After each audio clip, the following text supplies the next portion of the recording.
The massive continent is where they live. The power of the empire once dominated this continent. The continent is divided into 4 forces. The meritorious family that the Golden Lion raised represents martial arts and swordsmanship. The Great Lion family. The force is made up of a gathering of devotees and priests that worship countless gods across the continent. The Protestant Alliance. The information gathering group protects the imperial family from the shadows. The Inspection Bureau. And the Magic Tower. The prestigious magic family nourished that magic tower and the world of magic. The symbol of the Melvinger family is displayed, a book held by 2 hands within a braided circle. This is Elric's family, the Melvinger family. 30 years ago, the war with the demons broke out. A young Elric is seen in the background. The Melvinger family became the spearhead that won the war, leading the charge against the demonic forces. However, the majority of the family was sacrificed. When Elric turned 8 years old, his father, who suffered from the war's aftermath, was also lost. Elric's mother, who was his magic teacher, passed away as well. The only ones left in the family were Elric and his older sister. The vassal families that served their family all betrayed them. Elric vowed that he would become a great magician and restore the family. That was the plan, but the disgrace of the Melvinger family. The vassal families mock Elric, questioning how low the prestigious magic family is going to fall. They also question how a magician cannot even make a circle, and if he is really the first headmaster's grandson. Seeing that, Elric swore that due to the rare condition, blockage disease, he could not use magic. Forgetting restoring his family, he became the laughingstock of the entire world. Elric worked to death to try to treat the blockage disease. He could not find a way. God damn it. But then, a spark of hope ignited within him. He looked up, a newfound determination hardening his gaze. He wondered if his wish had reached the heavens, as lightning crackled in the crimson sky. A vision materialized before him, a dragon wreathed in electric blue energy.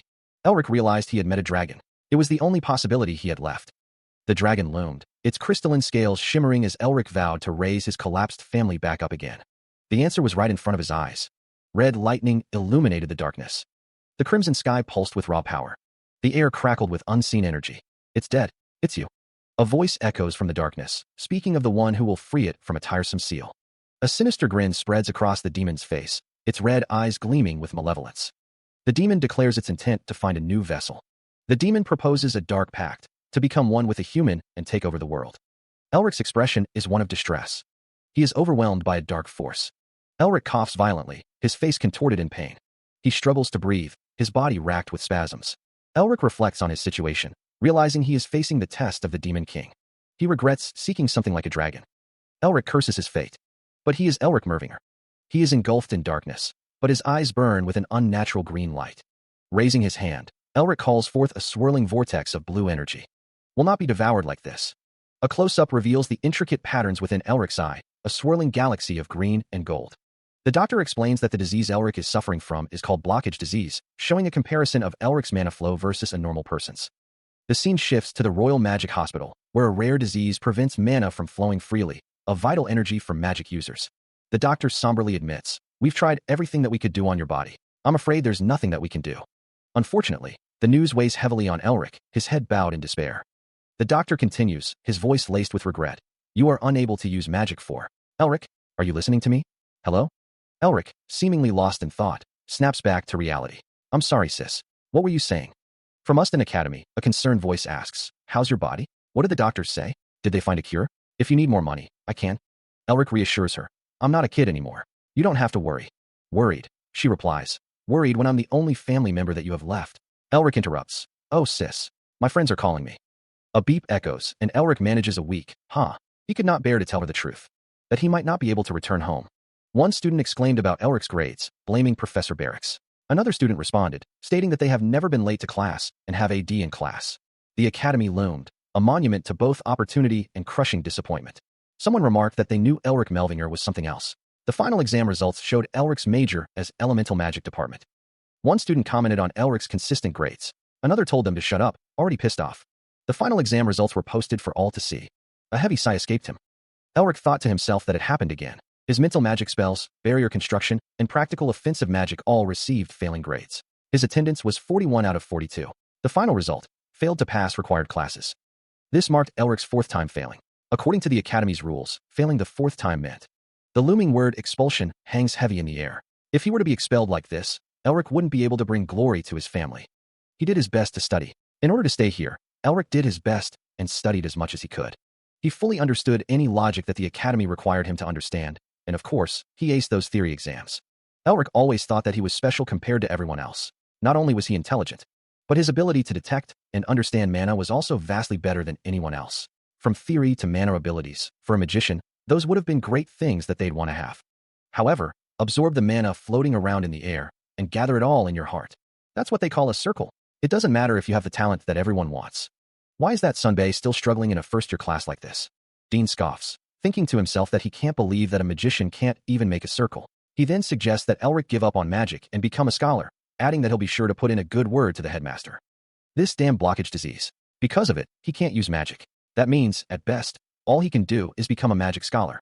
He can't bring back glory to his family with a mere profession like that. Looking up at the sky, Elric thinks about how he can't bring back glory to his family with a mere profession like that. Elric mutters the word grandfather. He stood before the statue, the inscription clear, hero of the great demon war. A vortex of dark energy swirled, a chaotic abyss of shadows and malice. Monstrous figures clawed and reached, their forms twisted into grotesque parodies of life. A hand held a glowing orb, radiating power and the promise of untold magic. Magician of the stars. A beam of light descended, piercing the darkness and illuminating the path forward. Chaos reigned as figures clashed, their struggles echoing through the ages. Created by Ustin Melving. A determined gaze, a legacy etched in every line of his face. Magic School. This is Ustin Academy. If I get expelled from here, that would just mean that I would be destroying the Melvinger family pride with my own hands. To think that a person like that would be the grandson of the first headmaster. Elric stared at the academy, the weight of his family's legacy pressing down on him. A voice declares the disgrace of the Mervinger family. Two students stand side by side, listening intently. Boots crunch on the grass as someone approaches. The students walk towards Ustin Academy. One of the students calls out, confirming they are first-year students in the physical magic department and asking if they know any assistant professors named Sean. The other student confirms. One of the students mentions that the person is a really close friend. A figure with glowing green eyes demands to know their name. The figure says to let him take a look. One of the students says they can't take Sean breathing down their neck again. One of the students yells, seriously. The students stand before the figure with glowing green eyes. He thinks of his grandfather, realizing that even if his father was still with him, it wouldn't change the current situation. He steels his resolve, declaring that he will solve this problem. No, this isn't it. He reads the Academy's first report, noting with frustration that there's nothing on blockage disease. His eyes narrow, a storm brewing within. A figure appears, wreathed in power, eyes burning with crimson light. His hand clenches into a fist, knuckles white with suppressed rage. He explodes in fury, demanding to know who dares use his name. The third son of the Nemister family, Sean Nemister, asks if someone has been using his name as they pleased again. A voice booms out, dripping with sarcasm. Isn't it the great and friendly Sean Nemister?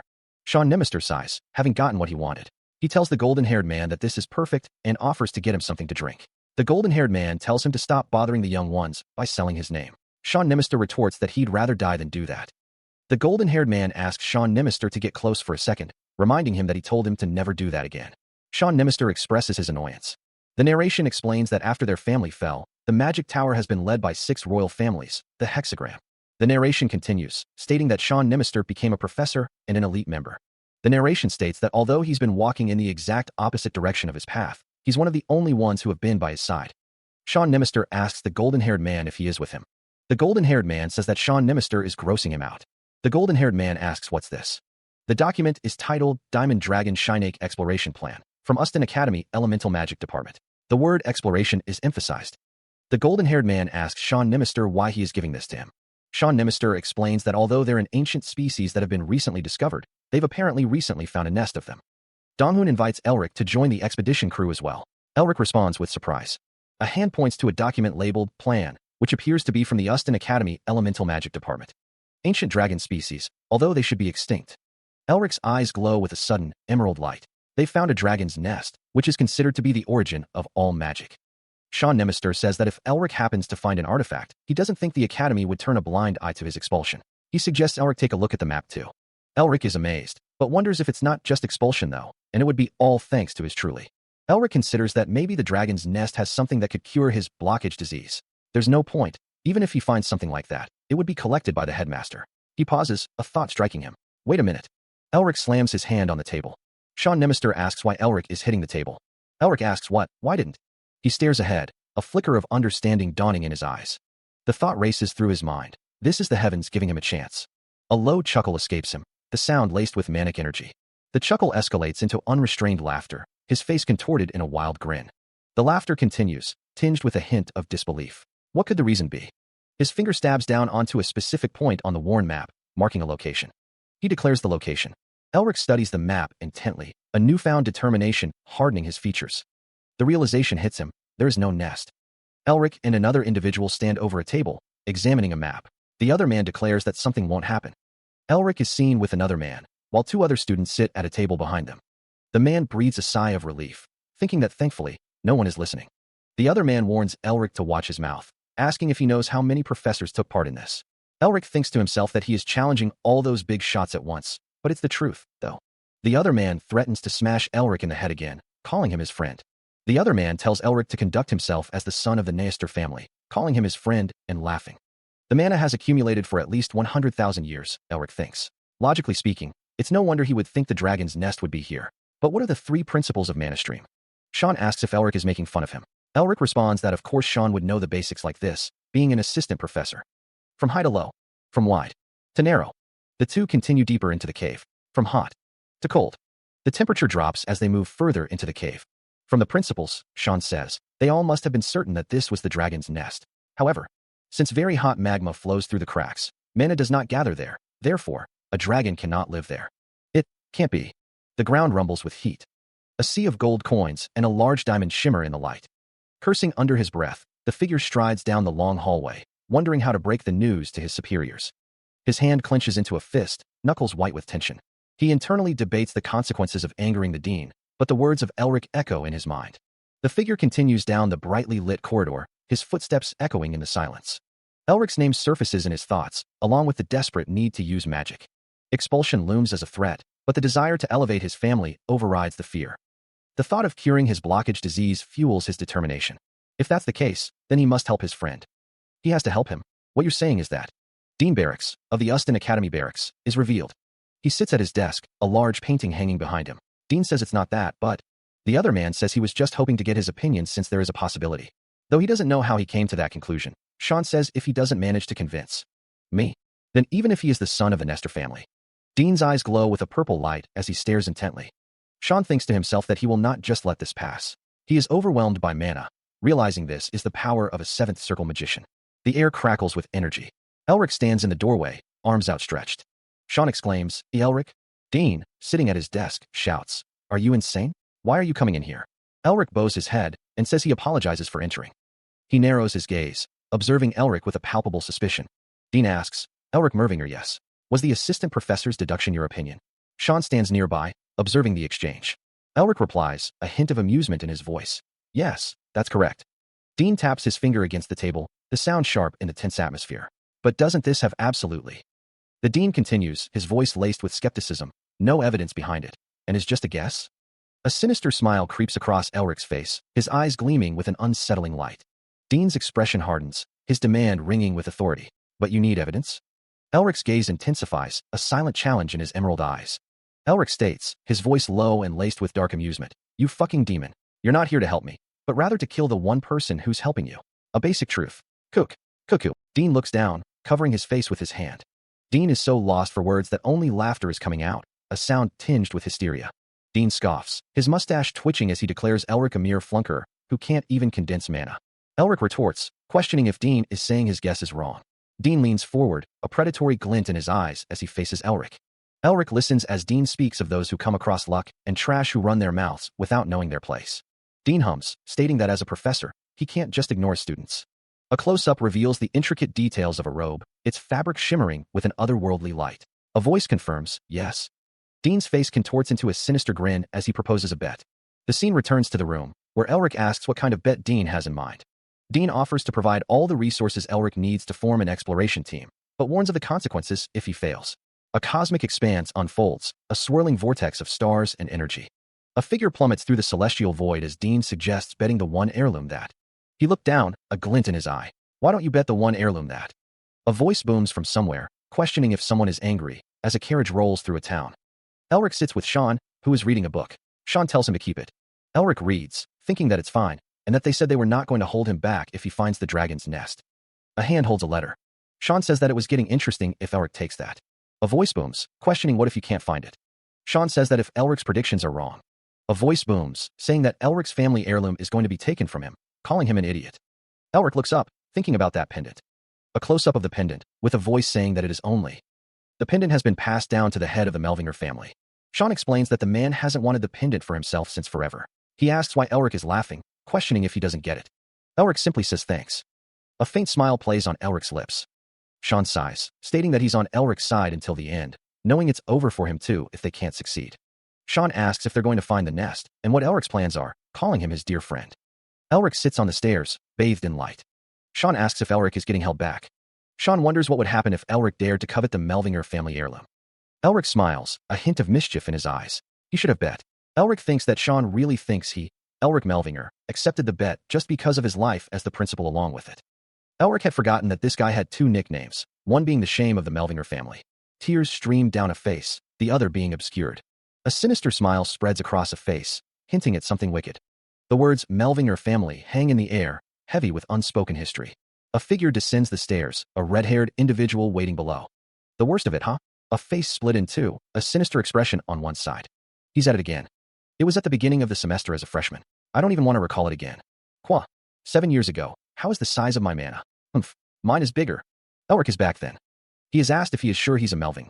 A man with glasses sneers, asking if the amazing Melvinger can even do this. The man with glasses continues, wondering if the president grabbed him off the streets, then laughs. Elric's face is shown, and he states that he did not. A group of people are seen walking through a building. Someone asks if he feels bad. A hand reaches out. He says that he felt bad. A window shatters. Elric is seen in action. Elric's face is shown again.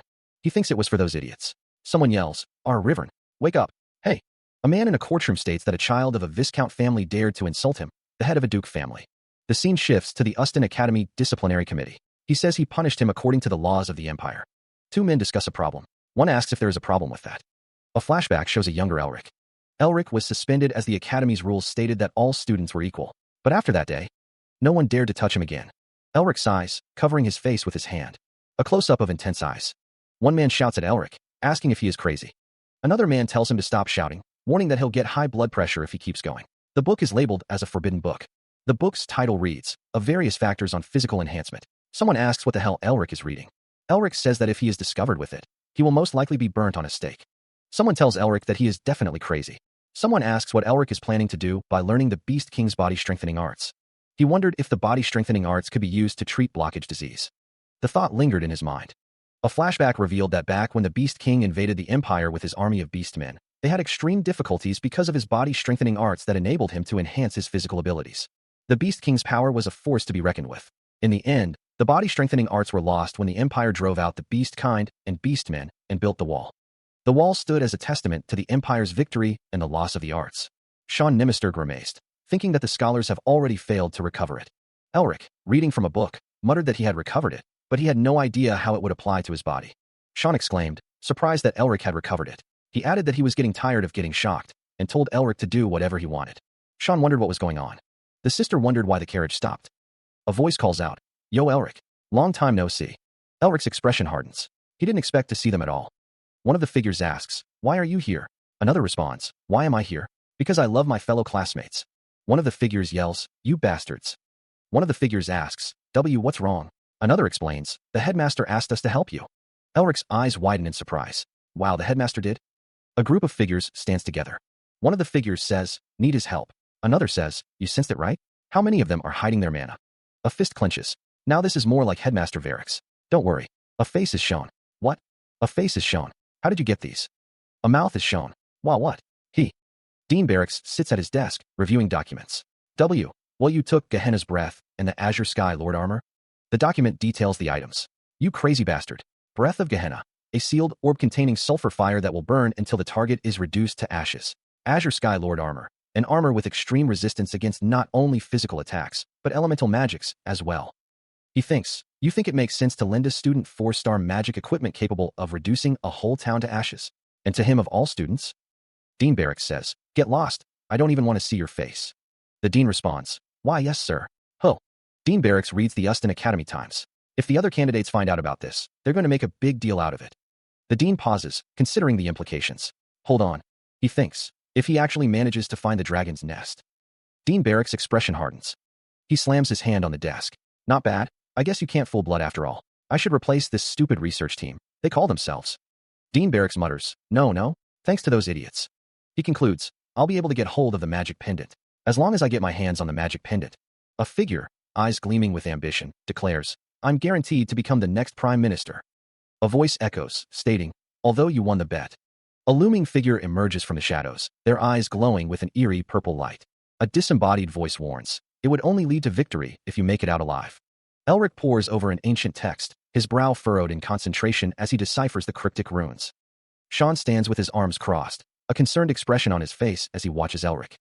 His eyes narrow, a flicker of understanding crossing his face as he pieces together the puzzle. A group of figures stand in a circle, channeling their mana in search of something hidden. Drawn by an unseen force, the group moves forward, a path of light guiding their way. Emerging into a clearing, Elric gazes upon a towering structure of pure energy, its form shimmering with untold power. A nearby figure exclaims, the Elric was right. Sean and the others look on in awe, realizing the truth of Elric's words. It really was here. A triumphant grin spreads across Elric's face. I knew it. Elric shouts with excitement. Expedition team. A voice urges the others to move before the pillar of light burns out, even if they're embarrassed. Two figures hold on tight as they're pulled forward. Hold on, one of them shouts. Three others look on in shock, their faces etched with worry. A voice cries out, hey, what about us? A figure lies on the ground, gasping for air. One of the group pleads, please wait for us. Another voice questions why they are so far ahead. Two of the group look back, surprised. What? One asks. The group stands before the pillar of light. Nothing here, one wonders. Another voice grumbles that Melvinger always brings bad results. One of the group states, all right, now, we can go. A character says it would be great if someone could pay for their troubles, suggesting they break open someone's skull. Someone shouts, Sean, there. The figure, bisected by stark light and shadow, asks if anyone minds if he opens a wide hole right there, before stating to leave it. Energy gathers in his outstretched hand, crackling with raw power. The energy intensifies, the air shimmering with heat. A sphere of pure energy coalesces, ancient runes swirling within its core.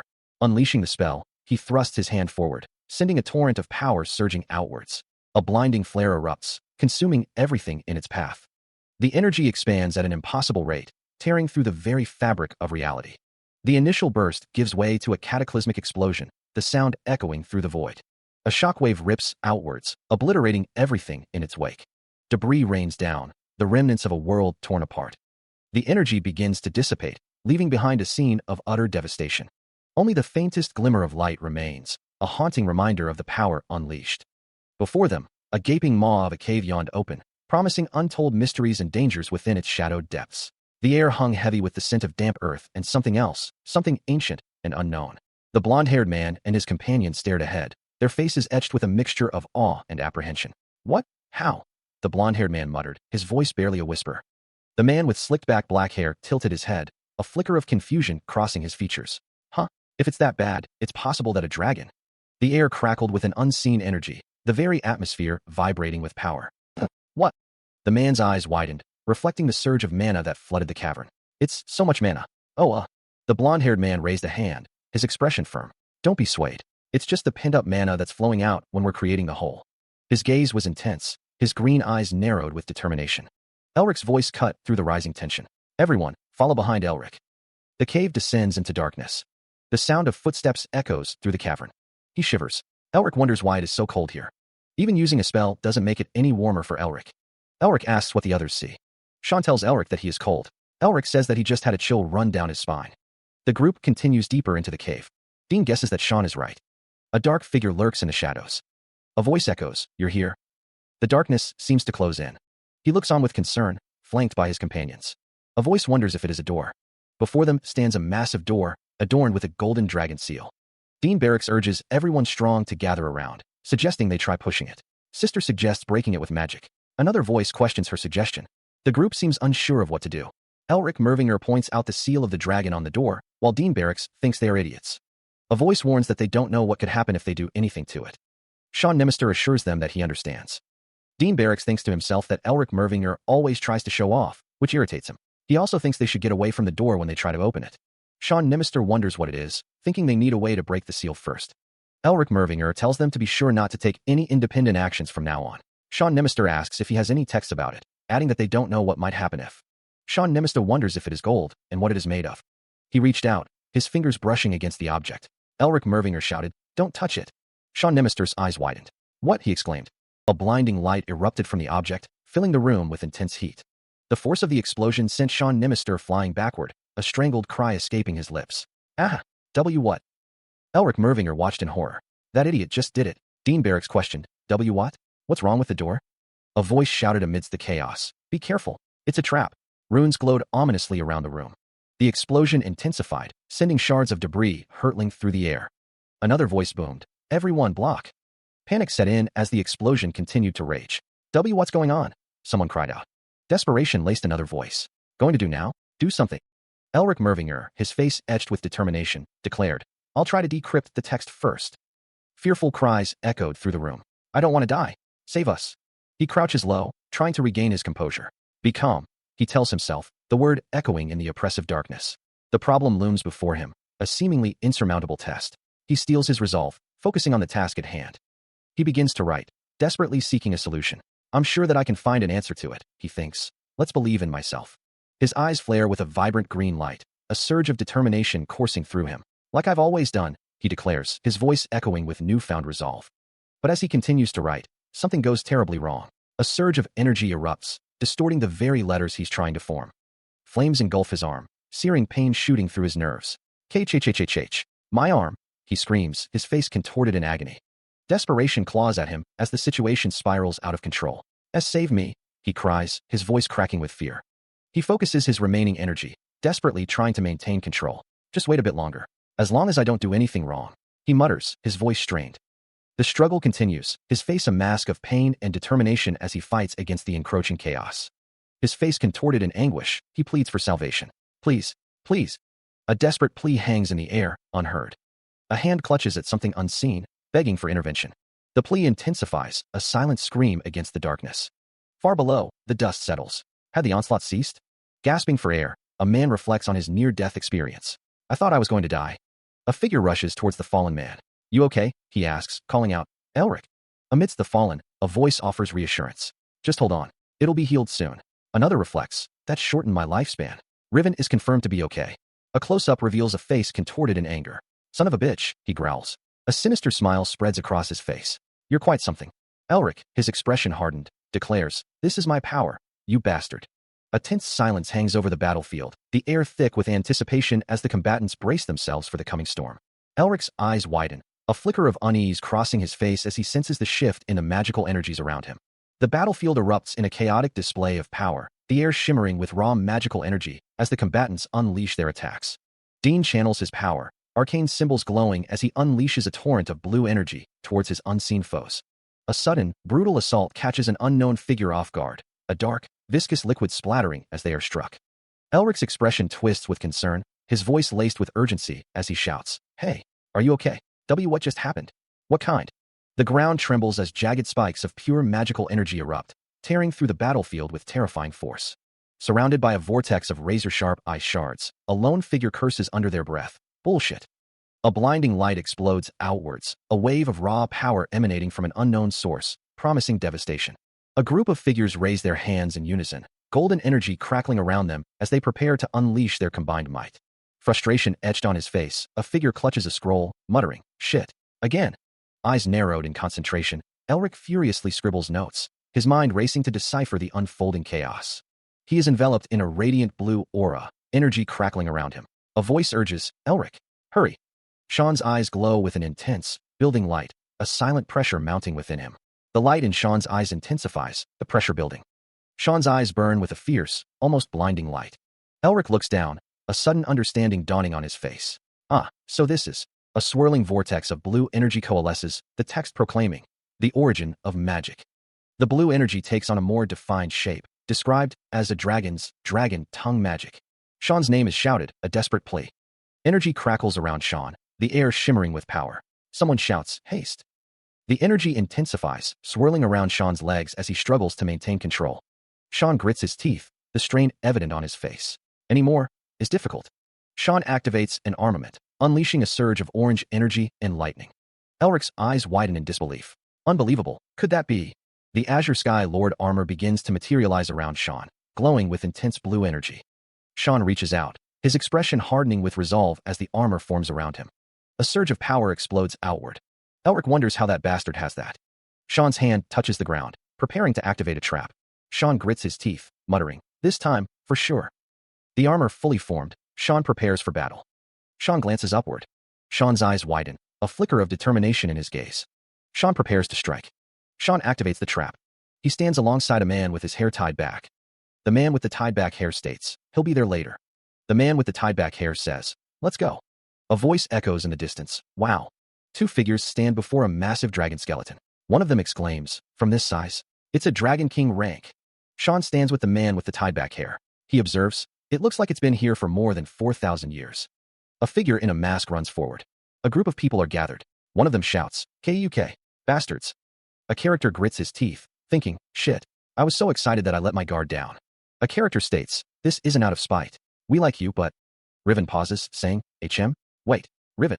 A voice calls out, "Huh? W what, Sean? That thing just now, didn't it? Move." His eyes dart around, a frantic search. "Where are the others?" A voice echoes, laced with cruel amusement.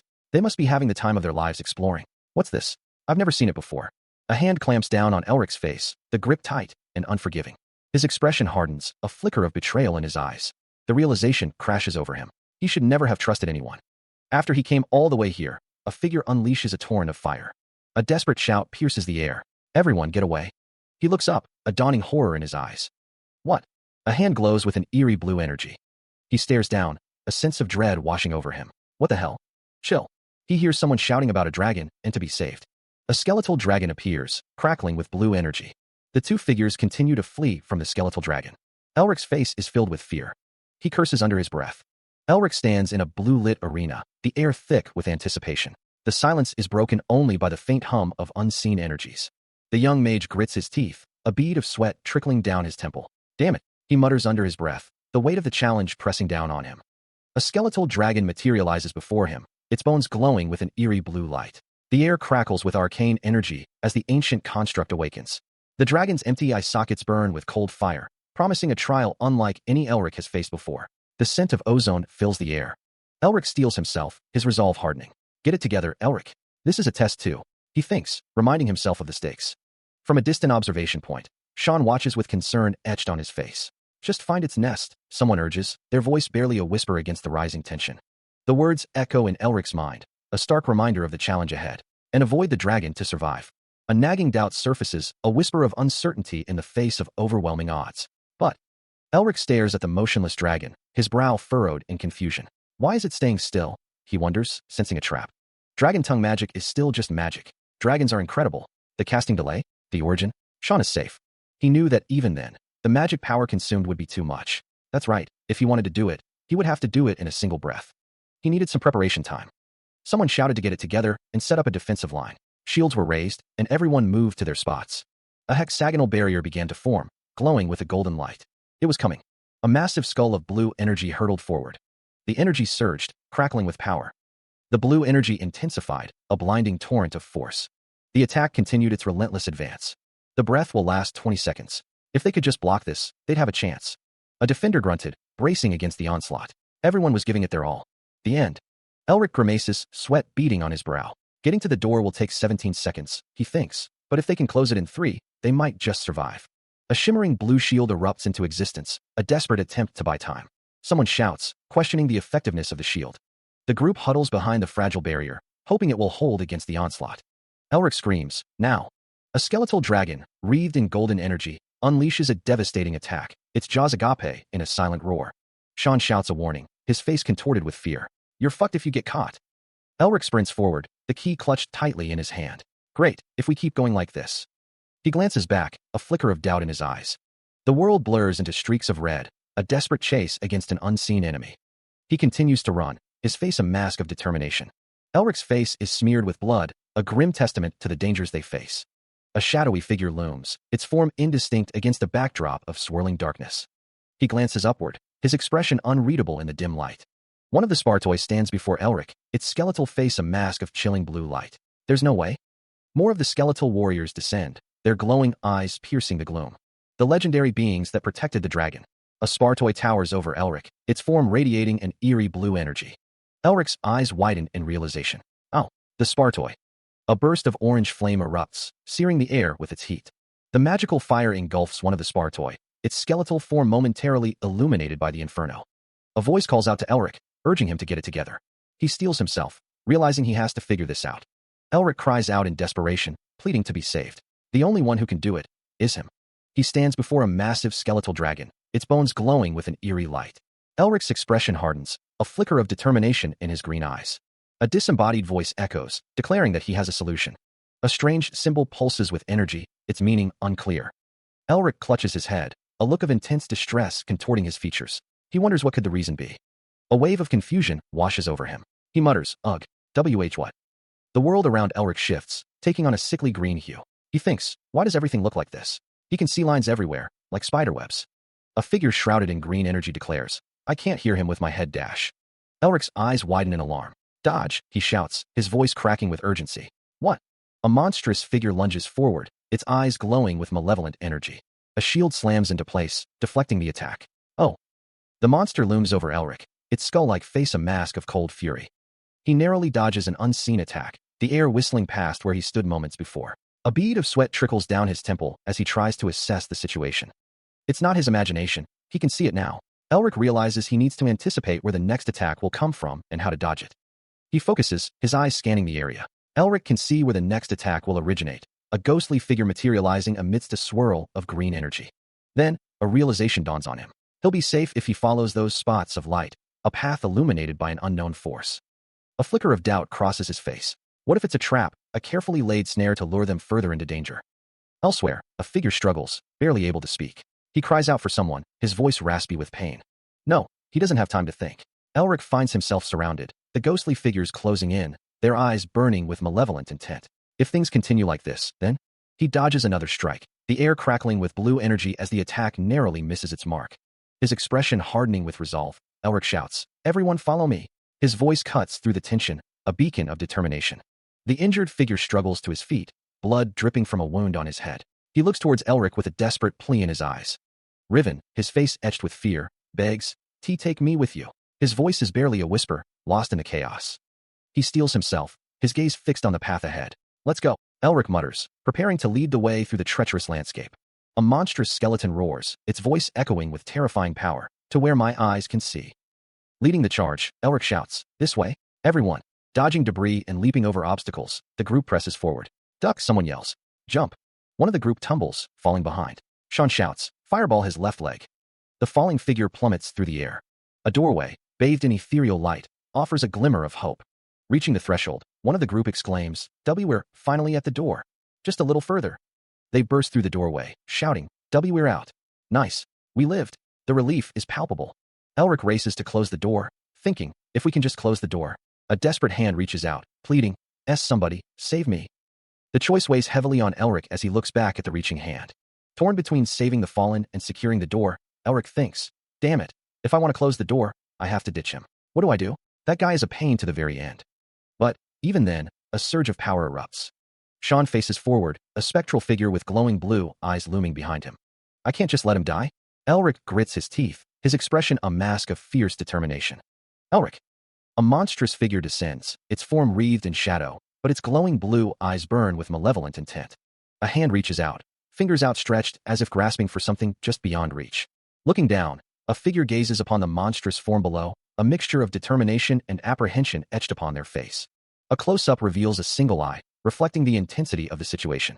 Trapped within a shimmering barrier, a figure faces the monstrous entity, the air crackling with unseen energy. It seems like they can't leave. A voice echoes, laced with exhaustion. I am alive. Elric collapses to the ground, his breath ragged. Elric, are you insane? Someone shouts.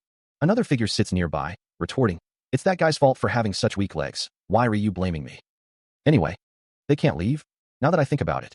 Traces of damage mark the dragon's lair. Were there intruders besides them? A skeletal dragon turned its head, confused. The dragon's skeleton was surrounded by a golden glow. Meanwhile, an explosion of blue energy erupted. Someone shouted, the Spartoi are coming over. Another voice yelled, run. A figure cried out, where? Aren't we, sir? HHH. Someone said, just run. Then, a close-up of a man's face showed his determination. A lone figure stood before a doorway bathed in light. A group of figures stands in a dimly lit hallway, their expressions unreadable in the shadows. A voice cries out, disbelief and shock lacing the tone. Elric, A figure stands silhouetted in a doorway, light streaming from behind. A voice, laced with malice, urges someone forward. Go on ahead. The figure in the doorway extends a hand, as if reaching out. The shout echoes, filled with rage and accusation. Elric. Another voice explodes with fury, punctuated by sharp impacts. Hey, you crazy bastard. Sweat beads on Elric's brow, his expression a mix of pain and defiance. A voice questions him, the words hanging in the air. You're Elric, right? The panel indicates this happened 7 years ago, after Elric's suspension. Sean Nemister introduces himself, kneeling on the ground. Nice to meet you. I'm Sean Nemister. Wanna be friends? Elric glares down at Sean, his face hardened. Fuck off. A hand rests on a desk, the scene bathed in dim light. Another hand joins the first on the desk, a figure visible in the background. Sean Nemister extends a hand, a hopeful smile on his face. I said let's be friends. Elric Mervinger refuses the gesture, his expression cold. Fuck off. Sean, undeterred, tries again. Wanna be? Elric cuts him off with the same venomous reply. Fuck off. Sean's persistence continues. Wanna. Wah. Again, Elric's rejection is absolute. Fuck off. A small thought bubble reveals Elric's internal monologue. But I didn't. A disembodied voice speaks of the trials ahead.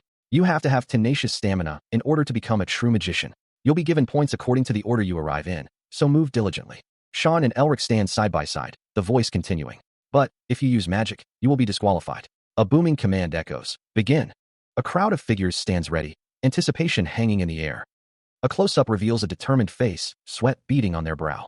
Sean sprints forward, a blur of motion against the forest backdrop. A hand reaches out, the race underway. He continues his climb up the mountain. Sean thinks to himself, already halfway up. Sean wonders if he should have brought Elric along with him. The view from above shows Sean's ascent. Sean is falling. He wonders what happened. The sound of Sean falling echoes. The sound of Sean falling echoes again. Sean tries to grab onto the cliff. Sean calls out for help, wondering if anyone is there. Sean continues to fall. The people at the top of the mountain say that Sean can just use magic to get up, wondering what he is groaning about. Sean thinks to himself that he doesn't know how long it's been, and that he can't hold on any longer. Sean thinks to himself that he might even die like this, and wonders if he should just use magic even if he gets disqualified. Tears stream down Sean's face as he thinks about the consequences of disqualification. How could he face his father? He continues to struggle, his grip weakening as he tries to find purchase on the rock face. How could he look his father in the eyes? Damn it, he thinks, his situation becoming increasingly dire. His hand slips, and he cries out in pain as he loses his grip. Hanging precariously, Sean hears Elric call out his name, concern etched in his voice. Elric. Elric strains, his face contorted with effort as he tries to hold on. Hold on tight. With a grunt, Elric manages to pull Sean up, helping him to safety. Sean, catching his breath, tells Elric to go on ahead. Go on ahead. You're late because of me. Elric looks down, a thoughtful expression on his face. Sean is surprised by Elric's actions. Hup dash. Elric looks back at Sean, a hint of a smile on his lips. Didn't you say you wanted to be friends? Elric's gaze softens as he looks at Sean. Elric, you. A voice demands that someone hand over some of the artifacts they have at their house. Another voice responds that it is fine since they are friends. A voice questions if this damn brat is trying to scam his friend. Someone sighs, stating that if they saved someone from the water, they should be paid a reward. They add that the person looks better with their hair in that mess and suggest they let their bangs down. A voice calls someone a bastard, adding that even though they are weaker than them. A figure wonders who is trying to protect who here. Someone screams for help. Elric is told to wait a bit, as someone will call the elders. A figure looks determined. The word don't appears. A voice screams a lethal threat. Another voice acknowledges Sean, hinting at a deeper reason for the current situation. Sean Nemister stands firm, declaring he cannot afford to let someone be in danger. A surge of power erupts. A skeletal dragon, wreathed in crackling energy, materializes. A legion of shadowy figures with glowing eyes advances. Sean is surrounded by falling debris. Sean demands to know who his opponent thinks he is. Sean's eyes widen in shock. The skeletal dragon is found. Sean clashes with another figure. A burst of energy explodes outward. The power is. A torrent of icy blue energy surges forth, its source unseen. Bathed in a radiant, golden aura, a figure prepares to retaliate, their stance coiled with contained power. A hand grips a golden armament, its surface shimmering with arcane energy. A voice echoes, a chilling promise. What goes around, comes around. Crimson eyes blaze with fury, the figure's voice dripping with venomous intent. Do you guys want a taste of your own medicine now? An artifact is held aloft, wreathed in flames. A voice explains that this item is normally only usable with mana. Red energy flares from narrowed eyes. A voice declares, unlock. Flames engulf the scene as a voice cries out, declaring the intention to use lifespan instead of mana. Silhouetted figures stand amidst a sea of fire. A voice declares that all of this is the dragon's test.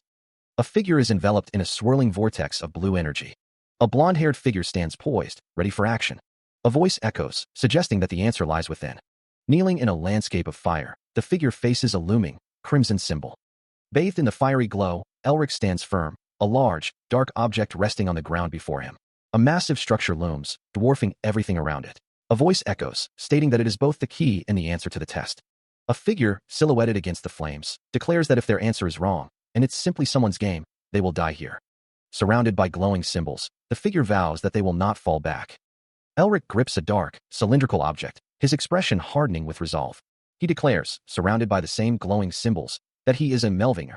A group of figures stands in the darkness, their eyes glowing with an eerie light. A burst of blue energy explodes outward, illuminating the darkness. A glowing blue symbol hangs in the air, a question mark emblazoned within it. A voice whispers a single word, "What?" Looking up from the ground, Elric's eyes widen in shock or surprise. His green eye wide, Elric's brow furrows. What happened? A crystalline dragon crackles with blue lightning against a backdrop of swirling red energy. The crystalline dragon looms larger, the red energy intensifying around it. Seen from behind, Elric stares into the distance, his expression unreadable. The crystalline dragon roars, its form shimmering with power.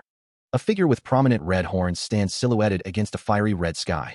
A disembodied voice echoes, "Who?" A sinister face grins, its eyes glowing with malevolent red light. His eyes widen in shock, Elric gasps, "He looked at me?"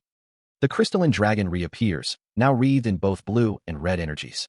A cloaked figure holds aloft a glowing pink orb, its light casting eerie shadows. A figure bathed in blinding white light stands defiant. A blinding light erupts, lines of energy converging into a single, powerful point. The energy shifts, taking on a crimson hue, as if fueled by something dark and primal. The crimson energy intensifies, focusing into a concentrated beam of raw power. The energy coalesces, forming a monstrous visage wreathed in dark flames. The monstrous form glares with malevolent red eyes, radiating an aura of pure menace. Blasts of white energy erupt, a destructive force unleashed upon the world. The energy shifts again, now taking the form of a celestial dragon, its scales shimmering with azure light. Ancient symbols of power manifest, glowing with an ethereal blue light. He stares, eyes wide with disbelief. This amount of mana. His voice trembles with awe. An eighth circle sage? No, even higher. A crystalline structure pulses with an unseen energy, its facets catching the light. The energy intensifies, crackling with a raw, untamed power that seems to defy containment. A figure's face is bathed in a crimson glow, their expression unreadable in the intense light. The power surges outward, a torrent of raw energy unleashed upon the world. A blinding light erupts, consuming everything in its path. A symbol manifests amidst the chaos, its meaning shrouded in mystery. A massive, stone-like hand bursts forth from a shattered surface. What? A voice rumbles, laced with confusion. The silhouette of a dragon flickers into existence, a phantom of immense power. The energy continues to surge, a chaotic dance of light and shadow. A man with spiky blonde hair stares in disbelief, his eyes wide. "He's the one who killed the dragon," he exclaims. A voice booms, resonating with ancient power. "It's you." The voice continues, filled with a desperate hope. "The one who will free me from this tiresome seal." The demon king Mephistopheles grins, his red eyes gleaming with malevolent intent. The words echo in the darkness. "My new vessel." Mephistopheles' grin widens, his sharp teeth glinting. "Now, become one with me."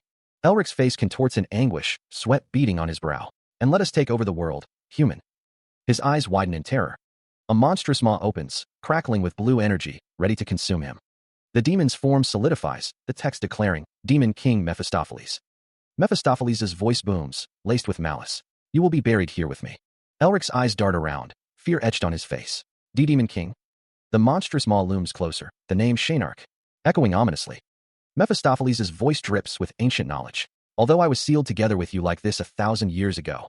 Elric's mind reels. What? This time, it's different. A voice echoes, declaring that a great vessel has appeared before him. Elric coughs, blood splattering as he struggles to breathe. Gasping, Elric realizes this wasn't a dragon's test, but a demon king's trap. A monstrous visage looms, its presence overwhelming. Darkness surrounds him, the weight of his impending doom pressing down. His face contorted in pain, Elric's eyes reflect the horror of his situation. The monstrous form intensifies, its power growing. A sinister laugh echoes, as Shaynark's mana makes the vessel's body stronger. Elric's face is a mask of anguish, as he wonders if he will die here like this. A cosmic expanse unfolds, a reminder of the vast forces at play.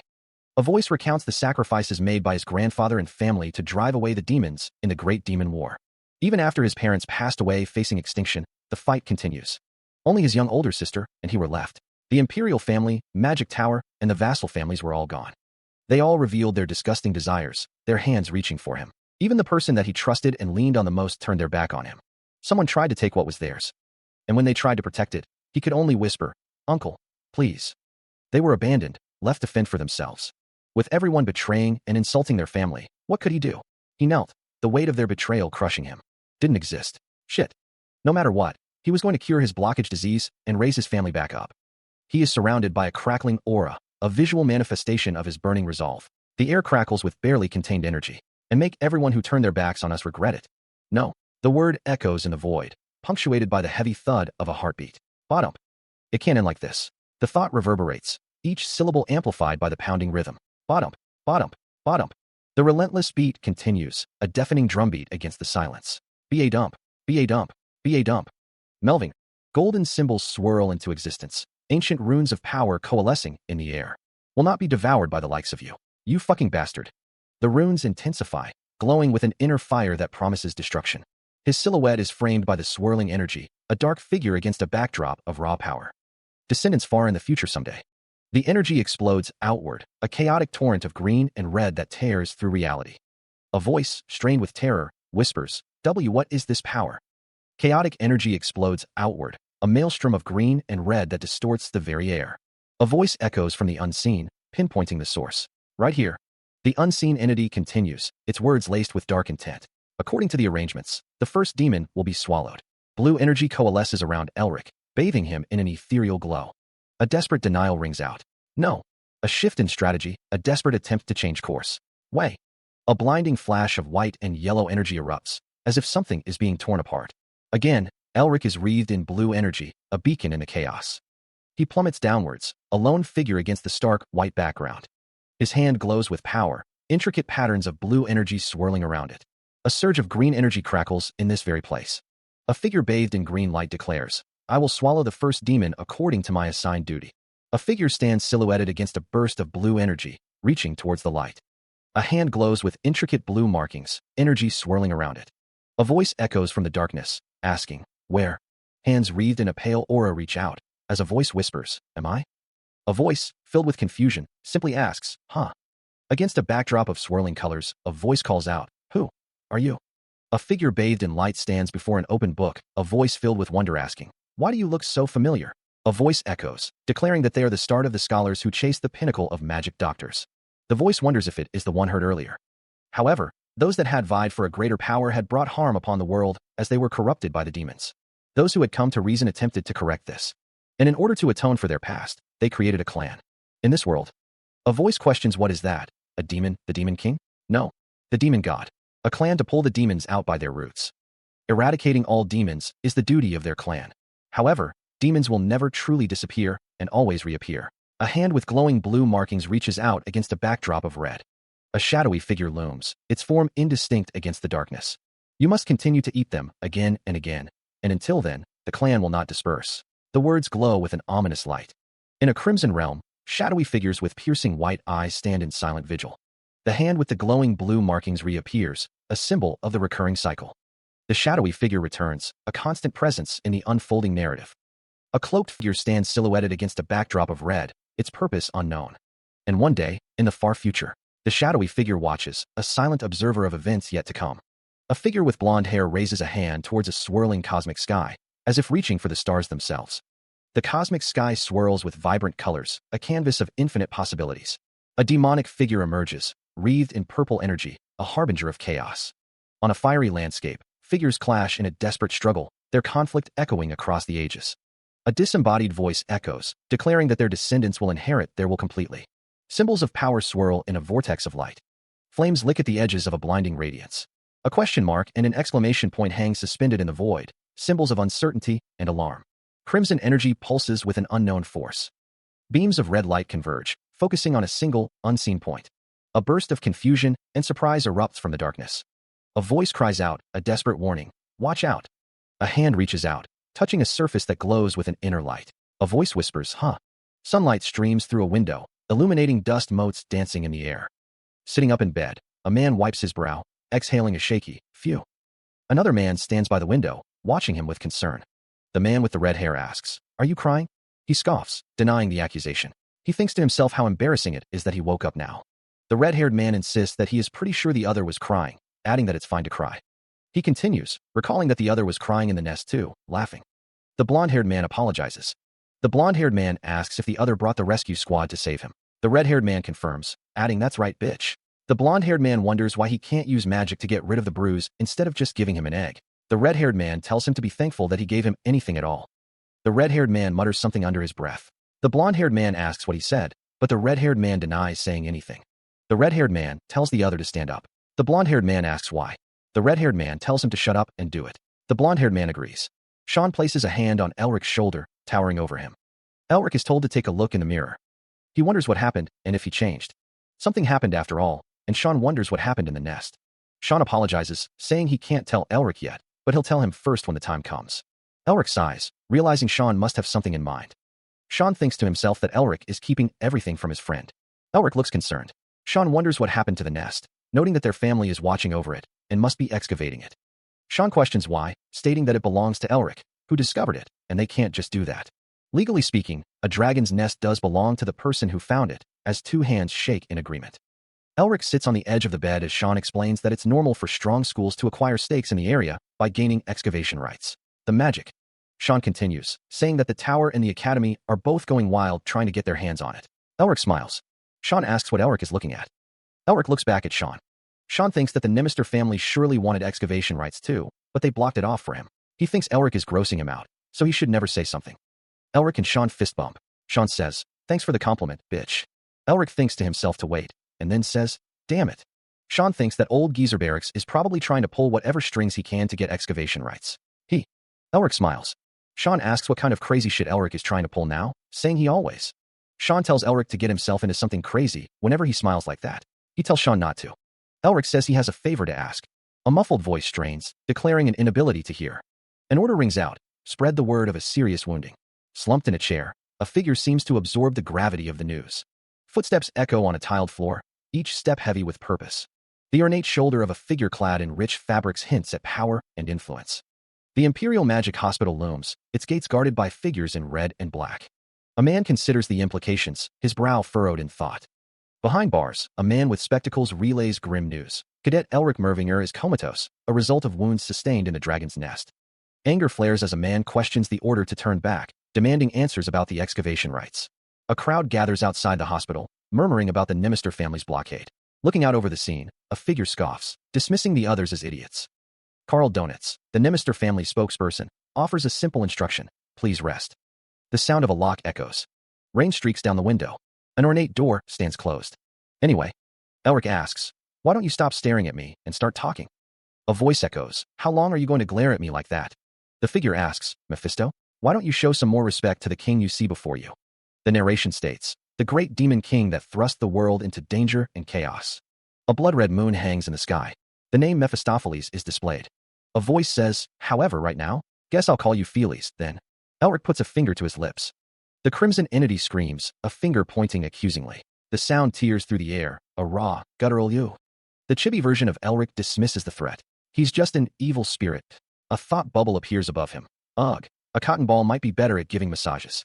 He stood in a room, the details fading into the background as his mind raced. A hand rested over his chest, a subtle pressure reminding him of something vital. As he thought, a blue light emanated from his palm, a tangible manifestation of the power within. It wasn't imagination. The dragon heart, the source of the ancient dragon's absolute authority. The dragon definitely died after being stabbed by the Demon King's lance. Did the dragon heart enter my body at that moment? The blue light intensified, swirling with an almost palpable energy. No, he felt something different. He only remembered up to when the Demon King tried to take over his body. "Stop just staring at me and say something." An unseen figure asks how long they will be glared at. The unseen figure questions if they are addressing Mephisto. Mephistopheles, arms crossed, states that he believes he told them not to call him like that. The voice boomed, declaring that his name was bestowed upon him by the almighty demon god. He stammered, barely able to get the words out. He swore he would rip someone into pieces, muttering that they were so damn someone like that. The figure questioned if demon kings were usually this stupid. He stated that he had told them so many times, but they still didn't understand, his voice echoing with the weight of 1,000 years. He had waited for 1,000 years, but his mana was stolen. Mephistopheles declared that he was the Demon King. He was meant to place the entire world beneath his feet. A blood-red moon hung in the sky. That was the reason for his existence. However, a dragon, silhouetted against a blood-red moon, casts an ominous shadow. The Dragon King's visage, a mask of ancient power and cold fury, fills the void. Shaynark. The name echoes as a figure with burning red eyes, and a cruel smile emerges from the darkness. The dragon's head is wreathed in crackling blue energy, a storm of raw power contained within its jaws. A figure plummets through a vortex of crimson energy, a fall from grace or a descent into oblivion. Glowing green symbols pulse with an unknown energy, a language of power etched into the void. The dragon's maw opens, unleashing a torrent of blue lightning that threatens to consume all. Shaynark's eyes widen in shock, a flicker of surprise breaking through his sinister facade. Demon King Mephistopheles. You fucker. The dragon's rage echoes through the ages. Chains of blue energy bind and constrict, a prison forged from ancient power. And like that, for 1,000 years, the cycle continues. Chains hang in the darkness as a demonic figure lurks below. He waited and kept waiting. You're here, at last. A group of figures stand in a cave. The vessel that will release me from this seal. The perfect vessel who cleared. A montage of images flashes by. All my tests appeared before me. I almost succeeded in taking over his body and soul. A figure is surrounded by green lightning. A hand reaches out. But all of my plans were brought to naught. The demonic figure stands silhouetted against a bright light. All that remains is a fragment of demonic energy and existence. What was that power that absorbed him? Stop acting so high and mighty. How dare a brat like him? If he was 1,000 years younger, he would have gone against the entire world. Those Melvingers think they're the shit.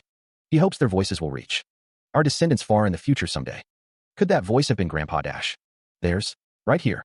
According to the arrangements, the first demon will be swallowed. Wait, could the swallowing mean that he absorbed the demon's power? Then the magic pendant is a tool that devours the Demon King. He holds the pendant, its dark metal cool against his skin. A tool that devours demons, the text declares. Then would it be possible to devour other demons like Mephistopheles? The first demon. In other words, there will be a second and third. What an absolute score of all scores. Get ready, Demon Kings, you're all dead. What is this chill I'm feeling? But before that, why a hike all of a sudden? You should answer when an adult asks you a question. You're noisy, so shut up, trash ghost. Before I figure out how to use the magic pendant, I have to confirm something first.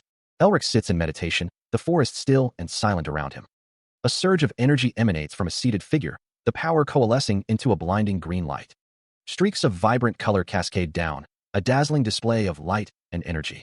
Blue roses, touched by an ethereal glow, stand in silent beauty. A ladybug takes flight above the roses, its wings a blur against the soft light. The ladybug rests on a rose petal, a tiny splash of red against the blue. The roses shimmer in the light, their petals catching the soft glow. Petals drift through the air, carried on a gentle breeze. The ladybug's world, a tapestry of green and gold. Wings flapping, he felt the caress of a smooth wind. The scent of flowers filled the air, and he could see and feel everything. If his suspicions were correct, power coalesced in his outstretched hand, ready to be unleashed.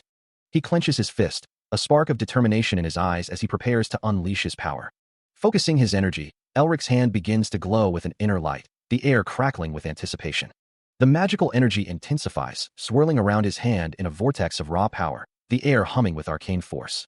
The magic ignites, a blinding flash of light erupting from his hand, casting long, dancing shadows across the room. The unleashed magic takes form, coalescing into swirling flames and arcane symbols, the air thick with the scent of ozone. The magic is fully unleashed, a torrent of raw power surging forth, illuminating the room with an ethereal glow.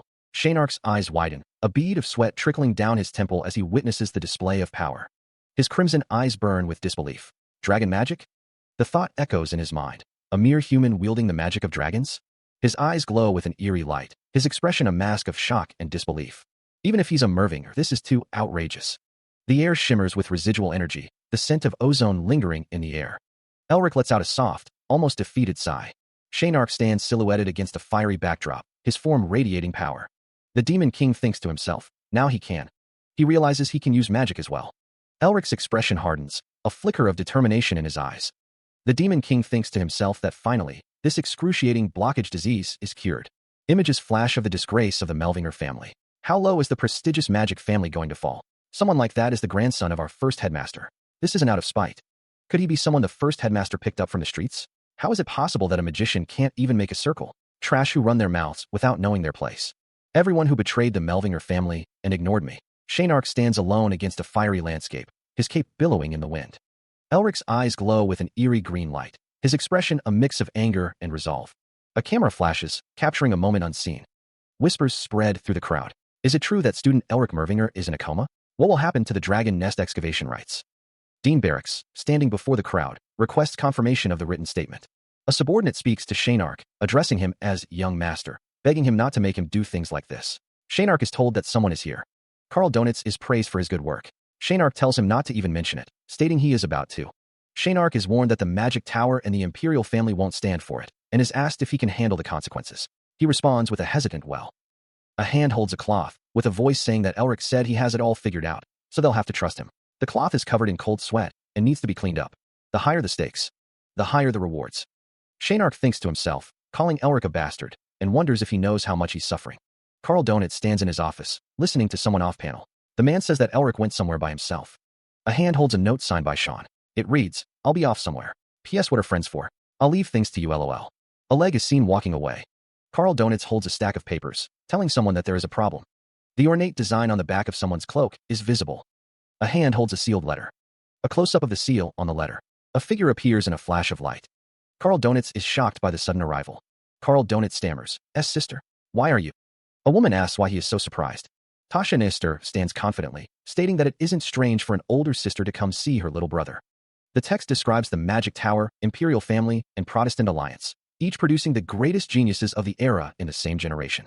They are the 3 stars who will lead the Empire, and were called the 3 new stars. Sean Nemister is handed a letter. He admits to being scatterbrained these days. The text explains that his sister, who is the youngest in history to obtain the title of Magus, is one of the 3. Karl Donitz demands to know the real reason for the visit. Karl Donitz heard that Elric's friend was sick, and as someone with a certificate of magic, he couldn't sit idly by. He wonders if Elric is in the room or somewhere else. Elsewhere, a worried voice wonders what else could be happening, fearing trouble if she goes to the ward. Karl Donitz realizes his sister catches on to things very quickly, and he has to send her away before she finds out. He notes that Elric isn't. Karl Donitz is in a state to not see anyone right now, and wonders if that's really the case. Karl Donitz tells someone not to bother the doctors, and to head back. The crimson-haired demon, Shaynark, his voice laced with a dangerous edge, questions, "My brother, are you ordering me?" Arcane energies crackle between them, a silent testament to the powers simmering beneath the surface. Shaynark's tone hardens. "Resume our conversation." "What?" Elsewhere, Tasha Noister's eyes widen in disbelief. "Happened to the nest excavation rites?" The nest? "Oh, I forgot this, which was a dragon fanatic." Shaynark's gaze intensifies, his voice dropping to a dangerous whisper. "It wasn't taken by anyone else, right?" Karl Donitz's jaw tightens, a bead of sweat trickling down his temple as the pressure mounts. Karl Donitz's eyes widen in a silent gasp. Shaynark states, "Something for Elric to decide."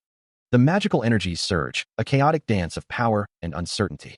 The magical energies intensify. The magical energies continue to surge. Shaynark's expression hardens as he gives Karl Donitz a final instruction. "Contact me as soon as your friend wakes up." The man leans back, a thoughtful expression on his face. He muses, "If I'm not the first." Shaynark, her eyes narrowed, threatens, "I'll give you a beating, my little brother, one you contact." A chibi version of Shaynark looms over a distressed Elric. A voice shouts, "Hurry up and do something, Elric." A close-up reveals a man's face, his eyes filled with determination. He thinks, "Young master."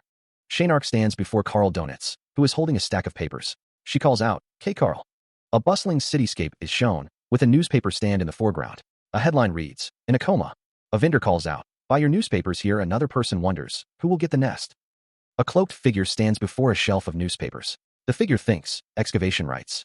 The figure continues, "Sean is handling things well for me. HM. The cloaked figure, a sinister smile playing on their lips, wonders, "Why? Who's this?" Newspaper headline reads, Westfälische Volkszeitung. A person comments, "Our dean is quite photogenic, isn't he?" Elric is seen wearing a hooded cloak. Karl Donitz is seen in a room. An unknown character says congratulations to the headmaster, and that now he can finally do what he always wanted to do. The unknown character is told not to be so rash, as the election hasn't even begun yet. Karl Donitz is seen drinking from a cup. The unknown character says that he was too hasty, and was not able to discern Karl Donitz's feelings of wanting to protect. The unknown character says that the future of the academy and the students is in the headmaster's hands, and that he told Karl Donitz that he is not the headmaster yet. Karl Donitz is asked how student Elric's condition is. Karl Donitz clicks his tongue and says how unfortunate. The unknown character says that it'll be a huge problem if Elric wakes up, so they should hire some mercenaries too. The word "stop" is shown. The unknown character says that he hears that Elric struggles to stay alive every day. A figure with glowing purple eyes looms over another, the air thick with unspoken threat. The lower figure stammers, fear evident in their voice. The command echoes, vibrating with barely restrained power, "Apologize." A hand reaches for a cup of tea, the gesture belying the cold calculation in the air. There will be an empty professor seat after the election. Dean Barracks leans forward, a knowing smile playing on his lips. He states that he is only a dean, so he doesn't know what happens outside the academy. A figure with green hair bows deeply, vowing not to disappoint. A close-up reveals a man with a neatly trimmed mustache, his gaze intense. The focus tightens on a crisp white collar, hinting at power and authority. A sprawling cityscape twinkles under the night sky, a silent witness to the events unfolding. A hooded figure stands silhouetted against the night, their purpose shrouded in mystery. A smirk plays across a man's face, hinting at hidden intentions. Looking up at the imposing structure, he wonders if he should begin. With the mind's eye that can see the other side of the world, a new perspective dawns. He seeks the hidden space. He intends to insert the mana within the dragon heart into it. Magical energy surges. The energy intensifies. He will be able to use magic without using complex incantations. The magic takes form. The power grows. The magic explodes outward. He prepares to unleash his power. He thinks, finally, the first step. He stands beneath the moon, thinking, I'm finally on the starting line. To tear down Barracks and let the world know of the revival of Melvinger, he must become stronger. His green eyes glowed with an unsettling intensity, a wide, predatory grin stretching across his face. A figure is enveloped in a surge of blue magic, capable of wielding it without the need for complex incantations. Finally, the first step is taken, the air crackling with magical energy. A deep breath is taken, the anticipation palpable. He is finally on the starting line, ready to unleash his power. Pathetic. Shaynark asks, you can only use that level of magic even with my power? A mere jump? Are you performing tricks? He thinks, he's right. I need to be faster and stronger than this. Shaynark booms, how dare you close your eyes while I'm talking? In my time, humans, demons, and dragons alike, they all cowered before me. Whenever I spoke, a stylized image flashes, a symbol of power and magic. Magic coalesces around his hand, shaping an image and speaking it into existence. He stands, golden energy crackling around him as he activates the magic. Shaynark watches, a flicker of confusion crossing his face. He wonders. The runes glow brighter, the air shimmering with heat. Shaynark's eyes widen, a dark realization dawning. It can't be. The magic surges, a powerful force lifting Elric off the ground. He is enveloped in a blinding light, the energy propelling him upwards. A determined look settles on his face as he ascends. The city shrinks below, a vast expanse of lights stretching into the distance. Against the backdrop of the starry sky, he becomes a silhouette, soaring higher and higher. Shaynark's eyes widen in alarm. It's too high. The ground rushes away as Elric continues his rapid ascent. Shaynark stares in disbelief. Amazing. It's simple, but it has so much power. He declares his resolve, magical energy crackling around him. All right, one more time. The magic intensifies, enveloping him as he continues his rapid climb. A voice echoes, laced with disbelief. A mere child who had just learned magic is using soul speech and double spell. A dark, ominous presence looms. The natural enemy of demons, the Melvinger. Even among the monstrous Melvinger bastards, there was no one with this much talent. No, there was. Just one person. Their progenitor. A blinding light obscures the scene. A voice whispers, oh my, I almost thought of something I shouldn't have. Before Elric grows any more than this, Shaynark vows to take over his body and trample on the sprout. Elric contemplates his path. The soul speech is amazing, but it's difficult for him to digest it all by himself. To become stronger, he needs to understand the dragon's magic and find a teacher who can keep his secret. In the academy that's already dominated by Barracks, there is no one. He needs someone skilled enough to teach him. It needs to be someone who's at least on the level of a castellan rank of the hexagram, but there's no way they'll accept him as their disciple. If only his grandfather was still alive. No, not even his late father or his uncle. Shaynark states he has no feet and intends to trample on the sprout. Elric calls out, hey, Mephisto. He asks, can you teach me some magic? Now that he thinks about it, there's no better person than Mephistopheles to have as a teacher. Mephistopheles, walking alongside Elric through the forest, stops. He demands, what? What bullshit are you dash? The Demon King's words trail off. A sinister smile spreads across Mephistopheles' face. Mephistopheles asks, what do I have to gain from doing that? Elric, with a flourish, declares, I'll make you a new vessel with alchemy. Mephistopheles scoffs. You think a mere human can make a vessel that can hold me? Elric retorts, then you just need to make me strong enough to do that. Mephistopheles replies, that's still not enough. Elric considers, there's nothing you can do if I don't get any stronger. Then you can suggest some other condition. Elric's eyes narrow. As I thought, no. Mephistopheles states, I would think about it if you became my kin. Mephistopheles mocks Elric. Cuckoo. Look at his flustered face. Serves you right. How dare you play around with me until now? Mephistopheles reveals his true intentions, a sinister smile playing on his lips. He intends to devour Elric. The Demon King continues, explaining that he will hide black magic within the teachings he offers, ensuring Elric's soul becomes increasingly corrupted. Mephistopheles reiterates his desire to devour him, demanding that Elric get on his knees and beg to be accepted as his disciple.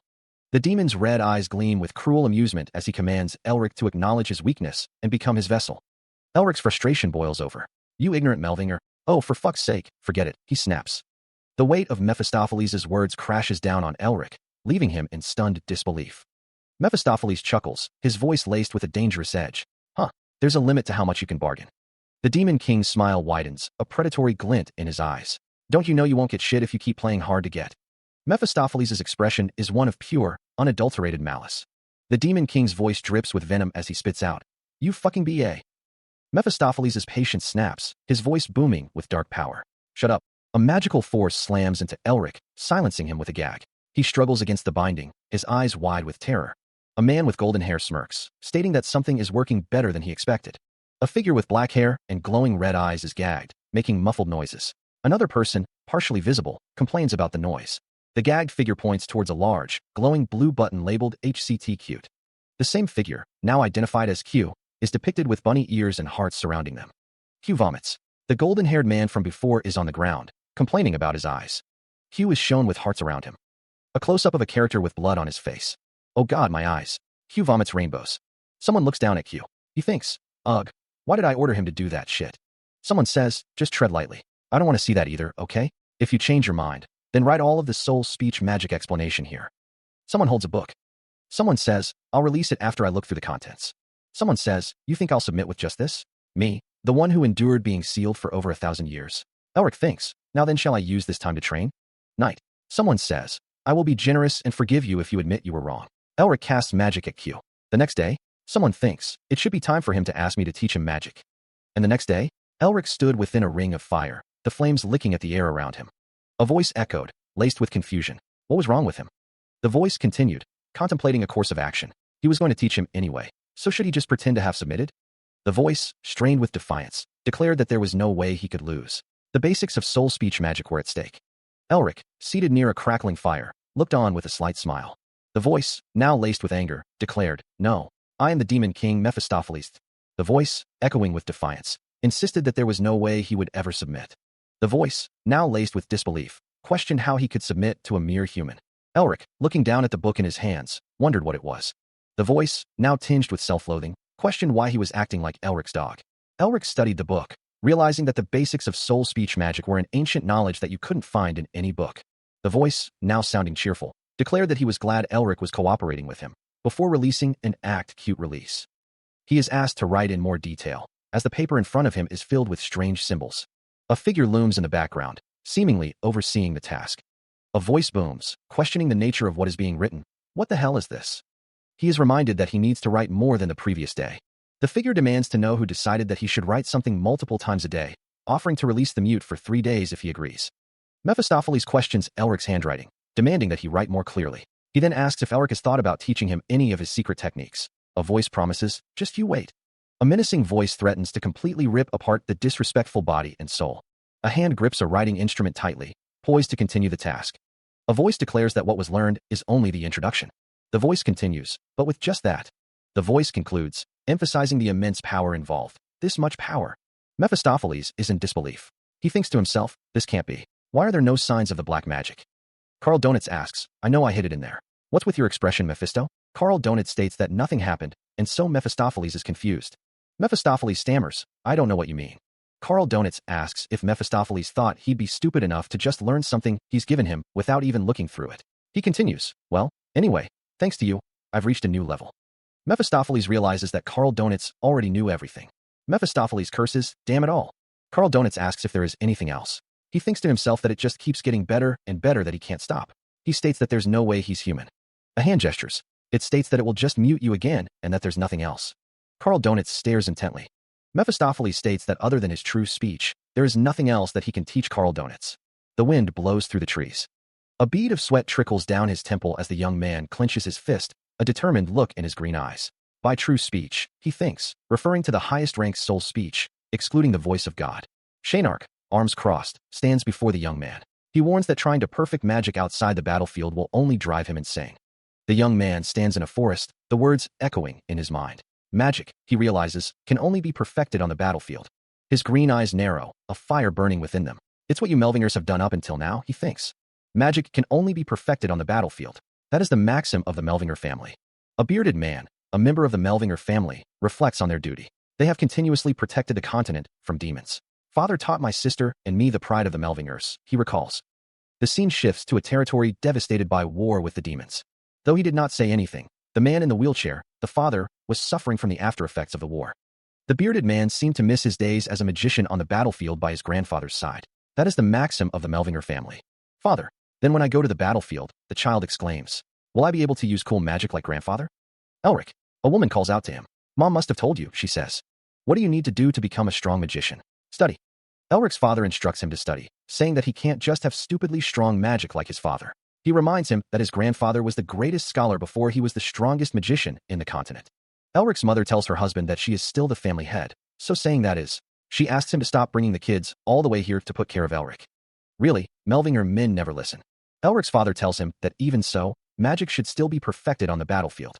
Elric's mother instructs him to make sure to read the brief study on the relationship between the geometrical ancient system and the new era language system by the end of the day. Elric's siblings are playing. One of them says that they are going to play with father today. Another sibling complains that their ear is going to rip. Elric's father says that studying is good and all, but kids should behave like kids. Elric's mother says that it's because he spoils him so much that he's getting bad habits. Elric's father says that like father, like son, he's exactly the same. A sob. Father. Mother. A sob. Father's illness had been getting worse, and mother, who had been taking care of us, suddenly collapsed.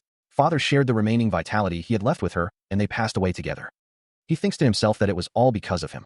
His mother tells him not to say that, and that after meeting him and having their kids, he always shone brighter than anyone else. There wasn't a day that they weren't happy. The parents held hands, expressing their gratitude. They were truly grateful that their kids grew up so well. Hayes lay in bed, her strength fading. Elric's father asked if she was there. She responded weakly, yes, as Elric stood by her side. She was a great mother. Elric's sister, Nuna, cried, begging them to take care of her little brother. She apologized, expressing her sorrow and gratitude. Elric's father sniffled, his voice thick with emotion. He told Elric that his blockage disease was all his fault. He called out to his father. Tears streamed down Elric's face. He confessed that he was scared. He asked how they could just leave like this. What about him and Nuna? Elric's father reached out, his hand gently touching his son's face. Looking back on his entire life, Elric's father compared his days as a magician on the battlefield to his days as their parent. He was much happier in his days as their parent. Elric's father told him that he didn't have to be a magician. Elric's father just hoped that he would live happily with the people around him. A visual representation of souls or spirits. Elric reached out, his face stained with tears. A faint whisper escapes his lips, barely audible. Father. His expression hardens with resolve. The memory echoes in his mind. Father. He recalls his father's words, a mix of love and regret. But father, you were wrong in saying that I don't have to be a magician. The weight of his father's final lesson settles upon him. If you're not strong, you're thrown away, and that's reality. Clenching his fist, Elric vows. That's why I'm going to become stronger, so that no one will be able to ignore me. He considers his path to power. Magic can only be perfected on the battlefield. Yes, what I need now is battle experience. But where should he go? The question hangs heavy in the air. The Crimson Ghost Forest, filled with ghost-type monsters? He dismisses the idea. That place is too dangerous. Then the Goblin Cave? He remembers the warnings. There are too many people there. Then where? Son, there are safe houses throughout. He stood silhouetted against the fiery sunset, contemplating the continent where their ancestors once lived. Yes, there was that place. A voice called out, urging Mephistopheles to move forward. Let's go, Mephisto. There. Going. A swirling vortex of blue energy opened before them, a gateway to the unknown.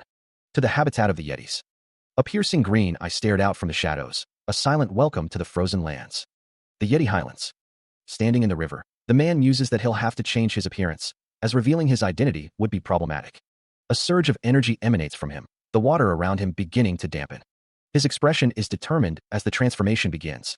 The energy intensifies, a change effect taking hold. He now sports a slicked-back hairstyle, his expression unreadable.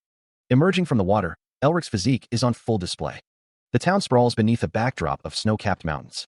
A sign reads, Guide Agency. A voice says, there is a group that's just about to depart, so you're lucky. The man points, explaining that no one goes to the Yeti Highlands these days, so it's surprising so many people are going at once. The group is over there.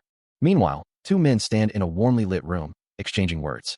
A child exclaims that they're coming just in time, noting that someone new seems to have arrived. Elric looks off to the side, his expression thoughtful. The group consists of 4 herbalists and 3 monster hunters. And 5 people conceal their energies. Then, Mingma introduces himself. His tribe has a tradition of naming people based on the day they're born. Mingma means the second sunrise of the week, which is Tuesday. As long as you follow him properly, there is no chance for you to fall into any danger. Shaynark thinks that Mingma is too talkative and swears he's going to rip his mouth off. Carl Donuts asks Mingma if he can buy a communication crystal orb there. Someone wonders what to do, as their village doesn't have a crystal orb. They are told that they can use something like. Mingma recalls something funny that happened long ago regarding pigeons and letters. Unfortunate, Mingma says, and suggests they go. It can't be helped then, he thinks. Mingma says he'll tell them on the way, and suggests they go. Carl Donuts thinks that Nuna will be mad if he doesn't contact her soon, and things are already getting complicated. Someone says that they let Sean know, so they're sure he'll take care of it. And so the pigeon went down the chimney all of a sudden. But before you know it, for your information, that chimney is in the possession of a person who stole the money of the person living next to the lover of the granny of the Gramps who lived in this village the longest. The group continues their journey through the snowy forest. Someone thinks this place looked familiar. It's the habitat of the Yetis. You know. He questioned if Carl had been to the Yeti Highlands before. Carl scoffed, stating that the Yetis were dregs who dared to admire them. Shaynark snarled, demanding not to be lumped into the same category as demons. Carl thought to himself that he believed they were just monsters, but he never expected they had a connection to the demons.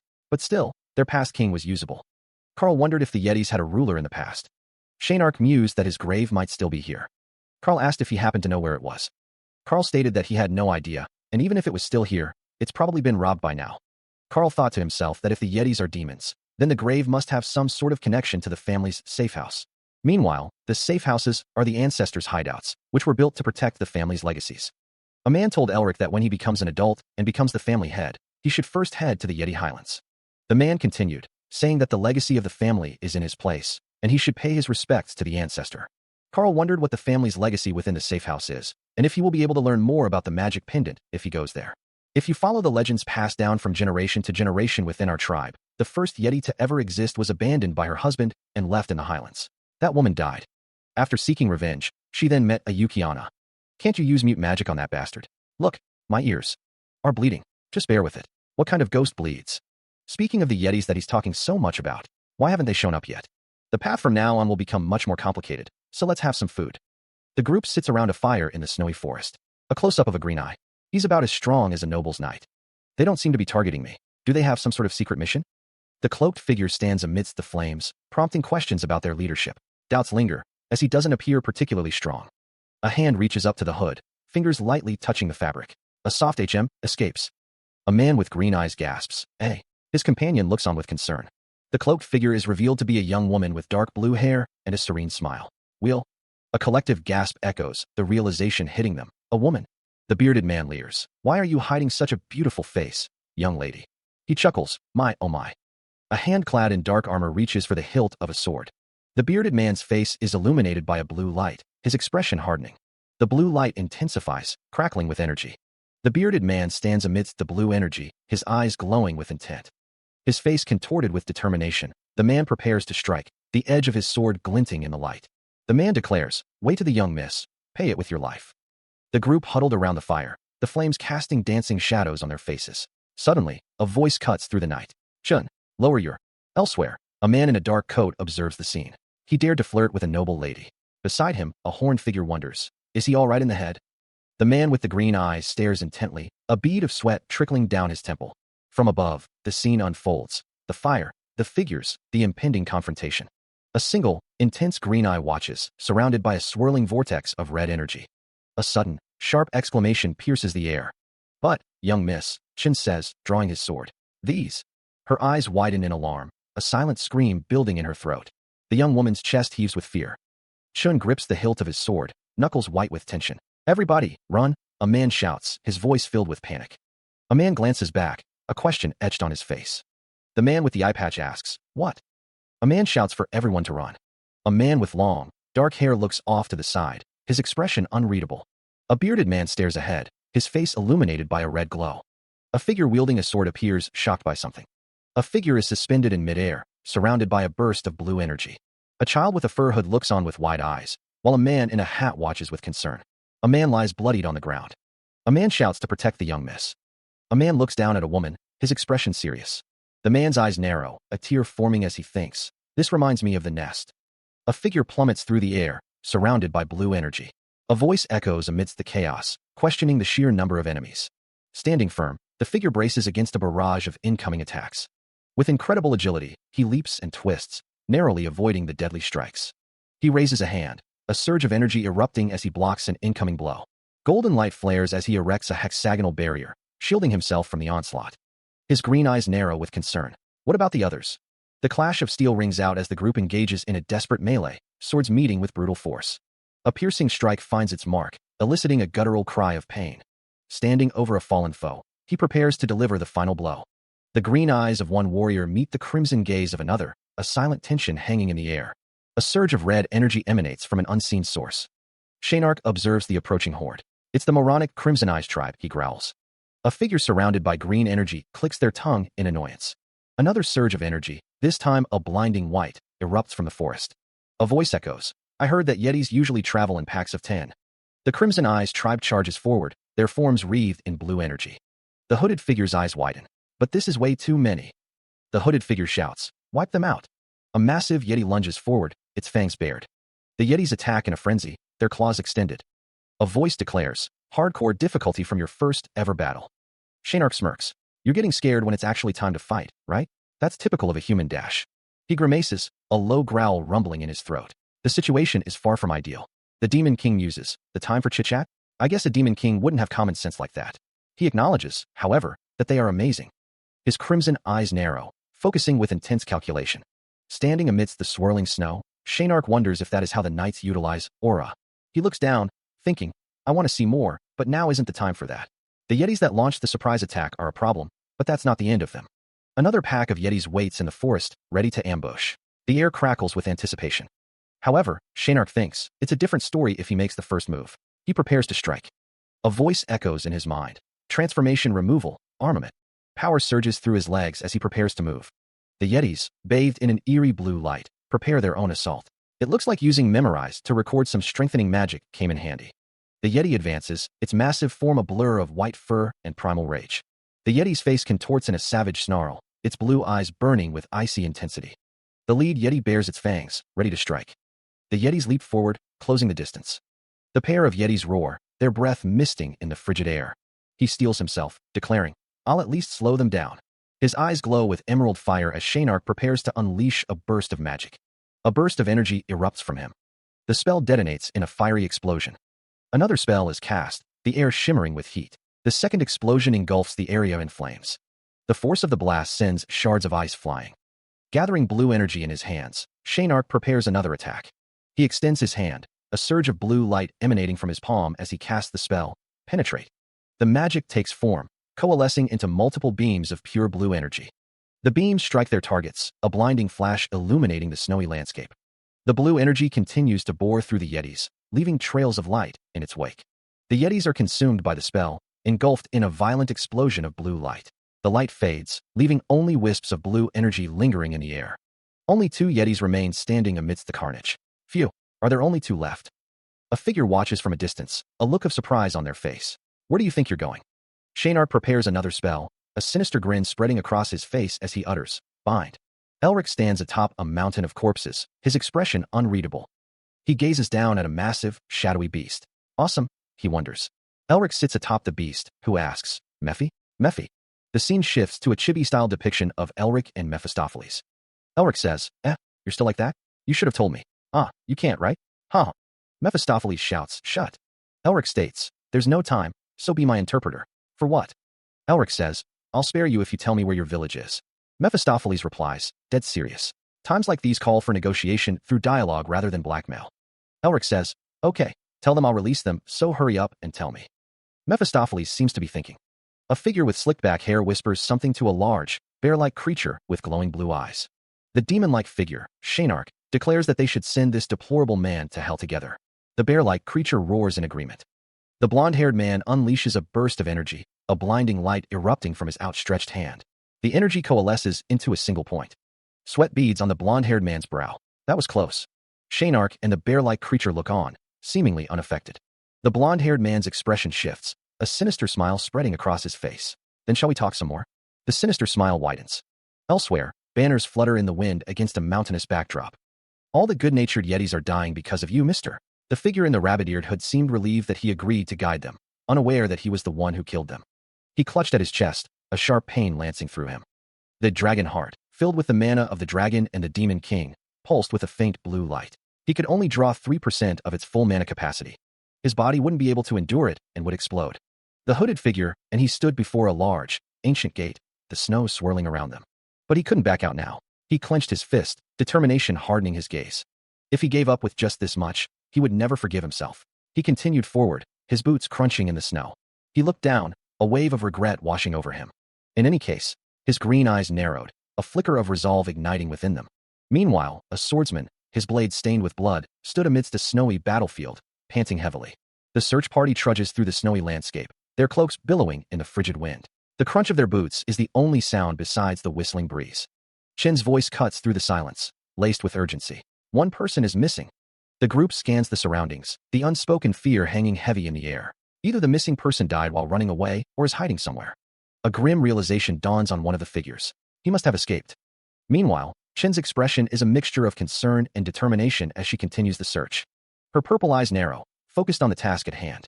Elsewhere, a lone figure stands before a massive, glowing-eyed bear. He pleads, "Please be safe. Avoid unnecessary bloodshed, and allow me to see your tribe chief." The man's face is set with determination, though a bead of sweat betrays his anxiety. A low growl rumbles from the bears, their eyes fixed on the intruder. A voice booms out, "Quoa, step aside."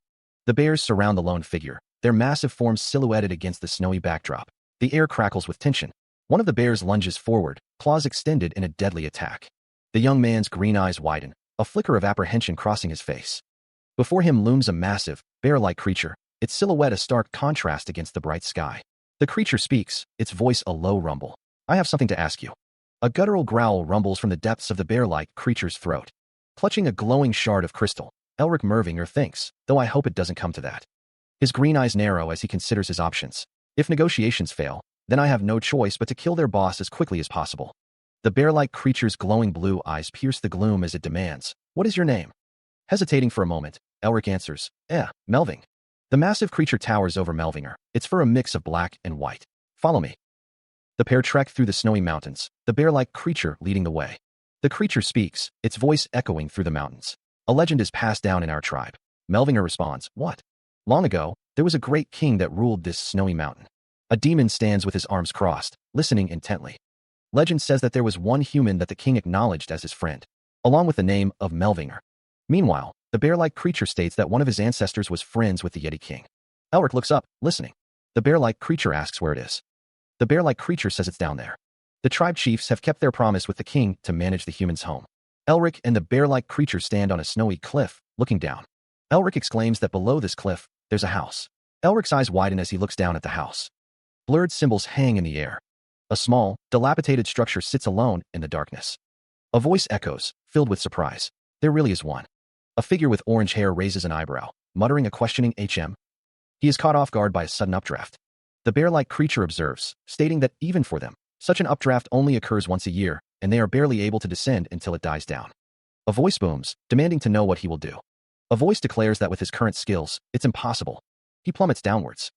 He acknowledges that with his current skills, it's reckless, however. He resolves that if he backs down here, he will not be able to take a single step forward. A voice wonders what he is. He plummets through the air, the cavern walls blurring past in a dizzying rush. The wind screams in his ears, a constant reminder of the ever-increasing distance between him and the surface. A sinister smile curls across Shaynark's face, his eyes gleaming with dark amusement. He muses, "I must reply in kind." He admits, "You're right." The man reflects, "With my current skills, it's reckless. However, if I back..." He continues, "Down here, I will not be able to take a single step forward. Also, since my ancestor wants to see the skills of his descendant." A thud echoes. He plummets through the air. The man grins, resolving, "I must reply in kind." A voice shouts, "Why you crazy F***er." He continues to fall, the wind whipping past him. Another voice yells, "You're really gonna die." "Shit." He thinks, "Isn't this much stronger than I expected?" A voice urges, "Focus, you moron. If you don't, you'll die." He responds, "Yeah, take it." He grits his teeth, steeling himself. One step at a time. A blue light emanates from him as he activates the skill. Tread. The skill manifests as a large, glowing structure in the air. His foot makes contact with the structure, golden sparks flying. The skill continues to manifest, the golden light intensifying. The golden light flares, illuminating the space around him. He continues to fall, the wind whipping around him. The skill continues to take shape, the golden light now a blinding radiance. The skill fully manifests as a large, geometric structure. He plummets downwards, the structure looming beneath him. His eyes glow with a vibrant green light. He continues his descent, the ground rushing up to meet him. He thought he was going to die. The young man finds this place is too ordinary. Nary, it's only a wooden shack. The door is locked with ancient magic. Elric doesn't think it was made to be hard to unlock. Is it not a mana pattern? Maybe there's something like a key. Could it be? Elric holds up a strange, ornate key. He touches the key, and a surge of power emanates from it. The energy intensifies, swirling around the key. A click echoes as the lock disengages. Elric gasps, utterly awestruck by the sight before him. A grand library stretches into the distance, its shelves overflowing with ancient tomes. A hand reaches out, presenting a document. His eyes widen as he takes in the contents. The document speaks of the fundamental doctrine of magic, the magic of fairies and beastmen, even black magic. It speaks of the history of Mirbinger. A hooded figure looms over Elric. Winter Sage, the figure asks. The hooded figure continues, thinking aloud. Since he knows both the Yeti King and my ancestor, he must have some sort of story. Elric examines a book, its cover emblazoned with the name, Historia ex Mirbinger. The book states that eradicating demons is the Mirbinger family's only duty. He stands bathed in a blinding light, an unknown transformation taking hold. A voice echoes, wondering what it will become, declaring it will become a vessel. A few prerequisites must be satisfied, the text declares, the duty given to their family by the heavens. It can be done, the text proclaims, if you are able to properly digest the demons that you swallow time and time again. Won't a new harmonious combination of magic be formed? It will become a vessel, the text continues, of vain and wicked existence. We will become the forefront to swallow the demons and digest the demons that you swallow time and time again. Eat demons, swallow demons, drink demons, the text commands, as a green aura surrounds the figure. Eat, swallow, and drink, the words repeat, as glowing eyes stare out. Continue to fill yourself with all demons. A pendant glows brightly, an usher in a new era of magic. Images flash by, a kaleidoscope of the new era. O descendant, who passed the first test and assignment of the magic pendant and swallowed the first demon. This is the start of your true beginning. He groans, the taste about bitter on his tongue. Elric wonders where he is. A voice echoes, speaking of a future promise to inherit their assignment. The voice continues to echo. The voice declares that Elric must be their descendant from afar. The last name, Mirbinger, is revealed. The man states he is one who steers and tests future descendants through assignments. The man places his hand over his heart. The man asks about him. Elric wonders if Ottohan Mirbinger is the Winter Sage. Mirbinger is surprised. He asks where Elric heard that from. Ottohan Mirbinger mentions the Demon King of Original Sin. Elric thinks that he's just a trash ghost, thinking about the first demon that swallowed Mephistopheles. Ottohan Mirbinger laughs. Ottohan Mirbinger states that they have an amazing descendant and that he will have to increase the difficulty of the assignment. Meanwhile, at that time, Mephistopheles is angered by someone daring to insult the great king. Elric wonders what this assignment is.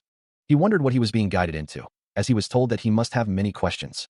Mirbinger remarked that Elric must also be wondering why they were making this so difficult, when they could just leave behind a record of it. Elric nodded, a little embarrassed. A hand crackled with energy. A complex magical circle glowed. The voice declared that it was because what they had prepared was akin. Once it starts rolling, it cannot be stopped. Therefore, they cannot just leave it to anyone, so they have no choice but to thoroughly inspect the descendants, no matter how long it takes. Mirbinger stated that because Elric had passed their test, the choice was now entirely his. Whether to stop the wheel, or to roll it. Because they've passed the test, the choice is now entirely up to them. His entire life as he knows it may disappear. Therefore, this is his last chance to get out. The man, Mirbinger, stands tall. To revive their family. To fulfill the wishes of his grandfather and his ancestors, the great heroes of their family. A large figure stands in front of a fiery background. And to engrave his name into history as a great magician in this land. Elric stands before a large statue, gazing upwards. Shaynark's eyes glow with an intense power. He holds a complex circle of energy in his hands. It has been his dream for a very long time. The energy begins to rise. It explodes outwards in a burst of golden light. The energy expands, filling the space. The golden light reaches its peak intensity. Elric watches the display with awe. A man with a monocle observes the scene. The man exclaims, "Very good. You should at least have this much guts to call yourself our descendant." Well, hands are clasped in prayer. He looks up, a sense of disorientation washing over him as the world seems to shift around him. A hand reaches out, as if grasping for something solid in the swirling chaos. The world solidifies into a vast, snowy landscape. Shaynark and Elric stand small against the backdrop of towering mountains. A voice echoes, filled with confusion. Where? Shaynark's face is etched with bewilderment. Where is this place? A voice booms, explaining, it's a testing ground for you to obtain your first assignment. He clenches his jaw, determination hardening his gaze. In a place like this? Then, I may. A predatory grin stretches across Shaynark's face, revealing sharp teeth. The other man's face is partially obscured, but his words are clear. As a candidate, that is an excellent attitude to have. The camera pans up, showing the two figures standing at the edge of a precipice, overlooking a seemingly endless chasm. Shaynark wonders, what am I supposed to be looking at? A disembodied voice urges, further, look even deeper. Shaynark's eyes widen, a flicker of surprise or realization crossing his face. A dark, swirling mass fills the void. A voice echoes from the darkness, questioning the nature of what is being witnessed. A monstrous figure with glowing red eyes and sharp horns emerges from the shadows. The words "the Ice Mountain King" appear in a speech bubble. The narration states that he was the first and last king to unite the Yetis and rule. Over this ice mountain, he was also ambitious and tried to restore the Yetis to their previous status as demons, as they had been demoted. However, in the end, he was devoured by his own ambitions and ended up as a depraved demon. Shaynark, looking surprised, is told that he must swallow something.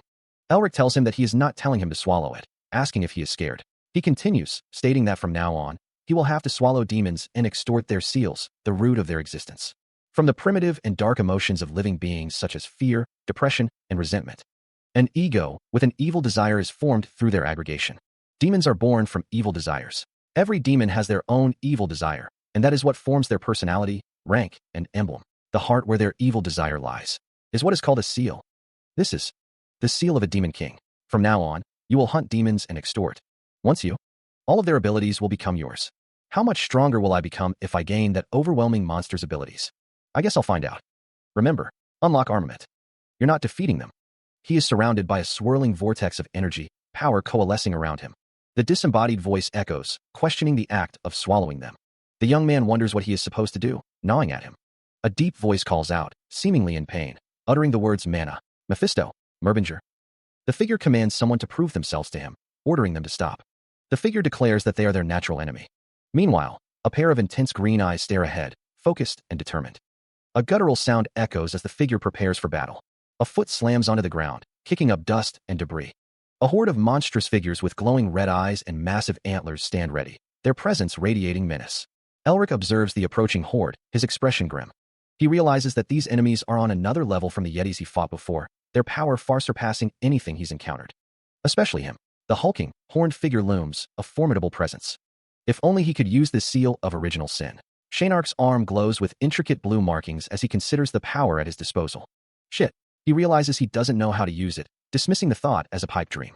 A guttural roar echoes from the monstrous figure, its single red eye burning with malevolent intent. Meanwhile, but since this is only the first test, wouldn't using the Demon King's power be? Elric is surrounded by a horde of shadowy figures. The blue markings on Shaynark's hand glow brighter, a faint pulse of power emanating from the seal of original sin. A blinding explosion erupts, engulfing Elric and the surrounding enemies in a fiery inferno. The force of the blast sends shockwaves rippling outwards, scattering debris and incinerating everything in its path. His eyes widen in shock as the explosion consumes him, the heat searing his skin. Elric's expression contorts in pain and disbelief as the flames engulf him, his fate hanging in the balance. The intricate details of his armor are visible amidst the chaos, hinting at the power he possesses. A question hangs in the air as Elric struggles to comprehend the situation. A figure stands silhouetted against a backdrop of crackling blue energy. A single eye, filled with an unknown intensity, stares out. The face contorts in a silent scream, tears of blue energy streaming down the cheeks. A lone figure stands silhouetted against a blinding light, surrounded by shadowy figures. A hand descends, adorned with a complex blue tattoo that seems to pulse with energy. A voice commands, burst. An explosion of fire and light erupts, consuming everything in its path. The conflagration intensifies, sending shockwaves through the air. Golden eyes widen, reflecting the intense light of the blast.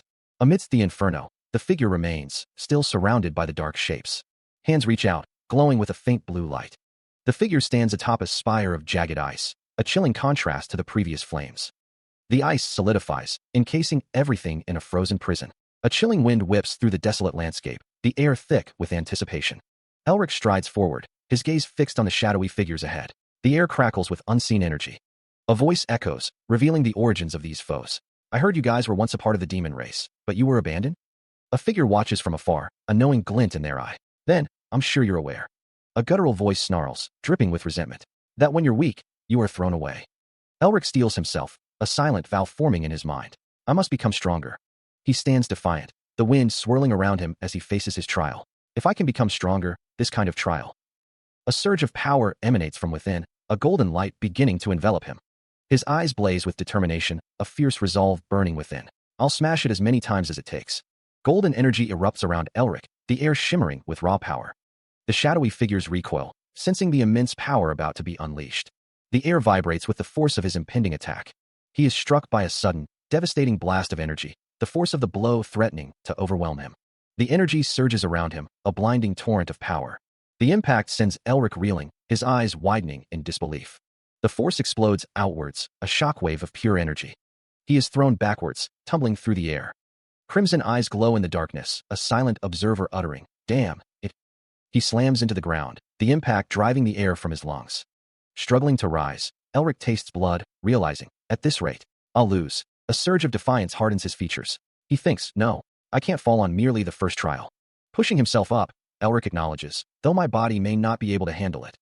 He rises, a blue aura flaring around him, fueled by sheer determination. The energy crackles around him as he prepares to face his trial once more. A dark figure stands, red eyes glowing ominously in the dim light. He grits his teeth, preparing for the onslaught. The armored figure declares, I'll extract more mana. A burst of energy erupts from the armored figure, hurtling towards Elric. From the dragon heart, his eye flares with emerald light. Energy crackles around him, a visible aura of power. He launches a counterattack, a surge of energy meeting the armored figure's assault. Streaks of energy tear through the air, a chaotic dance of power. Engulfed in the radiant energy, Elric is a beacon of defiance. The armored figure gasps, a visible strain etched on its face. He collapses, the weight of the battle crashing down. Phew. His eyes remain closed, the strain evident in the set of his jaw. Opening his eyes, Elric's gaze is unfocused. Surrounded by swirling darkness, Elric struggles to maintain control. At it. He grits his teeth, his heart pounding in his chest. Damn it. My heart feels like it's about to explode. This is way too harsh for a first round. The soldiers are starting to form again. What does he do? Elric's eyes widen in shock. What? A blue aura flares around Elric's hand, a sign of the mana stabilizing. The blue energy intensifies, flowing from his palm. A new seal forms on his hand, faint but present. He thinks, though it's more faint than the seal of original sin, a new seal has formed for sure. I'm not sure what happened, but the mana of the dragon heart that was about to explode has stabilized. The narration explains that demons call their seals their true names. Dean stands beside Elric, who wonders how he's supposed to find that out, since they won't tell him even if he asks. The professor tells him not to worry. A voice assures him that when the time comes, he'll naturally be able to feel it. Elric looks up at a towering figure with antlers and glowing red eyes. A blue aura emanates from Elric's chest. He holds a swirling ball of blue energy in his hands. A hand reaches out towards falling snowflakes. Though he can't explain it, Elric stands in a field of swirling blue energy. A close-up of a green eye, filled with determination. He just knows. The text explains how to use the seal. A snowy mountain range stretches into the distance. Snow falls heavily, obscuring the view. He stood bathed in a surge of blue light, the power of the demon seal beginning to manifest, and what their true name is. The seal's energy crackled around Elric, the air growing heavy with its presence. The true name is. A voice echoed in his mind, cold and heartless. The symbols of the seal began to materialize around him, glowing with an eerie light. The ancient power pulsed, resonating with a force that threatened to overwhelm him. The energy intensified, coalescing into a blinding surge of blue. The seal's true form began to take shape, its power resonating through the air. Elric gasped for breath, the mana consumption taking its toll. The mana consumption is a bit. Sweat beaded on his brow as he struggled to maintain control. He wondered, his voice strained. This is the power of a seal? The full power of the seal was unleashed, bathing the area in an ethereal glow. The landscape around him shifted, the very earth trembling before the seal's might. A voice declares that only a select few remain. A figure with fiery red hair and glowing green eyes looks up, a question forming on their lips. The intensity of the gaze burns with an unnatural light. A single word echoes in the darkness. Why? A wave of crimson energy washes over the scene. His vision blurs, the world reduced to a haze of red. He gasps, struggling to understand what just happened. A silent question echoes in his mind. Why? A primal scream tears from his throat. He struggles to breathe, his body trembling with pain and shock. Each ragged breath is a testament to his agony. He lies prone amidst scattered papers, the cold floor a stark contrast to the burning pain. His eyes widen, a desperate plea for understanding in their depths. What just happened? A figure looms over him, a dark smile playing on his lips. You went through quite an ordeal from the looks of it. The young man looks on. Mephistopheles states that he expected the assignment was activating since Elric fell asleep as his pendant was going crazy. He guesses it wasn't easy. Elric thinks to himself about the assignment and that he didn't die for real. Mephistopheles must have lost consciousness after consuming all of his mana, but its power was much greater than his imagination. If the incomplete seal of cruelty is this powerful, then exactly how amazing is the seal of original sin? But how is he supposed to use them? Elric wonders if that could be the seal of cruelty. Mephistopheles thinks that the Winter Sage devised quite a bizarre scheme. Elric asks Mephi how he uses the seal of original sin. Mephistopheles guesses he told him about his true name. Mephistopheles asks if Elric really thinks he'll just tell him that. Mephistopheles says that no matter what kind of humiliation Elric puts him through, he'll never get anything out of him regarding that. Elric thought he'd say that. The seals are everything to the demons, after all. If Mephistopheles approves of his use of the seal of original sin, then everything would be stolen from him. It's unfortunate, but he'll give up for now. Since he wasn't even able to handle the Yeti's power, there's no way he would be able to handle a Demon King's. Elric asks, Mephi, you said you know the Ice Mountain King, right? Mephistopheles asks why he's asking him that all of a sudden. Elric thinks to himself that this place is his grave, and apparently he has to catch him. He wonders what the reason could be. Mephistopheles exclaims that Otto von Merbinger was crazy, but he dares to make the likes of him catch the entity who he acknowledged. Elric asks if he knows any good methods. Mephistopheles replies that he knows none. Mephistopheles asks what he's talking about, saying that he's not even part of the demon race anymore, so he can tell him at least that much. He says that spilling the secret of the seal, which is both the secret and weakness of their race, would be nothing more than stomping on his pride as a demon king used to leading them. Elric thinks that he really thinks he can bend his pride with something like that. He thinks about a 3-day exemption from Egeo Hell. Mephistopheles says that he continues to show him such contempt, and to forget it. Elric says such contempt, but ahem. Mephistopheles says that because his generosity is as big as the ocean, he'll just let it go this one time. For a mere 5-day exemption. LOL. Ahem. Ahem. With the seal he currently possesses, Shaynark declares that Elric's father can forget about clearing the assignment, adding that he won't even get anywhere near the Ice Mountain King. However, Elric's father listens intently to Shaynark's words, a hint of concern etched on his face. Elric's father, surrounded by a swirling vortex of dark energy, muses that he might have to use the hint that Mephisto gave him. The man's lips curl into a frustrated sneer. His achievement level is only 1 star. Elric stands amidst a swirling vortex of icy blue energy. The icy energy intensifies, blurring the world around him. The world dissolves into a blinding white light. The light fades, revealing a landscape of frozen desolation. He lands heavily, the impact jarring his bones. Elric stands, his breath misting in the frigid air. We finally meet. An icy mountain looms in the distance. The man thinks, no matter how many warriors he defeats, his achievement level is stuck at 2 star. In other words, he has to face this to increase his achievement. Achievement, right? A surge of demonic energy erupts before Elric. Fucking hell, that's not a shadow, but all demonic energy. What kind of entity was he back when he was alive to have reached this point? Dean asks if Elric is telling him to beat that thing. The man with glasses assures him that he won't die. Elric wonders if he is really their family's esteemed ancestor or their archenemy. A vast, snow-covered mountain range stretches across the horizon, its peaks disappearing into the clouds. Even so, Elric decides he'll give it a shot. He stands alone in the snow, his resolve hardening. But if he keeps trying, he can definitely win, Elric thinks. Elric's expression hardens with determination. A demonic figure watches from afar. A bead of sweat trickles down Elric's face, a hint of the pressure he's under. Elric lies defeated on the icy ground, scattered papers around him. After collecting all those seals and working his ass off, Elric thinks he died, without even raising a finger. How is he supposed to win against that? Shaynark asks if Elric finally gets it now, and to just give up on the assignment. Even so, if he extorts the seal of such an entity. That son of a bitch is acting like that again, Elric thinks. That was a bit unexpected, the Ice Mountain King. A pair of horns rise from the darkness. A pair of narrowed green eyes glare intensely. Shaynark's red eyes pierce the gloom. The crimson gaze remains fixed. The figure demands, "Why are you looking at me like that?" A voice muses, "There's something between the Ice Mountain King and Mephisto. Well, I'll take my time in figuring that out." The voice continues, "What's more important right now is swallowing the Ice Mountain King, though I still don't know how, but..." The figure declares, "I guess I'll find out if I beat the shit out of her." The figure with red eyes muses that the Ice Mountain King and Mephistopheles seem to have a special relationship. What's more important right now is, though I still don't know how, but I guess I'll find out if I beat the shit out of her. Dai. A surge of blue energy erupts. The blue energy takes the form of a monstrous beast. The blue energy continues to surge. It hurts. It hurts so much. My head. His head felt like it was going to burst, the pressure building with each passing moment. Blue energy crackled around him, a volatile force threatening to overwhelm his senses. Slowly, Shaynark was getting closer, little by little. He could finally see her face. The demonic figure's face emerged from the swirling energy, a sinister grin spreading across its features. He could see it now, how to use the Ice Mountain King's seal of cruelty. To surpass the being who had mastered it, Shaynark's eyes glowed with malevolent intent. But he would surpass it, a fierce determination burning in his eyes. His face contorted in a roar of defiance, the power surging within him. Icy peaks pierced the sky, a testament to the Ice Mountain King's dominion. Habits, actions, ways, theory, the foundations of mastery. He was enveloped in a blinding aura of blue energy, the seal's power resonating within him. Standing tall, he had seemingly harnessed the Ice Mountain King's seal of cruelty, a new power at his command. A voice echoes, declaring that even if he has to steal everything from her, he will. A figure is engulfed in a burst of blue energy. Someone walks away from the remnants of shattered ice and lingering energy.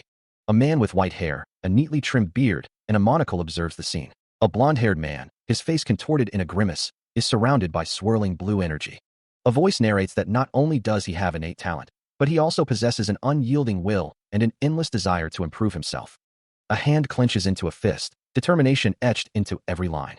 The figure stands over someone who will never appear, even in their family. An explosion of blue energy fills the space. The blonde-haired man is surrounded by blue energy, a sinister smile playing on his lips. He thinks of himself as a lunatic. The man grins, muttering that he's reached the 3-star. A close-up of the man's eye reveals a glint of madness. Shaynark lunges, a dark aura swirling around him as he closes the distance. He thinks, she doesn't even give me time to breathe, damn it. The protagonist blocks the attack with a hexagonal shield of blue energy. The Demon King's eyes narrow, a fierce determination burning within them. The protagonist grits his teeth, maintaining the energy shield against the relentless assault. A blinding explosion of energy erupts, the shockwave rippling outwards. The protagonist struggles, thinking, shit, is this my limit? Just stealing isn't enough. Shaynark's silhouette is framed by dark energy. He thinks, to defeat the Ice Mountain King, I have to understand her. The protagonist's expression hardens with resolve. No, I must. The protagonist is surrounded by swirling shadows, a desperate determination etched on his face. Become her. An intense blast of blue energy is unleashed. Shaynark's eyes widen in surprise, his face illuminated by an eerie red glow. Huh? A disembodied voice echoes in the darkness. Did I die again? A voice echoes through the darkness, demanding proof. Mephistopheles, his red eyes gleaming in the dim light, seems taken aback. A chorus of voices questions his presence, demanding he prove his worth to their race. A figure declares himself to be the Ice Mountain King, his voice laced with uncertainty. The question hangs in the air, the Ice Mountain King? A surge of energy crackles through the air. A blinding light pierces the darkness. A single eye stares out, filled with an unknown emotion. A horned figure looms in the shadows. Confusion clouds the figure's face. What in the world is going on? The demon god has delivered them an oracle, their queen, the leader of the Highlands. Another horned figure watches from the darkness. The mountain range would be theirs. The Ice Mountain King reflected, born to rule the icy domain. He wondered if this was his past. However, he, who was the first in the history of the Ice Mountain to unite the tribes, could not be satisfied with just the Ice Mountain. He had to reclaim his former glory. The Ice Mountain King declared, urging them to hear him. Since they were once part of the almighty demon race, they would once again be returned to their rightful place. Beyond the Ice Mountain, they made countless humans and demons kneel before them. And at last, they would once again become part of the demon race. And even further, he tried to become a demon king. However, the title Demon King looms above a shadowed figure, a declaration of ambition and power. The name Mephistopheles appears above a distant figure, hinting at a connection to the demonic realm. A close-up reveals a character with horns and piercing red eyes, a sinister smile playing on his lips. Two figures stand in silhouette, one towering over the other, horns prominent against the crimson backdrop, and I had no choice but to taste the bitterness of defeat. A mountain sigil glows against a backdrop of splattered blood. Nevertheless, I never stopped, and did whatever it took to polish my true name and evolve my seal. A shadowed figure walks forward, determination etched on his face. I took the first step, just a little further.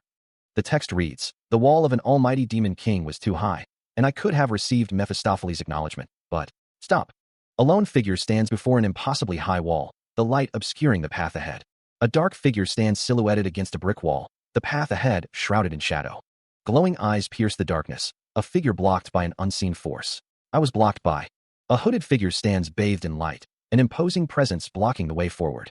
The text reads, a wall steeper than. The light catches the lenses of Merbinger's glasses, his expression unreadable in the shadows. Nothing he had ever faced before. A voice echoes, driven by ambition. It speaks of receiving Mephistopheles' acknowledgement, but being blocked. A stern voice commands, stop.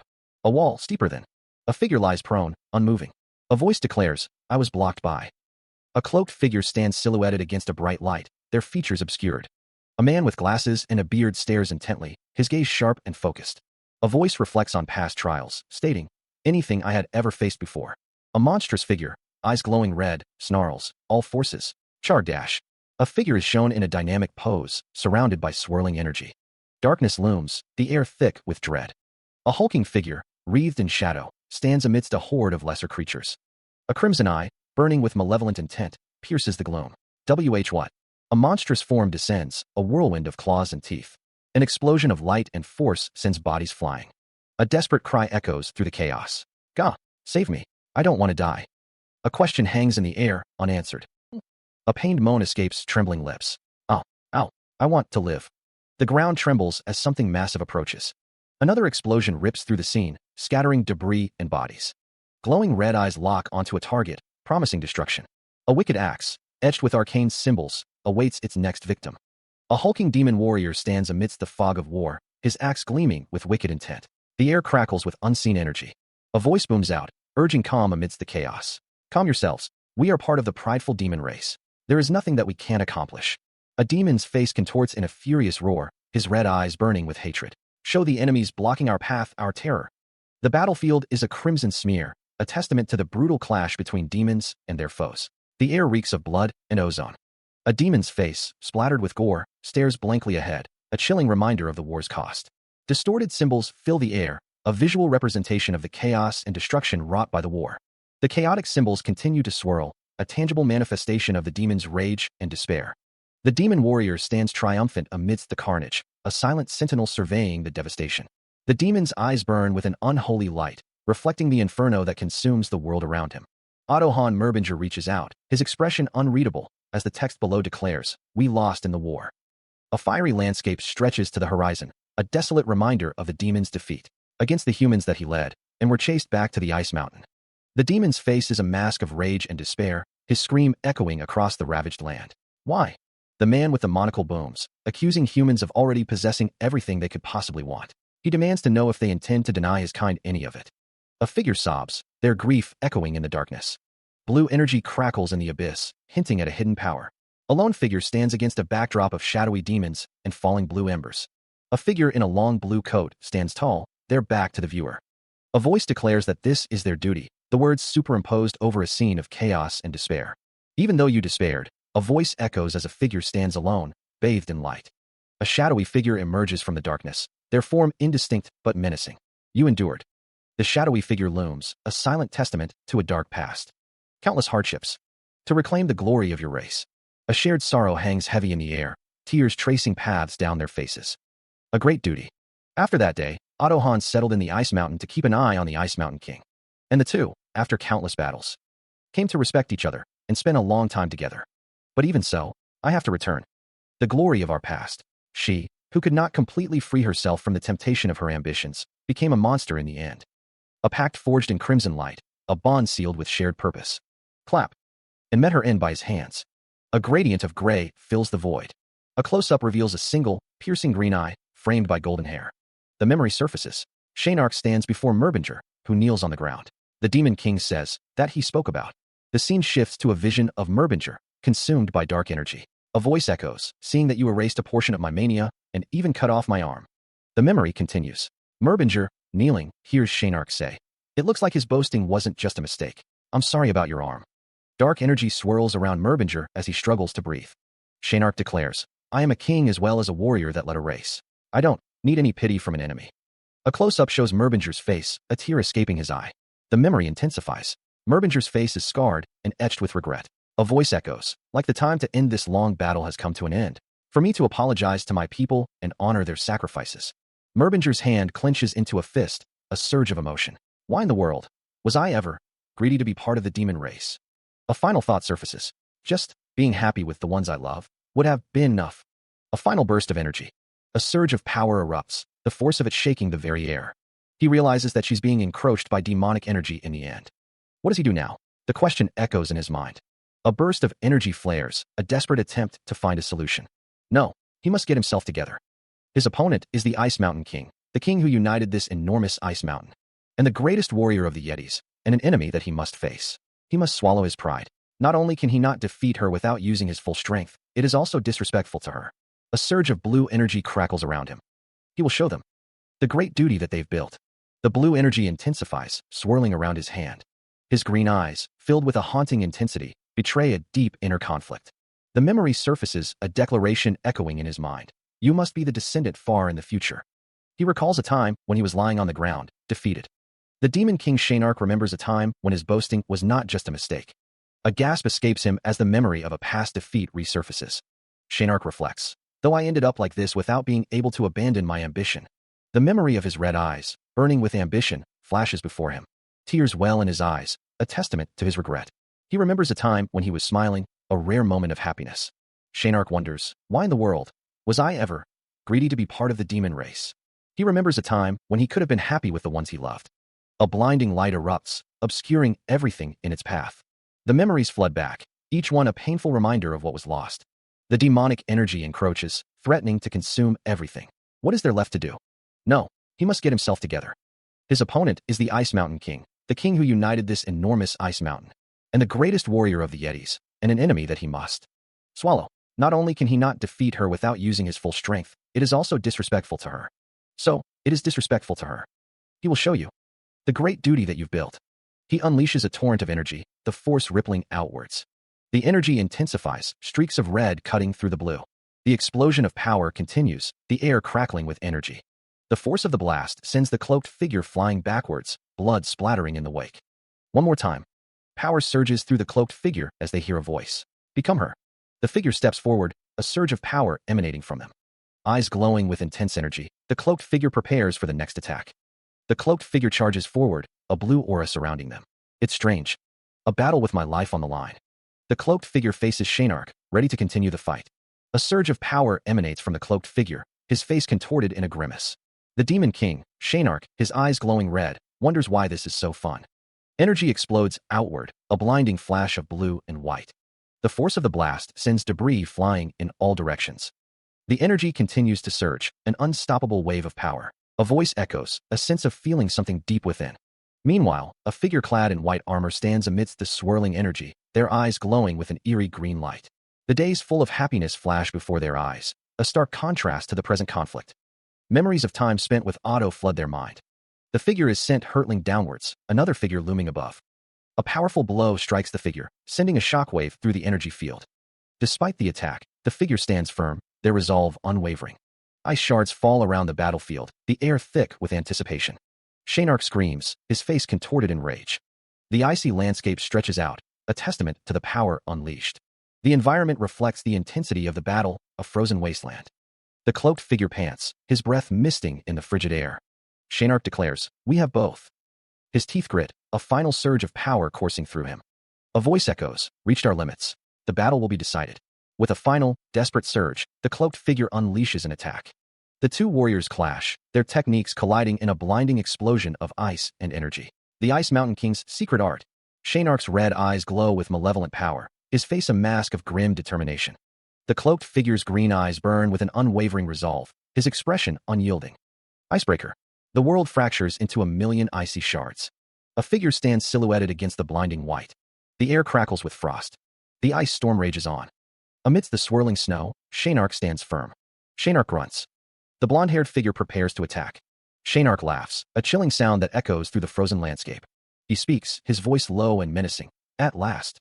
Elric's voice, soft with gratitude, echoed in the air. Thank you.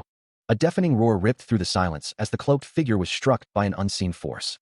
Tears streamed down Elric's face, each drop reflecting the blinding light that now filled the space. The world dissolved into a searing expanse of gold. The ground erupted in a geyser of pure energy. Rays of light pierced through the swirling clouds of dust and debris. The golden light intensified, burning away the shadows. Amidst the chaos, a lone figure stood silhouetted against the blinding light. The attack left a deep scar on the landscape, a testament to its raw power. The air crackled with residual energy, a palpable reminder of the force unleashed. The cloaked figure stood amidst the fading light, now wreathed in an aura of crackling blue energy. The blue energy pulsed with an otherworldly power, its source a mystery. A hand, marked with a vibrant blue tattoo, rests open. A small sprout pushes its way through the earth. The plant grows, now bearing a delicate flower. A bouquet of white flowers blooms, their petals soft and inviting. A single flower stands, accompanied by the words, "Rest in peace." The text declares, "With this, my first assignment came to an end." Otto von Merbinger claps his hands together, a glint of amusement in his eyes. Mountain King, Marvelous, he exclaims. Elric Mervinger frowns, his brow furrowed in concern. Isn't the first assignment way too hard from the start? He asks. A stern voice booms from behind Elric. Goes in our family. You can't call yourself a Merbinger if you can't even overcome something like this. A disembodied voice expresses surprise. But still, I'm surprised. Otto Hahn Merbinger strokes his beard thoughtfully. Even if you have talent, I thought it'd take you at least 1 to 3 years. Elric mutters, his expression unreadable. Month. Elric's eyes narrow, a hint of defiance in his gaze. Yes, 1 month. Elric gestures with his hand, a touch of pride in his voice. No, it's only been a month since I learned magic. Otto Hahn Merbinger chuckles, a hint of mockery in his tone. But a chick, who's only learned since I spent a month here, it's 2 months now. Ha ha ha, what a bad joke. The two men stand in silence, the tension palpable. He and Elric stand on what appears to be a snowy mountain top, the wind whipping around them. Merbinger states with confidence, I sure have an eye for people. Elric grabs Merbinger, complaining, bastard. Ack, it hurts. Your beard. Your beard. The pair stand together, overlooking a vast, icy landscape. Elric asks, what were her final moments like? Merbinger says, I'm relieved. Elric says, thank you for everything until now. A close-up shows Elric's face, his expression thoughtful. Merbinger reflects, I understand.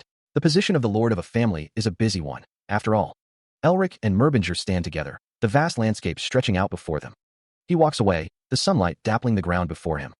Elric continues his trek across the field, a figure awaiting him in the distance. He scratches his cheek, muttering to himself, wondering how to get out of here.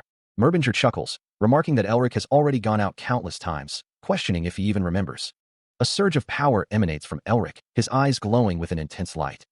Elric studies some papers, his expression unreadable. Merbinger exclaims, calling someone a goddamn esteemed ancestor.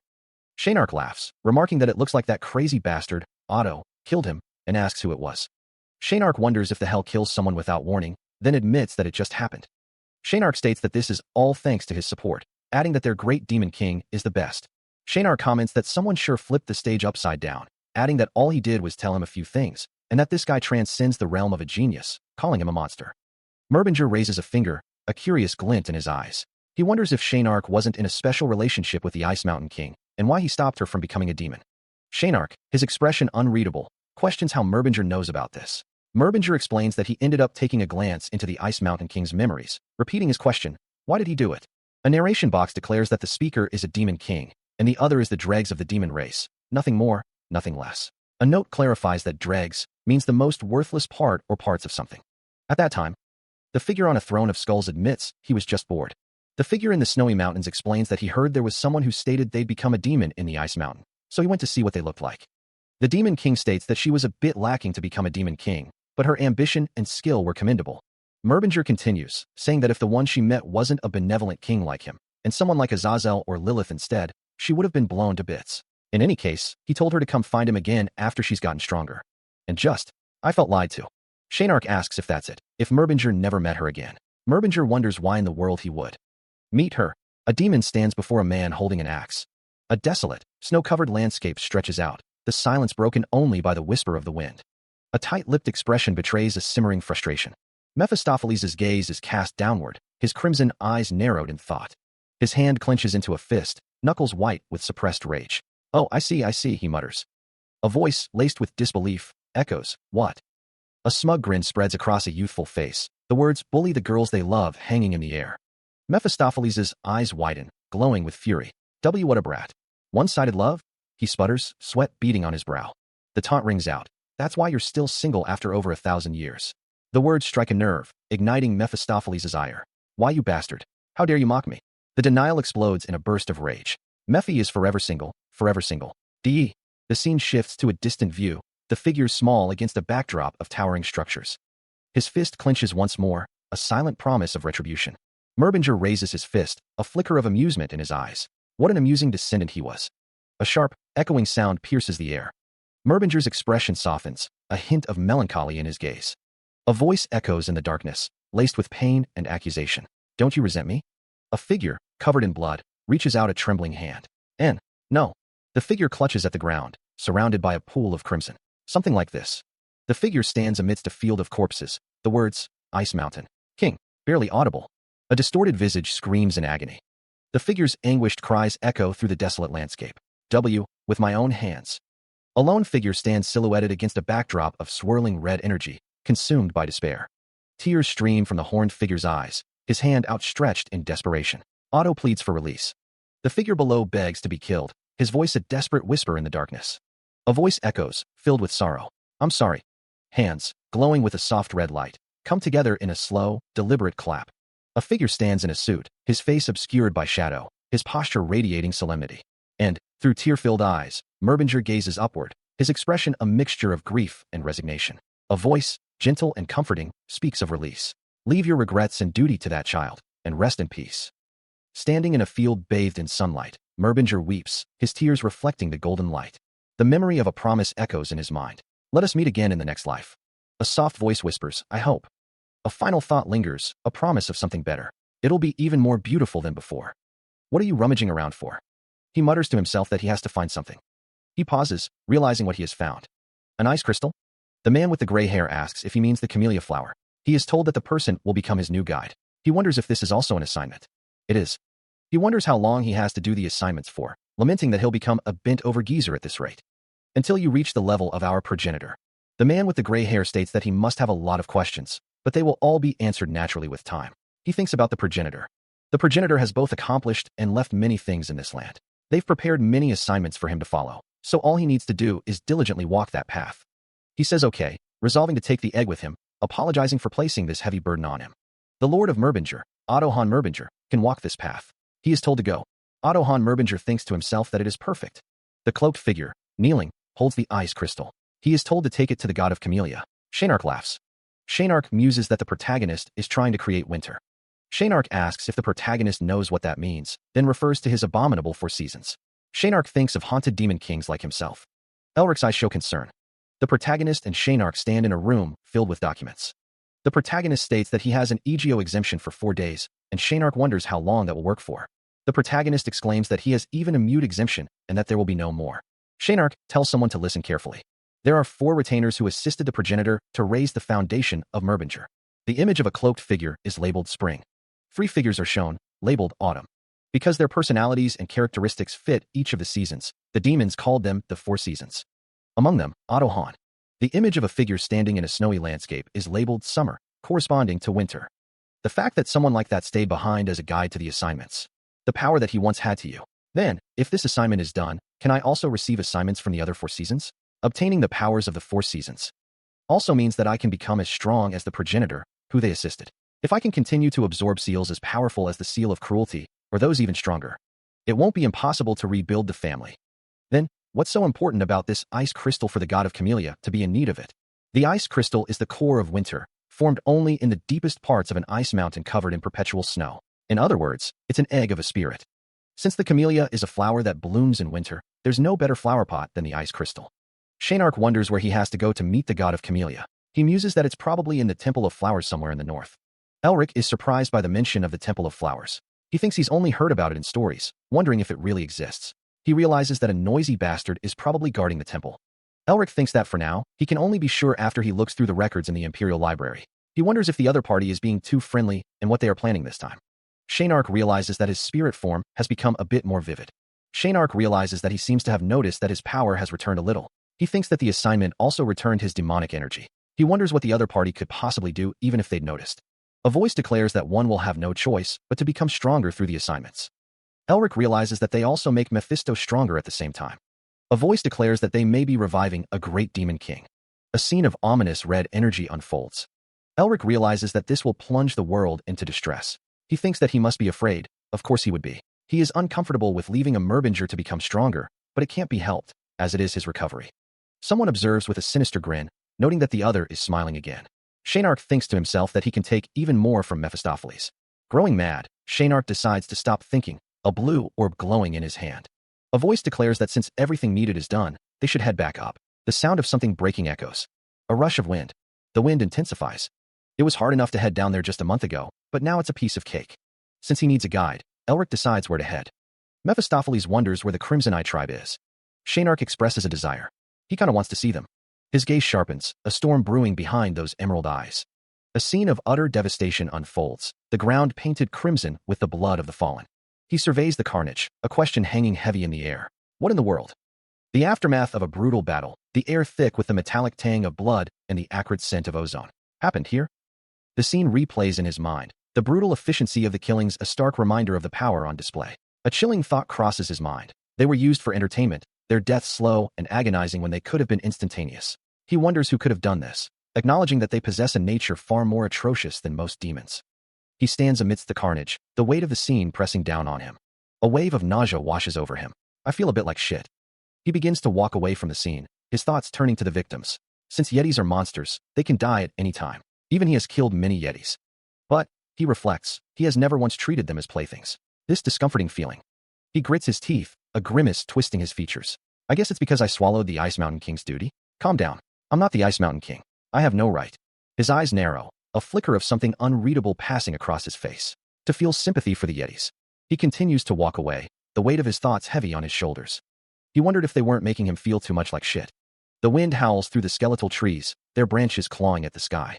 The woman struggles to breathe, her chest heaving with each shallow gasp. Her face is pale, beads of sweat clinging to her brow as she grits her teeth against the pain. She stumbles, her legs threatening to give way beneath her. The man steadies her, his grip firm and reassuring. He asks if she is all right. She insists she is fine and tells him not to worry. She urges him to focus on finding the grave. He tells her that she should rest for now. The child of the Blue Lion declares that she doesn't want to be a burden. Tears well in his eyes as he looks at her. She thinks that many people died because of the assassins chasing after her, and that she can't afford to collapse here for their sake. It's already been a month since they started searching for the grave. She looks up, her expression a mix of worry and determination. A thought bubble appears, filled with a desperate question. Where in the world is it? Her eye reflects the turmoil within. A single word echoes in her mind. Father. A flag bearing the emblem of the Blue Lion family flutters in the wind, a harsh judgment echoing. The sole daughter of the Blue Lion can't even swing a sword properly. The imposing silhouette of the Blue Lion family castle looms in the background. The words Great Lion Family, Blue Lionville Family are displayed. A hushed voice warns, Shoo, what are you going to do if the Blue Lion hears you? The weight of the criticism crushes her. She trains, the sounds of her efforts echoing in the training grounds. She wonders why she doesn't have talent, questioning if she even can. The text describes the Blue Lion's sole daughter as unable to even swing a sword properly. The future of the Vile family looks bleak. The lion only follows the strong. A scentless flower, she wonders if she can even call herself a child of the Blue Lion. Isabel hears her name called. Isabel calls out to her father. Blue Lion Hermanville is shown. Hermanville apologizes for placing such a heavy burden on her. Hermanville tells his daughter that it's all because she's not good enough, and that there's no need for her to follow in his footsteps and become the Blue Lion. Hermanville tells Isabel that she's not the Blue Lion, but a proud member of the Vile family. Isabel responds, but father. Hermanville laughs, telling Isabel to touch his rock-hard muscles, which she notes as armor. He tells her not to worry about her father. Hermanville tells her not to worry about the Blue Lion, Hermanville. As always, Isabel will continue to chase her dream of becoming the best swordsman in the continent. She smiles sadly, tears welling in her eyes. A long, dimly lit hallway stretches into the distance. Two hands clasped tightly together, a silent promise of support. Isabel sits beside her father's bed, a doctor standing nearby. The symptoms are similar to blockage disease. Elric's mana flow has gone haywire because he used aura too recklessly. If they don't take measures soon, his muscles will atrophy. Why isn't father waking up? The problem will be resolved if they restore his mana flow, but it's almost impossible with human ability because he just has too much mana. At this point, you have no choice but to depend on a magic tool. Save father. Because regular items are completely useless for father's treatment, Isabel was desperate for an advanced magic tool that the magic tower or the academy possessed. But it was useless. I have to, even with their magic tools. Though I scoured the entire continent without rest. I couldn't find a single clue that would help in treating my father. Hey, do you know that there's a grave of the king that ruled the Ice Mountain in the Yeti Highlands? One man asked. Really? If it's a king's grave, then it must be filled with treasures, the other replied, leaning forward. There may even be magic tools that humans can't get a hold of. We'd be rich if we had even one of those. Should we try robbing it? Moron, do you want to be eaten by Yetis just for a myth? A woman with teal hair scoffed. Don't waste your life and just keep drinking. After researching that grave as if grasping at straws, he found out that the grave existed, and even figured out where it may be. But a problem was formed because this fact happened to reach the ears of Uncle. A scream pierces the air as assassins descend, blades flashing in the dim light. Run away, young miss. Save me, the Blue Lion child cried out, fear contorting her face. Paulville, who was waiting for an opportunity to take the Blue Lion's seat, had made his move. Sent assassins to kill me, the successor. Just. The sound of steel echoes through the snowy forest. Miss, you must hide, a desperate voice urged. An assassin, clad in dark armor, raised his sword, ready to strike. Pardon. Steel clashes against steel, a desperate defense against the onslaught. A figure in dark armor, his face obscured by shadow, states that they've been looking all over for someone. The air crackles with anticipation. Emerging from the forest, a group identifies themselves as the Blue Wolf 6th Unit. They were wondering where their target was, and now they've found them. The armored figure continues, stating that since the target is still a member of the Vile family, they will at least end them quickly. These are the elite knights that Paul Vile secretly raised. A voice cries out, dismissing the threat as nonsense. Hanol, his expression a mix of defiance and desperation, is told that he will pay for the lives of Isaac and Zard. A voice urges the young miss to run away and not look back, the urgency palpable. One protector pleads with another to let go, insisting that Chun will die at this rate. The sounds of struggle fill the air. The protector explains that Chun is risking his life to buy them enough time to run away. Desperation hangs heavy in the air. But, young miss, the armored figure states that their loyal servant will die at this rate, and demands that the other person come out. Standing over a fallen figure, the armored man declares the young miss is long gone, dismissing the fallen protector as an idiot. The forest is silent, save for the rustling of leaves. A blade drips with fresh blood. A hooded figure muses, thinking the young miss is quite cold-hearted for abandoning her loyal knights. Now then, a voice declares a lethal intent to cut his head off. The hooded figure walks away, leaving a trail of blood. Elsewhere, the hooded figure stands in a snowy forest, facing another figure in the distance. Tears streaming down her face, the blue lion child cries out, asking if she isn't their objective and begging to be killed instead of Chun. The blue lion child apologizes, her eyes filled with despair. A voice states that it won't do. The blue lion child is shocked to learn that everyone related to or who has witnessed this event has been ordered to be killed. She whispers, "No way." A voice echoes with regret, lamenting, "If only you didn't run, everyone would have been alive and lived their lives happily with their families." It's truly a pity. The blue lion child's voice trembles with guilt. Because of me, innocent people died for someone like me? A surge of energy erupts around her, the air crackling with unseen power. A figure shrouded in shadow declares, "Let's end." She whispers, "I see." A figure sprints through a blurred landscape, fleeing or pursuing, the intent unclear. The transformation intensifies, the energy coalescing into a tangible force. A hooded figure emerges, the blue lion child reborn in a new guise. A figure emerges, their eyes burning with an intense light. Silhouetted figures stand in a forest, their forms obscured by the darkness. A voice echoes with rage, cursing the fucking bastards. Elric, who entered the stage as a savior. A figure stands amidst falling debris, a voice declaring, "Yes, something like benevolence." A figure's hand glows with power, as a voice declares that power is wasted on trash like you.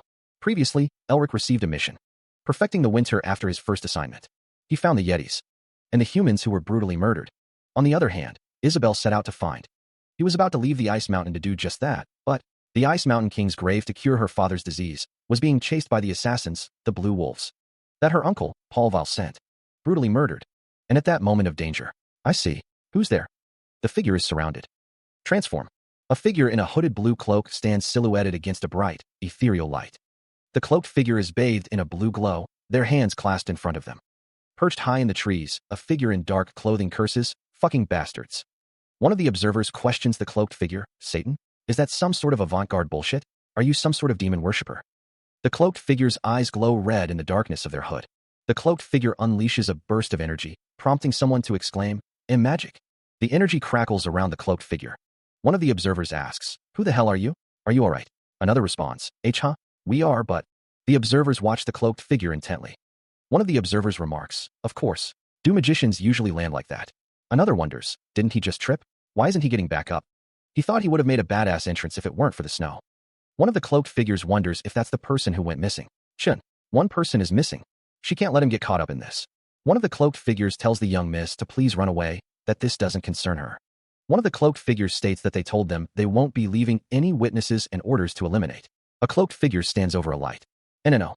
A cloaked figure is shown. It is wasted on trash like you. A figure is attacked by blue energy. A figure with glowing green eyes is shown. Blue energy is shown. He is met with a fist crackling with blue energy, pulled back and ready to strike. The blow lands, sending shards of blue light scattering outwards. The force of the punch sends the cloaked figure flying backwards through the air. One of the figures watching the assault can only manage a stunned, "Wah." The cloaked figure's eyes widen in disbelief. "Wow, what in the world?" The other cloaked figures press their advantage. "What are you doing? Hurry up and kill him. Don't give him the time to chant." One of the attackers lunges forward, blade drawn, screaming, "Die." Another wonders, who allowed that? The cloaked figure's eyes glow with an eerie green light as he prepares a counterattack. A sphere of blue energy forms in the attacker's hand, the word "penetrate" emblazoned within. The sphere hurtles towards the cloaked figure. The energy sphere slams into the cloaked figure. The cloaked figure is engulfed in a blinding explosion of blue energy, his scream echoing through the trees. He is immediately assaulted by a barrage of blue energy. Reaching out, the cloaked figure tries to block the attack, but it's too late. The force of the blast shatters something nearby. The cloaked figure is sent flying backwards from the impact. Staggering to his feet, the cloaked figure demands, Who the hell are you? Are you doing this all the while knowing who we are? One of the attackers responds, Care who you guys are. The cloaked figure snarls, I'll kill you. The blue lion child watches with concern, whispering, The blue wolves so easily. No, that's not the issue right now. He's definitely a powerful magician, but it feels dangerous if I get close to Dash. Drawing his sword, the cloaked figure engages his attackers. The cloaked figure's eyes glow with a menacing red light as he vows, I'll at least kill you. One of the attackers looks surprised, exclaiming, He's fast. Keep your distance. The cloaked figure stands ready, his glowing eyes piercing the gloom. He focuses his power, a green light emanating from his eye as he prepares to unleash his magic. Armament reinforcement. The cloaked figure casts his ice magic, sending a barrage of shards towards his unseen opponent. His red eyes glow with intense power as the magic surges through him. More ice shards erupt from his position, flying outwards with deadly force. Shoot out. The cloaked figure prepares another attack, his red eyes burning with determination. Do you? He continues, his voice laced with disdain. Seriously think you can block me with magic like this? The ice magic intensifies, the air crackling with energy. His face contorted with rage, he screams, This is the end, you fucking bastard. He gathers more power, preparing to unleash a final, devastating attack. More ice shards shoot out, piercing the air with incredible speed. Shoot out. The ice shards continue their assault, a relentless barrage of frozen destruction. He stands poised, ready to deliver the final blow, his power reaching its peak. The barrier shatters, the sound echoing as the magical construct fails to contain the immense power. A voice cuts through the tension. Do you know what's more important than that? A figure, shrouded in shadow, mutters in disbelief. What? Boo. Shit. He stands amidst the shattered remains of the barrier, a torrent of blue energy swirling around him. A blinding flash of energy erupts, illuminating the area with an otherworldly glow. Elsewhere, the cloaked figure stands silhouetted against a forest clearing, the air crackling with residual power. The scene shifts to the aftermath of a brutal encounter. One observer remarks, Unbelievable. He wiped out the blue wolves in an instant. Another voice whispers in awe, Amazing. To think there was a magician like that on the hillside. He's no doubt around my age, but... The question hangs in the air. How can he be so powerful? A voice analyzes, If he's that strong at such a young age, then could he be around the same level as Tasha Naresta, one of the 3 new stars? Then, there's no way I wouldn't know him. Just who is he? A grim expression settles on his face, the weight of the unknown pressing down. His eyes narrow, a flicker of concern betraying his outward composure. The blue energy dissipates, leaving a sense of lingering power. Elsewhere, a child bundled in a thick, fur-lined coat smiles innocently amidst the snowy landscape. The cloaked figure stands before a towering, beastly creature, its form silhouetted against the pale sky. A man gazes upward, a plea etched on his face. Rest in peace. A demon-like figure addresses the cloaked figure, his words laced with concern. They're staring at you so uneasily. Why don't you say something to them? They're staring so much that even the back of my head hurts. A man, sweat dripping down his face, wonders aloud. Hello. A woman with dark blue hair looks on with worry, as one of the men beside her mutters, Didn't think of the finishing touch. The man smiles, a hint of melancholy in his eyes. It's been a while. Shaynark speaks, a hint of annoyance in his tone. They're staring at you so uneasily. Why don't you say something to them? The demon king Mephistopheles shifts uncomfortably, sweat beading on his brow. Hello, he asks, a nervous edge to his voice. They're staring so much that even the back of my head hurts. Isabel, the blue lion child, gasps softly. She murmurs, then thinks to herself. Didn't think of the finishing touch. Hanul smiles faintly, a nostalgic glint in his eyes. It's been a while. Isabel's expression hardens, a flicker of suspicion in her gaze. Though he helped us, he's still a complete stranger. It's too early to let our guard down. She continues in thought. He's just as dangerous as them if he has some ulterior motive. Isabel's eyes widen in surprise. Several figures kneel before Hanul, their voices filled with gratitude. I thank our savior. One of the figures thinks, Young miss. How could you kneel? Hanul's face is etched with discomfort. And no, you don't have to go that far. The kneeling figures repeat their thanks, their voices earnest. I thank our savior. Hanul waves his hands dismissively, a touch of embarrassment coloring his cheeks. I just did what anyone would have done. Please get up. Shaynark observes. Ho. It looks like she knows what courtesy is, unlike those 2 morons. He begins, asking if he may impose on their savior for a favor, though it may sound rude. Isabel interjects, stating that she would like to commission him. A hand trembles, the owner of it questioning what is happening. Hanul looks surprised by the request. A voice wonders what this could be. The sound of a horse-drawn carriage echoes through the night. Meanwhile, Inside the carriage, two figures sit in silence.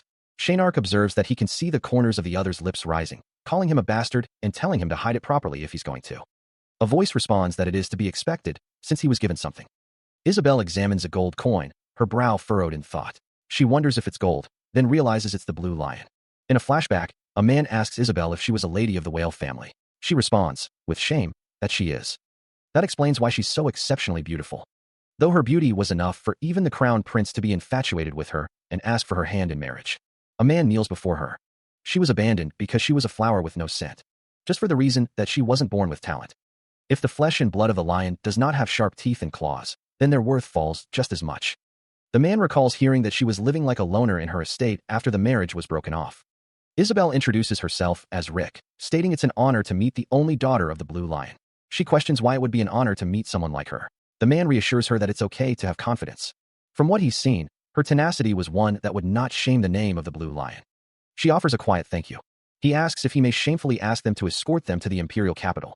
She thinks to herself that they still haven't found that place.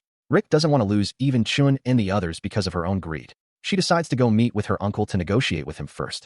She wonders about her uncle. She thinks that those knights look like they're part of the whale family too, wondering if there are some internal struggles within the whale family. The man thinks that, come to think of it, he heard the Blue Lion was sick with the reflux disease, something similar to the blockage disease. He recalls that Sean told him something about it before. He realizes he could use this to make the Blue Lion indebted to him. A thought surfaces, if the revived Merbinger joins hands with the Blue Lion. A headline reads, exclusive Merbinger resolves the Blue Lion's reflux disease. Another headline reads, exclusive, the revived Merbinger family joins hands with the Blue Lion. It'll be quite a spectacle, won't it? She thinks that being smart is the best, always fresh and thrilling.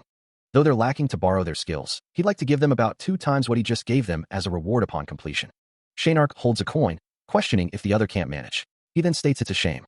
The coin clatters as it's placed down. Mephistopheles hums in response. Shaynark declares that he will escort the other safely. Bottom text present. There are tons of treasures in that damn Shinake's nest, so why do you need money? Mephistopheles states he has a plan. Bottom text present. And don't say something like that if you've never been cold and hungry before. Mephistopheles' eyes glow red as he speaks. Bottom text present. What am I supposed to do when I don't have any money on me right now? It might not matter to you, Mephi, since you're a trash ghost, but humans need money to eat and sleep. You think you know the suffering of poverty. This is the problem with humans. Shaynark covers his mouth, stating that this sound conduction thing is pretty convenient, and that he can send. Bottom text present. Words to the target, I want with only a small amount of mana. I only taught you because I was so annoyed with you keeping your mouth shut when anyone else was around. 2 diminutive figures, rendered in a stylized, almost comical fashion, exchange heated words. One declares, no wonder you hated being muted so much, you chatterbox. The other retorts, H, how dare you? A woman with long, dark hair and a somber expression speaks, her words tinged with boredom and perhaps a hint of despair. Forget that. Are you going to stay like that the whole way there? You look more hideous than you already are. What am I supposed to do? I'm bored. A man stands near a window, his gaze directed outwards, lost in thought. He's not saying a word. Is it because I commissioned him? He muses, a hint of concern in his voice. A close-up reveals a man's face, his expression determined. He thinks to himself, but right now, I need his help. Against the backdrop of a starry night sky, a sense of foreboding hangs in the air. If Uncle sends even stronger blue wolves, a voice worries. A horse-drawn carriage races through the night, silhouetted against the mountainous landscape. The voice continues, there's no way the 3 of us can block them. A towering structure looms in the distance, its many windows glowing with an eerie light, a beacon in the darkness. Within a grand hall, figures sit in ornate chairs, their forms shrouded in shadow, their purpose unknown. A hand holds a device that emits a bright, blue light. A voice whispers, Squad 6 has been annihilated? A figure kneels, head bowed in what appears to be remorse. I'm sore dash, the figure begins. A voice responds, if you're sorry. A figure stands over the kneeling one, a sense of authority and perhaps menace emanating from them. A close-up of a face, obscured by shadow, conveys a sense of cold judgment. Then you shouldn't have done something to be sorry for in the first place, the figure declares. A scene of carnage unfolds, blood splattered against a dark backdrop. Hilton considers their next move. How does he think Isabel will move? Traces of her leaving the ice mountain have been confirmed. It's most likely she'll return to the imperial capital. If she's returning to the imperial capital, that means she'll try to negotiate. Most likely. Hilton, Blue Wolf squad leader, contemplates the situation. Hilton scoffs. What a stupid child. How dare such an incompetent girl try to negotiate with him? A figure descends a staircase, the sound of footsteps echoing in the vast space. The figure walks down the staircase, flanked by armed individuals, their swords glinting in the dim light. Hilton states, you only have one. Hilton finishes, chance. The rhythmic clatter of hooves echoes. Inside the carriage, a dark-haired figure sits opposite Isabel. The carriage approaches a sprawling town nestled beneath towering mountains. The dark-haired figure states that they arrived in only 2 days of moving without rest. Isabel replies that she is so stiff. A hooded figure questions a floating ghost. The hooded figure asks why in the world the ghost doesn't know that correct posture eases the mind. Someone questions why they should stay upside down. A large group of mounted figures approaches the town. A group of figures questions who those approaching are. An order is given to gather the Blue Wolf Squad too. The figures question if they must mobilize their most powerful squad for something. The cloaked figure wonders if the young lady returning to the capital is no different from a declaration of surrender, calling her a hound. The figure thinks that she should act like one. She will no doubt pass through Lysini if she's coming from the ice mountain to the imperial capital. Turn that place. The figure's expression is grim. Into their graves. She thinks that they can move freely since the Lord rules over this place, but she never expected it to this extent. The figure asks if they should turn back, young miss. The figure says that they've already caught their attention and it'll only make them more suspicious. The young miss says no need. The figure wonders what she will do. The figure thinks that he did expect that they wouldn't be able to. The carriage rumbles through a large doorway. The carriage continues its journey, the sounds of the city growing louder. She peers out from the carriage. A bright light shines. The carriage travels through the city streets. A foot steps down from the carriage. Sir Rick, we've entered the city safely thanks to you. Isabel thanks him from the bottom of her heart. Shaynark notes that it was just a simple illusion magic that makes their appearance look like something else for a moment, nothing more than a hypnosis that can break with even the slightest shock, so they have to be careful. A figure departs. A voice says that they should stay the night there, and that he'll be right back on some business to take care of. Another voice tells him to come back safely. Shaynark asks why he went out of his way to use illusion magic when he could have just wiped them all out. Rick explains that he didn't want to fight when he didn't even know the scale of their enemies, and that he also needs to conserve his mana for emergencies. Shaynark asks what he thinks the soul speech and seals are for, and if he isn't just lazy. Shaynark states that in any case, Isabel shouldn't she go to the academy, or whatever soon. Isabel responds that yes, but she needs to find something out first, wondering HM? A sinister smile spreads across a shadowed face. The man with the mustache thinks to himself that he doesn't know who the other person is, but that they are unlucky to be marked by him. A group of people are seen in a town square. One of the characters wonders what the knights felt that was similar to mana, and guesses that aura chain didn't exist in the other's time. It's explained that mana is originally a blessing given to mages, but as time passed, even martial artists developed a method to apply mana to their bodies. If mages use magic by creating mana circles in their hearts, martial artists strengthen their bodies by weaving aura chains around their dantian, the area of the body where chi/energy accumulates. The ranks of martial artists are categorized as first chain user, second chain advanced, third chain expert, fourth chain master, and fifth chain superior. It's noted that Lady Isabel's knights are around user rank. Shaynark asks if there are only 5. It's explained that usually, there is an exception, and only one person has ever formed more than 5 chains. The character asks who? The Golden Lion. He's considered the strongest being in the continent. The words hang in the air, a dismissive assessment of an arrogant nickname, nothing more than human. The figure reflects, realizing that the situation is not as simple as it seems. He recalls that the person in question was a match against his grandfather, one of the greatest in the history of Merbinger. They finally arrived. Mephistopheles' red eyes gleam with dark amusement. He muses, a sinister smile playing on his lips, that he'd love to meet him one day. A voice cuts through the air, dismissing the old man's preoccupation. What's more important, he insists, is something else entirely. A hooded figure, face obscured by shadow, asks if he may purchase a month's worth of newspapers, seeking to find out what happened in the time that he was absent. A voice wonders if something still hasn't been taken care of yet. Another voice apologizes, stating that the Nuisters are. Dean Barrack seethes, calling Sean Nuister an ungrateful brat. He continues, noting that since Sean's accomplishment of discovering the nest is being raised by the academic circles and the press, he is much more superior to the other candidates for the headmaster position. A man with a neatly trimmed beard and slicked back hair discusses election approval ratings. He states that he never knows what will happen if he can't obtain the excavation rights for the nest, declaring that he wants an overwhelming victory. The man's face is shown in close-up, his expression intense. He demands to be given a command. A voice orders to pressure the Nuisters even more. A man in glasses discusses the situation, noting that since the situation is no different from stabbing his supervising professor in the back, the academic circles are in an uproar. He laughs, and another voice refers to him as young master.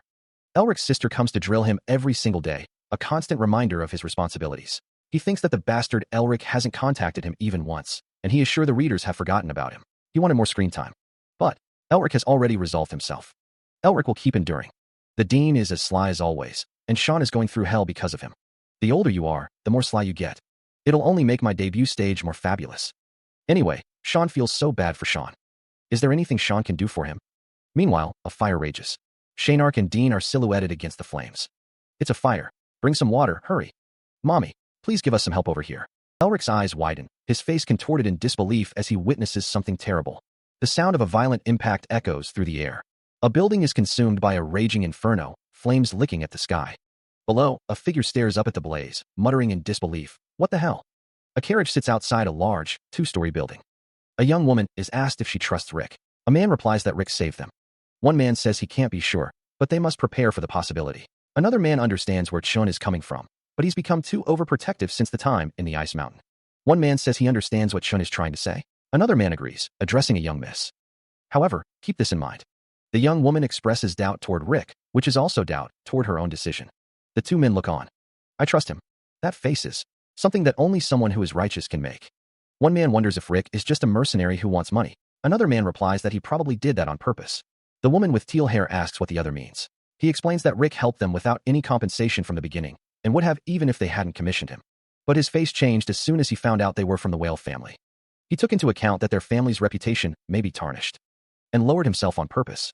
He did such a thing to not make the Blue Lion look weak. "I see." The woman with teal hair looks thoughtful. "It sure is burning quite nicely, isn't it?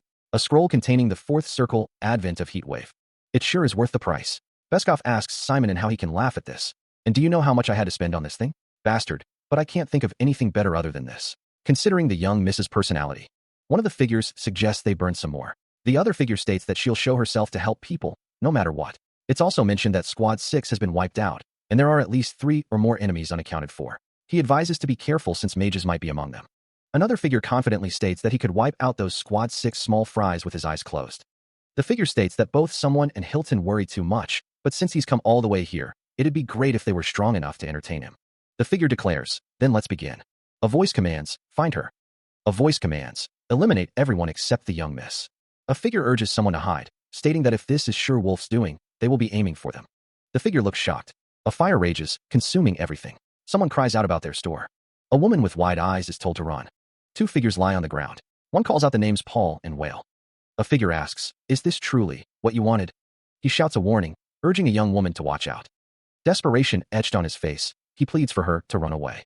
He clenched his teeth, a surge of rage coursing through him at his own powerlessness. He yearned to face them head-on, to save the people, but he had neither the power nor the talent to stop them. He refused to run, refused to live such a shameful life. From what he'd seen, his tenacity was one that would not shame the name of the Blue Lion. He declared that he was a member of the Whale family, the protector of the Empire. Drawing his sword, he prepared to fight. His eyes burned with determination. He vows to fight until the end, the flames licking at his back. A conflagration erupts. Sweat beads on Isabel's brow as she watches the inferno. Her expression tightens with worry. She whispers, "Doubling what?" The fire begins to give way to a chilling frost. The transition is violent, a clash of opposing forces. The world warps and shifts as the elements collide. The change accelerates, the heat fading into frigid air. The fire is extinguished, replaced by a blanket of snow and ice. The fire is being extinguished. We're saved.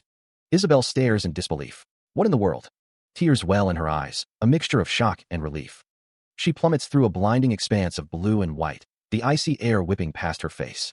The ground rushes up to meet her as she continues her descent through the frozen abyss. Rick's voice echoes, though his location remains unseen. Rick continues, admitting, "I don't know how long it'll take." She continues to fall, the environment shifting to a darker, more chaotic scene. The ground looms closer, promising a harsh impact. A figure stands amidst a scene of devastation, the landscape scarred and broken. The figure questions, "Killing innocent civilians?" The text explains, "The rage of the Merbingers is usually dormant, but it is not extinguished easily once it bursts." The text continues, "They become calmer, more merciless, and much stronger."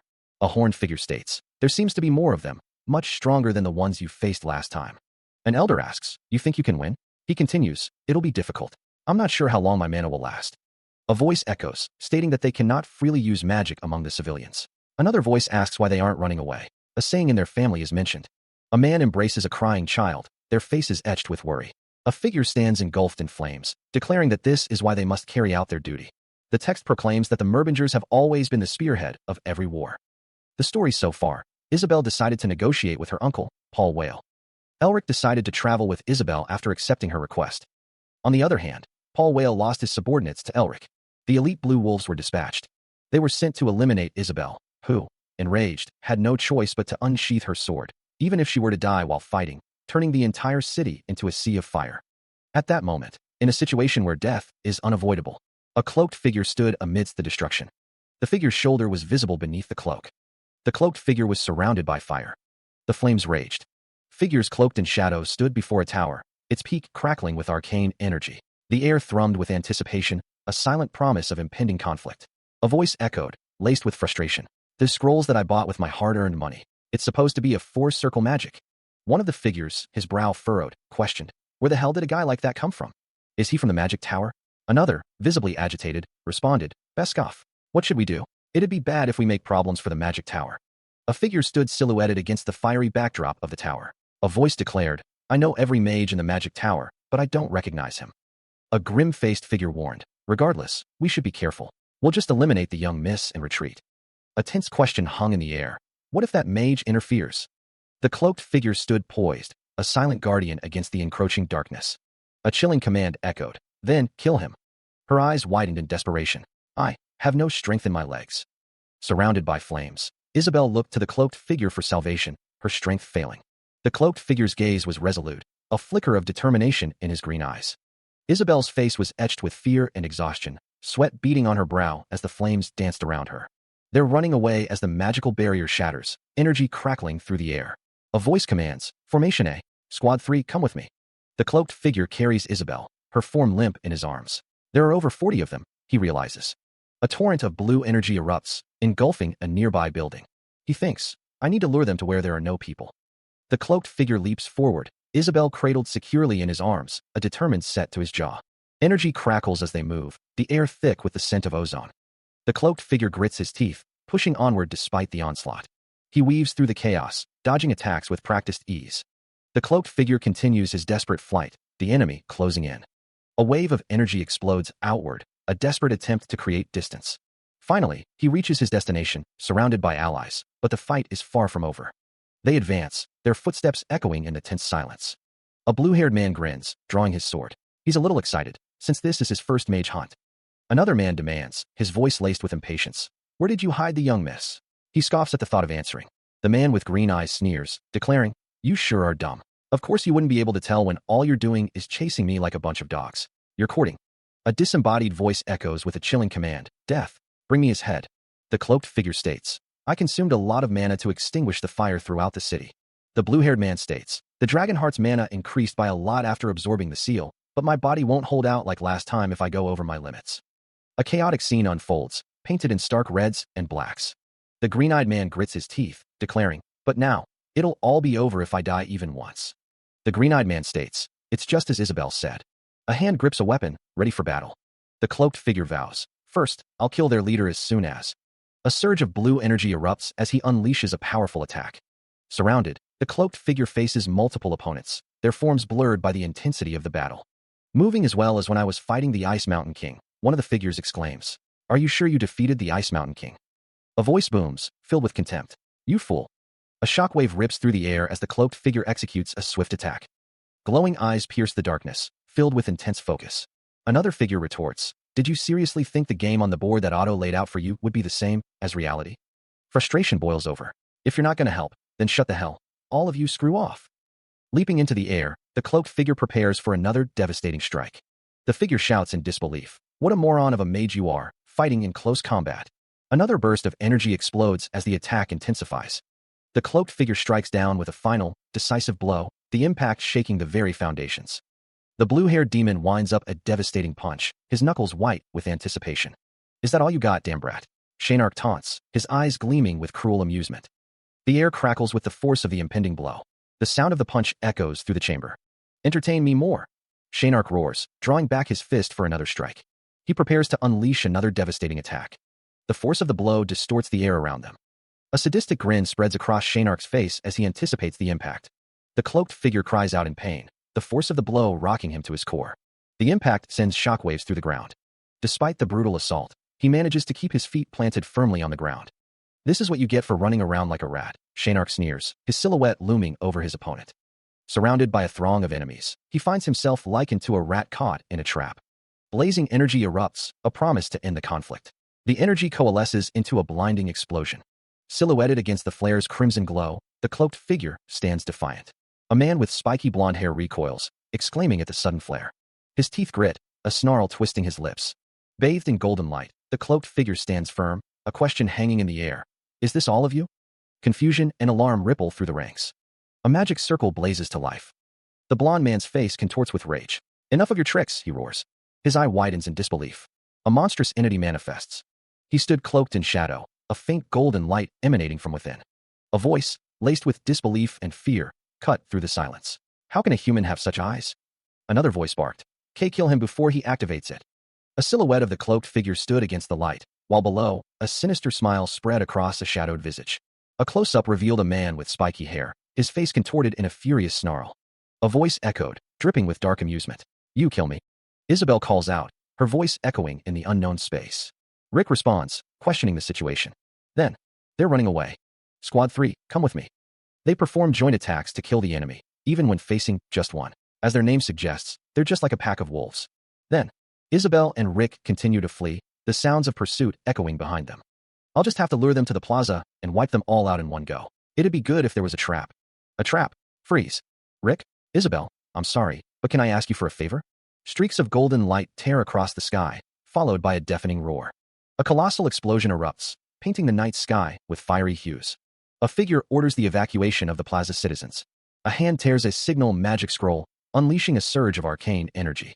Bathed in blinding light, a figure declares, I'm going to wipe out everything. Magical energy coalesces, forming intricate patterns in the air. The magic spreads, encompassing everyone in the plaza. With a resounding crack, colossal ice spikes erupt from the ground. A figure gazes up in stunned silence at the towering ice formations. Standing amidst the icy forest, a voice muses, magic circles sure are great for conserving mana. One figure stammers, impossible. Another retorts, how stupid must you be for not even noticing that I was drawing a magic circle? Ice crystals begin to form on a character's face as they scream, stay away. Shaynark declares that someone won't be having a peaceful death. Two figures stand amidst the icy landscape, the air thick with anticipation. Shaynark's eyes narrow as he states that their luck ends here. A close-up reveals the intensity in Shaynark's gaze. The group stands surrounded by towering ice formations, the air biting cold. A voice muses on the enemy's strategy, noting that he lured them into close combat to wipe them out with a magic circle. Another voice notes that it would be impossible without thorough calculations and confidence, and then observes that he's smiling. Someone wonders if he knew they were watching him while hiding, and another voice states that there's no way he sensed their presence. A third voice concludes that if he knew, he wouldn't have used the magic circle first. Shaynark offers to spare someone's life if they hand over the young miss, but then wonders if that's so. Shaynark plans on letting someone live. A figure plummets through the air amidst shards of ice. He warns, you shouldn't have done this. A voice declares, there is no mercy for knights who've abandoned their code. Two figures in hooded cloaks protect their bodies with aura, maintaining the formation. A hand casts a spell, the word blunt appearing in a bubble. Another figure casts a spell, energy crackling around them.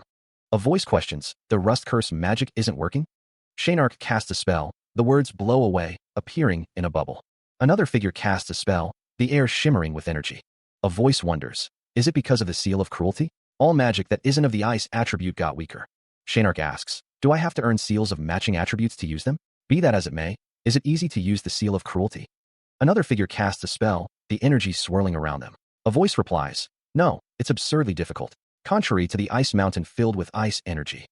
The figures in hooded cloaks prepare to unleash their full power, but a voice notes, it can't unleash its full power in the middle of the city, and consumes a lot of mana. But the cloaked figure swings their blade, the air crackling with blue energy. Clenching a fist, they gather power, a surge of purple energy building around their hand. A thought echoes, it's not like there isn't a way. A blinding flash erupts as the figure unleashes their power, the word crush, echoing in the air. The cloaked figure stands amidst the chaos, their presence a beacon of defiance. The figure commands, block them. As multiple figures rush forward, energy swirling around them. The cloaked figure raises their sword, ready to meet the oncoming assault. Standing within a circle of swirling energy, the figure prepares for the next phase of the battle. Their eyes glow with an intense blue light, a sign of the power surging within. Extending a hand, they channel a surge of green energy. The figure's eyes burn with determination as they declare, enough games. The cloaked figure stands ready, surrounded by allies, as the battle reaches its climax. He declares that he has no more time to play and will end this. A sense of surprise and confusion washes over the crowd. The cloaked figure explains that ice poison freezes the target with even the slightest touch, adding that blocking instead of evading was their blunder. The figure asks what they are so surprised about, revealing that all he did was imbue a curse into ice magic. The first squad captain kneels, realizing he made a blunder and shouldn't have sent just them. The cloaked figure acknowledges that they are incredible, but warns that they will soon regret laying their hands on him. The cloaked figure declares that they will soon die by the first squad captain's hand, realizing it's him. The cloaked figure prepares an attack, energy crackling around him. The one who plotted this is revealed. The cloaked figure declares that they won't be lonely on their way to hell. The cloaked figure states that he'll send him on his way soon enough. The cloaked figure prepares to unleash a scroll imbued with the sixth circle magic, Fire Bridle. They manage to get away from him thanks to Beskov buying them time, but they can't just run away with their tails between their legs. Run until you form rashes on your feet. Set fire, and if that's not enough, set yourselves on fire and run. It doesn't matter if the young miss dies. Offer your lives to turn this city into a pile of ash. The Blue Wolves, swords of Lord Paul Whale, are destined to become the next Blue Lion. They can't just run away with their tails between their legs. Run until rashes form on their feet. Set fire, and if that's not enough, set themselves on fire and run. It doesn't matter if the young miss dies. Offer your lives to turn this city into a pile of ash. It looks like they're trying to do something insane. What? Offer your lives to turn this city into a pile of ash. Those fucking bastards. The only race crazier than demons are humans. No matter how sophisticatedly they act, this is the true face of your race. Only 3 more blue wolves remain. I don't see one of them, but the bigger problem is the magic scroll in their hands. One mistake and the whole city might become a sea of fire. I wonder if you can stop. A disembodied voice echoes, laced with disbelief. Even this. Amidst a burst of golden energy, the cloaked figure plummets from the towering structure. Paul Whale's eyes glow with an eerie light, his expression twisted into a sinister grin. His eyes burning with determination, the cloaked figure grits his teeth. He draws his sword, the blade glinting in the fading light. Falling, he lets out a soft ah. The cloaked figure stands amidst a spray of blood, his sword dripping crimson. He sprints away, a blur against the chaotic backdrop. Paul Whale's expression darkens. I figured since the time on the ice mountain, but you sure are fearless. The cloaked figure thinks. To think you'd use the item that I gave you to run away like this. A surge of energy propels him forward. He thinks, but I guess the A+ that I got on the scroll production class was worth it. The stealth scroll sure is working wonders. He raises his sword, preparing to strike. A wave of frost washes over him, encasing him in ice. A voice echoes, taunting, you sure are trying hard. Why do you keep resisting so much when you're gonna die regardless? Shaynark, eyes glowing with malevolent energy, declares, I'm getting tired. Let's finish this. A man's face, etched with concern, whispers, what? A disembodied voice asks, did you forget about the other 2? The city is under siege, explosions rocking the buildings. A figure stands atop a tower, overlooking the chaos. You think this is over? While you were busy dealing with me. Meanwhile, 2 figures lurk in a darkened alleyway. One says, though I've lost to you, my subordinates must have finished their preparations by now. Another figure watches the city from a high vantage point. We, the Blue Wolves, the sword of our liege, never fail. A hand clutches a glowing artifact, radiating intense heat. You were careless, Mage. This place will soon become hell filled with screams. I already stopped them, though. A sinister smile spreads across a man's face. He gaped, his face a mask of disbelief. What? A voice echoed, laced with mocking amusement. Didn't you tell me to use the magic that I was so proud of earlier? Golden energy ripped through the city, leveling a towering structure. A piercing blue light emanated from the unknown character's eye, a silent promise of retribution. Hi! A tear traced a path down Shaynark's scarred cheek, a testament to his mounting despair. Another blast of blue energy surged forth, obliterating everything in its path. The unseen figure seemed to revel in the destruction. Shaynark's eyes widened in horror. Even your final trump card is gone. 2 figures stood silhouetted against the ruined cityscape, the air thick with the stench of ozone and despair. I am possible. This must be a joke. He pleaded, his voice cracking with fear. Why, young miss, please listen to me. The captain of the Blue Wolves stammered, desperate to bargain for his life. If you let me live, I will put in a good word for you too. We were originally ordered to just scare you a little and escort you to him. I'm the 3rd squad captain of the Blue Wolves, so I'm sure he'll listen too. The blue energy intensified, a prelude to annihilation. Isabel's expression hardens, a steely resolve in her eyes. She thinks to herself, vowing not to dirty the name of the Whale family anymore. She apologizes, admitting she lost her temper. A voice asks if she is hurt anywhere, stating they were going to leave him to her anyway, so it's all good. Isabel insists that she is all right. The voice, addressing her as Rick, suggests her body must be in shock if she waits a little longer. Isabel asks if they could keep one of the Blue Wolves alive. She reflects on how the knights of the family always kept their distance from a talentless person like her, and even if they paid their respects, it was only because she was the daughter of the Blue Lion. That was all there was to it. She recalls how the Blue Wolves sometimes showed respect, and other times not, and always stared at her. Contempt, with blood-freezing eyes. That was how they felt toward her, but a voice questions why they are keeping only her alive, because at least one needs to be alive to be. Isabel realizes that those same Blue Wolves are fearing her now. The figure states that the position of Blue Lion will never go to him. The figure continues, clarifying that they are fearing Rick. The figure adds, and talent. The figure resolves to get a hold of themselves, unable to lament forever, and to gain power. The figure realizes they also have to change their weak attitude. The other figure asks where she will go now. Isabel responds that she will go to Karnoe where her father is recuperating to plan for the future, and asks if he is going to increase his forces. The figure states that is a wise decision. The figure says that no one would dare touch the place that the blue lion is in, and Isabel agrees. Isabel thinks that if the blue lion is there, that is. But if her father doesn't wake up, then this will be a difficult battle to win. The figure says that he cannot be indebted to Sir Rick any more than he already is, and that he doesn't want to part with him, but he should say goodbye here, and hands Isabel a document, telling her to take it. This. Isabel asks if it is a thesis. She thinks to herself to forgive her presumptuousness, but she's heard the illness the blue lion is suffering from is similar to the blockage disease, and that she's not sure if it'll be of help, but she states that it is the cure for the blockage disease. A voice exclaims in disbelief, "What?" One of the figures speaks, apologizing for his presumptuousness, but stating that the illness the blue lion is suffering from is similar to the blockage disease. The figure continues, suggesting a thesis. It is the cure for the blockage disease. One of the figures questions what the speaker means. One of the figures apologizes for concealing his identity. Another figure asks what he means by concealing his identity. The figure reveals his name, Elric Merbinger, the lord of the Merbinger family. Elric stands bathed in light. Dean Barrack speaks of the Star Duke. He wonders if the person they are referring to is the one who is supposed to be in a coma at the Imperial Magic Hospital, but from what he's heard, that man is. Elric Merbinger states that he has circumstances that he cannot tell them about. However, it is the truth that he's. Isabel stammers, "Teaching." Elric explains that what Isabel is holding is a treatment that he created from researching his body after he was cured. Since the blue lion's disease is similar to the blockage disease, it should be of some help. Isabel wonders if it wouldn't be unfortunate if the blue lion was missing at such a scene.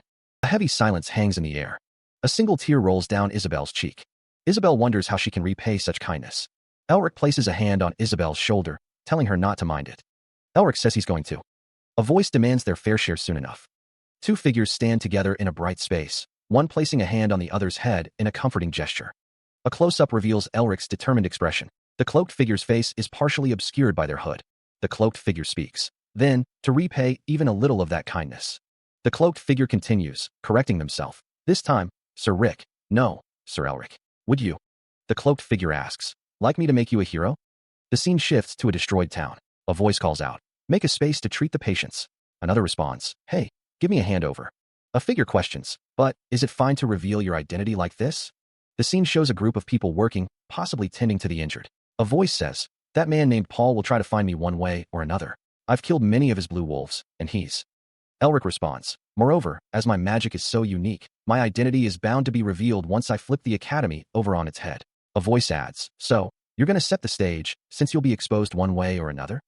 The scene shifts to a crowd of people, some waving and smiling. A voice says, that's part of it, but since I've helped the blue lion, it'll be a great help in reviving the Merbinger family in the future. The demon, Shaynark, believes Elric is not only setting up an extravagant spotlight, but also a solid foothold.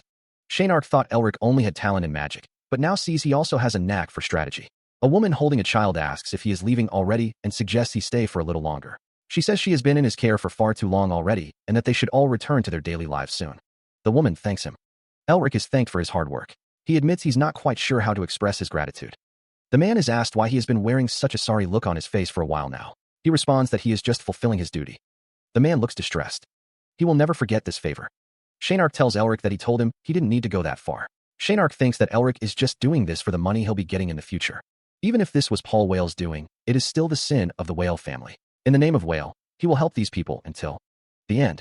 Shaynark thinks that woman is more cunning than he expected from her innocent appearance.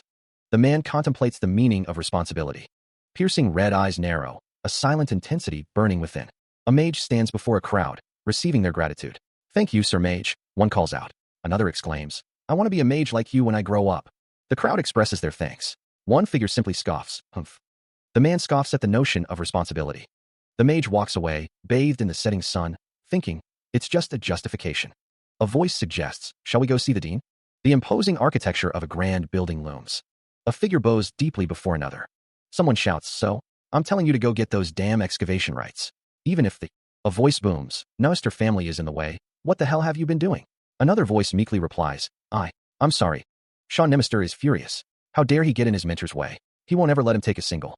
A hulking figure snarls, step into this academy. Just find a way to get it. The figure continues, voice rising. Even if you have to use the press or bribe the higher-ups, Just find something. Dean Barracks sits in a lavish office, a sigh escaping him. News articles hint at conflict involving Dean Barracks. The headlines speak of Dean Barracks' conflict with student Elric and the ongoing battle for the nest excavation rights. A figure is bathed in purple light. The purple light intensifies around the figure's face. Dean Barracks sits in shadow, a question hanging in the air. Can you repeat what you told me before? The dean's expression is grim. Glowing purple eyes pierce the darkness. Have you finally decided to cooperate with us? The figure reclines, bathed in an eerie purple glow. A cloaked figure stands silhouetted against the warm glow of a distant window, the long shadows of the imperial capital stretching before him. Elric finally arrives at the imperial capital. However, what awaits him is not only the imperial capital, but a power gathering like a storm, a hand clenching a crimson gem. Previous story. A wall of ice crystals rises. Elric wiped out the blue wolves sent by Paul Whale and protected the city. After the matter was resolved, he revealed his identity to Isabel, gave her the treatment for the blockage disease, and heads to the imperial capital to humiliate Barracks. A document is held up. Elric and Isabel decided to go their separate ways. Elric, who was hailed as a hero of Lyseni. A crowd cheers. But what greet him? Meanwhile, aren't only welcoming faces. The dean sits in his office. Elric stands before him. The dean asks, "You'll make me the headmaster?" Elric responds, "How are you planning on getting me the excavation rights, Lazuli?" All the preparations are complete, Simon stated. All that is needed is Dean's consent. He asked if Dean had finally decided to cooperate with them. Since Dean doesn't believe them, Simon continued, it looks like they have no need to make a deal with him either. It's not like Dean is the only headmaster candidate. Lord Paul Whale stated that he believed Dean. He asked what Dean wanted. Simon asked Dean to support them. Siesta. He questioned how Dean could possibly pull off something that even they couldn't. He added that it wasn't pretty simple compared to what Dean wanted. Headmaster? That's it. It's simple. That's more than enough. Elsewhere, one person asked if the other had heard the rumor. The other responded, what? A rumor spreads through the city. One person asks if the other knows about the city of Lyseni. The other responds that they heard the Blue Lion family caused a huge mess there not long ago. The person continues, saying it was just for an internal struggle. The other person responds that it's not really a rarity for those lions to openly use violence with no regard for normal civilians. They add that a lot of people died and houses were burnt this time. Someone remarks how cruel the situation is. They then mention that a mage appeared and wiped those bastards out. Someone asks if such an amazing mage exists and who it is. Someone wonders what it was. According to the rumor, he's quite the handsome lad. Someone says they heard he's called the hero of Lyseni now. They've been hearing about nothing but him since they entered the capital. Another person remarks that humans sure go crazy over those heroes, or whatever. Someone says they told her to tone it down, but she went all out. Another person asks if they would like them to make them a hero. The teal-haired figure asks what the other wants. The blonde-haired figure responds that there's nothing better than a hero's tale to raise public opinion. He adds that he's sure it'll be of help. The teal-haired figure says that when they show themselves to the world in the future, they'll be able to establish a solid foothold. The blonde-haired figure says that he wanted to fill his stomach to the brim since he's come back to the capital after so long. He asks why the teal-haired figure is staying like that. Mephi, while pressuring Paul Whale as well. A thought bubble reads, "Be of help to me, huh?" Someone wonders if this is really help, miss. They heard he even rescued the scentless flower. Another person asks if they heard about the hero of Lyseni. Someone else says they heard he's headed to the imperial capital. Another person wonders who it is. Someone else says they heard the crown prince still has feelings for her. Someone else says it was the disgrace of the prestigious magic family. The narration muses about a love triangle. He acknowledges her skill in assessing situations and setting the stage, thinking he should go eat somewhere else. Mephistopheles reflects that it would be great to have Isabel's talent when reviving his family. He wonders if she arrived at Carnoy safely. Someone urges Mephi to get up, stating they're going somewhere. Elsewhere, a blinding red light fills the area. A massive explosion erupts. A man recoils, his face etched with shock. Another man, witnessing the scene, asks if a fight broke out. Someone exclaims in disbelief, recognizing Paul Whale as being involved in something in the capital. Amidst the chaos, two figures clash in silhouette, locked in combat. A fist connects with brutal force. The man with crimson hair declares, his voice laced with menace, "You dare." He continues, a dark memory surfacing. "How much shit do you think I went through because of you?" The red-haired man's tone hardens as he accuses, "But aren't you taking the joke a bit too far, don't you think? You ungrateful traitor of it." His eyes narrow, the word friend dripping with sarcasm. A new voice cuts through the tension. "Well, look who it is." The blonde man, Sean, is addressed directly. "My amazing and loving friend, Sean." The red-haired man sighs, frustration evident. "Arg, for God's sake, having to clean up after my friend. What did I expect from someone like you with a personality beyond saving?" He continues, his tone laced with annoyance. "Sigh? This is the last time, you damn demon. How's your rosy relationship with the Blue Lion's daughter?" Sean replies, "No, it's fine. And we're not in that sort of relationship. I won't be fooled." The red-haired man thinks to himself, he must have felt the different man is sent from me, but he isn't asking a thing. He must be waiting until I tell him myself. "Why are you making such a serious face? It's unlike you." Gesturing towards the food, the red-haired man states, "The food is here." Sean is offered a drink. The red-haired man says, "It's fine, it's on me. So eat before it gets cold." "What do you mean, disgusting? Don't you know I've been praised as handsome lately? I still haven't gotten my punch that you owe me." He states that the show is being prepared as per the instructions in the letter. The red-haired man asks if it is really all right, questioning what would happen if everything is lost from this. Sean Nimister assures him that only two things are important to him right now. Sean Nimister thinks to himself that he will send Barracks, who tried to kill him, into hell, and bring about the extravagant revival of the Merbinger family. He will make both of these happen at once. Sean Nimister says that Carl is going through hell because of the preparations he asked for. The red-haired man exclaims that this is bad, adding that their families which must have heard the rumor by now.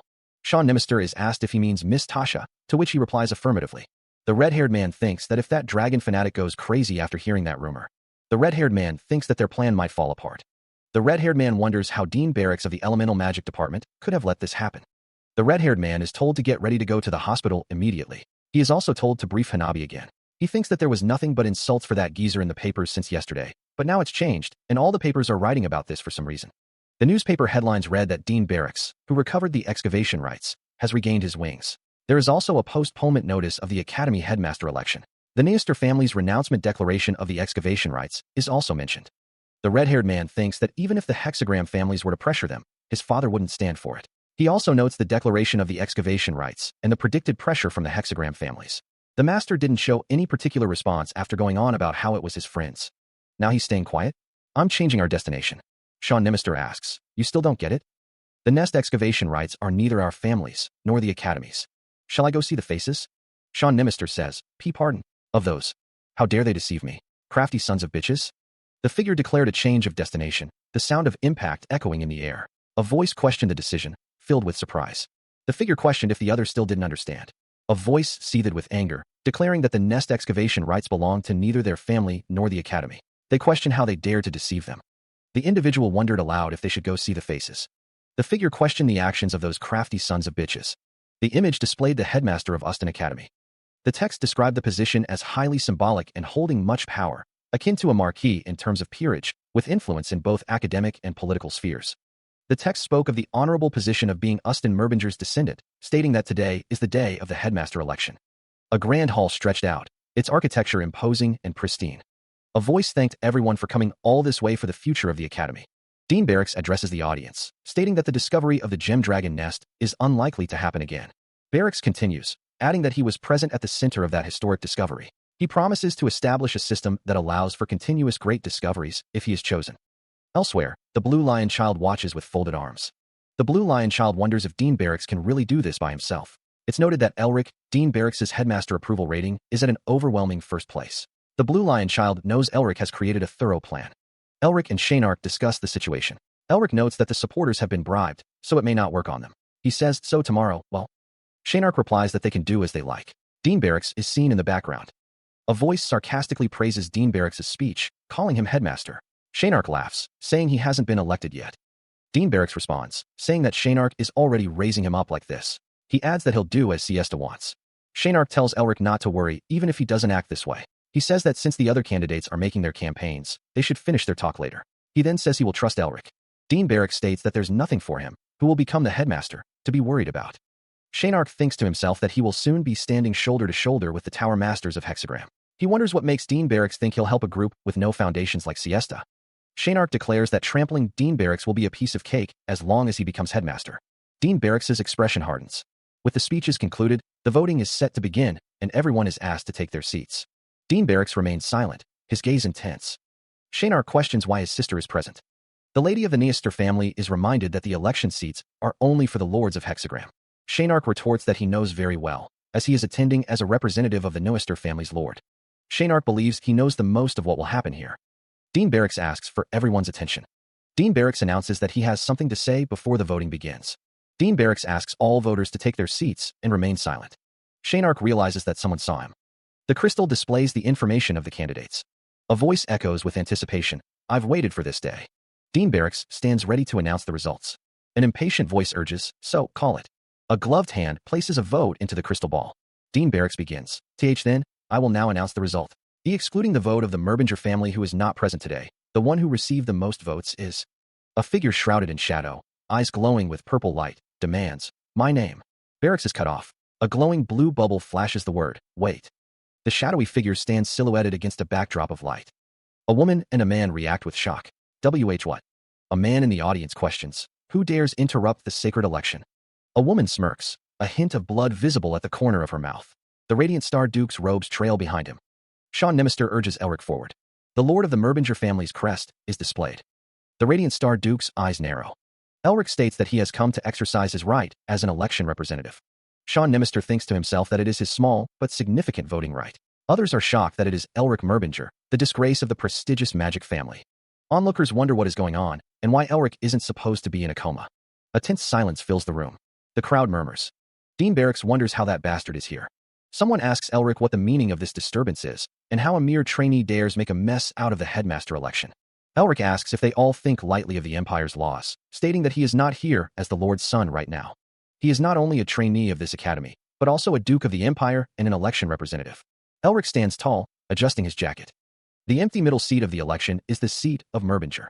Is it not assigned to the Lord of Merbinger to honor the founding headmaster? Dean Barracks states that although he is glad the Lord of Merbinger is in good health, he is unsure why he is acting like this when the voting is already over. Dean Barracks says that unfortunately, the voting is already over, so he will announce the results. It is stated that a revote may proceed as long as a majority of the election members agree. When an issue that brings suspicion to a candidate's nature is found before the end of the election, it is stated that Elric Merbinger, the Radiant Star Duke, is not qualified to be a candidate. It is stated that Headmaster candidate Barracks should expose that Elric is not qualified. Elric smiles. Dean Barracks looks serious. It is stated that Elric is being accused due to suspicion of forging private documents and instigation of murder of the Radiant Star Duke. When an issue that brings suspicion to a candidate's nature is found before the end of the election, a revote may proceed as long as a majority of the election members agree. A man with slicked-back red hair declares, I, the Radiant Star Duke, Elric Merbinger. The crowd listens intently, their expressions unreadable. A close-up of Elric Merbinger reveals a sinister smile. Is not qualified to be a candidate. A stern-looking man with a thick mustache speaks of suspicion, due to suspicion of forging private documents, and instigation of murder of the Radiant Star Duke. The gravity of the accusations hangs heavy in the air. One voice cries out, it seems you don't understand the gravity of the issue you just stated. Can you prove that I'm a criminal?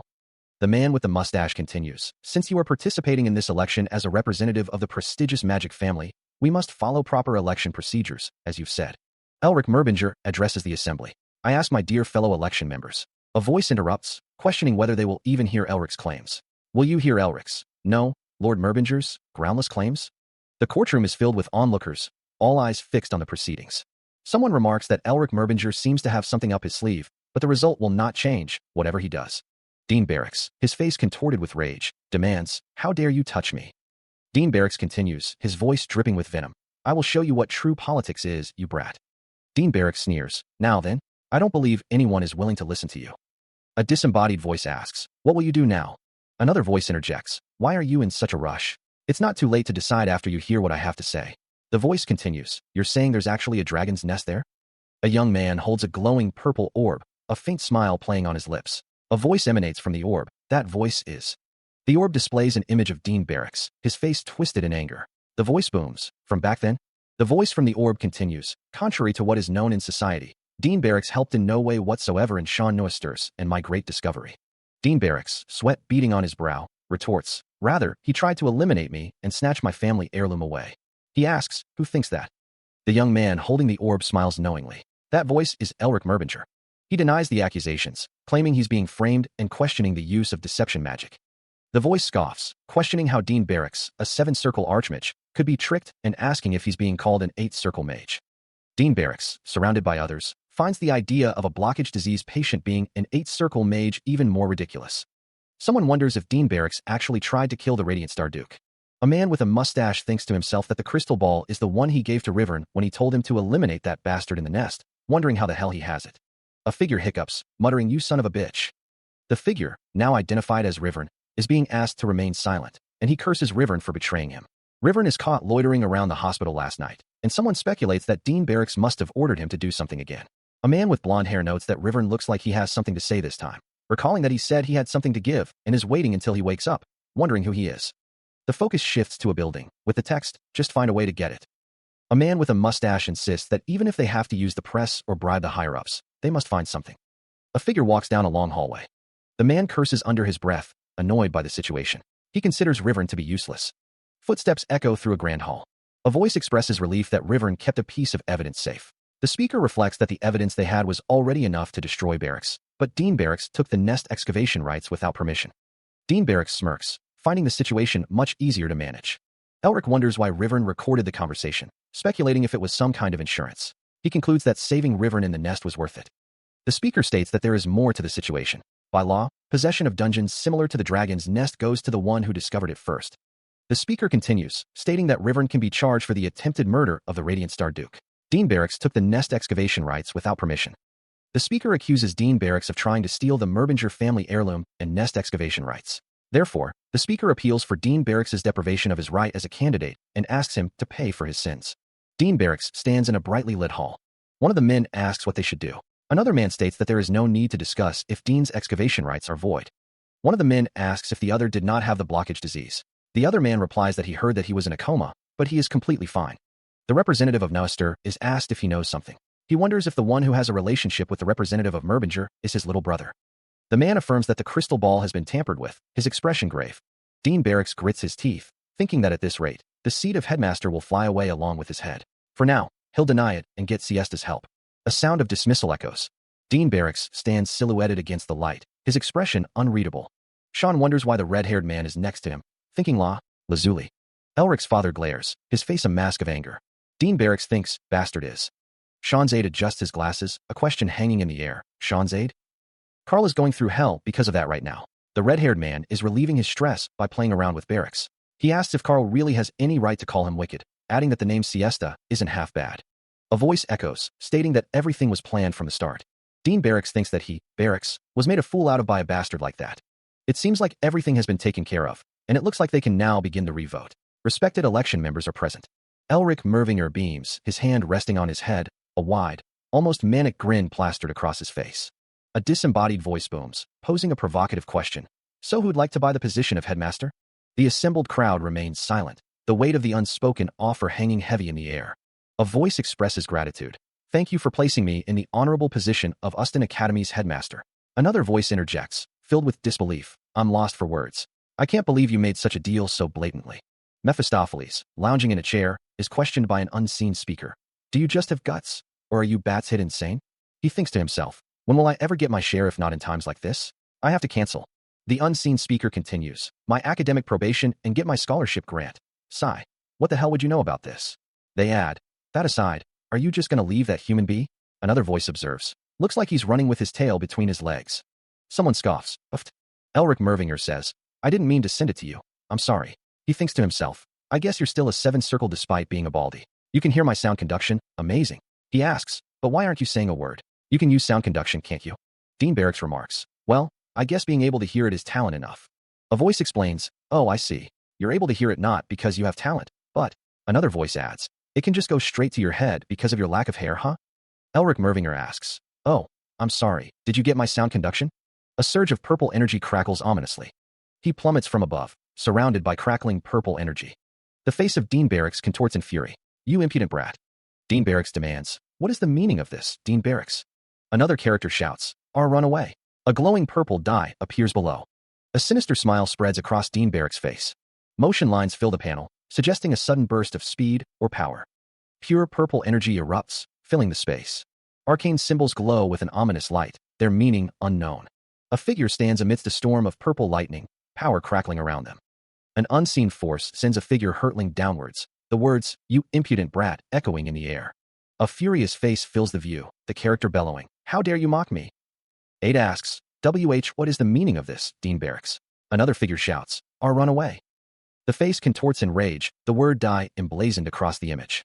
A surge of power emanates from the figure, the air crackling with energy. Purple energy cascades downwards, a torrent of raw magical force. A determined gaze pierces through the chaos, a silent promise of retribution. The character's arm glows with an intense blue light, a magical tattoo pulsing with power as they prepare to blow.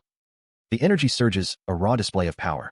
The force intensifies, radiating outwards in a blinding flash. Those nearby watch with wide eyes, the sheer magnitude of the energy evident on their faces.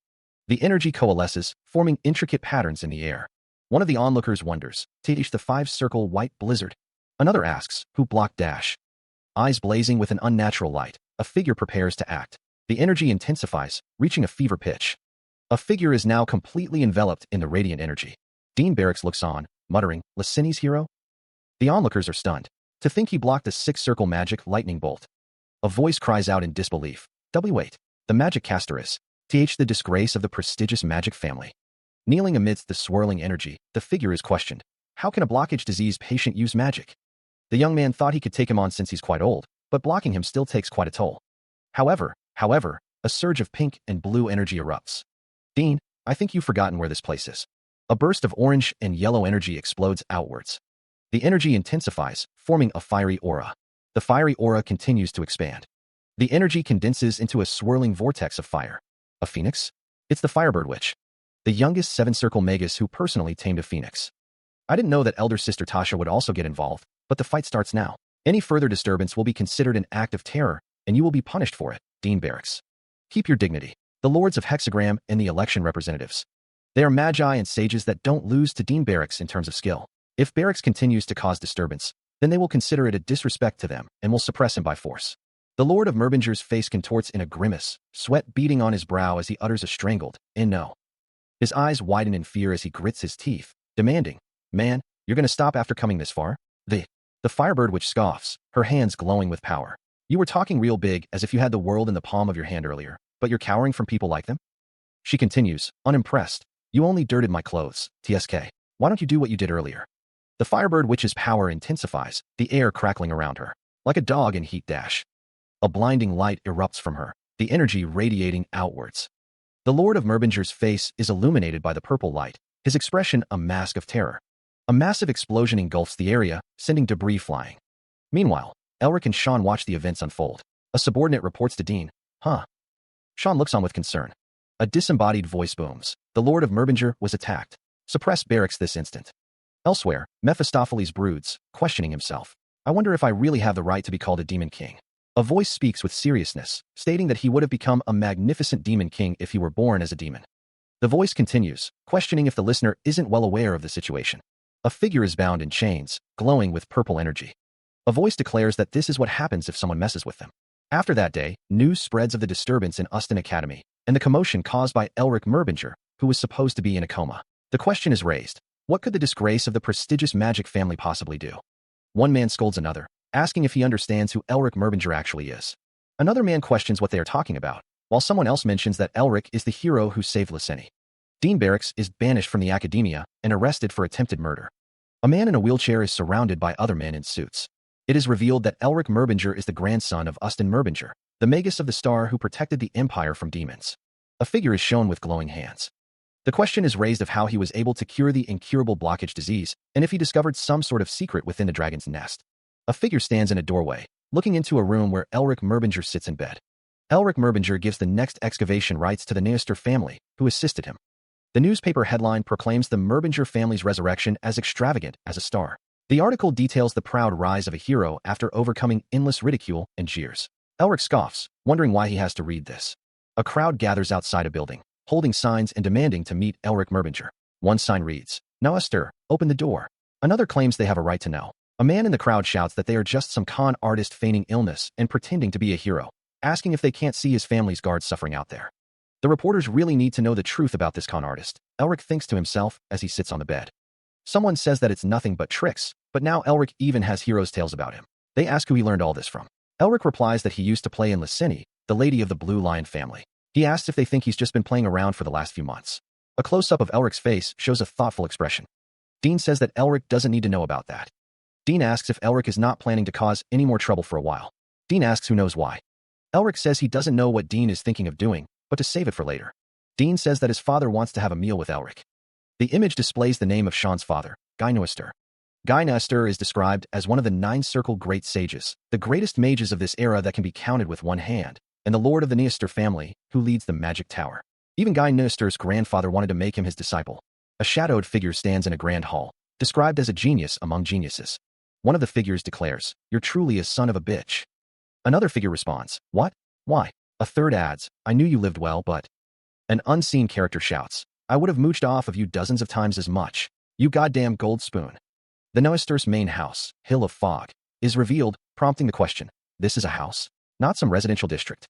The group stands before a grand doorway, one musing. So this is the Neister family, the most powerful in the magic tower.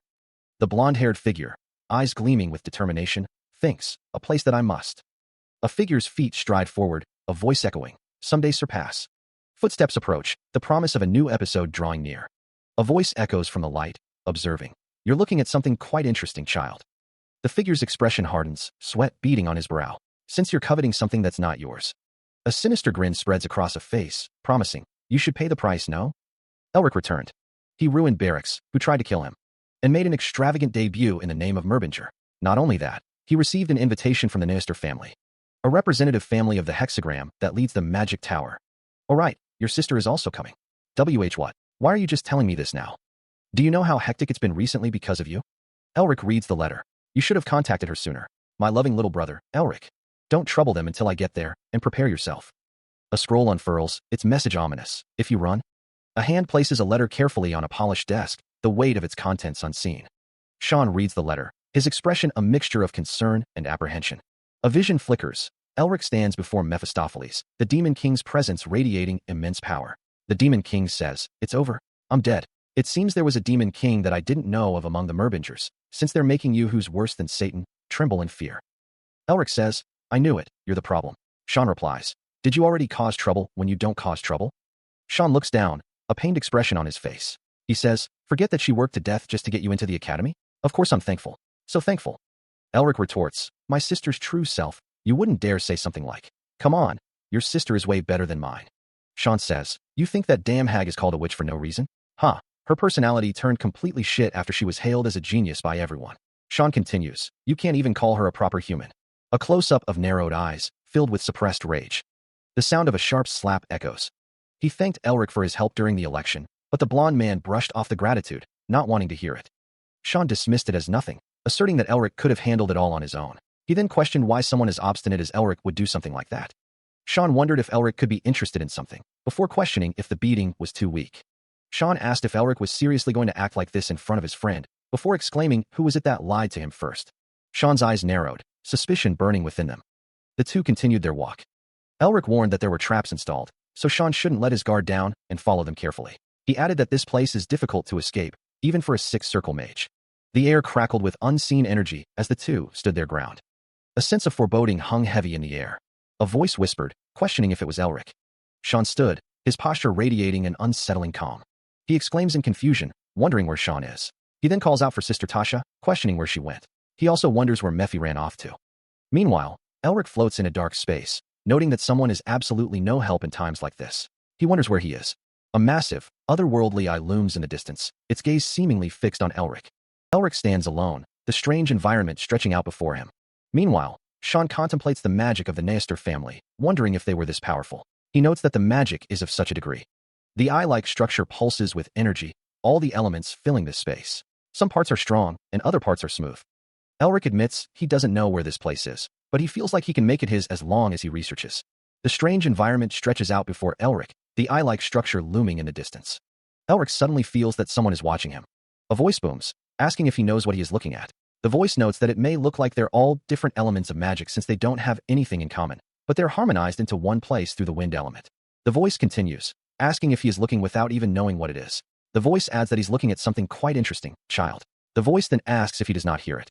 Elric thinks to himself that he did lose his way, but it's a grave sin to take a peek at someone else's magic without permission. He decides that, objectively speaking, it's the Neister's fault for not guiding him properly, so he doesn't have any reason to be interrogated. He'll pretend that he knows nothing. Elric's eyes narrowed, a bead of sweat trickling down his temple. He thought to himself, he needed to get out of this maze. He continued to walk through the labyrinth. A voice echoed in his mind, taunting him for trying to ignore the old man and run. A blue light flashed, obscuring his vision. His eyes widened slightly, a question forming in his mind. A figure sat in the darkness, shrouded in mystery. The figure thought to himself that he couldn't see inside the labyrinth. The voice echoed, noting that Ustin had passed away so fast. The figure seemed to have left behind quite an interesting child. Elric thought to himself that he might get into huge trouble if he stayed here any longer. The figure wondered if Elric had used his own fog against him to obscure himself. The voice taunted, asking if things were just starting to get fun. The figure stated that he would have finished deciphering it if it wasn't for that elder. Since Elric was coveting something that's not his, he should pay the price. One of the men asks what they should do now. The two men walk away, discussing the need to inform their father. One of the men wonders what in the world happened. A man with a beard and glasses stares intently. The man, identified as Guy Neuster, is addressed by one of the men as father. Guy Neuster asks if Elric was guided properly, and one of the men explains that he disappeared before they even entered the entrance. One of the men says that it looks like great-uncle had a hand in this. The three men stand before a glowing symbol. Guy Neuster wonders why great-granduncle would do this. One of the men says that they can't just stand there and watch, explaining that Elric is a guest who came to the Neuster family home as the Lord of Merbinger. One of the men says that if something goes wrong, one of the men calls the other brother, and the other asks what. He thought to himself, wondering why his brother, who is indifferent even toward his family members, would worry this much. Sean Nimister, with a slight smirk, questioned who the hell was worried. A deep voice rumbled, expressing curiosity. Sean Nimister's expression hardened as he considered the situation. His eyes narrowed, a hint of suspicion flickering within them. The voice wondered about how skilled the new Lord of Merbinger was. A landscape of jagged, snow-capped mountains filled the view, bathed in an ethereal red glow. Sean Nimister's brow furrowed as he considered the prestigious magic family that stood side by side with the true palace of blue fog. It was the result of my long research. But not only did he decipher it. Austin, you passed away so fast. He even demolished the magic circle and used it again. But you seem to have left behind quite an interesting child. New Merbinger. Go as wild as you want. Light engulfs him. Sweat beads on his brow, a flicker of unease in his eyes. Mephi, Otto Hahn, and that old man. Why are all the old people around me out of their minds? Minds. A surge of raw energy erupts, scattering hexagonal patterns into the air. Calm down. Grasping the situation comes first. The mana in here doesn't possess just one attribute. However, the characteristic of the Neuster family is the wind attribute. In other words, he's using just the wind attribute to give shape to several other attributes. The hot wind that carries the fire attribute is turning moisture into vapor. And the light wind brings it all into one place to form fog. And once the cold wind that possesses the ice attribute thickens the fog, the strong wind that blows in between seals the fog's movement. If that old man is powerful enough to control wind to such an extent, even though he didn't intend to harm me, since he provoked me first, I'll just decipher the rest of what I couldn't before. I felt it in Lysini as well, but all my other magic except ice magic are weak. I'll apply the method that he uses to transform the mana flow and the wind in this place. The soul speech and the seals to reduce the wasted mana. I'll just decipher the rest of what I couldn't before. To my own mana and ice magic. He wondered if he could combine other attributes with his ice magic. Gathering his energy, he focuses it in his hands. The magic begins to transform, swirling with red and blue energy. The energy coalesces into the form of a white tiger made of ice. The magic shifts again, now forming a glowing blue ring. He stands before a towering gate of pure blue energy. The magic transforms once more, becoming a fierce blue flame. He feels the power surging within him. Merbin, Gur, Fo, Atla. A figure stands silhouetted against a bright light. The figure begins to speak, starting with L. Two figures look at Elric. One of the figures says that it takes a six-circle mage at least 24 hours to find their way out, but it only took Elric 46 minutes. A demon observes that Elric's achievement level of his seal of cruelty has evolved to 5-star, and that he not only demolished it, but also stole it, and grew this much. Someone asks what's with everyone, and why no one is asking if he's alright after almost dying. He thinks that Elric should have made the trip during the headmaster election. He only heard a few days ago that Elric's blockage disease was cured. Someone says that Elric is already a 6th circle. Elric is surprised to hear that he is a 6th circle, and thinks that it is his record. Elric Mervinger apologizes for introducing himself late, and says that he is the Lord of Merbinger. Elric shakes hands with Guy Neuster, who says that he is the Lord of Neuster. Guy Neuster asks for forgiveness for the matter that Elric just had to go through. Elric says that it was a good experience for him, and thanks Guy Neuster for his understanding, although it's a bit shabby. A message declares, "Welcome to the Neuster family home." The Neuster family home, a grand castle, stands tall. Elric and another individual walk towards it. Elric is told, "Let's go, Elric." The man continues, "Mother and my younger siblings are waiting." A voice thinks, "Family, huh?" Elric's expression is thoughtful. The Neuster family crest flies high above the castle. A woman in a room says, "F.A." The woman is embraced by a man, who says, "Haha, oh." The man asks, "How did you wake me up?" The woman replies, "Not even the doctors were able to cure my disease. Sir Elric helped me." The man's eyes, filled with a deep concern, reflect on a past debt. If it wasn't for him. A flag bearing a mysterious symbol waves in the wind, representing a prestigious magic family. A voice echoes, "Ha!" As expected of the prestigious magic family. Yes, the Merbingers were always the light that illuminated the darkness. Another voice, filled with urgency, asks, "WH, where are you trying to go all of a sudden?" A woman urges a man to rest. "You have to rest some more." He replies, his voice strained, "How could I prioritize my health in such a situation? If there's such a talent, then I must go find him, even if I have to travel to the edge of the continent." A figure clad in ornate armor reflects on a righteous child. Since there's such a righteous child, the armored figure, his gaze distant, considers the state of the world. In a corrupt world like this, a sense of urgency fills the air as the question lingers. Where is he trying to go? Kneeling in the aftermath, Isabel's father reflects on the tragedy. The slaughtering of the blue wolves, Isabel's escape.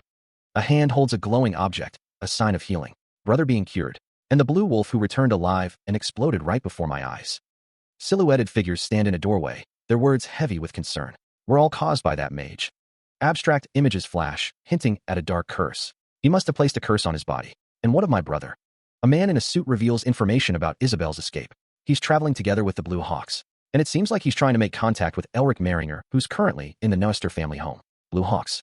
He didn't come to attack me right away, but summoned his sworn brothers first. The man in the suit, his expression unreadable, speaks of a legend. The Blue Lion. He thought to himself that the target must have become weak. Hilton, his brother, and that damn Merbinger must not meet. The man reminded himself not to forget the reason why he hadn't killed him yet. It was because of that petty trick he possessed. A fist clenches, the red phoenix design on the skin glowing faintly. He resolved to keep that in mind. The path to the academy stretches long and inviting. Elric's companion speaks. Let's go, Elric. Mother and my younger siblings are waiting. Elric responds, okay. A figure mutters, that guy bastard. A close-up reveals a grimace. The man with red eyes asks, is he human? Elric ascends the stairs. The red-eyed man states, he's not. He continues in thought. But if he's just a regular human who's not a Merbinger, how could he have reached such a level? A figure stands silhouetted against a backdrop of swirling red energy. The voice echoes, without laying his hands on a non-human being? Elric's companion says, you scared me for a bit there. One of the children declares that she is going to be a good girl. Another child chimes in, stating he too will be a good boy. He asks why she keeps imitating him, wondering if she wants to get scolded again. Elric. The boy complains to their mother that his sister keeps trying to hit him. Their mother tells them not to fight during meals. The mother adds that they are meant to fight while growing up. She tells her daughter that she will be the first person she teaches a lesson to when she becomes an archmage. Elric is reminded to make sure he reads 100 mindsets that a mage must possess today. The girl, Hayes, declares that she has decided to play with her dad today, and that she will leave Elric to the mother. The mother asks Elric if the food is not to his liking. He replies that it is delicious, and that he was just in a daze because the flavor in his mouth isn't disappearing at all. The mother says she is glad he likes it. She was worried the hospitality was too poor because he had such a solemn expression. Someone is shown eating.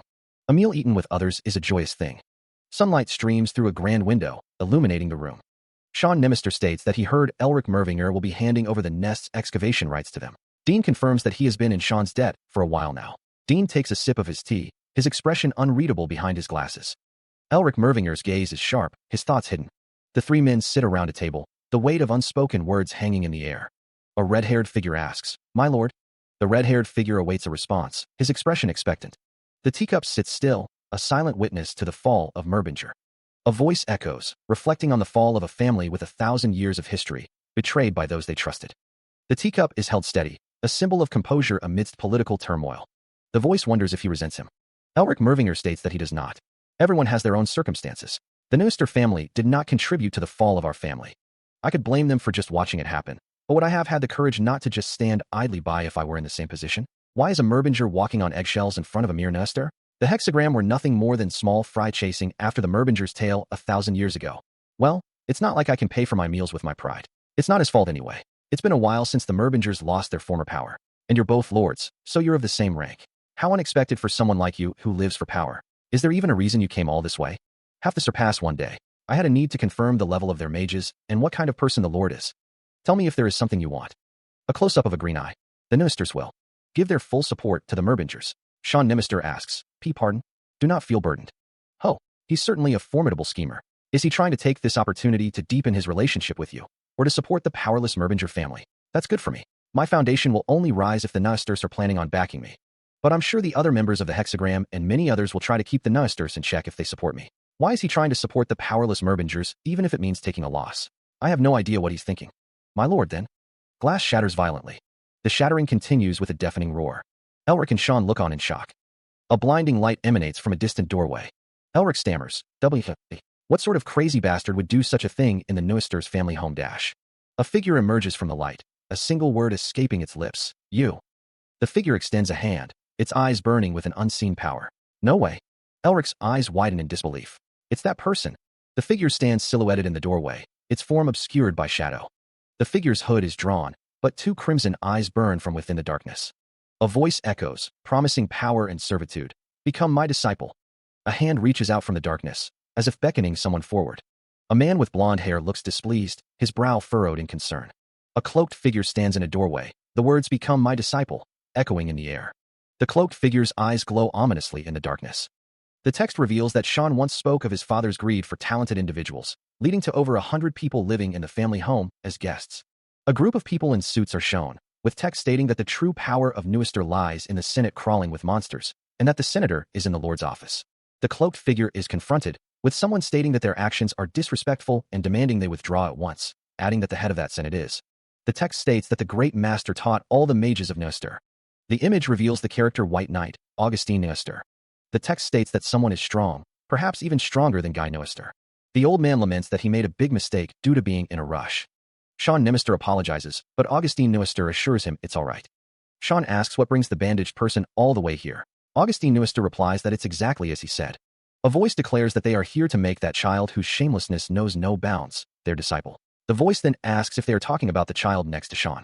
Sean thinks it will be difficult to have him as there. The Duke of Merbinger, Elric Merbinger, is mentioned. Augustine Neuster greets the leader of the Neuster family senate. A figure with horns and red eyes says, "You?" Two figures stand side by side, looking concerned. Augustine Neuster asks if they recognize an old man such as himself. Another voice responds, asking how they could not recognize the great elder of the Neuster family. A voice says that if their family also had a pillar like Augustine Neuster, a voice says they wouldn't have collapsed so easily. Augustine Neuster responds that their father had no relation to him, though.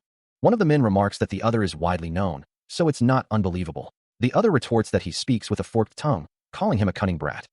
Elric Merbinger states he'll take the comment as a compliment, thanking the speaker. He continues, noting that since he knows who he is, it makes things quicker. He then asks if the other will become his disciple, questioning how the Lord of Merbinger could become the disciple of the great master of the Neuster family. Elric Merbinger says it's an offer undeserved for him, asking the other to please take it back. He explains that it's just something he gained by coincidence to escape, asking for understanding.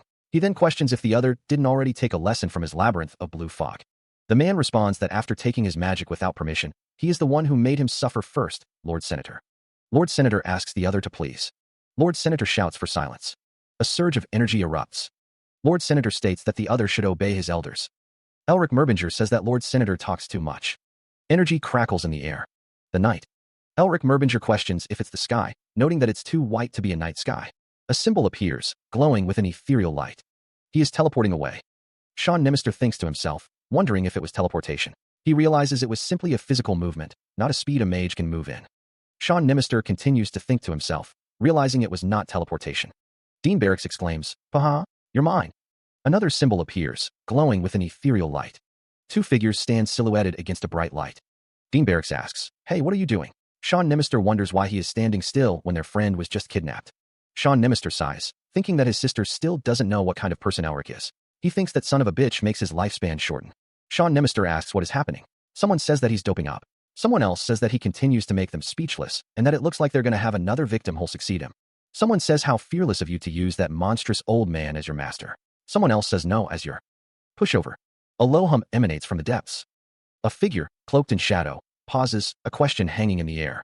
The figure recoils, a guttural cry escaping his lips. What the hell? A hand reaches out, grasping for purchase. Augustine Neuster plummets from the cliff's edge. He crashes into the ground below. The figure stands over him. From above, a voice echoes, "Be careful." Augustine Neuster thinks, "I almost lost my very first disciple in my 90 years of life." He continues internally, "I made a gamble to squeeze everything out of him since he's the Neuster family's great master, but to think he'd just outright kidnap me while I was playing hard to get by getting him to make a reason for me to become his disciple. Did I?" The figure looms. Augustine's mana feels stagnant. A voice echoes, noting that Augustine's senses are exceptionally sensitive. The figure on the cliff says he will tell Augustine the details as they go, urging him not to rush. Augustine asks if the figure sees what's down there, but the figure replies that he doesn't see anything. He continues to plummet from the cliff. The figure on the cliff tells Augustine to go see for himself. Elric's story is not over until it is. Dares it as things. The enormous shadow threatening Elric. Coming soon. Previously, Elric visited the Neuster family home. A figure stands within a swirling vortex of energy. He earns enlightenment in the true palace of blue fog and grows. Meanwhile, Paul Whale, who lost the opportunity to become the Blue Lion due to Elric's interference, sends Hilton, the captain of Blue Wolf Squad 1, to stop the awakened Blue Wolf from meeting Elric. At the same time, Elric, who was kidnapped by a crazy old man, falls into danger under the pretense of disciple education with his mana in a sealed state. He plummets downwards. He stands on a cliff, silhouetted against the sky. His eyes widen, a bead of sweat trickling down his face. A voice booms, filled with rage. "You deranged Copsigrare roar." Mephistopheles appears before Elric. "It looks like you've finally met your match." Mephistopheles continues, his tone condescending. "It's child's play for someone like me to find the likes of you. Have you finally realized my importance?" He hears a desperate plea. "Forget that. Help me. You die if I die." Mephistopheles sneers. "The seal of original sin. I think you need to teach me that in order for us to get out of here. Who do you think you're fooling?" A surge of energy blurs the air. A hand glows with intricate blue markings. The word flow appears in a glowing blue circle. Elric is surrounded by a swirling vortex of energy, drawing power from the atmosphere. A voice cries out, "Can't you just be fooled?" Debris rains down as the environment destabilizes. A surge of power echoes through the air. Raw energy explodes outward. He grunts in pain, staggering to maintain his balance. He thinks to himself, "I seriously almost died because of the mana restriction. That aside, where am I? I know the entire geography of the continent, but there wasn't a place like this." It's similar to the true palace of blue fog. This place is the labyrinth of blue fog. He looks up, a question forming in his mind. The true palace of blue fog is just an addition of this place. Mephistopheles says that even though he restricted Elric's mana, he managed to pull in mana from the atmosphere to use magic.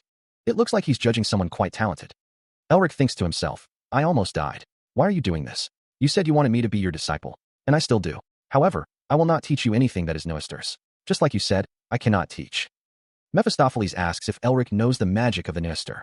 Mephistopheles says that though he is the head Renatier of the Noester family, the knowledge is passed down to a single individual and has nothing to do with the Noester. He asks if Elric is guessing he has no issues with learning it. Elric says, "Grass." "What? I've never heard of anything like that in history books." Mephistopheles responds, "Grassland." He couldn't believe it was still going on, such persistent bastards. Mephistopheles asks if he has heard of it. Mephistopheles explains that they originate from the east, a place that annoyed him to no end while he was still active. He hasn't heard of it. Mephistopheles continues, stating that they used magic martial arts instead of magic. Mephistopheles asks if it's like a martial artist's fighting techniques, clarifying that it's similar. It's the art of fighting by strengthening your body, using mana circulation as its foundation. Mephistopheles states that it's the teaching Elric needs most right now. Grassland is a school that specializes in harmonizing various forms of magic. It's perfect for harmonizing all the entwined mana inside of him. Elric was stumped on what to do since the different kinds of mana inside him refused to mix. He thinks he can freely receive excellent teachings perfect for him. So this is why that geezer locked his mana. While not being tied down by the Noester family. There's no better opportunity than this. "Then, are you going to teach me the magic martial arts of Grassland?" Mephistopheles knows about magic martial arts. There shouldn't even be records of it. He surprises him to no end. In that case, let's not dilly-dally and get started right away. He found himself in the habitat of dire wolves. He mused, Grassland's magic martial arts is built on practical experience, right? The cavern loomed around him. A dire wolf appeared, its eyes burning with predatory hunger. The dire wolf towered over Elric, 3 times bigger and stronger than normal wolves. Meanwhile, an unknown character yelled, "You crazy geezer! What are you telling me to do while restricting my mana?" Another character asked, "Boss, is it really alright to just keep watching?" Dean replied, "You're here?" He's indeed a novice in experience, but not in skill. "Oh, thank you for." Dean continued, letting me borrow the dire wolves. It'll be a big problem if they acquire a taste for humans. Elric ran. The aide asked, "HM, isn't your disciple in trouble?" The other character replied, "He'll really die at that rate." A figure kneels on the ground, silhouetted against a reddish sky. A bloodied man with blonde hair grins, his teeth bared. He commands, "Just watch." A pale hand glows with blue energy, intricate blue markings visible on the skin. A figure is engulfed in a burst of red energy. A voice questions, didn't I tell you?" The tattooed hand is shown again, dripping with blood. A voice declares, "He's different." A cloaked figure walks away, their back to the viewer. A voice thinks, "If it's him, I'm sure he'll pass my test." A character with long, dark hair speaks, but since he's still lacking. A bearded man with a scar speaks, "You'll have to step up as the one who raised the Revolutionary Army." The words, "Revolutionary Army," are displayed. Text appears. Not even the Empire's Investigation Bureau has been able to figure out all their identities. More text appears over a map, and they exist solely. Their executives are on par with the Magic Tower Masters and the Lions. The text concludes, "To free the continent from the Emperor's tyranny, the most notorious terrorist group." A dragon emblem is shown. A crimson sigil burns against a backdrop of swirling darkness. The Beast King, a massive white tiger with piercing blue eyes, declares, "I'll comply since it's your request." A voice echoes, "But you were so excited about getting a new disciple after so long." A massive, dark wing fills the frame. The Beast King stands behind a seated figure, a man with a grizzled beard and a dark coat. The dark wing looms behind them both, a silent sentinel. A title card proclaims, Agility 10s. A disembodied voice asks, are you fine with losing him? The text states that he is in the habitat of the dire wolves. The text continues, stating that Grassland's magic martial arts is built on practical experience. The text commands to hunt all the dire wolves. The text states that they live here. The text reveals that Elric managed to defeat one through sheer luck, but it will be difficult to defeat another in his current state. The text states that the dire wolves will become more wary now that they've seen their own kind being killed. The text warns that Elric shouldn't expect good fortune like just now, as he can only pull in mana from the atmosphere once or twice. A dire wolf towers over Elric, who is kneeling on the ground. The text refers to that deranged codger. Elric thinks to himself that he's never been so desperate for the armament magic he used in the Ice Mountain, and wonders how he can defeat the dire wolf with nothing but his bare body. Elric realizes that if he knew this was going to happen, he would have done some physical training. Elric thinks about the strong body art, as a hand holds a book titled, A Study of Physical Enhancement based on examination of factors. Body art that he has been researching is physical training. In that case, doesn't he just have to mimic it? The art that was supposedly passed down the Tiger King's lineage is a version of the world made by God. It is a battle technique that makes your bones as hard as steel, increasing your strength several times over. The strong body art. And teaches one how to fight using those features. The Tiger Men, the kings of the beast men, claim that the body is a miniature. Just like how the mana stream flows throughout nature, the breath flows throughout the body. The body changes based on how one inhales and where on their body they focus their mind on. And from the point your mind is focused on, emerges countless subconsciousnesses, and once one of them is instinctively chosen. Elric stands ready, a spectral wolf-like entity materializing behind him. Claim that the body is a miniature. Your changed body moves by intuition. Don't anticipate anything. I have no plan, no reason. Elric is merely claiming that his choice is the right one. That is. A figure plummets downwards, surrounded by shattered debris. A blinding explosion erupts. The scene blurs into a wash of light and shadow. The fighting technique of the Tigermen. A figure with pointed ears and crimson eyes stares intensely. Crazy bastard. A figure lies prone, bloodied and battered. How can a human even think of fighting like a beast man? A monstrous, wolf-like creature snarls, its fangs bared. No, before that. A single, luminous eye pierces the darkness. The wolf-like creature looms, its maw agape in a savage roar. A figure stands, drenched in blood, their expression obscured. How did he do it? A massive, shadowy beast looms, its form indistinct amidst swirling clouds. As expected of my disciple, to think you'd already defeat two of them. It looks like I'll have to increase the difficulty, doesn't it? But since you worked hard, I'll give you a hint. You should see some moss growing on the shaded side of the cliff. Use those and... The sound of impact echoes. He told me to hunt all of them, right? The sound of blades slicing through the air. Which one of us wins? And just like that, 10 whole days that felt both long and short at the same time passed. The figure stands surrounded by the shadowy beasts. He gazes at the flower, a question forming in his mind. So this is the flower that contains magic energy, right? The moss is a striking red. Elric wonders aloud. Yeah, I don't know why this is here. He recognizes the plant. But this is the plant of the demon realm, resurrection plant. If it contains magic energy. A heavy silence hangs in the air as Elric contemplates the implications of the plant's presence. Elric considers the possibility. Then, does that mean I can supplement my mana by eating it? For humans, it's nothing more than a plant used for medical purposes. He reconsiders. No, rather. But I guess it wouldn't be impossible for you, since you possess seals. A flicker of determination crosses Elric's face as he considers the potential benefits. Elric's thoughts drift to the one who sent him here. I guess that geezer didn't tell you to come here for nothing. But seriously, how can this be here? This certainly is an amazing opportunity. A wave of resentment washes over him. I'm still mad about him putting me in danger like this. He acknowledges the benefits despite his anger. But thanks to him, I can increase my seal's achievement level, and my mana increased by a lot. Elric's expression hardens, a new resolve forming in his eyes. He reflects on his progress. I even managed to train in the strong body art thanks to my mana being sealed. This certainly is an amazing opportunity. Blood stains the rocky landscape. A figure stands in the distance, shrouded in shadow. A dire wolf, wreathed in glowing energy, stands tall. The dire wolf wonders, are you the last one? The dire wolf observes, a human. A voice declares, I heard you were the top of Uston Academy from the boss. The voice continues, but I never expected you to show us such growth. The speaker is bloodied, accompanied by a white tiger. The speaker's green eyes gleam with determination. The speaker declares, I've decided. You continue to astonish me by the second. Darkness gathers. A figure with long hair and glowing eyes prepares for battle. If you manage to defeat even this dire wolf. A figure with a tattoo declares, I will make you my disciple. The logo for Talent Swallowing Magician is displayed.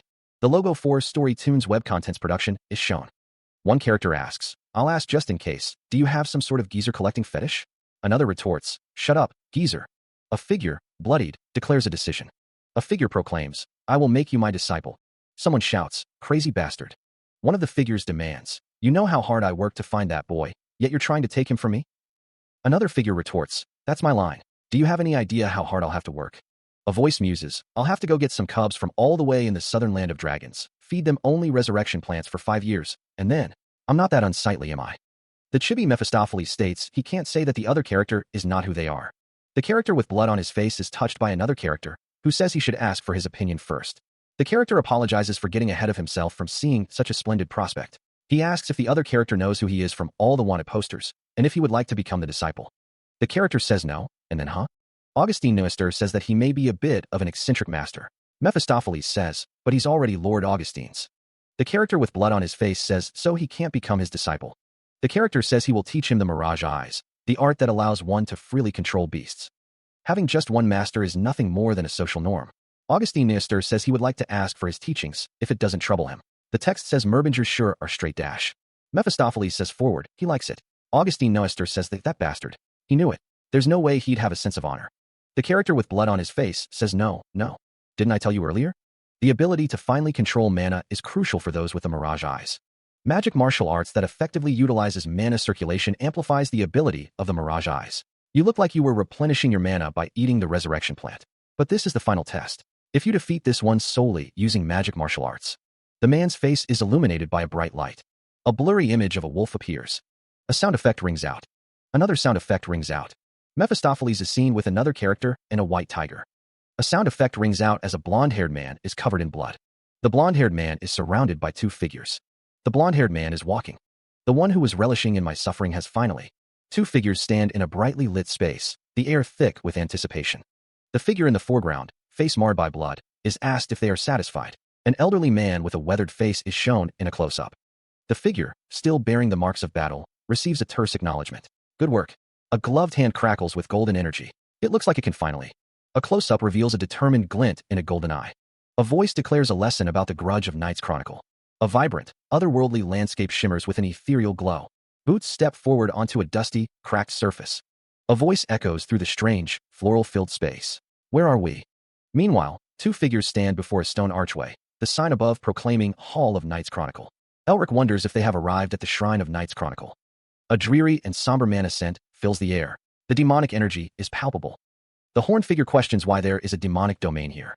The horned figure wonders if the energy belongs to someone's territory. Elric states that as far as he knows, the one they seek mainly operates in the east. The horned figure asks if Elric can feel the demonic energy. He responds that as a descendant of the Merbingers, who hunted demons, he certainly can. The horned figure states that it is a demonic domain, but questions why it is the Shrine of Knight's Chronicle. He adds that Elric may know this. The horned figure notes that Knight's Chronicle crossed over from the Far East. Elric explains that the founder of Knight's Chronicle was originally an alchemist researching herbal botany in the East. Elric continues, explaining that one day, the founder lost his wife and daughter to a certain demon king and ended up chasing the bastard all the way here to the west for revenge. Elric says that because the demon king was powerful, the founder changed his plans. Elric explains that the founder combined Eastern knowledge and Western magic knowledge, even incorporating the power of demons without discrimination to become stronger. He asks if that means the founder's grudge has gone on. A cloaked figure declares that since they were accepted as a disciple, revenge is not over.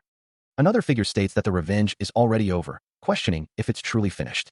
The figure wonders who could have done something, then answers their own question, stating that it's obvious. The camera focuses on the figure's chest, highlighting a decorative emblem.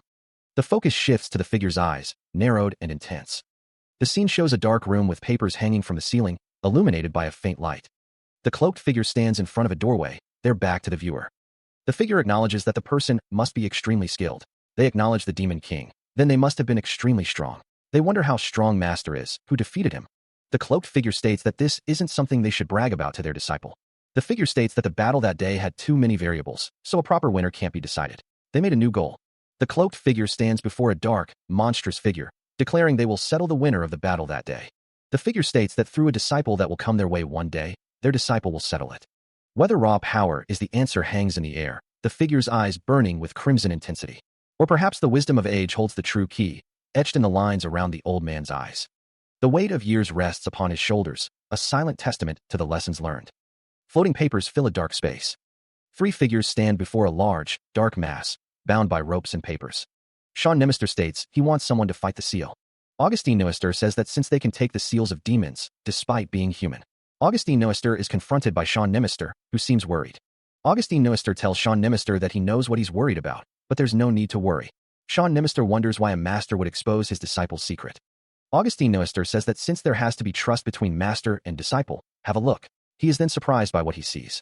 Augustine Noister states that every mage has a secret technique that they can't tell anyone about, and that he is the same. Augustine Noister thinks to himself that in this old man's case, Augustine Noister is shown from behind, revealing a dark mark on his arm. A dark secret is revealed. A silhouette of a dark elf emerges. Unlike elves that live in the forest of light, they lived in the gloomy underground and were followers of demons.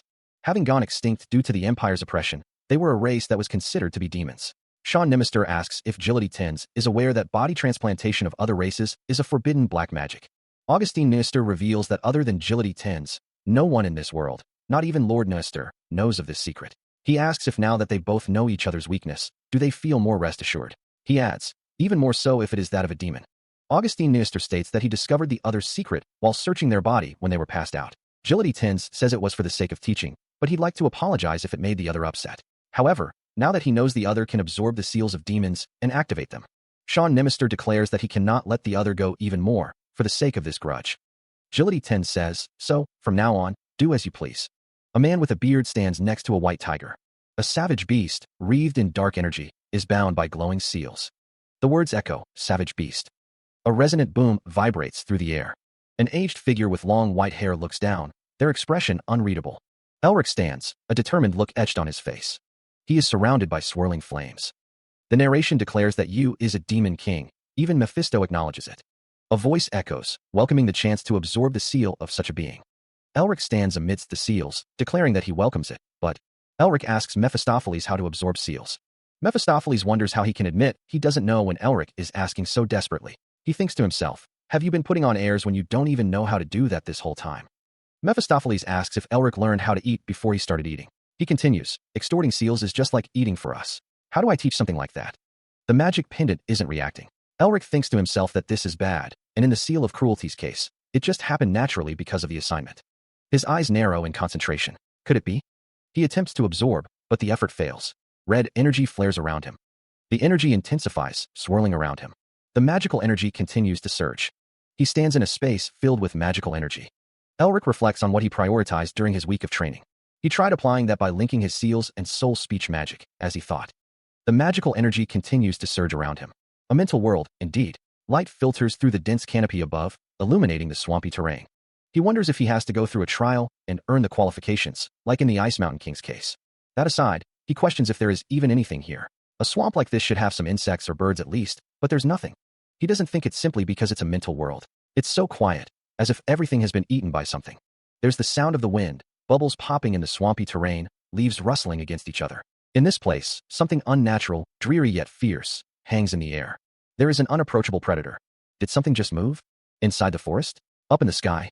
Elric wondered where he was. No, he couldn't feel its presence. Anywhere in this place. Elric continued his search. We have an interesting human here. My dear brother. How busy must he be to not even reply to his older sister? Previously, Elric became the disciple of Augustine and Agility after passing their test. He is given a mission to swallow the Demon King Yu, after learning the magic martial arts of Knight's Chronicle. However, the Demon King's sharp teeth aims for Elric's.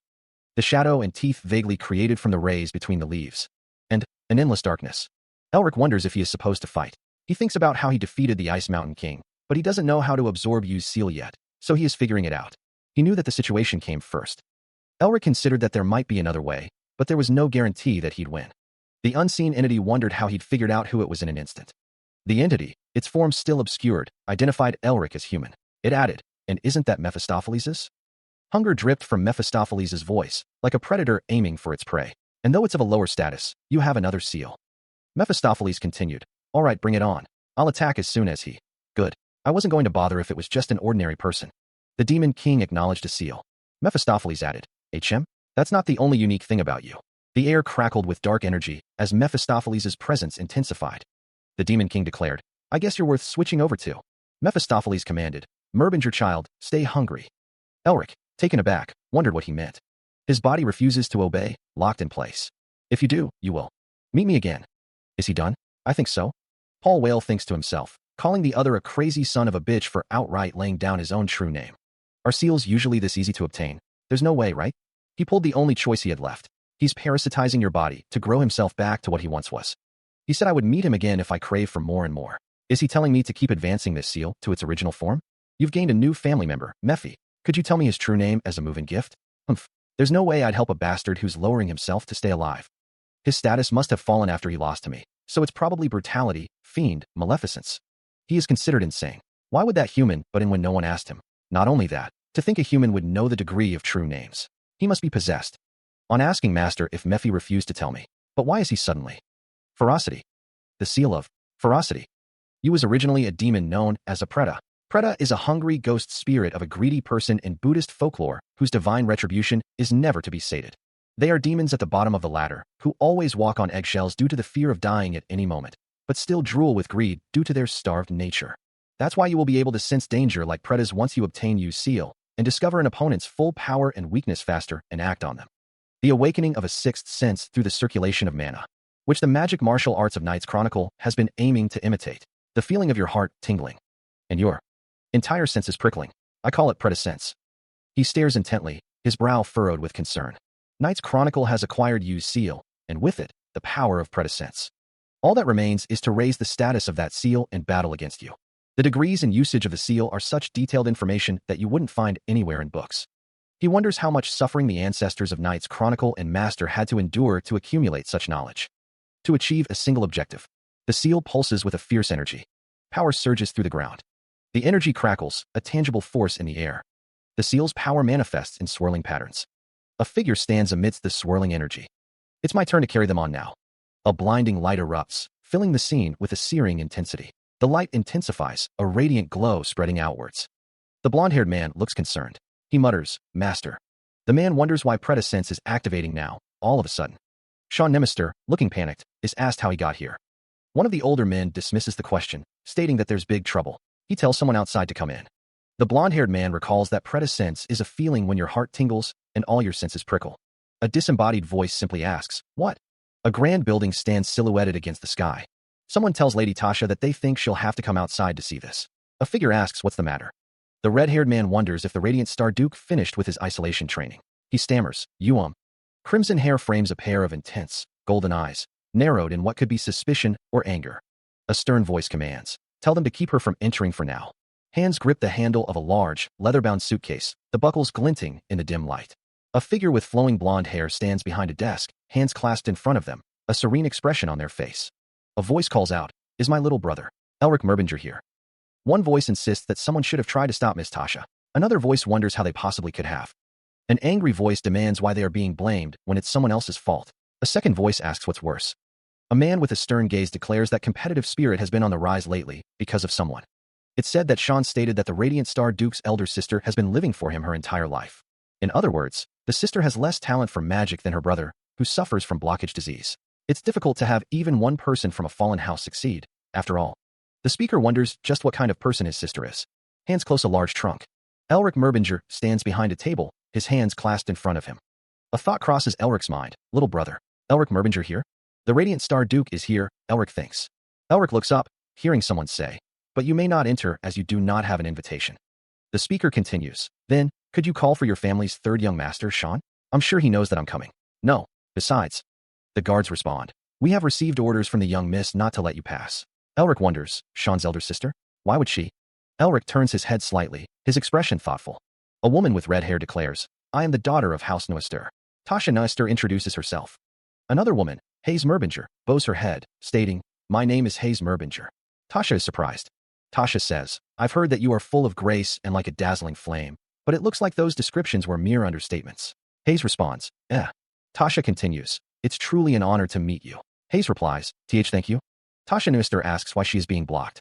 She thinks to herself that no matter how hard she thinks about it, she can't figure out why she isn't being let in, noting that this is the main house of Noester, the first star of the hexagram. Hayes Merbinger's eye narrows. Tasha Noester is told that while blonde hair and green eyes are the signature characteristics of House Merbinger, she could be wearing a disguise. It is stated that even if she truly is the Radiant Star Duke's elder sister, there are procedures for such things. Tasha Noester asks what she must do to be believed.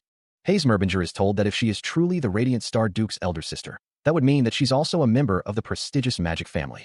Hayes Merbinger states that unfortunately, she cannot use magic. Tasha Noester is then asked about Aura. Hayes Merbinger warns that she'll get hurt, though. She wonders about that, stating that this is simply. A pair of hands are shown.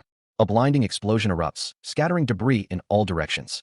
Amidst the chaos, two figures stand their ground, cloaked and seemingly unfazed. Tasha Noester's expression is unreadable as she stares forward.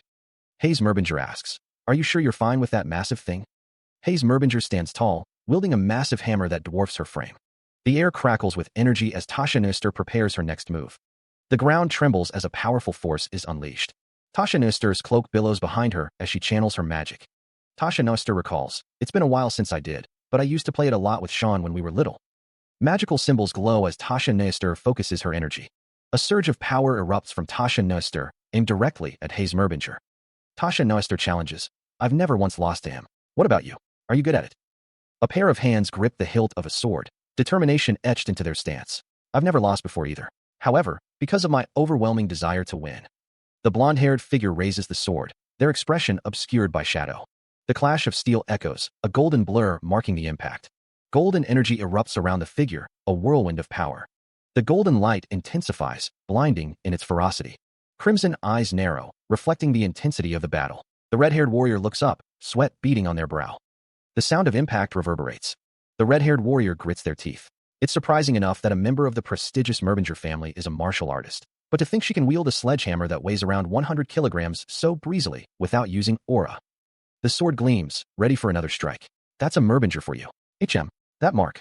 A seal appears, revealing a shocking truth. Black Skull, Radiant Star Duke's elder sister, is a member of the strongest mercenary corps. Another strike lands with earth-shattering force. The air crackles with unseen energy. The blonde man asks, "With this, is it 1 o'clock?" A voice declares, "I won't hold back this time." A surge of power emanates. The two figures stand poised, bathed in ethereal light. The blonde man's gaze is intense. The blonde man thinks, "It was just getting good." The red-haired man's expression is grim. The red-haired man grunts in pain. The two men face each other, a palpable tension hanging in the air. The blonde man says, "You look as healthy as always, sis. It looked like you were having fun with Miss Tasha. Am I interrupting?" The blonde man's smile is sharp, his eyes glinting with malice. He thinks, "It'd be a problem if we get charged for repairs." Elric says to calm down and let go. A face cracks. Elric asks if they should have a chat. The man's eyes narrowed, a storm brewing behind them. He considered the document in his hands, a low hum escaping his lips. The young man held the document. The words Hayes Merbinger cannot confirm Stark against the page. He apologized, explaining that information was being strictly regulated. The man mused that he expected as much, given that Black Skull was the strongest mercenary corps veiled in secrecy. He reasoned that their identities must be kept classified. Very well, he thought. He would take this chance to make a friend his age. The young man stood in the doorway, a question mark hanging in the air. It was hard enough just to meet a member of Black Skull, since they didn't have relations with anyone but the Grey Lion of the Great Lion family. The thought continued, wondering what if Lady Merbinger actually was a member of Black Skull.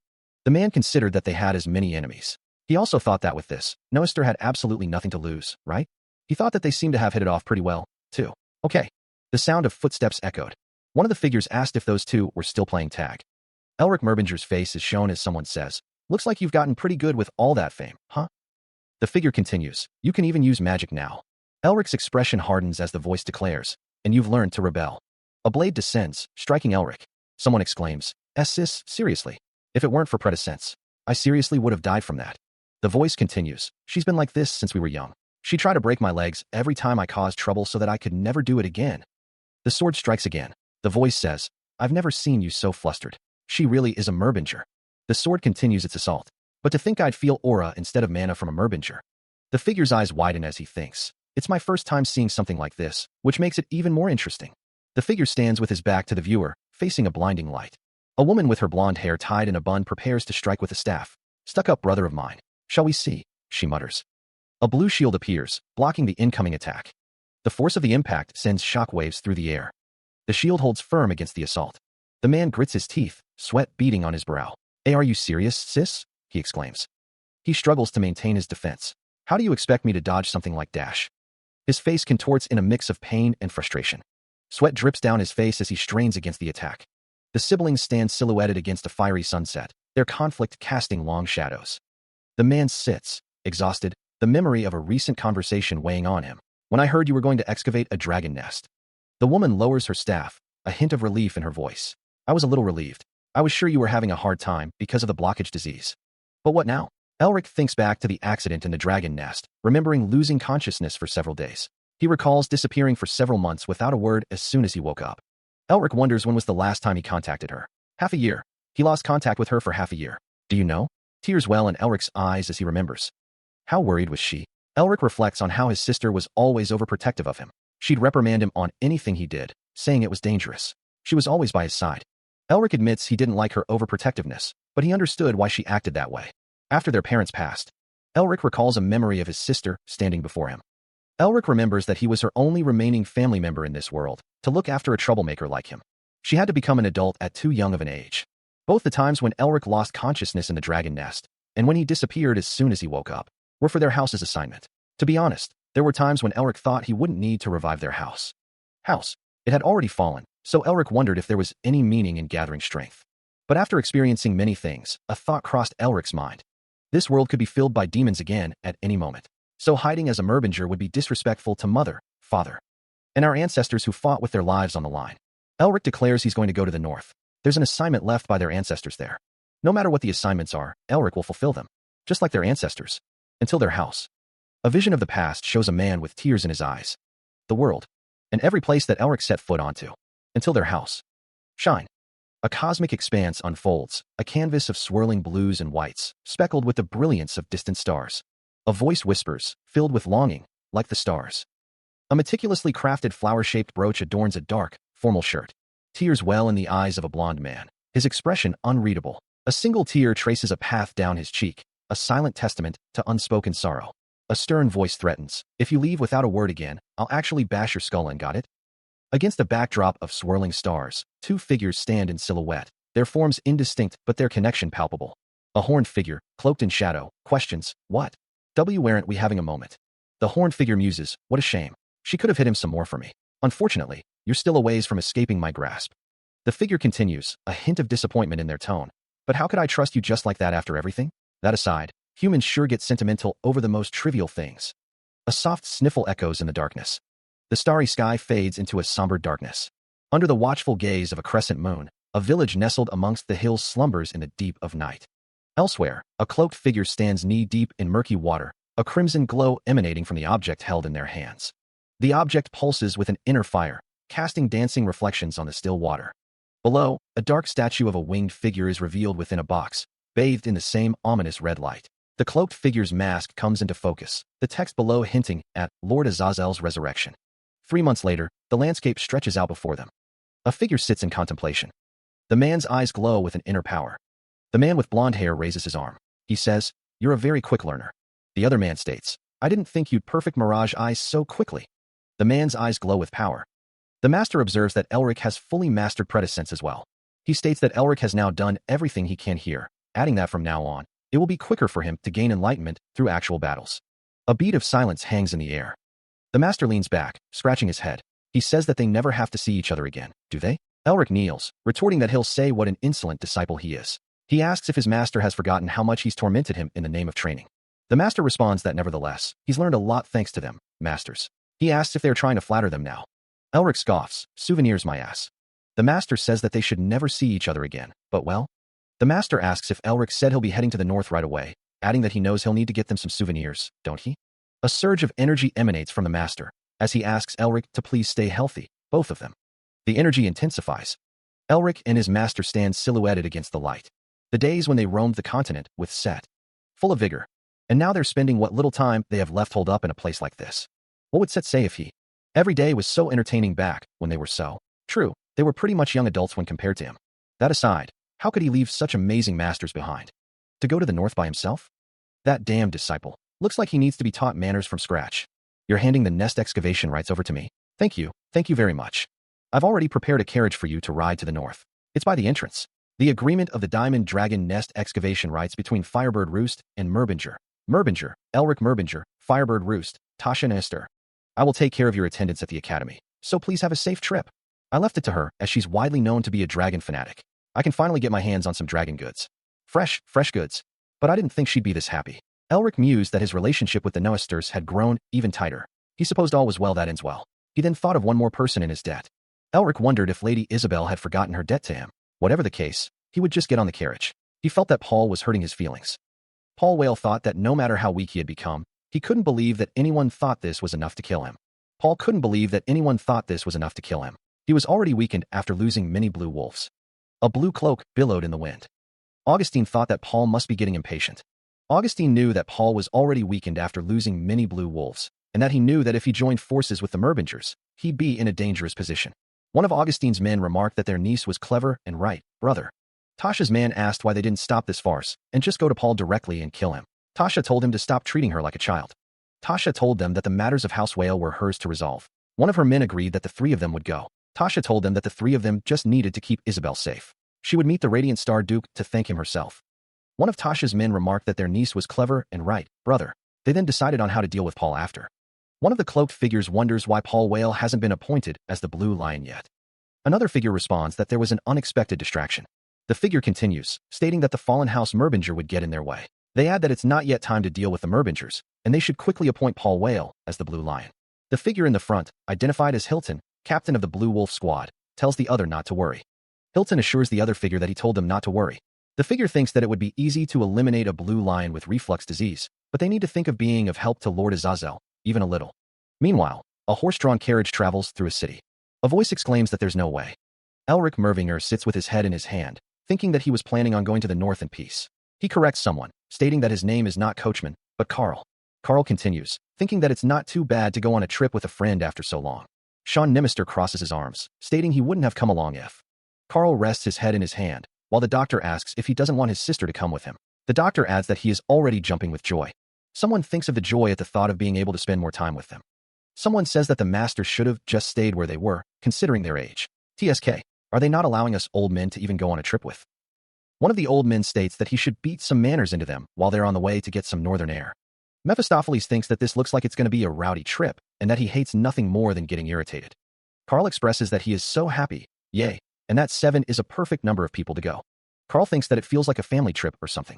Augustine introduces himself as Elric's master. Hayes thanks them for taking care of his little brother who's so incompetent that he even needs such cute animals to help him. Someone thinks the animals of the Beast King are cute, and that it's interesting. Elric, can't you stop frowning? It's not like I want to come along, Sean says. Elric sits with his hand on his chin. A white tiger stretches as an eagle stands nearby. 2 men are shown, one with black hair and one with white hair. Elric looks down, covering his face with his hand. A close-up of Elric's eye is shown. An orange background is shown. A hand holds a blue egg. Elric is shown. In a grand room, Elric's father sits in a chair while Sean Nimister stands nearby. A gloved hand places a cup on a saucer. Elric's father asks, all of them left for the north? Sean Nimister replies, yes, that's right. Sean places a cup on the table. Sean asks, Patriarch, did something good happen? Elric's father says, isn't it interesting? Look at that. A narration box reads, a ridiculous combination. Meanwhile, a carriage travels along a road. The carriage passes through a forest. Elsewhere, a woman sits in a chair, smiling. Elric's father observes Sean, a smirk playing on his lips. He thinks Sean acts with such dignity and manners. Sean scoffs, crossing his arms. Dignity and manners, my foot. The woman speaks, her tone polite. She is thinking of teaching Elric some manners. Would that be okay?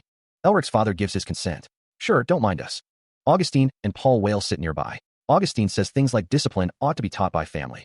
The woman smiles, her eyes closed, a subtle shift in the atmosphere. She thinks she is already so old. Why would she need to be taught? Discipline? A hand crushes a bug, a silent, brutal act. Her voice, now laced with a sinister edge, calls out to Elric. Let's go take a stroll together. The woman's face is revealed, her eyes glowing red, a predatory smile stretching across her face. Sean watches as the woman and Elric stand. He thinks if they're just going for a stroll. She thinks Elric can leave that scary thing behind. The group continues their walk, unaware of the danger ahead. A man brandishes a knife, his face contorted in a menacing sneer as he confronts the group. The man demands, hand over everything you have. A small figure peeks out from behind a carriage, observing the unfolding scene. Sweat beads on the brow of the man with the knife, a question mark hanging in the air as he awaits their response. The man's grip tightens on the knife, anticipation building. He shouts, why you bastards? Do you really want to see blood getting spilled? Inside the carriage, a figure sighs, sigh, how annoying. Someone begins to step out of the carriage. A hand rests on a leg, a silent signal of intent. A man states, care of this. The figure fully exits the carriage, ready to face the threat. A voice echoes, declaring, this is a chance. A massive tiger, its eyes burning with an eerie light, appears. The man thinks to himself, a cruel smile playing on his lips, about the chance to show Elric just how great his teacher is. Elsewhere, the bandits find themselves surrounded by rapidly forming ice crystals. One of the bandits exclaims in disbelief, "A tiger?" The tiger's voice booms, directed at Elric. "Take a good look." The man, radiating power, declares that he will show them why they call him the. Gathering energy in his hands, the man prepares to unleash a skill, the word plummet appearing in a bubble. The ice crystals explode outwards, encasing the bandits. The tiger's glowing eyes narrow, a predatory glint in their depths. The bandits are now completely trapped within the massive ice formation. The man, now back in his human form, asks Elric why he had to interfere, implying he could have easily handled the situation himself. He wonders if Elric was planning on turning this place into a sea of blood. The man with the tiger companion observes the group before him. They are clearly not bandits, but wanderers from a nearby village, driven by hunger. Elric looks on, his expression unreadable. The sound of bodies hitting the ground echoes through the forest. A desperate voice pleads, begging to be spared. Elric stands tall, looking down at the kneeling figures. Another voice cries out, claiming they have starving families and begging for forgiveness. The voice continues, suggesting that they are just powerless and good people. Elric's expression hardens, his eyes narrowed. Two villagers look on, their faces etched with worry. A sudden sound cuts through the air. The village chief, kneeling before Elric, speaks, saying that they are correct. The village chief continues, explaining that the others are only there because he forced them, and asks that Elric punish only him instead. He kneels on the ground, the weight of the moment pressing down on him. "Chief, how could you say that?" Another man shouts, his face contorted with anger and desperation. "You only did this because of the village." A voice booms from above. "Stop. Let's see if what you all are saying is true." Elric raises a hand, a serene expression on his face. The sky hangs heavy with unspoken tension. A group of figures approaches the village, their faces grim. A villager explains, "We've been having a really hard time due to the several years of drought and famine. We thought that if we were going to starve to death, then we might as well become mountain bandits." The villagers stand before Elric, their desperation palpable. A dark energy begins to coalesce. A demon looms behind Elric as the villager continues. "Not only will it take us 5 whole days on a horse to reach another village, we also can't go out of the village to look for work since our livestock are starving to death." The village chief hangs his head. "It's all my fault." The village chief explains, "Unfortunately, the administration of our country doesn't reach this place. Elric, while these people did commit a crime, how about we let them off since they had a good reason to do so?" The villagers look on. A close-up reveals the intricate design of Elric's pendant. One of the villagers speaks, expressing concern for those who are suffering. Another villager insists that the situation is not entirely their fault. A villager offers a shaky, heartfelt thank you to Elric. A close-up shows Elric's hand resting on the villager's arm. Elric comforts the villager, assuring him that they will never rob others again. The villager agrees, seemingly resigned to his fate. Elsewhere, Mephistopheles paces back and forth, agitated. He detects demonic energy in the fields. Mephistopheles is shocked by the discovery of demonic energy. The fields radiate with a sinister, red glow.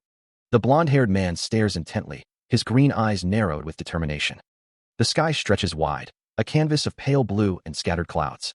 Elric, standing tall, surveys the landscape. "What a desolate sight," he remarks, his voice echoing slightly in the open space.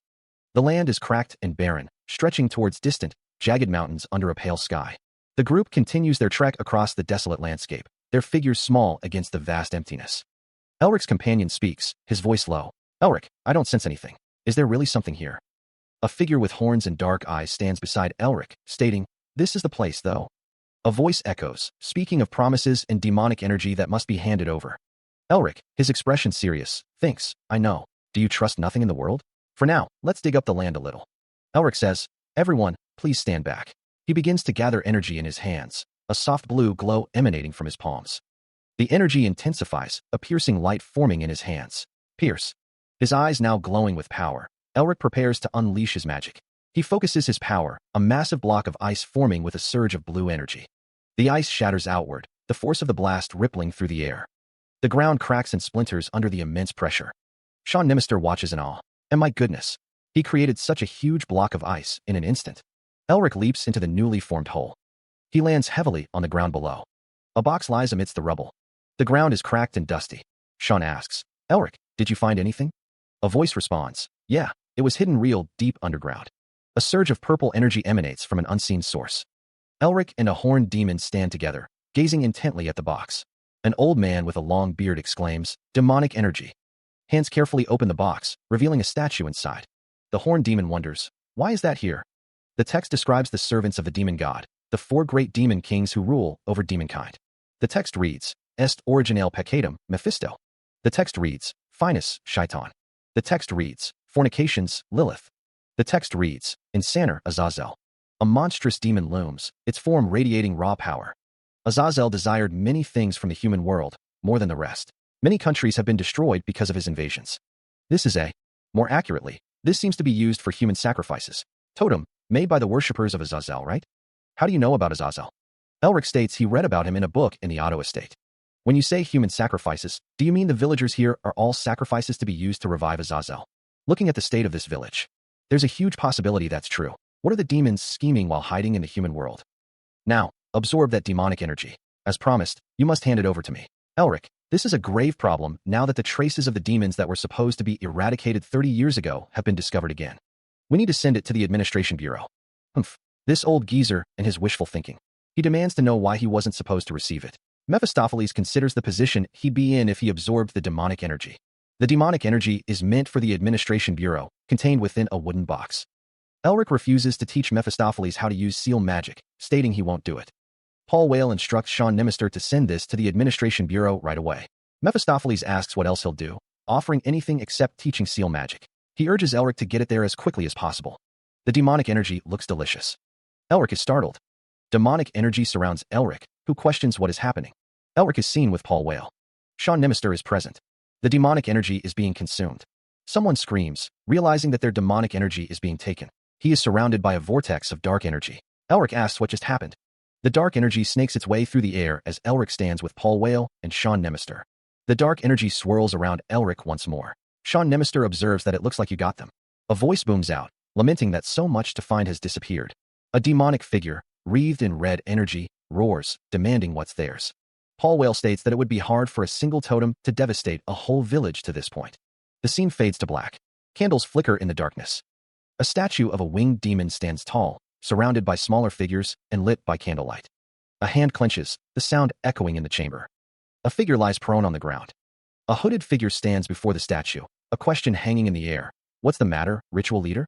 A voice echoes in surprise, questioning the audacity of an unbeliever who dared to interfere with the Great One's ritual.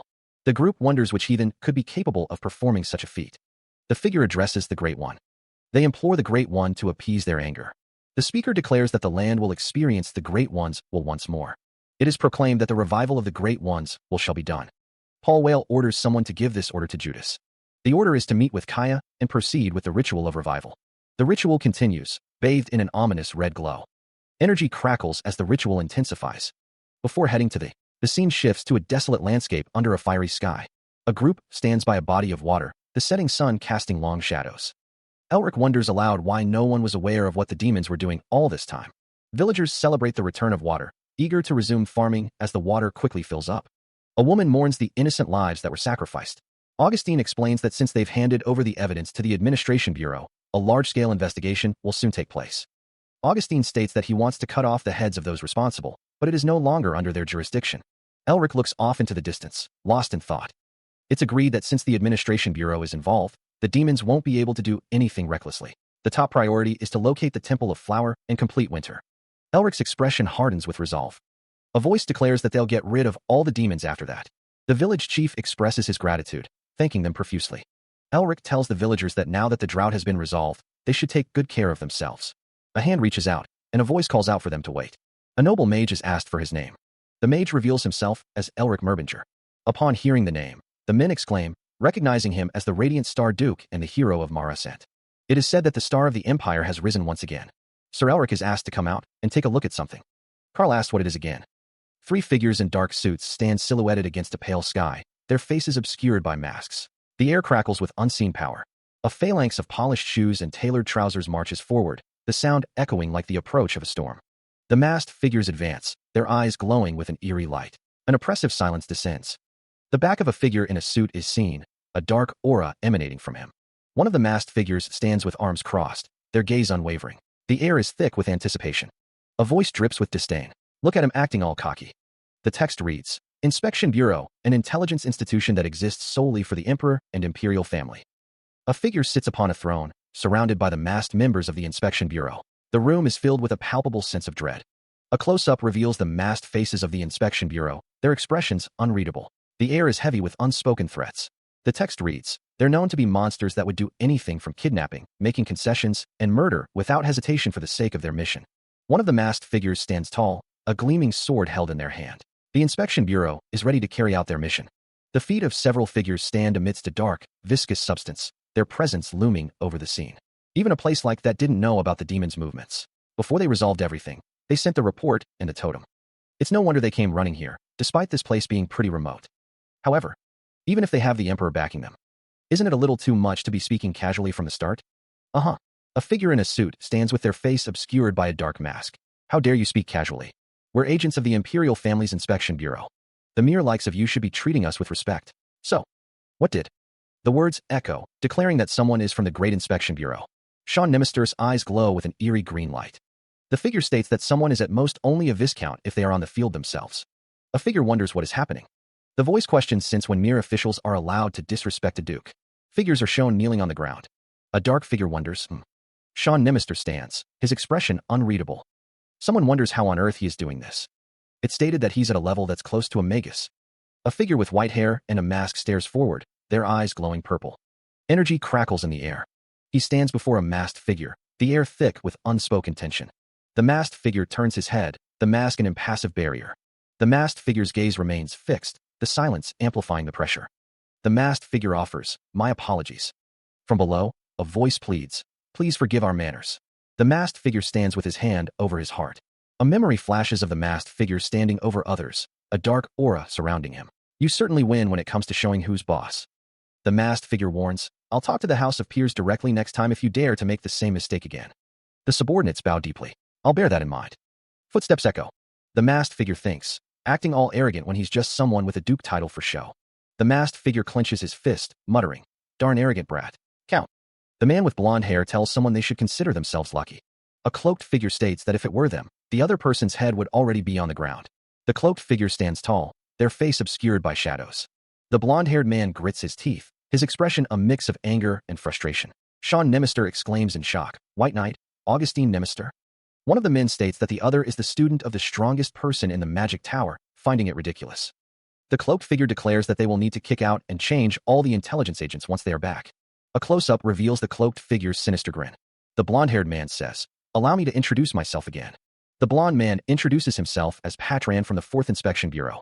A voice recounts that the 4th Bureau sided with the Crown Prince during a fierce succession war within the palace. Patran wonders if the Crown Prince is the one who caught a whiff of what happened this time around. Sean Nimister states that it looks like Patran has wasted his time, so he will get straight to the point. Patran tells him that he is still wasting his time, thinking to himself that Sean is a darn brat. Patran explains that they have been secretly tracking down the remnants of the demons for a long time and recently found an unknown group. Sean is shocked, exclaiming, "Oh, Grigori," and questioning how Patran knows that. The focus shifts to Patran's intense gaze. Patran wonders if the Inspection Bureau has forgotten which family he is from. Patran finishes his thought, stating, "Merbinger." The narration states that the Merbingers are the natural enemy of the demons. The light catches the sharp angle of Patran's jaw, highlighting the ornate pin on his collar. Moving on, Sean asks where the remaining 8 totems are, noting that only one was submitted in the report. Patran smiles, stating simply, "We have them." Sean's eyes widen, a flash of blue light reflecting in his pupils. "What? That's illegal." Sean recalls the Imperial law. All items related to demons are to be kept by the Imperial family as evidence. He also remembers that with permission from the Administration Bureau, an individual is allowed to possess items related to demons for research. Patran retorts that he has already obtained permission, questioning if the Inspection Bureau is unaware of that fact. Sean sits across from Patran, the tension palpable. Patran leans forward. "Let me ask you one last question then." A vision flashes in Sean's mind, a demonic figure with massive wings. How is he able? The camera focuses on Sean's tie, the knot pulled tight as if choking him. A voice booms, demanding to know the exact locations of the totems. Patran's eyes widen slightly, a hint of surprise on his face. "Already? I'm from the Merbinger family." Sean's face contorts in a silent scream, his eyes filled with a mixture of shock and horror. Sean's face is partially obscured by shadow as he grits his teeth. Such a vague answer is insufficient. So, the red-haired man asks if he is being asked to give their family secrets to the Inspection Bureau. The man thinks that this sly weasel doesn't even know his place. He keeps using that obsolete family of his as an excuse. The blonde-haired man sits and gestures with his hand. The red-haired man says thank you for the cooperation. A carriage travels through a forest. The carriage continues its journey. Someone says that he is pretty ballsy, even daring to go up against the almighty Inspection Bureau. A group of people stand together. Someone says that Elric did great, and if he didn't do anything about them, he'd have cracked open their heads. Elric, the Inspection Bureau is very persistent. Once they bite onto something, they never let go. Is it alright to leave things like this? The blonde man stands with a stern expression, a gray-haired man behind him. The blonde man declares that he's not the kind of person who lets things in like this. A red-haired man wonders what trouble he is going to cause again. The gray-haired man states that he is the kind of person that can't let people who are hostile towards him for no good reason. The blonde man's eyes glow with intensity. The blonde man says to get off that easily. Elsewhere, the moon hangs high in the night sky. The wind rustles through the trees. A man sits alone in the forest, ashamed and apologetic. Meanwhile, Agent Perron is told to raise his head. Agent Perron stands with his hand on his chest. The one who's ashamed isn't him, but him, the Crown Prince. The Crown Prince sits regally, his gaze fixed on something unseen. The intricate details of his uniform are highlighted in the dim light. In the forest, the Crown Prince is seen with another figure, a large bat hanging ominously overhead. A figure with glowing eyes grins, declaring, "There's the big fish." Agent Perron sits perched on a rock, his expression unreadable in the dappled light. A voice commands, "Agent Perron, raise your head." The view shifts to the back of a figure, his hands clasped behind him. The Crown Prince turns, his gaze firm. "But, me, the Crown Prince." Agent Perron bows his head slightly. "Your Highness." He reflects on the past, admitting, "I was also the one who was blinded by mere jealousy, underestimated my opponent, and acted recklessly. Wanted you to meet the Merbinger." The Crown Prince looks down, his expression grave. "I've brought disgrace upon all of you because of my incompetence." Agent Perron's hands are clasped in front of him, his expression concerned. The Crown Prince continues, "The one who's ashamed isn't you. Your Highness, please don't say that." The Crown Prince stands, his hands clasped in front of him. "However, everything that's happened so far have just been personal matters. Our priority is to exterminate the remnants of the demons that are hiding." Agent Perron looks up, his expression serious. "Yes, Your Highness. And, did you say that Viscount Garrett is one of Grigori's underlings?" The Crown Prince looks down, his expression determined. Below, a demonic figure is shown. "Yes, we've confirmed that." Agent Perron looks down, his expression grave. "They're demons, and everything related to the totems leads to them. In order to gain the upper hand in the succession war, we must succeed in the demon subjugation this time round." The Crown Prince looks forward, his expression resolute. "There must be no mistakes." A subordinate bows deeply, affirming, "Yes, Your Highness." A figure with white hair walks away, their back turned to the viewer. Another figure, also with white hair, strides away from a parked carriage under the night sky. His Highness has been unable to forget his previous fiancée, Lady Isabel. Two figures stand silhouetted against a large window, the light casting long shadows across the floor. He had no choice but to choose politics over her for the sake of the throne. The reason he hid his identity and came out was probably because he wanted to see for himself what Elric Merbinger, the one who saved Lady Isabel, was like.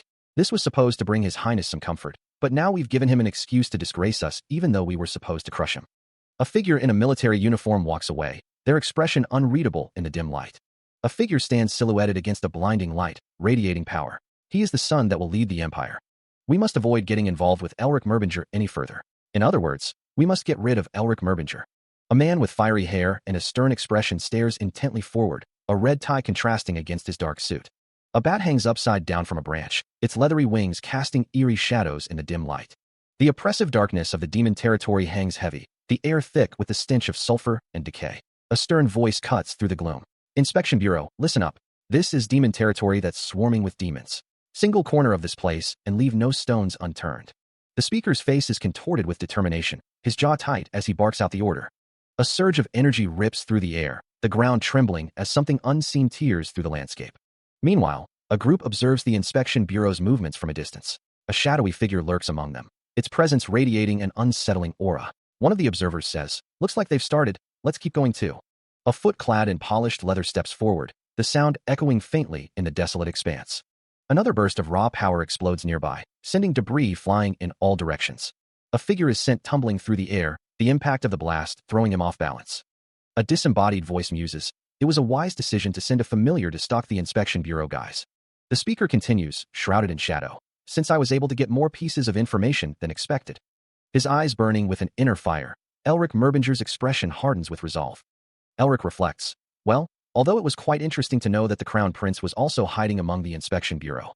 The demon Shaitan observes, learning the information about the demon's secret hideout was a total jackpot. Footsteps echo in the darkness. "Fight until your blood is all over this place, Inspection Bureau and Viscount family." Before the burning building, Elric declares, "I'll just plunder the house that's on fire." In a chibi-style scene, Elric muses, while the demon remnants and the Inspection Bureau are getting close and cozy. Adjusting his mask, Elric thinks, "My teachers will open up the escape route for us." Mephi suggests, "Let's go get some food." The fire rages, consuming everything in its path. Flames lick at the sky, the inferno growing ever more intense. The city burns, a testament to the destructive power unleashed. The blaze roars as a voice echoes. It's a matter of time before the inspection bureau gets this far in. They moved with purpose, a group intent on infiltrating the mansion as quickly as possible. The figures pressed forward, their faces obscured by masks, their determination unwavering. A masked figure affirmed, "Got it." They slid across the floor, maintaining their momentum as they advanced deeper into the mansion. A voice declared, "Let's break through the wall." Gathering power, one of the figures channeled a surge of blue energy. The energy coalesced into sharp, glowing projectiles. Raising a hand, the figure unleashed the energy. A surge of power ripped through the air. The wall shattered, the force of the blast leaving nothing but rubble. Staring at the breached wall, one of the figures stammered, "What? The walls have been breached. Is the..."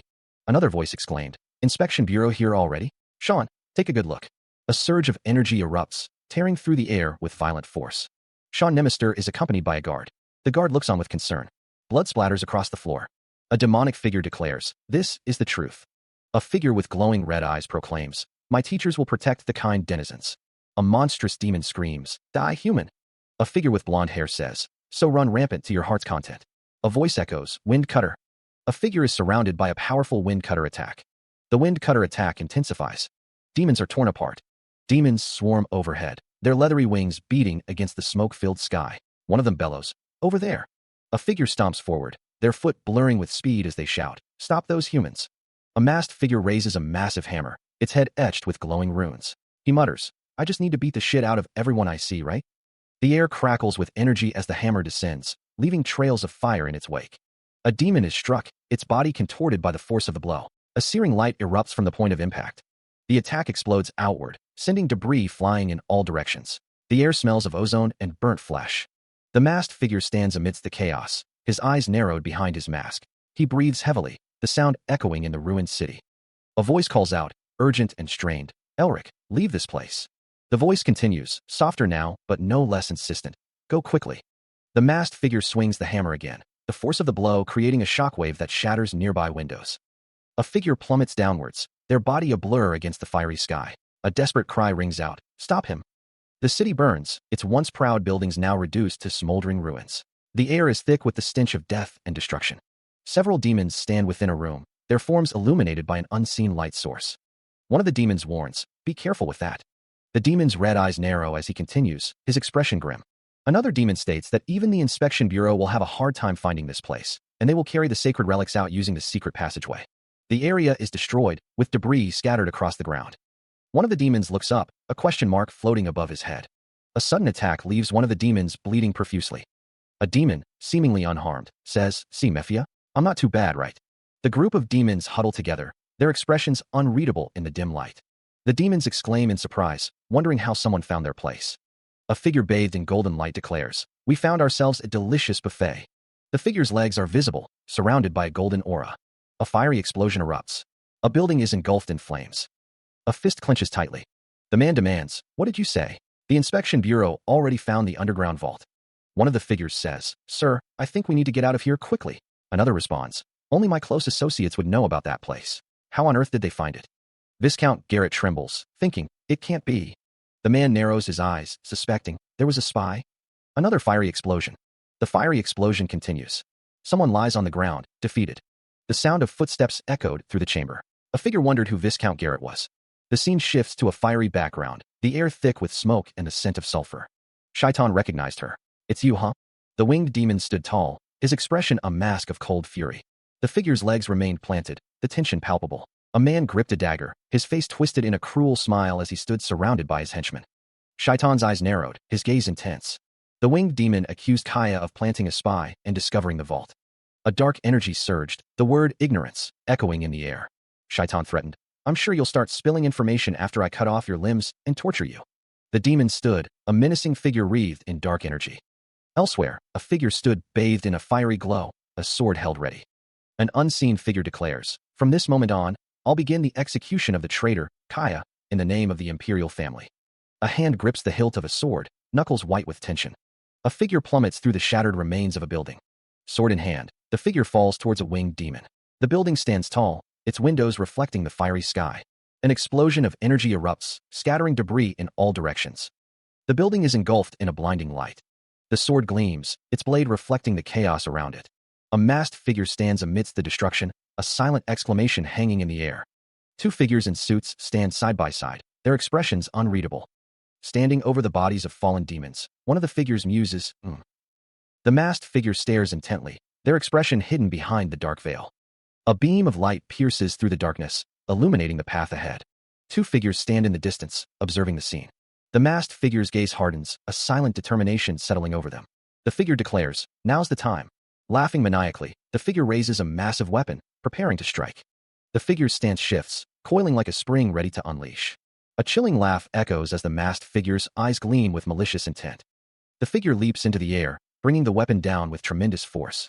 The weapon slices through the air, leaving a trail of destruction in its wake. The air crackles with energy as the weapon hurtles towards its target. The weapon connects, unleashing a cataclysmic explosion that obliterates everything in its path. The force of the explosion rips through the structure. The shockwave continues to pulverize everything in its path. Dust and debris fill the air as the mansion begins to crumble. Two demons watch in horror as the mansion collapses around them. The mansion is collapsing. One of them cries out. Amidst the chaos, masked figures flee the scene. "We need to run away from here quickly," one shouts. Another masked figure urges the group onward. "Let's go to where teacher is." The mansion continues to fall apart, the structure groaning under the strain. Debris litters the ground as the mansion's foundations give way. Two masked figures stand amidst the destruction, one musing, "To think there exists a student who asks their teacher to do such a thing." The other figure responds, "Elric, all the denizens have been evacuated. What do we do now?" A hand grips a doorframe, knuckles white with tension. "What else?" a voice asks. Flames engulf the mansion as it collapses, the inferno casting long shadows. The man in the suit declares, "It's time to get out of here." Above, the sky is clear, a stark contrast to the destruction below. Amidst the rubble, Paul Whale's subordinates stand, surveying the damage. Paul Whale grimaces, a flicker of annoyance crossing his face. The scope of the destruction is immense, the mansion reduced to ruins.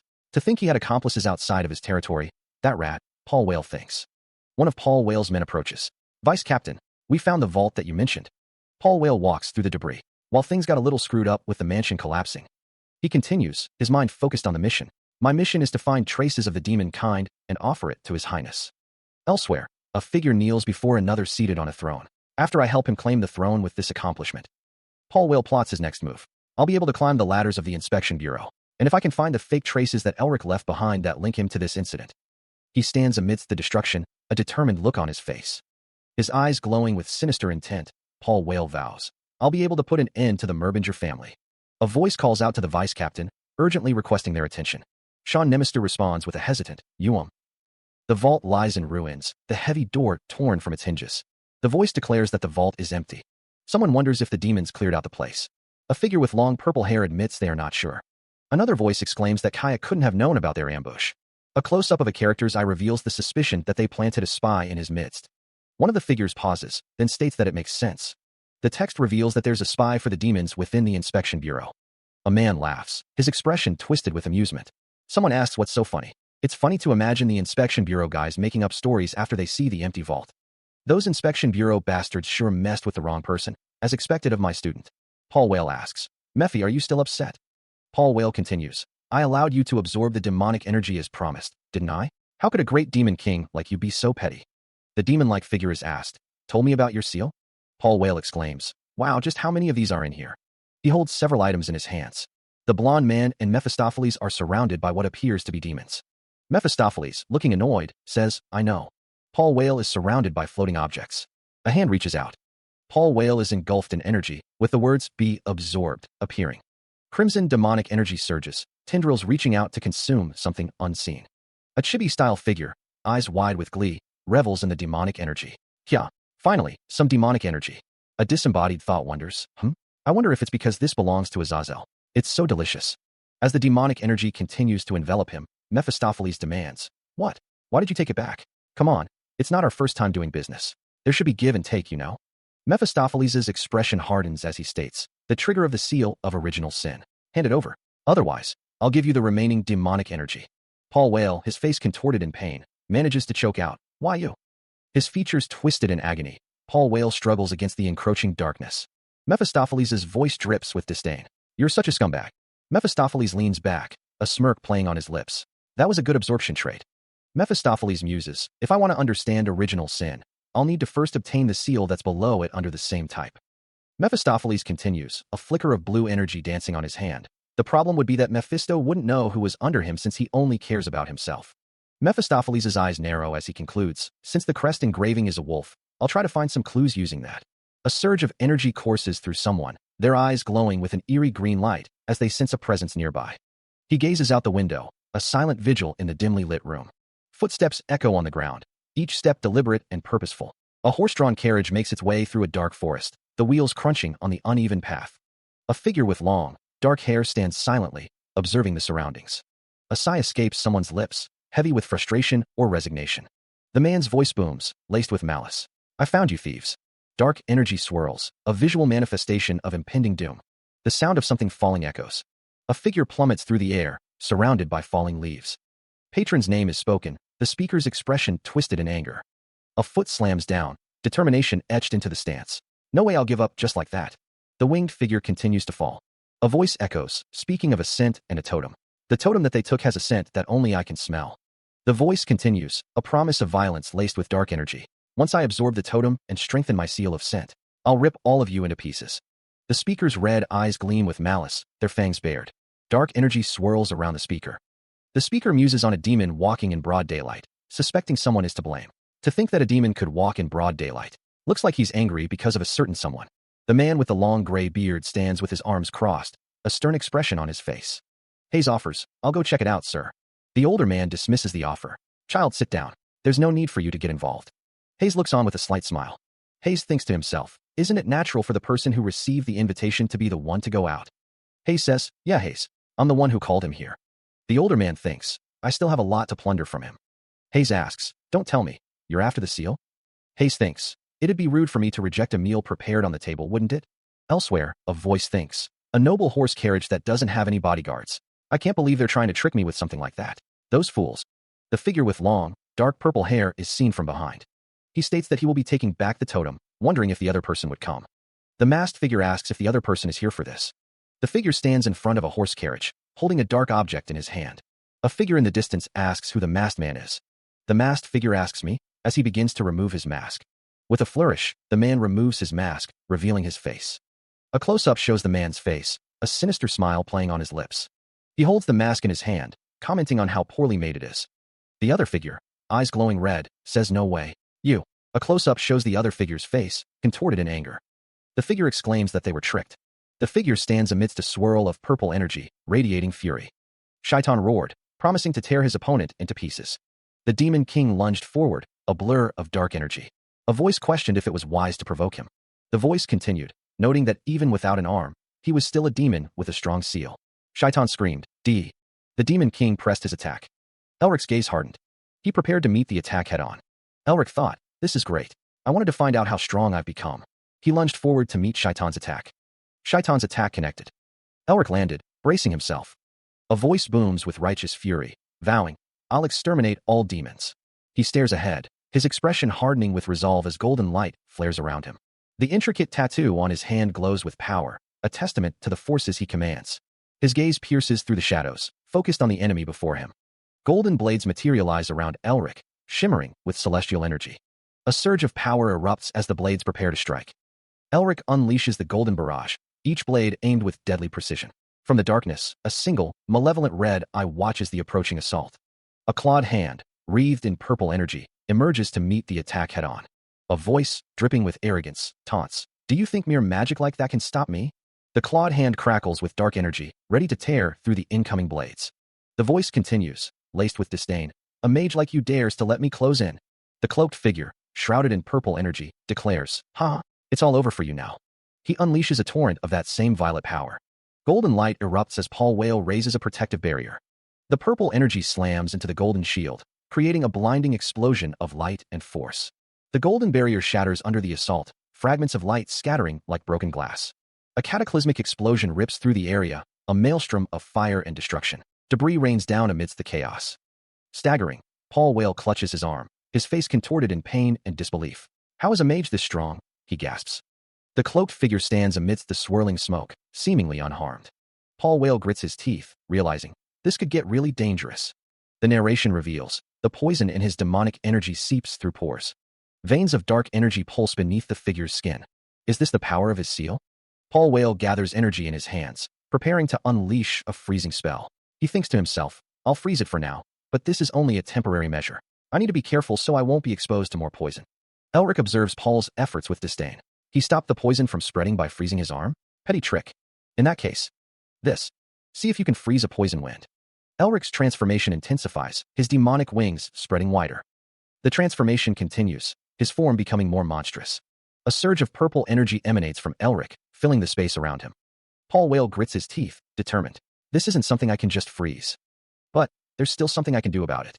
A wave of freezing energy spreads outward, encasing the area in ice. He stands firm, arms outstretched, channeling a surge of icy energy. The air crackles with power as he prepares to unleash his counterattack. With a determined shout, Paul Whale unleashes the accumulated energy. I'll send the poison wind back to you, he declares, the blue light intensifying. The air vibrates with the force of the unleashed power. The torrent of blue energy intensifies, engulfing the space between Paul Whale and his target. A dark aura flares around Elric as he scoffs. How foolish. Do you think the magic I used would affect me? Paul Whale's eyes widen in disbelief. What? He stammers, the confidence draining from his face. The outline of Elric shimmers, a terrifying transformation taking hold. Meanwhile, Mephistopheles watches with a predatory grin, Shaitan looming behind him, a silent observer of the unfolding chaos. Paul Whale's expression is a mask of shock and dawning horror. Elric is now bound by glowing blue chains, energy crackling around him as his transformation intensifies. Desperation creeping into his voice, Paul Whale cries out, wait. The chains tighten around Elric, but his transformation seems unstoppable, the air thick with dark energy. He smirks, a dangerous glint in his eyes. Come on, stopping here wouldn't be any fun at all. Blue energy gathers around Elric as he prepares to unleash a technique. It's been a while since I used this.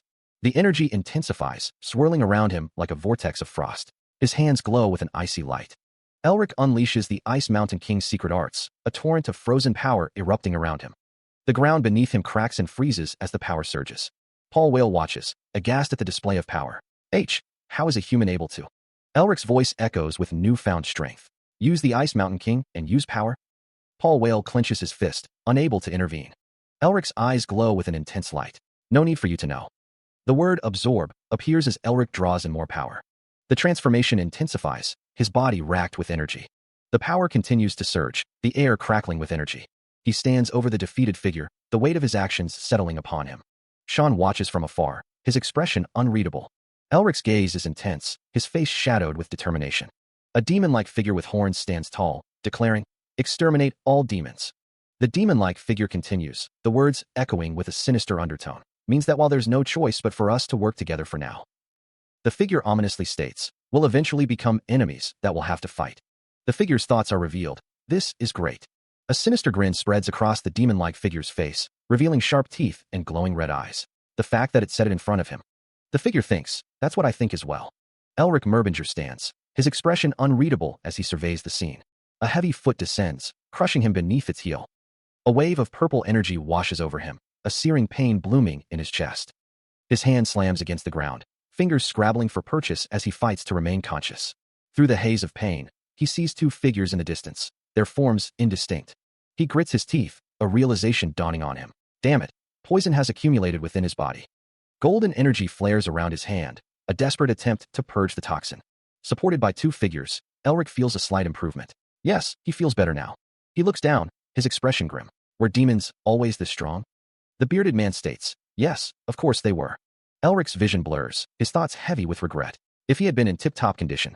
He stood with his back turned, the sunlight glinting off his long, blonde hair. Elric heard the words, you would have lost. A figure knelt on the ground, a few stray leaves clinging to his dark uniform. The kneeling man looked up, retorting, no, I think I still would have won. Elric's expression was one of boundless confidence. Pushing himself up, the man continued, well, I guess he would have found a way to defeat his opponent regardless of the disadvantageous situation he was in. Elric's face tightened, however, hanging in the air. A woman with pink hair stood over the kneeling man, scolding. Didn't I tell you not to let conceit get to your head? You need to improve. The man, Augustine, thought to himself, but, Augustine. Elric laughed, his eyes crinkling at the corners. Why are you making that face? Meanwhile, under the cold light of the moon, a ruined cityscape stretched into the distance. Two figures stood amidst the rubble, one asking, what does the captain want us to find here? One of the figures admits to having no idea why they are being asked to look for traces of a third group in this place. The other sighs, noting that they've been searching for days without finding a single trace. A masked figure states that if it weren't for the fact that this was an order. Suddenly, the masked figure is attacked. A figure with glowing red eyes watches. The masked figure lies defeated on the ground. Someone asks what happened here. A figure demands that someone show themselves, wondering who it is. A hand with strange markings appears. A voice is heard, prompting someone to investigate for themselves. A magical effect is seen. One figure stands over another as the word assimilation appears. A hand reaches out. A hand glows with purple energy. The words Kaya has failed floating nearby. A man with long dark hair looks up. A winged man with long white hair stands with his arms crossed. A voice muses that a third group, not the inspection bureau or their own kind, has gotten involved. Two men stand in a ruined building. A man walks away from a carriage, thinking it was an unexpected harvest. The man with long dark hair grins. A figure with long dark hair and glowing red eyes thinks the crown prince would be personally involved. Darkness falls. A statue stands in a ruined city, surrounded by kneeling figures. Men in suits stand over a kneeling figure. A voice echoes, reminding someone to remember the wounds they've taken and to reflect on what they've done wrong. A man in a white military uniform stands next to another man wearing a mask and a suit. The masked man replies, "I'll bear that in mind." A figure lies face down on the ground, covered in blood. The man in the white uniform states that the subjugation plan that was planned for years has been completely destroyed now. Someone asks what the man intends to do now. According to his report, Viscount Garrett wasn't the only follower of Grigori. Another view of the figure lying face down on the ground, covered in blood. The man in the white uniform says that means the plan for this place wasn't a total failure, then. Yes, Viscount Garrett's plan was simply a mistake of theirs as the Fourth Bureau. Meanwhile, someone says, "All right, Patran." A voice orders to clean up this place and head to the gathering point. A close-up of a character's face. A voice shouts, "An ambush! Demons!" The scene erupts in chaos as bodies are flung through the air amidst a surge of violet energy. The air crackles with an otherworldly power. Drawing his sword, the man with slicked-back blonde hair barks, "Up formation!" His voice cuts through the din of battle. The violet energy lashes out, striking a soldier. He cries out in pain as the force throws him back. Another soldier shouts, "Idiots! Protect the crown prince first." The urgency in his voice is palpable. A surge of violet energy intensifies as a soldier cries out, "Protect his highness." The air smells of ozone and burning flesh. More soldiers rush forward, shouting, "Go to his highness." The violet energy pulses around them, a deadly aura. An eye widens in shock. So fast, the violet energy closes in, a blur of motion. The violet energy explodes outward, consuming everything in its path. The ground trembles with the force of the impact. A voice, laced with surprise, remarks, "Not bad, human."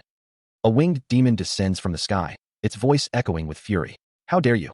A figure with long black hair and piercing red eyes points a finger, a sinister smile playing on his lips. "It's you." The soldier with pink hair points accusingly at the blonde-haired man, revealing, "You're the crown prince." Demons emerge from the shadows. The demons surround the crown prince, their eyes glowing menacingly as they close in. A man in a suit declares, "I'll stop him. Bring his highness to safety." "Your highness, come with us." Arthur Patran declares, "I, Arthur Patran, will begin the execution of the enemies that tried to kill the crown prince." Arthur's feet are planted firmly on the ground, ready for battle. A figure with long black hair states, "Let's get started as well." One of the demons remarks, "That guy looks pretty delicious." Energy crackles around Arthur as he prepares to fight. The energy intensifies. The air vibrates with power. A surge of energy erupts. Golden light fills the area. Demons descend upon the city, their forms silhouetted against the night sky. A voice echoes, plotting to secure the seal by delivering the crown prince's head to the messenger. Another voice wonders if they'll receive multiple seals for delivering the crown prince's body parts separately. Arthur Patron's voice booms, demanding how the demons dare insult the future ruler of their empire. He declares that he will open a path for his highness. A figure stands amidst the chaos, observing the unfolding events. A sinister voice chuckles, suggesting it would be best to hand over the crown prince. The voice then declares that the seal is theirs. A demon's red eyes gleam in the darkness, a predatory look in their depths. A voice questions who dares to stand in the way of the envoy.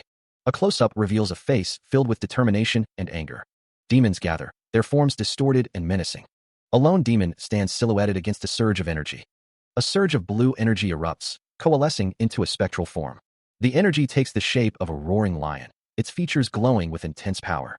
The lion's essence condenses, transforming into a flag emblazoned with its image. A figure remarks, "You guys sure are lucky." The speaker's thoughts drift to the blue lion. Meanwhile, under the moonlight, a group of soldiers rides beneath a flag bearing the lion's crest. The soldiers march forward, their presence announced. "The blue lions are here." Their leader commands, "My soldiers, annihilate our enemies." Elsewhere, a figure descends from above, wielding blades that glow with an ethereal light. A man in a formal military uniform stands, observing the scene. Isabel appears, her expression determined. The scene fades to a view of the night sky and distant trees. The group stands together, the aftermath of battle heavy in the air. They were able to exterminate most of the demons with the Blue Lion's help. The man with brown hair states that they weren't able to kill the demon that looked like their leader. The brown-haired man stands tall, his expression unreadable. The dark blue-haired man expresses his relief. He is glad that someone is safe, Your Highness. The dark blue-haired man offers to escort someone back to the palace, but states that they already have the inspection bureau with them, so he will take his leave here. The brown-haired man tells someone that they must be busy and to please go ahead. The dark blue-haired man thanks someone for their understanding. The dark blue-haired man asks where someone was headed. The dark blue-haired man stands beside Isabel. The brown-haired man looks on. She says goodbye then. The dark blue-haired man and Isabel stand together. Elric Merbinger appears again, his crimson eyes gleaming in the dim light. Drawn by powerful steeds, the carriage cuts through the snow-laden forest, its wheels crunching on the frozen ground. The blond man peers out from the carriage, his gaze fixed on the horizon. The Great Wall looms in the distance, a colossal barrier against the winter sky. He observes the wall, muttering, "This is way bigger than what I've heard about." The carriage continues its relentless journey, the rhythmic clatter of the wheels echoing through the desolate landscape. The man leans forward, his expression hardening. Flowers is located somewhere behind the Great Wall. Please stop. The carriage approaches the imposing gates of the Great Wall, where stoic border guards stand watch. A guard steps forward, his voice firm. "You must be the border guards. We're looking to pass through the border." The guard's face is grim. "I'm sorry." The blond man retorts, his eyes narrowing, "But you may not pass." The Great Wall stands tall, a testament to ages past. The guard apologizes, but he cannot allow passage. Another guard wonders if something has happened beyond the walls. A man steps down from a carriage. Monsters have gone berserk recently, and unexplainable phenomena are appearing. The guard states that all border guards are on emergency standby. The energy felt from beyond the walls feels ominous. The Great Wall stands tall. Even so, he doesn't plan on giving up. Pass them the permit. The man in the carriage adjusts his glasses. A man in a dark suit stands beside a horse-drawn carriage, the winter landscape stretching behind him. The ground is covered in a thin layer of snow, reflecting the pale light. A gloved hand presents a rolled document, sealed with a green emblem. The guard examines the document, a flicker of curiosity in his eyes. "What is this?" he wonders. His eyes widen as he reads further, a sudden shock registering on his face. The text bubble reads, "The Neister family and the Merbinger family?" The man in the suit apologizes, explaining that he didn't know they were from such important families. He adds that usually, people aren't allowed in even if they have permits. The man continues, saying that he'll allow it since they're from the Neister and Merbinger families. In return, he asks them to go to the tallest wooden post if they run into any dangerous situations. The text bubble reads, "Rescue come if we do that." A close-up reveals a stern face, the eyes narrowed in thought. The man's expression hardens, a sinister thought forming. "Only then would it be easier for us to find your corpses," he thinks. Another man looks on, his expression unreadable. A monstrous serpent unleashes a burst of crimson energy. The serpent lunges forward, its jaws agape. The attack continues with a deafening roar. The serpent bears down on Augustine Neuster, who raises a hand in defense. The serpent's strike connects, the force rippling through the air. The serpent continues its relentless assault. The monstrous serpent looms over Augustine. Augustine counters, weaving a spell that conjures a radiant barrier of light. He continues to channel his magic, arcane symbols glowing on his hand. The spell takes hold, the word fall echoing through the air. Augustine is sent hurtling backward, energy crackling around him. The sandworm unleashes a torrent of blue energy. The energy tears through the air, leaving crimson gashes in its wake. Augustine grits his teeth. These darn sandworms are endless. The sandworm lunges again, its maw agape. The creature's attack slams into Augustine. Augustine's eyes widen in pain. The force of the blow sends him flying backwards. The sandworm looms over the battlefield. "After my previous battle with the demon, I feel like I've been unable to use what I've obtained properly." Augustine struggles to his feet. "If I obtain more seals in the future, my mana will become a limiting factor and I won't be able to use them at their full power." The sandworm roars, a sound that echoes through the cavern. Augustine crashes into something with bone-jarring force. Augustine kneels, preparing magic that belongs only to him, magic he needs to create a new type of magic. Elric thinks to himself that he needs to be strong enough to the point where no one can look down on him. A voice asks if he is done. It's so cold that even after wrapping their bodies with mana, they are still freezing. A close-up shows the details of Elric's clothing.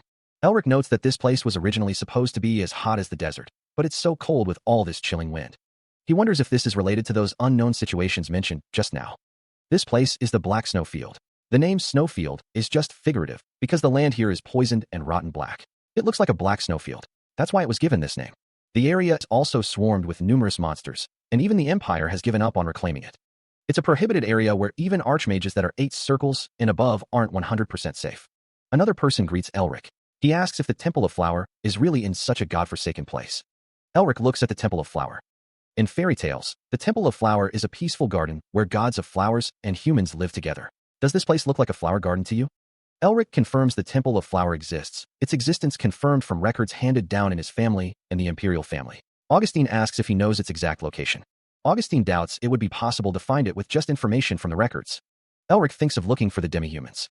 Augustine notes that demi-humans guard the Temple of Flower and that they have a deep-seated grudge against humans, wondering if they will be all right. Elric assures him that they will be fine, stating he has a way of winning them over. Augustine doesn't know what Elric is hiding, but he'll look forward to it, though it would be more fun if he knew what it was. Augustine asks how Elric plans on looking for the demi-humans in such a large place. Elric says that's what he's still thinking about. Kaya asks if there are any maps or signposts, saying they can't possibly search through the entire snowfield.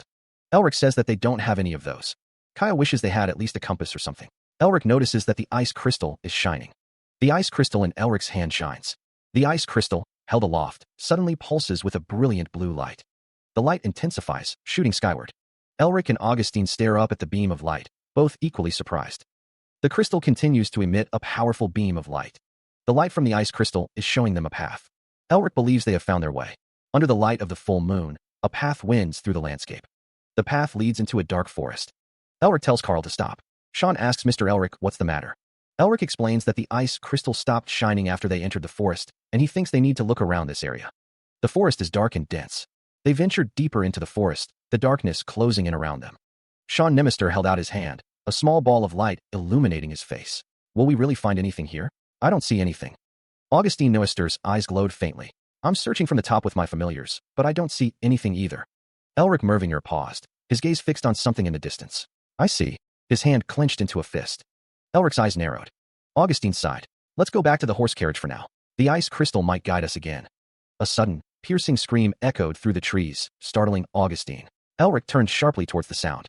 Sean's expression turned grim. Elric's eyes glowed with an eerie light. Power surged around Elric, crackling with energy. The forest floor trembled as something crashed through the undergrowth. They sprint through the dense forest, the undergrowth whipping at their cloaks. Something's there, one of them shouts. A pair of green eyes peer out from the shadows. Two figures stand in the forest, their expressions grim as they look towards the disturbance. A female demi-human kneels, bound, between two monstrous figures. A female demi-human. A voice declares, that's the cat demi-human. A massive, serpentine creature with glowing red eyes emerges from the darkness. The sound of tearing flesh echoes through the forest. The cat demi-human is thrown through the air. She crashes to the ground, the impact jarring her bones. Tears stream down her face as she cries out, someone, please help. A surge of magical energy erupts around her. Her expression is pained, but determined. She looks up, seemingly confused. Ice shards begin to form around her. The ice shards grow larger, encasing her. A hand manipulates a glowing blue orb. The ice shards explode outwards. Sean approaches the cat demi-human, asking if she is all right. Sean appears to be in great shock. Sean extends a hand. A figure with horns stands behind Sean, remarking on his lack of acting talent. Sean says that if she is injured anywhere, he will heal her. Sean asks the cat demi-human to get up on her own. The cat demi-human refuses, stating that she doesn't need any help from a human. Two figures are seen in a tree. Two figures perch high in the trees, observing the scene below.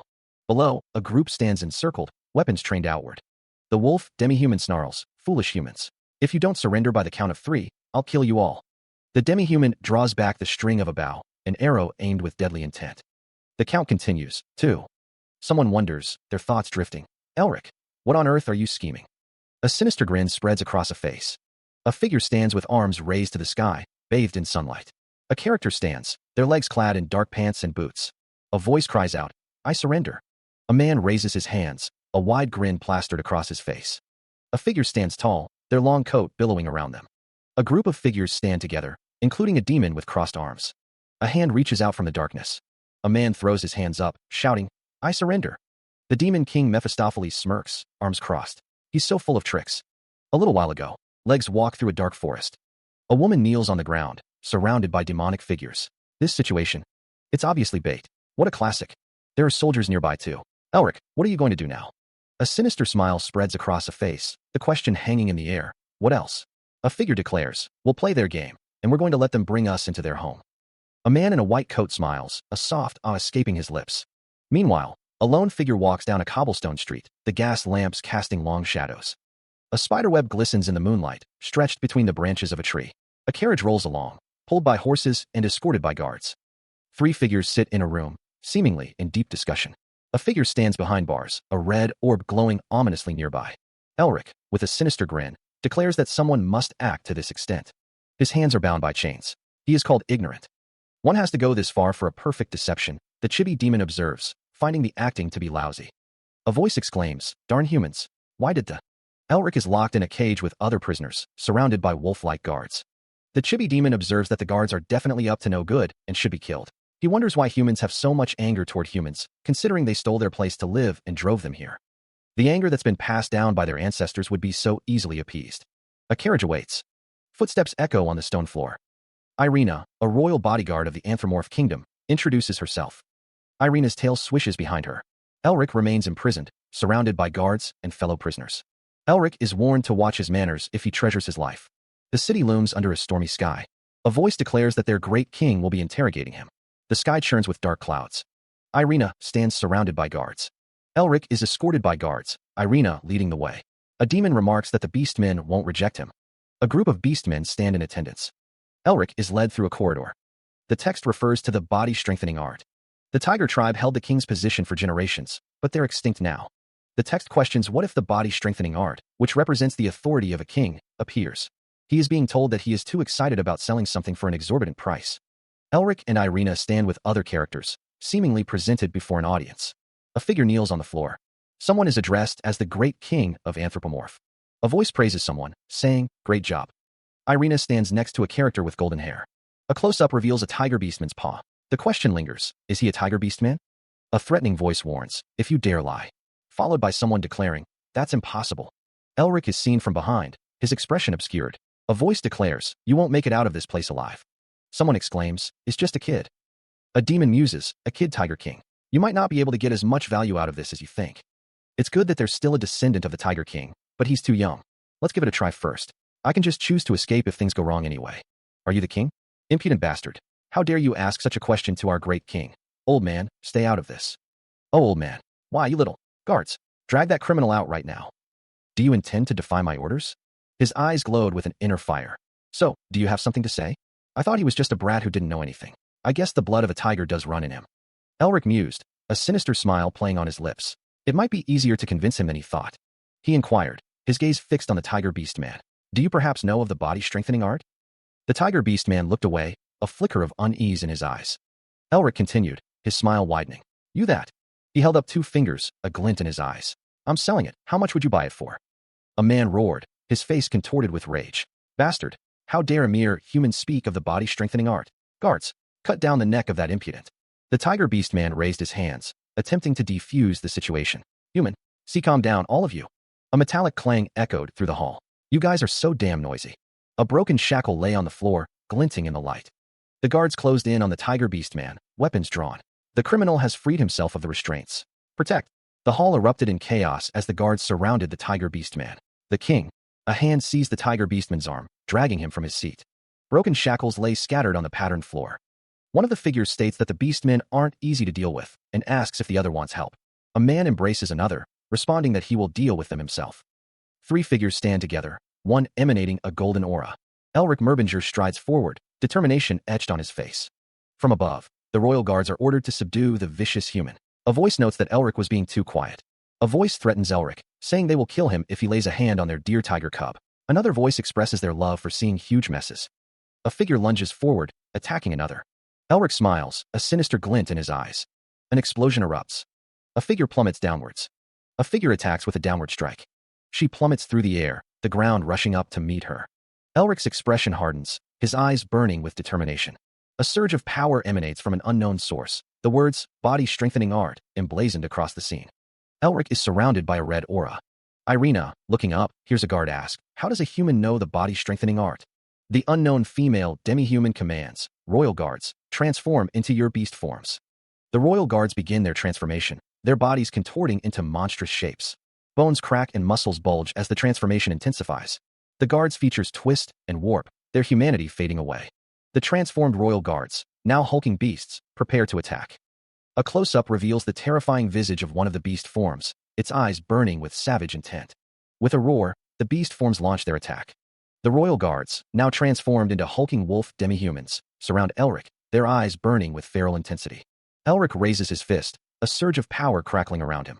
"It's over for you," he declares, his voice echoing with unwavering resolve.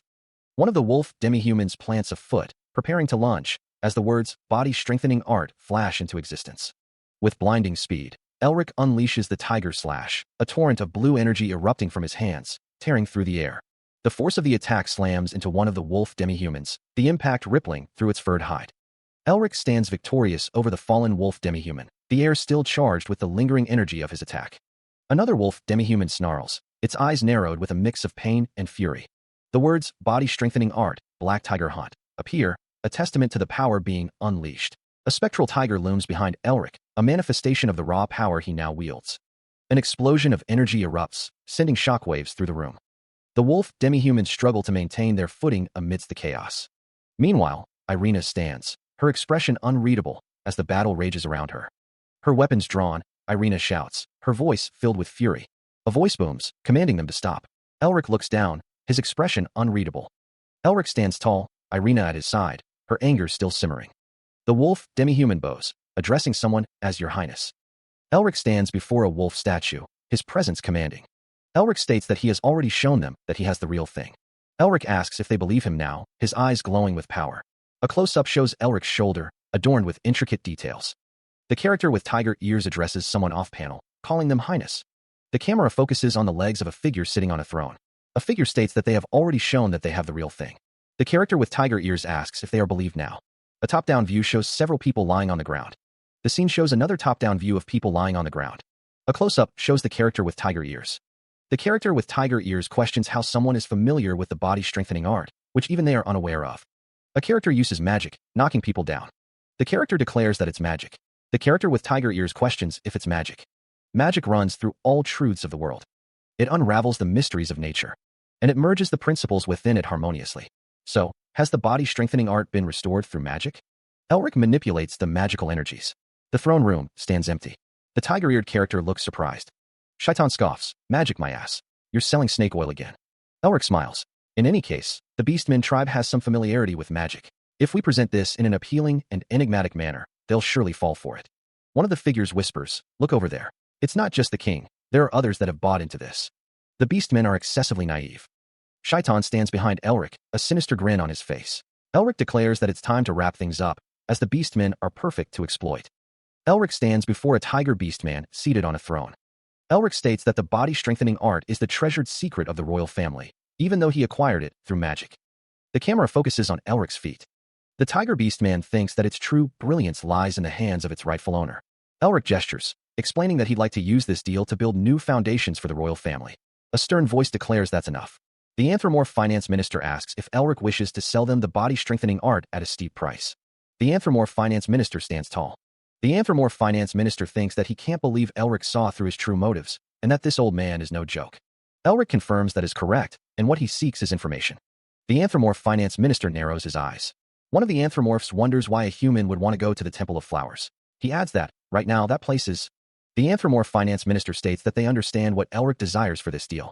However, they need to discuss this further, so he asks them to leave for now.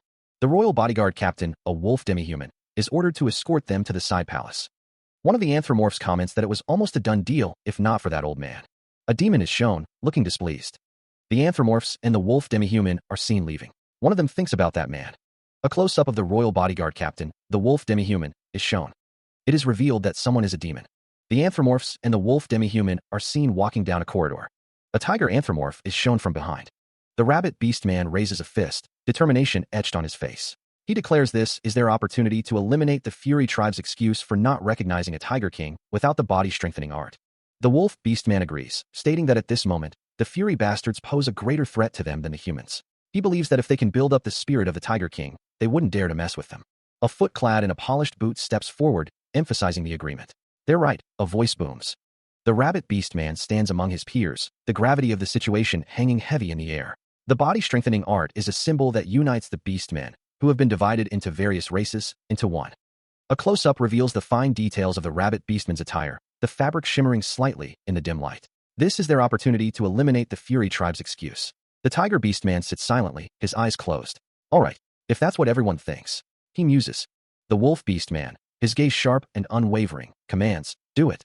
The wolf beast man turns his attention to the tiger beast man. Finance Minister Norris. If we lose the symbol of the royal family like this. A close-up of the wolf beastman's face reveals a hint of menace in his eyes, the shadows deepening around him. The tiger beastman looks up, a flicker of concern in his eyes as he listens to the wolf beastman's words. The wolf beastman continues, his voice low and serious. I understand how crucial the body-strengthening art is. The wolf beastman's eyes narrow, a steely glint in their depths, promising decisive action. The wolf beastman stands tall, his expression a mask of fury. Have you forgotten the sufferings we've endured? He booms, his voice echoing through the chamber. The tiger beastman and others listen intently. The humans used sweet nothings to lure us, one of them says. Another adds, and then cowardly stabbed us in the back. The tiger beastman addresses someone unseen. Your Highness, if we accept this deal, then we'll be playing into the hands of the humans once again. A figure sits in a large chair, listening. And our history of suffering will repeat itself, they state. The wolf beastman declares, that is why we mustn't make deals with humans. The tiger beastman's expression is serious, his eyes narrowed in thought. The scene fades to darkness, hinting at the weight of their decision. Another beastman pleads, my king, we mustn't let go of this opportunity. A hand grips the hilt of a sword, a symbol of the conflict to come. The tiger beastman looks up, his expression unreadable. The wolf beastman stands resolute. Rebuild the royal family, he declares. The tiger beastman explains, if we want to fulfill the last words of the previous king, then we need the body-strengthening art. He continues, in that case, we must call the humans back here quickly. He states that they cannot object to it because he is sure that Norris has a good reason for doing so. While it's correct that Finance Minister Norris is wise in running the kingdom and is called the Black Sage, he's grown old. The female demi-human warns the tiger beastman to watch his words, reminding him that Norris has devoted his life to the kingdom since the previous king, and his judgments might be off. She declares that she doesn't wish to doubt his judgment. Sean Nemister bows, apologizing for having spoken wrongly. Sean Nemister stands with the tiger beastman in a hallway. The tiger beastman walks away. A nighttime view of a castle is shown, with the words, Norris, I trust that your judgment is correct. The anthropomorph side palace is displayed. Boots walk across the floor. The sound of footsteps echoes. Sean Nemister stands with Augustine Nemister. The orange-haired man reclines in his chair, a smirk playing on his lips. Well, who do we have here? What has brought you here? Finance Minister Norris stands tall, his gaze unwavering. He is here to make a deal. The two men face each other, the air thick with unspoken intentions. Norris states, I came here to make the deal. The orange-haired man spreads his arms wide, a welcoming smile on his face. Oh gosh, you're a customer, huh? Please take a seat here. The orange-haired man continues. It seems you've chosen to accept the deal that I've offered. The two men sit across from each other, the negotiation about to begin. Norris responds, I'll give you what you want. I'll open up the path to the Temple of Flowers for you. The orange-haired man smiles, his eyes gleaming with anticipation. Nice, you're very generous. As expected of a kingdom. Norris's eyes glow with an unnatural light as he demands, please sell it to me. A sinister grin spreads across Norris's face, revealing sharp teeth. The orange-haired man lies back, seemingly defeated, as the deal is sealed. A sigh escapes someone's lips, followed by the thought that no one else is coming. They muse if everyone believes they can take the throne simply because they possess the body-strengthening art. Sean Nemister sits at a table with Augustine Nemister. Sean wonders how the finance minister and other officials all say the same thing. He recalls hearing that the Tiger King's bloodline has been ruined for a long time, but he didn't think it was this bad. Sean Nemister asks who they will sell it to. A thought bubble reveals that the finance minister still offers the highest value. A hand glows with golden energy. In any case, the voice thinks. A voice thinks that there are too many customers after the body-strengthening art, so it's gotten very expensive. Sean Nemister, sitting across from Augustine Nemister, thinks about the inflexible finance minister. Augustine asks what the royal family intends to do. The words Tiger King appear. The Tiger King stares forward, his eyes glowing. Magical energy crackles around a hand, the source unseen. A voice echoes, stating, in any case. A voice booms from the shadows, explaining that the body-strengthening art has become very expensive due to high demand. A disembodied voice inquires about the royal family's intentions.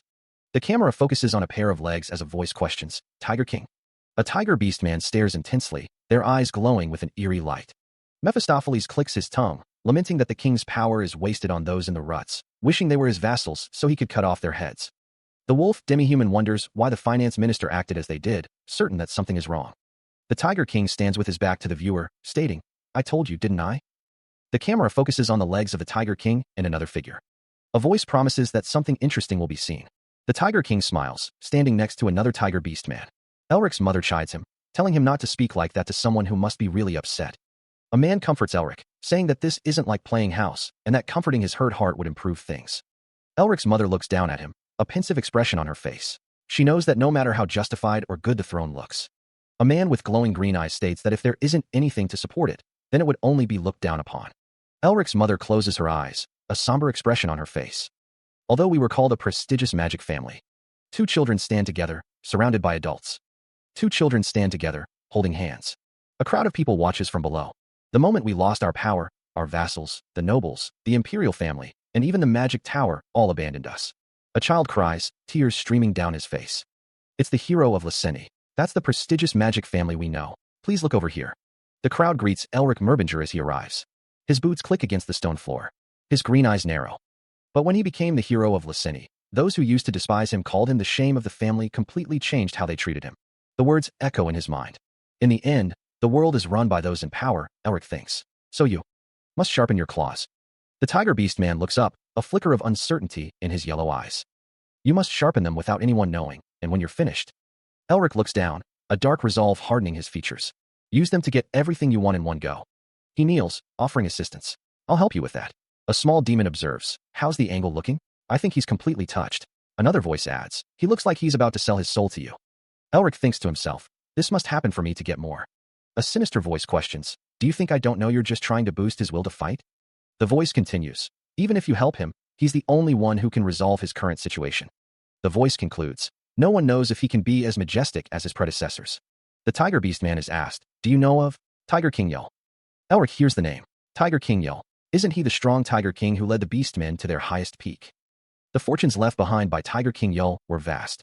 He offered to exchange all of that, plus the research materials they had, in an effort to restore the body-strengthening art. However, Elric stated that the gate to the Temple of Flower was closed because of the Eastern General. Elric added that if the Tiger Beast Man wanted to open that gate, he would definitely need him. The Tiger Beast Man offered to personally guide him to that place. He asked Elric to please give him the body-strengthening art. Elric agreed, stating that it was a deal. A smirk played across Elric's face. Elric suggested they take a seat and talk about the details. The Tiger Beast Man walked away, wondering if he had made the right decision. Elric reassured himself, stating that he shouldn't doubt his judgment, as he was the king. He added that once he sharpened his claws, everything would return to its rightful place. The Tiger Beast Man looked shocked, realizing something. He embraces the Tiger Beast Man, a gesture that seems to offer comfort. The Tiger Beast Man is held close. The Tiger Beast Man looks up at Elric, a hint of worry etched on his face. The embrace continues, a silent exchange of emotions passing between them. A thought bubble appears above the Tiger Beastman's head. How impudent. I might look young, but I'm still the king. A disembodied voice echoes. If you want to cry, just cry your heart out. Another voice chimes in. It's not good to suppress your emotions. Elric's expression shifts, a subtle smile playing on his lips as he continues to embrace the Tiger Beast Man. The Tiger Beastman's eyes widen, a sudden realization dawning on him. The two figures are still embracing, a voice saying, laugh when you want to and cry when you want to. The scene focuses on the legs of the two figures.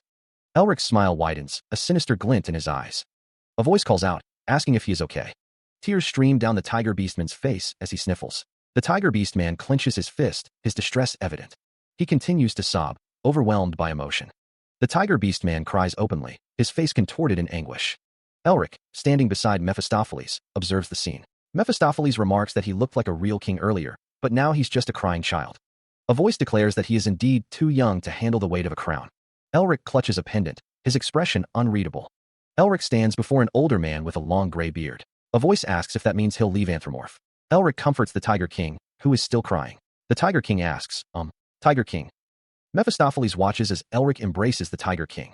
He wonders if they need to depart now if his guess is right. The tiger-eared boy is asked if he is listening. Elric continues that if they waste time, they don't know what the finance minister and the other officials might do, and they need to leave. The boy with tiger ears thinks that they are not the royal bodyguards. The finance minister placed Irina as his bodyguard to surveil him. Elric is asked if the finance minister already knows that he is here. The tiger-eared boy states that he came out of the palace without anyone knowing. But they should have realized it by now. Elric's name is shouted. Elric thinks that beastmen are gathering outside the side palace right now, and there are quite a number of them. It won't be easy to escape secretly in this situation. Elric wonders if there is really a need for them to escape secretly. The tiger-eared boy is told that with their current members, they can just subdue all of them and leave through the main door. A sharp clap echoes through the room. A man with slicked-back blonde hair clasps his hands together, his expression serious. All right, everyone. The room is thrown into chaos as an emergency is declared. Two figures hurry down a hallway, their faces obscured by shadow. A tiger beast man and a woman react in shock as the words, emergency signal, blare out. The tiger beastman's eyes widen in alarm. The blonde man rushes out of the room, a question hanging in the air. Fury? The sound of destruction echoes. The Tiger Beast Man and another man stand at a table, discussing the situation. That's the Beastmen tribe that's in a huge conflict with Anthropomorph. The Tiger Beast Man and the blonde man speak urgently. They're obviously going to try and prevent King Violence from leaving Anthropomorph. Explosions rock the area. The blonde man and the Tiger Beast Man gaze out the window at a raging fire. A voice cries out, lamenting the terrible timing of events. A character's eye widens, reflecting the sudden urgency of the situation. A fiery explosion erupts, signaling the arrival of chaos. A warning echoes, the enemies are coming.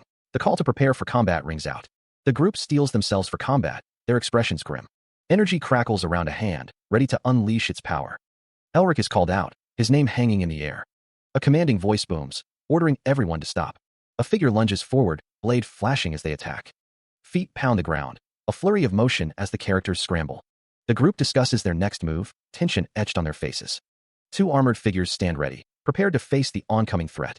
The figure strides forward, his dark suit sharply creased with each step. A woman with flowing blue hair stands beside a man with a dark beard. Two figures stand side by side, one clad in a suit, the other in full armor. A voice calls out a name, filled with uncertainty. Isabel? The blonde-haired man wonders to himself what she is doing here. A man with a beard stands surrounded by small, impish demons. A figure in dark armor stands with a small demon at their side. The man with the beard questions who this monster is. The blonde-haired man stands before the armored figure. The blonde-haired man states that it is his honor to meet Herman Whale, the Blue Lion. The man with the beard says he is just a normal warrior who's been bestowed the title of a count. A voice tells the Radiant Star Duke that there's no need to be so formal. A voice expresses gratitude. The woman with blue hair urges her father to slow down. The man with the long black hair wonders how they were found. The man with the long black hair chuckles, stating he wanted to thank their benefactor in person. The woman with blue hair says that he not only saved her daughter, but also cured her illness. A boot steps forward. The man with the long black hair explains that he went to the capital, but found out that they had already left. Elric realizes he should have left his whereabouts, as it seems they missed each other. The man with the long black hair says they should have sent a letter first. The man with the long black hair admits it was their fault for not giving notice. Someone observes that they see some familiar faces here. The female demi-human stands alongside Sean Nemister, a third figure partially visible behind them. The female demi-human expresses surprise, stating she wasn't expecting the hunting dog of the Grey Lion to be in such a place. Sean Nemister stands beside a man with a dark beard, who asks if the demi-human is his sister, surprised to learn she's his blood relative. The man with the dark beard, Elric Mervinger, contemplates the situation, musing that she'd be a daughter of the Merbingers, remarking on how small the world is. Augustine Noester, accompanied by Sean Nemister and the female demi-human, remarks on how rare it is to see the old freak of the Newester family out and about. Augustine Newester, his expression hardening, states that he believes he told someone not to call him that. Elric Mervinger asks what's wrong with calling an old monster an old freak, questioning what else he should call Augustine. Augustine Newester and Elric Mervinger stand facing each other, tension palpable between them. A close-up shows the details of their clothing, emphasizing the formality of the occasion. Sean Nemister observes that it feels like they'll get into a fight at this rate, as Elric Mervinger and Augustine Newester glare at each other. A handshake, glowing with an ethereal light, seals an agreement. Augustine Newester and Elric Mervinger shake hands, Augustine remarking that every single member of this party are such incredible individuals, and that there's an executive of a traitor group. A man stands with his arms crossed, looking down at a beast man. The man seems displeased. A blonde man tries to calm everyone down, laughing nervously. A close-up of a man's face reveals his intense desire. Several people stand together, observing the situation. A man with a long beard speaks of talented people soaring through the skies. A woman states that ignoring the crown prince and coming here was the right choice. Sean Nemister asks how the two of them got there. A woman explains that they heard he was dragged away and came to help. The woman says that people from their side are causing a commotion to distract the beastmen. The text says that if they want to leave, it's now or never. A building is on fire in the background. A building is engulfed in flames. Sean Nemister says that if they want to get out of there without issues, now's the chance. A leg clad in dark blue fabric is shown. Sean Nemister asks if the resolve to leave this place has changed. The unknown female demi-human states that she wants to get out.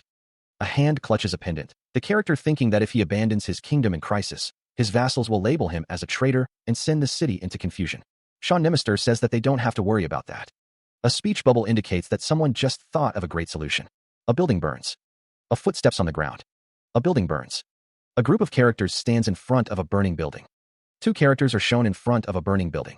The wolf demi-human, her expression tight with worry, declares that the royal guard's objective is to protect the king. Elsewhere, Sean Nemister stands with his hand raised, as if giving a command. The wolf demi-human continues, stating that their king is with the heinous humans right now. Her green eyes narrow with determination. She emphasizes her point, declaring that they must eliminate all the humans. Sean Nimister walks with an assistant and a few guards. The sound of something approaching echoes. Sean Nimister continues to walk, his expression unreadable. His hand gestures, as if he is planning something. The wolf demi-human demands to know where their king is, calling someone scumbags. Sean Nimister responds, stating that he doesn't know. A sinister smile spreads across Sean Nimister's face.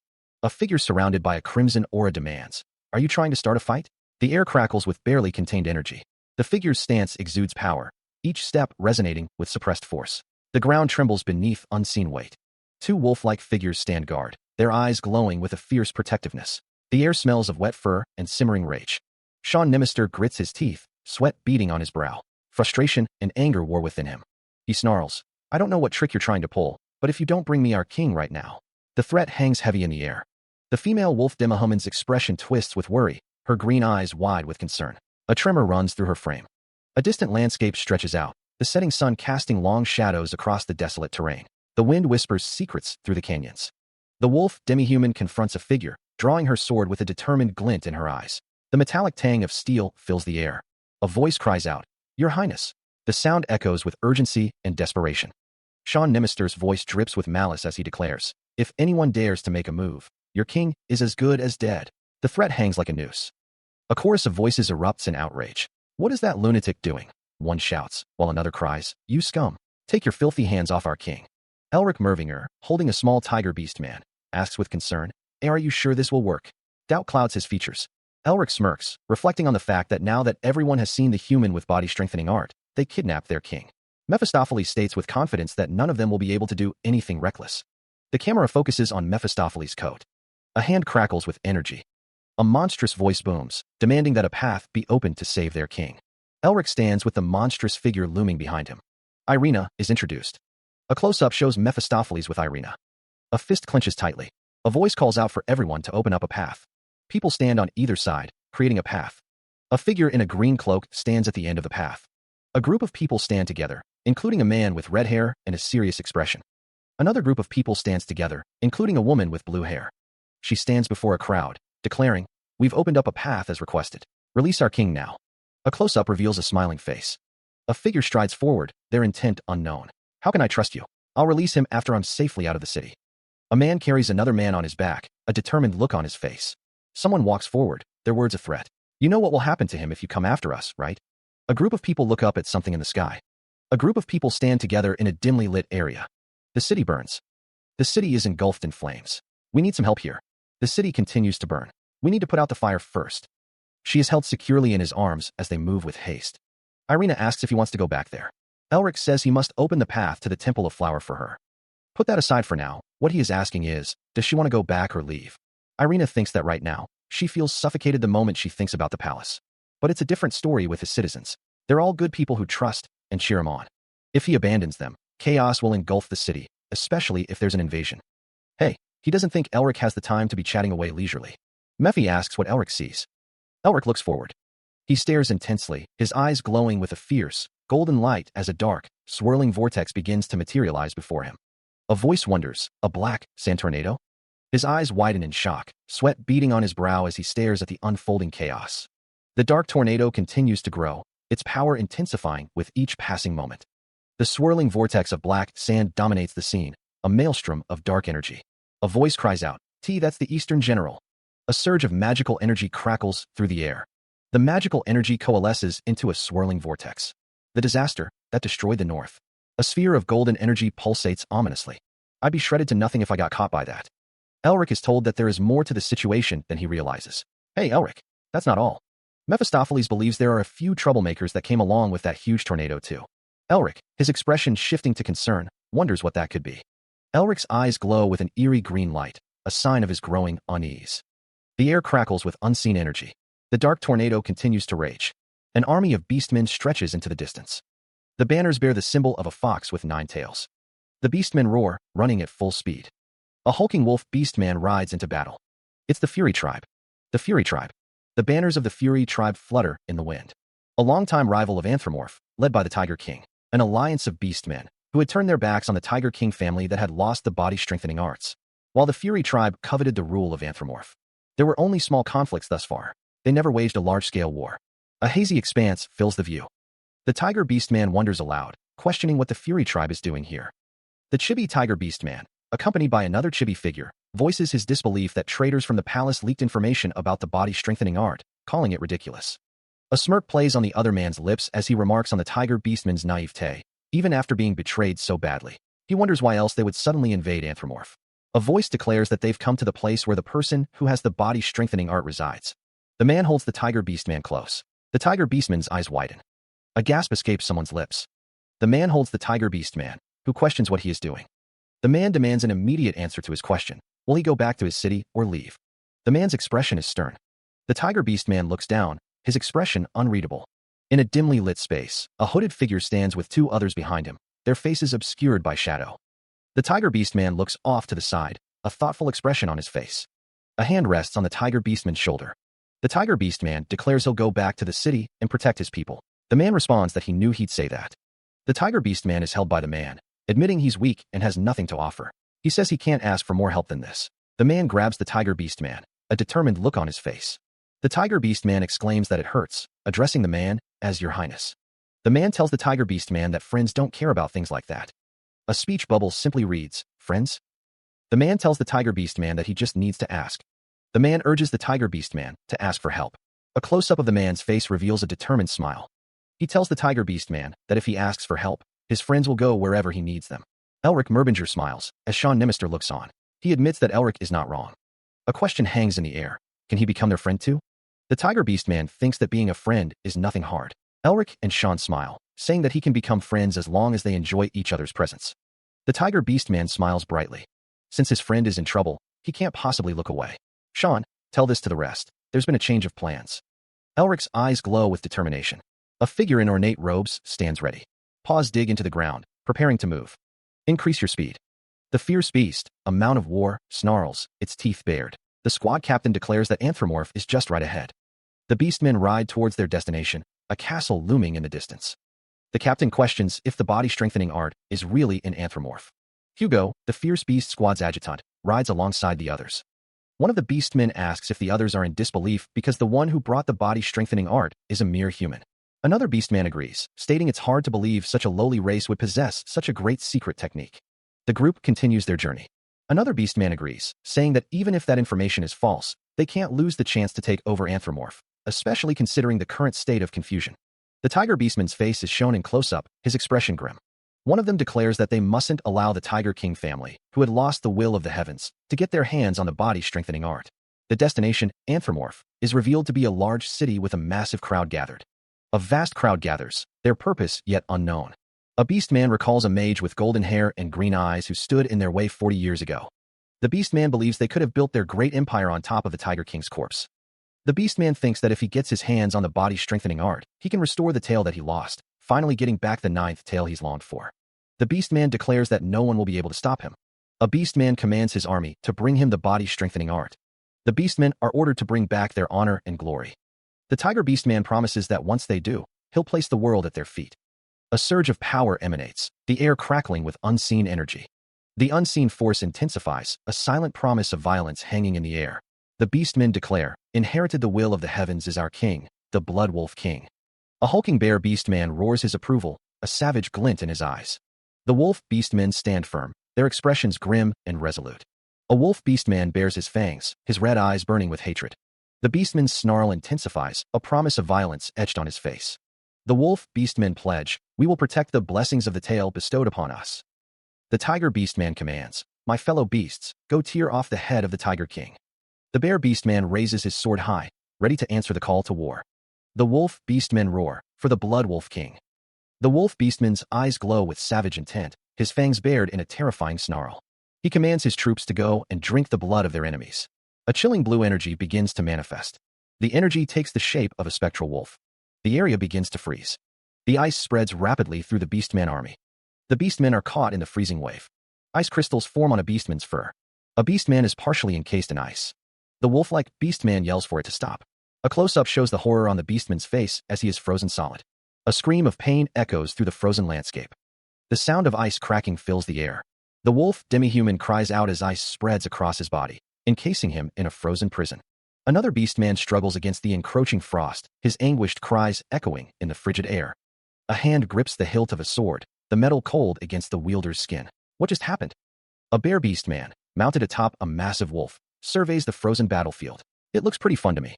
A hand glows with intricate blue markings, pulsing with an unknown energy. A figure with crimson hair asks, "Why are we the only ones fighting?" A hammer, etched with ancient symbols, rests against a backdrop of swirling shadows. A distant castle looms against a fiery sunset, its spires piercing the sky. Three figures walk towards the horizon, their faces grim with determination. The anthropomorph main gate looms, a formidable structure against a blood-red sky. One of the figures asks, "Are you really staying out of this?" A voice declares that the number of enemies isn't too much. A horde of monstrous figures gathers. There forms a grotesque tapestry of fur, horns, and armor. A man with a long beard and wrapped hands contemplates the situation. One of the figures says, "Don't be too worried." A man with golden-streaked hair stares intently, a sinister smile playing on his lips. A group of figures traverses a landscape of jagged ice formations. A voice wonders, "What happened?" Wolf demi-humans survey a scene of devastation, one lamenting, "Have the heavens abandoned us?" One of the wolf demi-humans commands the others to get it together. They lament that the heavens haven't abandoned them, and that the human is just using magic on them. A close-up shows the paw of a wolf demi-human on the icy ground. Another wolf demi-human shouts that there's a human in anthropomorph that uses magic. He can't believe they joined hands with the foul humans who are the reason for their suffering. Another voice declares that their race is stuck in this place because of those filthy traitors, confirming that they are their enemies. The wolf demi-humans vow to exterminate those wicked humans. Sean Nemister stands with a confident smirk, declaring triumph over anthropomorph. A scene of chaos unfolds, with swords clashing and flags bearing a symbol of a wolf's head. The wolf demi-humans howl in anger and frustration. A close-up of a wolf demi-human's face shows his anger. The intense gaze of a wolf demi-human reveals his hatred. A narration box speaks of a mage with golden hair and green eyes. Wolf demi-humans are shown in a forest, possibly preparing for battle. He hasn't forgotten the appearance of that bastard from 40 years ago. The monstrous human annihilated them all by himself. A figure with slicked-back dark green hair stares intently. But he's different from that human from 40 years ago. It's either a simple coincidence or he's trying to ridicule us. The wolf demi-human commands, "Hugo, bring me their heads." A voice responds, "Understood, Captain." Another voice booms, "Demon bird tribe, come forward." A flock of winged figures descends. One of the bird-like figures declares, "Show those lowly humans the greatness." The bird-like figure's eyes glow with a fierce red light. The blonde-haired figure stands on a precipice. As the voice continues, "Use your iron feathers and turn them into beehives." The demon bird tribe prepares for battle. Black feathers swirl in the air, caught in an unseen current. He stands amidst the swirling feathers, his gaze fixed on something above. Elric's expression is unreadable, his green eyes narrowed. A windstorm begins to form, crackling with blue energy. The windstorm intensifies, a vortex of swirling energy and debris. The vortex grows, its power undeniable. The wind howls, a deafening roar that drowns out all other sounds. The windstorm rages, a destructive force unleashed upon the world. A scream pierces through the howling wind. Caught in the storm, a winged figure plummets from the sky. The winged figure falls, helpless against the force of the windstorm. The bird-like creatures squawk in alarm, questioning what is happening. Sean Nemister declares that while he might not seem like much, he is the third son of the Nestor family. Blue energy crackles around Sean's legs. There's a reason why Sean's family is known as the strongest in the magic tower. More importantly, the magic element of the Nestor family is wind. Birds like them are just easy pickings for Sean. Sean prepares to unleash his power, stating he'll relieve some stress today. Do the bird-like creatures understand the sorrows of being a psychic? Sean is engulfed in a whirlwind of blue energy. The wind magic intensifies, swirling around him. The blue energy surges, crackling with power. The wind magic reaches a crescendo, a blinding flash of blue. The aftermath of the wind magic leaves trails of dissipating energy. Bird-like creatures flee in terror, a desperate cry echoing. "Or run away." He appears, a surge of wind magic crackling around him. Sean Nemister declares, "Not so fast." His hand extends, the wind magic coalescing into a focused blast. The wind magic erupts, a torrent of blue energy unleashed. The blast slams into the fleeing creatures, a wave of force ripping through their ranks. Sean Nemister continues his assault, the wind magic intensifying. Meanwhile, a group of demonic bull tribe members stand ready, their massive forms casting long shadows. One of the demonic bull tribe members scoffs, "Something as weak as the wind won't work on us, the demonic bull tribe." The demonic bull tribe members raise their weapons, bellowing, "Crush them." One of the demonic bull tribe members feels a tap on his back and says, "Oh my." Irina observes the demonic bull tribe member, remarking, "It's my first time seeing a cow that uses a hammer." The demonic bull tribe member's back is shown in detail. She is confronted by a hulking member of the demonic bull tribe, his red eyes gleaming with malicious intent. The beast demands, "Play with me." The demonic bull tribe member snarls, his face contorted in rage. How dare a lowly human? The demonic bull tribe member is wounded, blood trickling down his head. Irina stands victorious over several fallen members of the demonic bull tribe. A demonic bull tribe member lies defeated on the ground. The impact of a blow reverberates through the air. A close-up shows the muscular chest of a demonic bull tribe member. A demonic bull tribe member stands in a dimly lit cave. Two demonic bull tribe members converse, their expressions grim. Irina smiles, a hint of satisfaction playing on her lips. I struck first without realizing it. A demonic bull tribe member shouts in fury, "Human bitch." Another demonic bull tribe member vows, "We'll avenge our captain." She swings her hammer with incredible force, the weapon a blur of motion. The hammer slams into the earth, sending shards of rock and dust flying in all directions. Landing gracefully, Irina prepares for her next strike. The hammer connects with a demonic bull, the impact creating a small explosion. An unknown figure thinks, "I now know why you're afraid of her. I can't believe she's crushing skulls while smiling. She's got the potential of a demon king." Another figure reacts with disgust. Meanwhile, a wolf-like figure prepares to strike with a large sword. Blue energy crackles in the air. Another figure leaps into the fray, sword raised high, shouting, "Break the ice and advance." A vast army stands ready. The wolf-like figure says, "Great timing. My body was starting to itch." One of the wolf-like figures declares, "I'll cut all of you down." Another replies, "There's only 3 of them." A third commands, "Use brute force to overpower." The wind howls as a blizzard begins to form. The blizzard intensifies, the air thick with snow and ice. The blizzard rages, obscuring everything in a white haze. The wolf demi-human struggles against the wind. Damn it, where did this blizzard come from? The wolf demi-human grits his teeth. We can't go any further.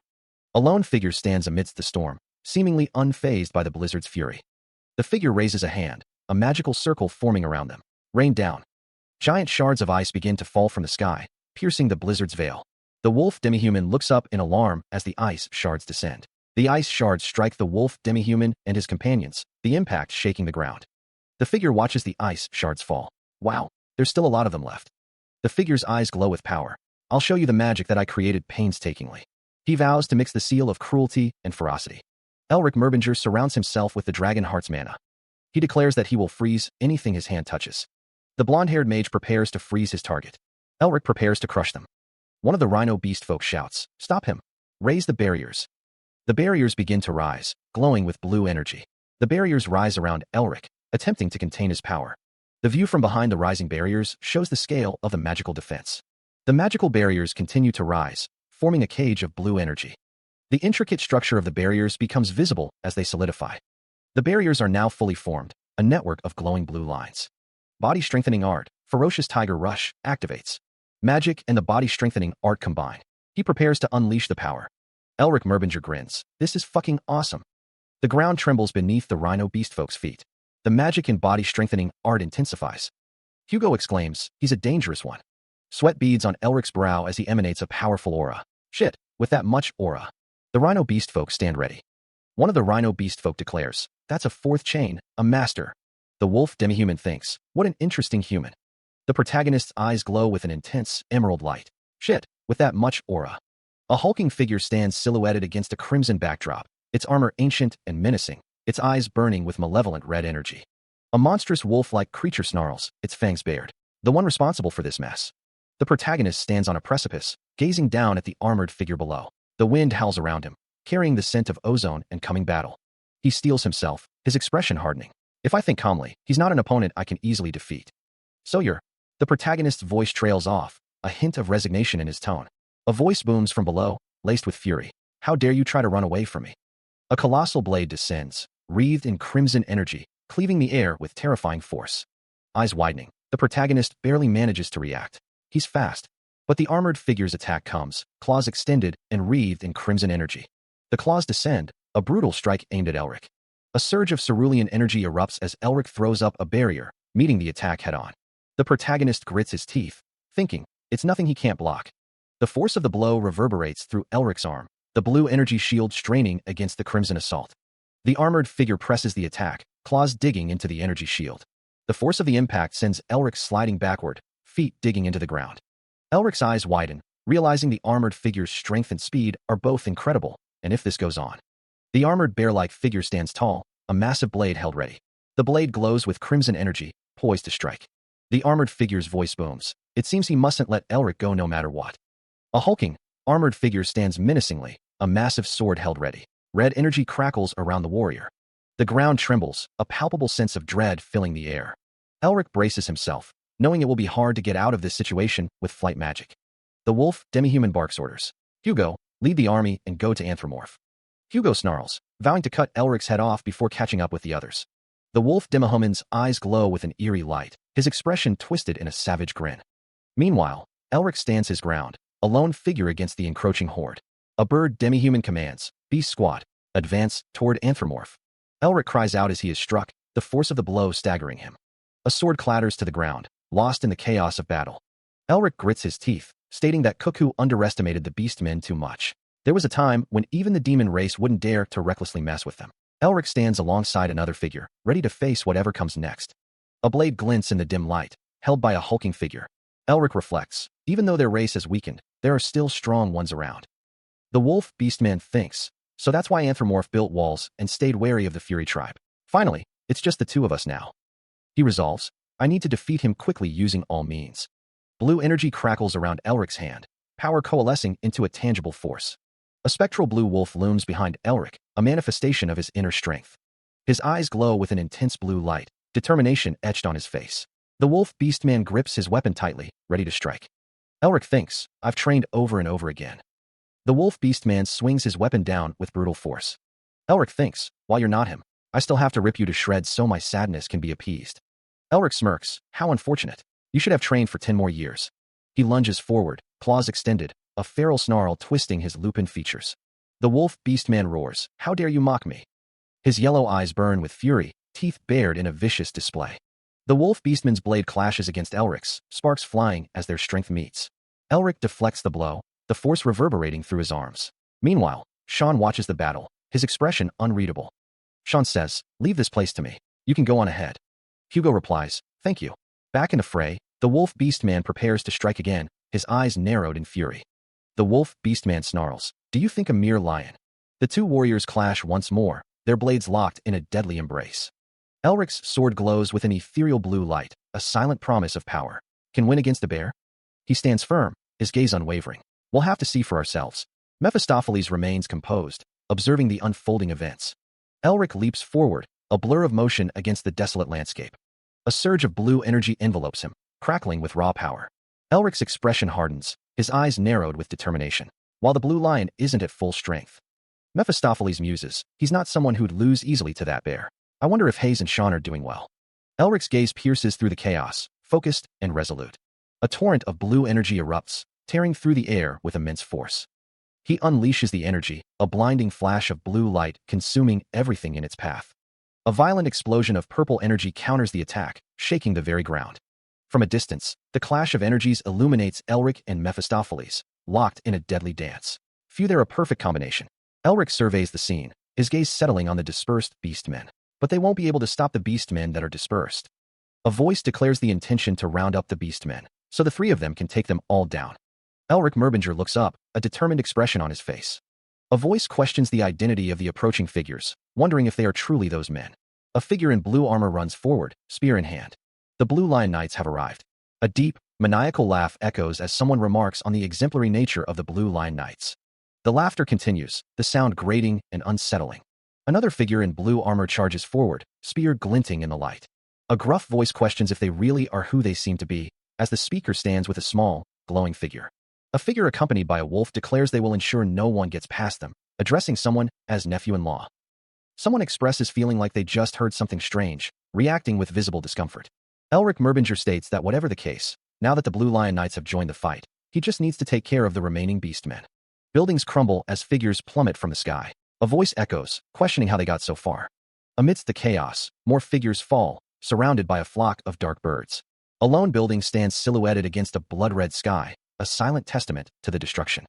A man with blonde hair wonders what the anthropomorphs are doing and why no one is in sight. Meanwhile, inside a grand hall, a group of men stand in hushed discussion, the weight of the situation heavy on their shoulders.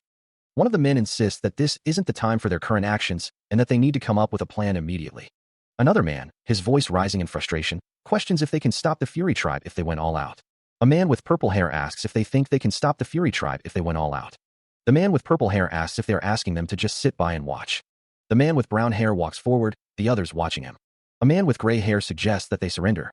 The man with brown hair exclaims, shocked, asking the finance minister what he is talking about.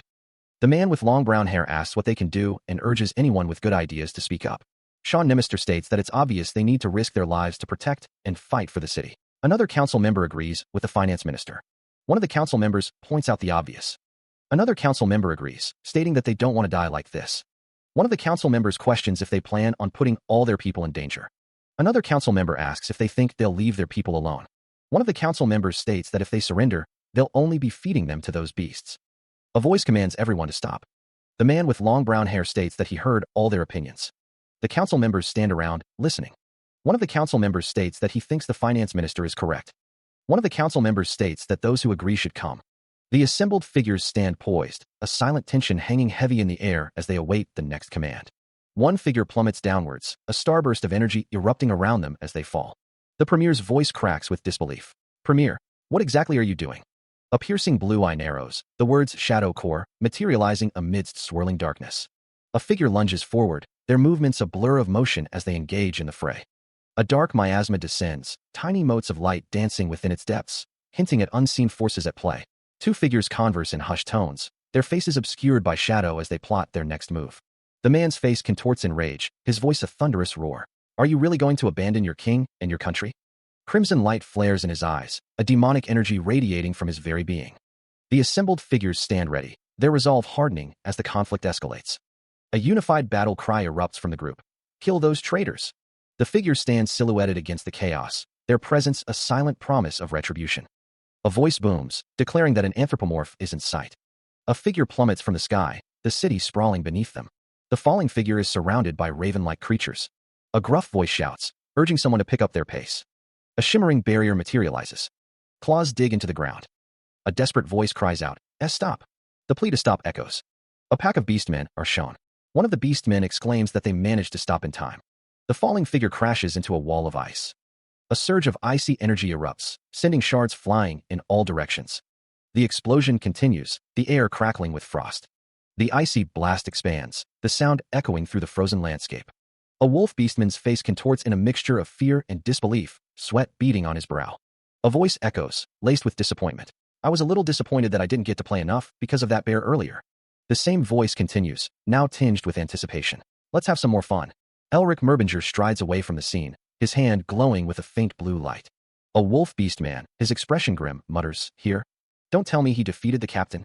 Another beastman, a bull-like creature with massive horns, retorts, don't get all scared. There's no way the captain would have lost to him.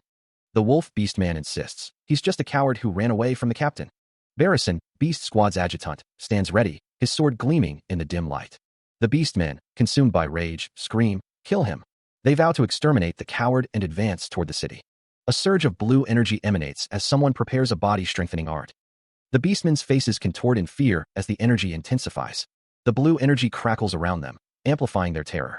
A chorus of panicked cries erupts from the beastmen. A figure observes that the energy of the tiger strikes fear into them. Another figure wonders how they intend to deal with such a huge number of beastmen. The thought echoes that while the body-strengthening art is good, it may not be enough to deal with such a large number. The character focuses, channeling the blue energy into their hands. The beastmen recoil, overwhelmed by the tiger's power. Brutal freezing encases the wolf beastman in solid ice. The ice magic continues to spread, encasing the beastman further. Shards of ice explode outwards. The wolf beastman remains frozen solid. A voice calls out, you need to go with a wide area attack. A figure is sent flying backwards. More ice shards fill the air. But the remaining beastmen watch the battle unfold. A figure with yellow hair prepares to fight with fists, a determined grin on his face. His fist connects with the ice, shattering it. A beastman roars.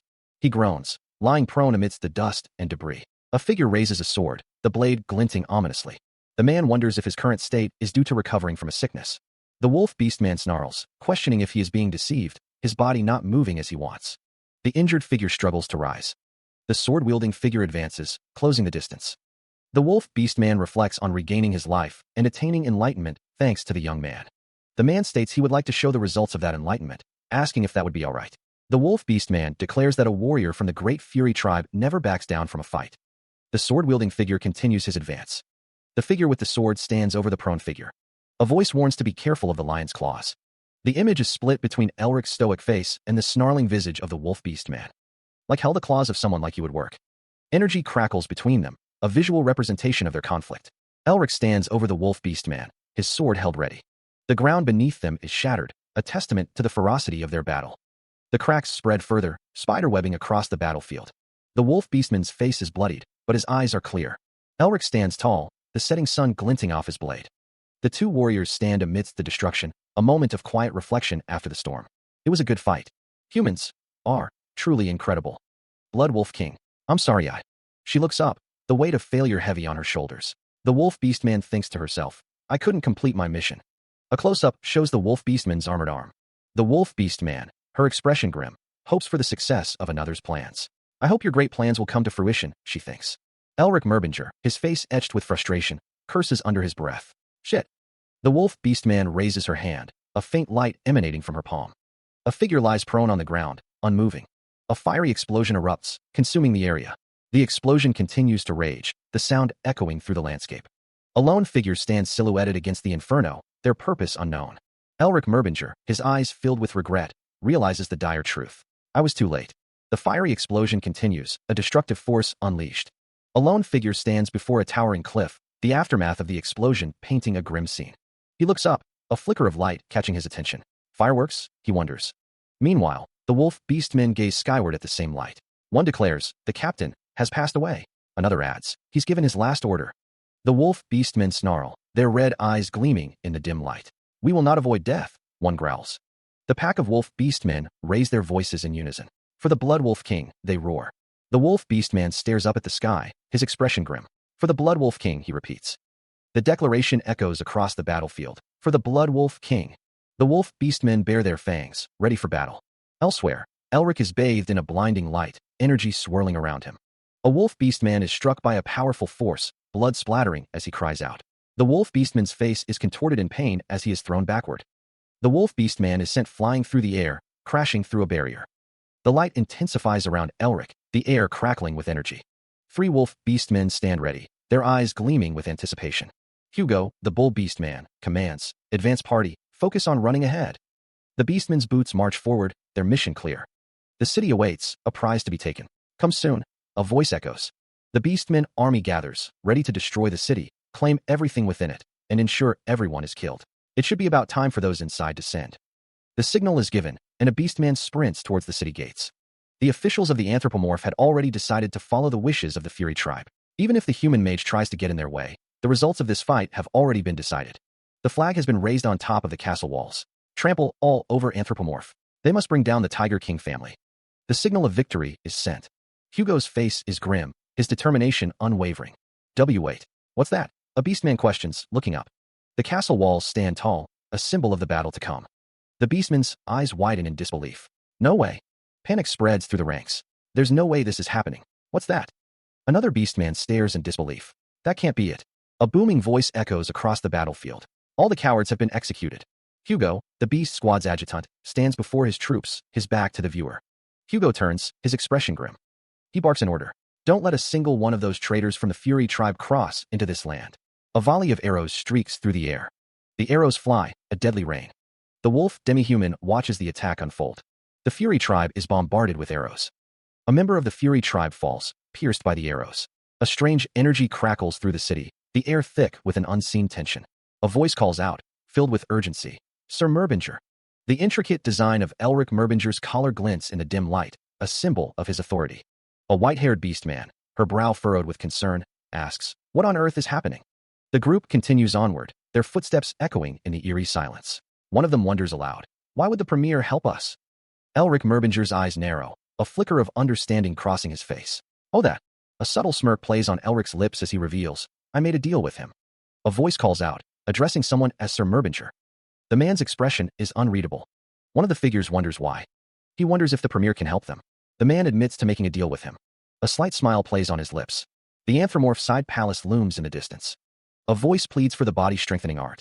Elric Merbinger expresses his shock and dismay, realizing that even the Premier is involved in something untrustworthy. Before that, someone says, there's something I need to show you. Can you come outside with me for a while? Elric Merbinger and Hugo sit in chairs. A close-up of Elric Merbinger. Hugo says, all right. A view of the palace. Someone says, please. A close-up of Elric Merbinger's eyes. Hugo asks, is this stone statue the thing you wanted to show me? Hugo says, in the palace of Anthropomorph, there are way too many hyenas. Elric Merbinger and Hugo stand together. Someone says, protect our king, from them. A gloved hand clenches into a fist, the gesture betraying a hidden tension. He looks up at the beast man, pleading, I plead with you. Mephistopheles observes the exchange, wondering, Mephi, why is he suddenly acting like this? He looked like he was going to betray the king just now. Elric asks, how would I know? He continues, resolute. I'm prepared to pay any price necessary. I'll hand over all the assets I've accumulated thus. The beastman states, far, and the secret technique of the body-strengthening art to you. Elric asks, there are still secret techniques left? He awaits the beastman's answer. The beastman replies, although only a part of it remains, we lost most of the first half and the second half. Elric listens intently as the beastman continues, the body-strengthening art that I've restored is still incomplete.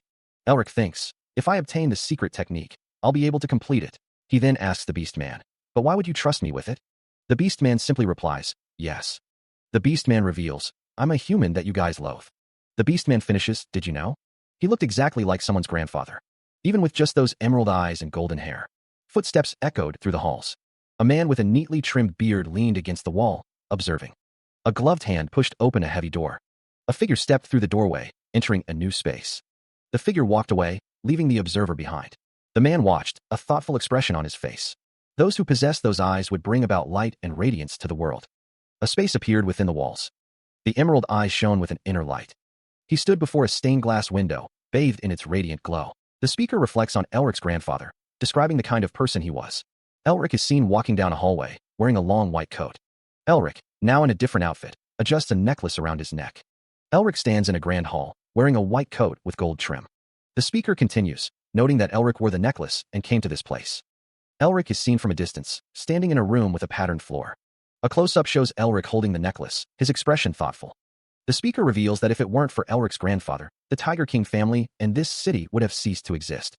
Two figures stand in a room, one with their back to the viewer. The figure with his back to the viewer asks what Elric said. The other figure responds that Elric said it was because they're friends. The speaker reveals that when they asked Elric why they were his friends, he said that the Merbingers have always been friends with the Beastmen. The Wolf Beastman stands beside Elric. He remarks that Elric seems to already know about it. The Wolf Beastman recalls seeing it in the records that are still around, but the Wolf Beastman explains that it happened way longer than 300 years ago. He adds that they couldn't help but be surprised since Elric's grandfather came to help them as a friend, and that he even said this. A close-up shows the Wolf Beastman's face, his expression thoughtful. A voice commands a Wolf Beastman to get out of anthropomorph form right away. A vast army of beastmen stretches into the distance. Two figures walk away, one saying, I'm sorry. A character with blue hair orders all troops to retreat. That moment, for coming too late. Elric looks shocked. It became one that I remembered for the rest of my life. So when someone who looked exactly like him came to this place, how would I not know who they were? Elric stands, his expression unreadable. The wolf demi-human acknowledges the trouble that the Merbingers faced. A gloved hand clenches as a voice expresses regret, admitting it was too late when they knew about it, and apologizing for not being there. The speaker's ornate collar is visible as they continue to express their regret. The speaker understands that the beastmen weren't in a good state either. The wolf demi-human thanks Elric. The speaker acknowledges the thanks. The speaker admits it's shameless to ask for help again. A flashback shows a man identified as a descendant of the Merbingers. The descendant of the Merbingers is asked to aid them once more. A swirling vortex of energy fills the space. The flashback continues, showing the descendant of the Merbingers protecting someone while the premier was uprooting traitors from within the city. The wolf demi-human states that Elric standing there is the result of all that. The tiger beastman's golden eyes reflect a deep concern. A close-up reveals the intricate details of Elric's uniform, highlighting the ornate brooch. Elric is informed. The Eastern General has changed his direction. The Tiger Beastman responds, That's really good news. Elric's expression hardens, his green eyes narrowing. Elric wonders, shall we put an end to this war? Elric strides forward, his boots hitting the ground with purpose. A surge of energy erupts. The energy intensifies, creating a powerful visual effect. A soldier shouts, retreat, as the energy blast approaches. The aftermath of the energy blast leaves destruction in its wake. The Wolf Beastman observes, Premier, you've got good skills. The cloaked figure stands tall, a subtle smirk playing on his lips. He thinks to himself, I might be old, but a wolf's fangs are never dull. A figure falls from above, as someone shouts, Premier, Sir Merbinger. A tiger beastman stands next to a wolf demi-human. A close-up shows the tiger beastman's hand. Elric stands with the tiger beastman and the wolf demi-human. A wolf beastman looks on with a stern expression. The tiger beastman looks down, a memory flashing before his eyes. Elric stands with the tiger beast man and the wolf demi-human, the wolf beast man watching from behind. A grand building stands tall. The tiger beast man stands before a crowd of beast men. The tiger beast man raises his fist in the air. The tiger beast man shouts with fury. A chorus of voices echoes, their intensity palpable. A multitude stands with their arms raised. The sound of the crowd continues to reverberate. Elric looks off into the distance. The tiger beast man stands beside Elric as the crowd's roar continues. The tiger beast man clenches his fist. The tiger beast man says, "I would like to thank you." The sky glitters with stars. The tiger beast man says, "Not as the king." The tiger beast man continues, "But as your friend." A grand castle pierces the night sky, its spires silhouetted against the deep blue. An ornate gate stands guard, its intricate ironwork barely visible in the dim light. Inside, a window stretches towards the heavens, its delicate curtains framing the darkness beyond. A figure sits upon a throne, attended by several others who stand before him in the grand hall. A young man's face is etched with concern.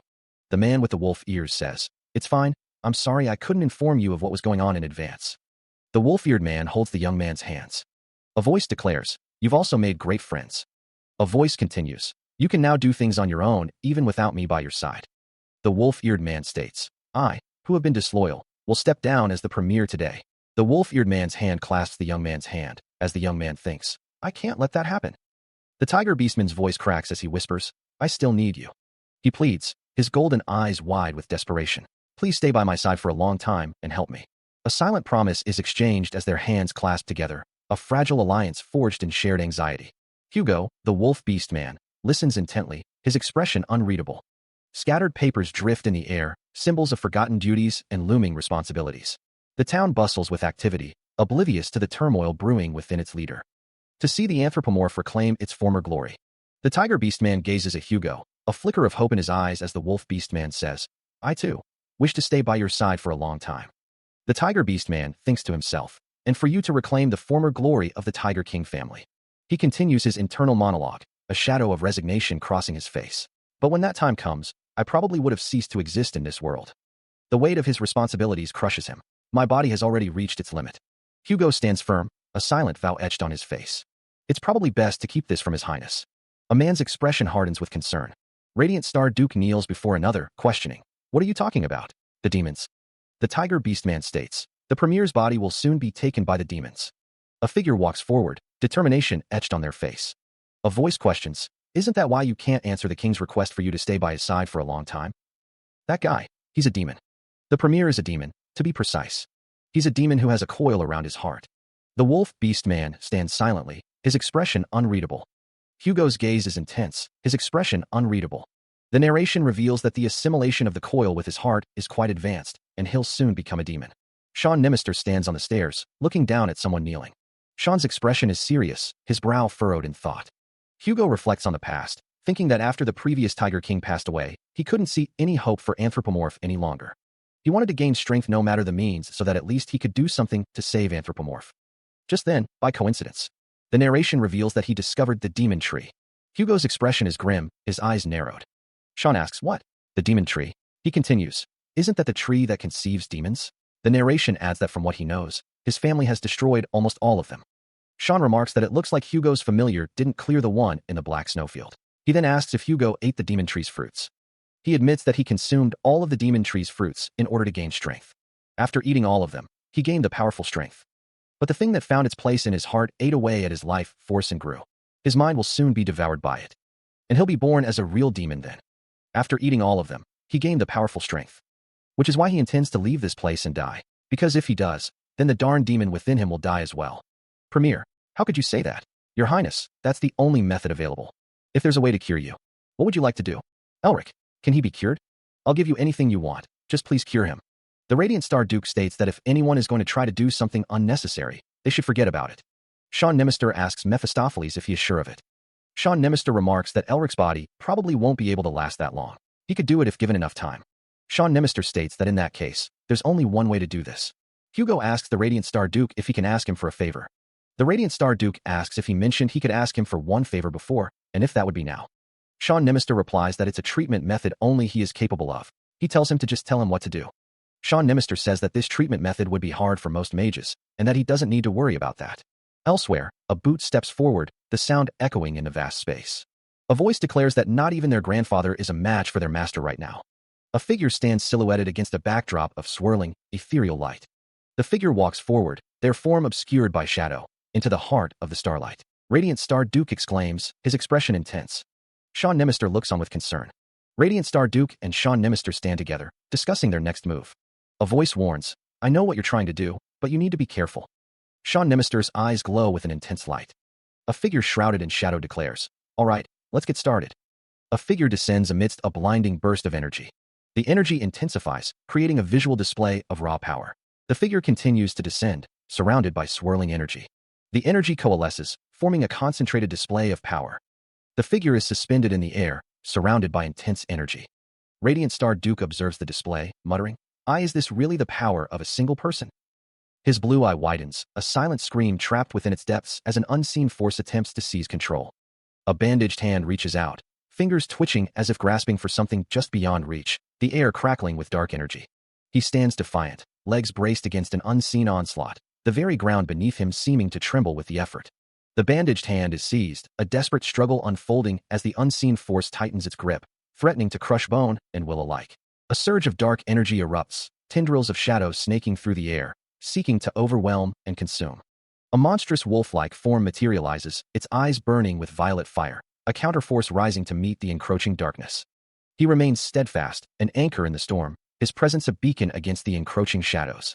The wolf-like entity snarls, its voice a guttural growl that echoes with primal fury. I'm so close to taking over his body. How dare you interfere? The wolf-like entity's expression shifts to annoyance. Goodness, what a noisy demon. A blinding surge of blue energy emanates from him, pushing back against the encroaching darkness with righteous fury. The blue energy intensifies, a radiant beacon of hope against the encroaching shadows, a final stand against the encroaching darkness. He stands tall, bathed in the afterglow of the conflict, the storm within seemingly quelled, for now.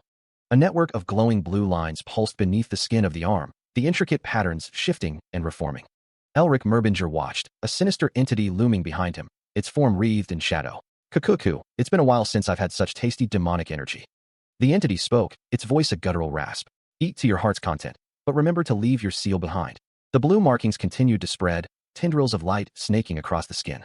The seal on Yu's arm was finally evolving. Yu's seal is finally evolving. From ferocity to maleficence. Elric's eyes flashed with an unnatural green light. Elric turned and walked away, his expression unreadable. A disembodied voice echoed, laced with curiosity. The air crackled with unseen energy. The silhouette of the unknown female demi-human stood against a crimson sky, her voice filled with confusion. What just happened? The figure stood silhouetted against a blood-red moon, the landscape twisted and ominous. A crimson haze fills the air, punctuated by a stark, glowing glyph. A voice echoes, laced with curiosity and power. Mephi. The declaration follows. All mysteries and irrationality originate from me. Before a vast legion of demonic warriors, a figure stands, cloaked in shadow and authority. The figure is revealed to be Mephistopheles, of the original sin. The wolf's sigil on his weapon glows with ominous energy. The crimson glyph pulses once more, a silent promise of chaos. A crimson moon hangs heavy in the sky, casting an ominous glow over the landscape. A figure with long, flowing black hair and imposing horns stands silhouetted against the blood-red light. A sword, its blade gleaming with an unholy light, rests against a backdrop of swirling red energy. White markings crawl up the blade. A voice echoes, declaring, I am Mephistopheles of the original sin. Elric stands atop a massive, curved horn, the landscape stretching out before him in a sea of red. Where, in Mephi's memories now, he wonders. A close-up reveals Mephistopheles' face, his red eyes burning with ancient power. A man with orange hair and piercing green eyes stares intently, his expression unreadable. A horde of demonic figures writhes in a sea of crimson, their forms indistinct and menacing. Elric gazes up at Mephistopheles, who stands amidst a sea of demons, his presence commanding and terrifying. Mephistopheles stands atop a jagged rock formation, his silhouette framed against the blood-red sky. A demonic hand, adorned with sharp claws, reaches out from the darkness. A foot clad in black steps forward, the ground glowing with infernal energy. Swirling with dark energy, tendrils of shadow writhe around Mephistopheles as he prepares to unleash his power. A massive, ornate blade descends, dwarfing the demonic figures that swarm in the crimson depths. Mephistopheles sneers, his fangs bared. Ignorant fools. The air crackles as a vortex of infernal energy tears open, promising destruction. With eyes burning like embers, the demon king rises, his form wreathed in chaotic power. A searing beam of light pierces the darkness, a harbinger of divine judgment or demonic wrath. A shield emblazoned with a sinister sigil flares to life, a bulwark against the encroaching chaos. Another blinding ray descends, incinerating all that stands in its path. The world explodes in a cataclysm of raw energy, a maelstrom of destruction. Demons clash amidst the ruins, their forms twisted by the infernal energies unleashed. Mephistopheles lunges forward, blade aimed at Elric, his eyes burning with malevolent intent. The demonic horde surges forward, a tide of darkness threatening to consume all. He unleashes a devastating attack, a crimson aura erupting around him as he moves with blinding speed. The Demon King prepares to strike, his blade glinting in the dim light as he focuses his power. He is sent flying backward, the force of the blow sending him hurtling through the air. The blade pierces through flesh, impaling him through the chest as blood splatters across the scene. Elric Mervinger reflects. I had forgotten it since I was used to him acting like some evil spirit around me. But this is what Mephi originally looked like. A voice echoes, declaring him the greatest and most noble Demon King. Mephistopheles stands over a skull, his presence radiating power and menace. Sean Nemister observes, I don't know why, but I can feel Mephi's emotions. Mephistopheles laughs, a chilling sound that echoes through the scene. He stands in a forest, his figure silhouetted against the red sky. A voice comments, it's like he's saying this kind of situation isn't what he wanted. Another voice adds, and that he's simply acting because of the fate he's been given from birth. A monstrous visage of teeth and rage fills the void. The monstrous form takes shape, a demon with horns and a cruel grin. A voice echoes, stating that sinning is as natural as breathing to him. The Demon King stands tall, the text declaring that he is the lonely Demon King known as the original sin. Dark wings spread, casting a shadow over the scene. The monstrous form looms closer, its presence overwhelming. The text reveals that this is the true appearance of Mephistopheles. Glowing red eyes pierce the darkness, a voice demanding, what are you looking at? Meanwhile, Elric stares ahead, a look of shock on his face. Sean stands beside him, equally surprised, a speech bubble showing a simple. Sean looks down at his hand, now glowing with blue energy, and wonders aloud, oh. Elric and Sean stand over a fallen figure, bathed in light.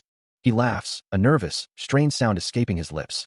Sean asks, concern etched on his face. Elric, what's the matter? Do you feel unwell? Elric waves a hand dismissively, attempting to reassure his companion. It's nothing. I'm fine. Sean supports Elric, who appears unsteady on his feet. A pained exhale escapes him. A vision flickers before Elric's eyes, Mephistopheles, looming large. Why on earth did that happen? The thought races through Elric's mind. A close-up reveals the intricate seal on Elric's arm, glowing with an eerie light. The text explains, the demon youngling that I extracted from the premiere was being absorbed into Yu's seal, and then I was suddenly sucked into Mephi's seal. What else can it be? Your soul is now linked to mine. Mephistopheles' voice echoes in Elric's head. You can hear my thoughts? I didn't say anything out loud. Elric, face contorted in shock, stands opposite a shadowy Mephistopheles. I'm also pretty shocked right now. I can't believe a link was established between me and a human despite being in my spiritual form. Elric's expression hardens, a bead of sweat trickling down his temple. Do you have no idea about what's happening? Mephistopheles retorts, a hint of frustration in his tone. I don't know everything, you know? And that seal you absorbed. He surmises that the reason the seal activated now is because it was a low-ranking seal under him. A low-ranking seal under him? No wonder it looked like a wolf. But why didn't he recognize it from the start?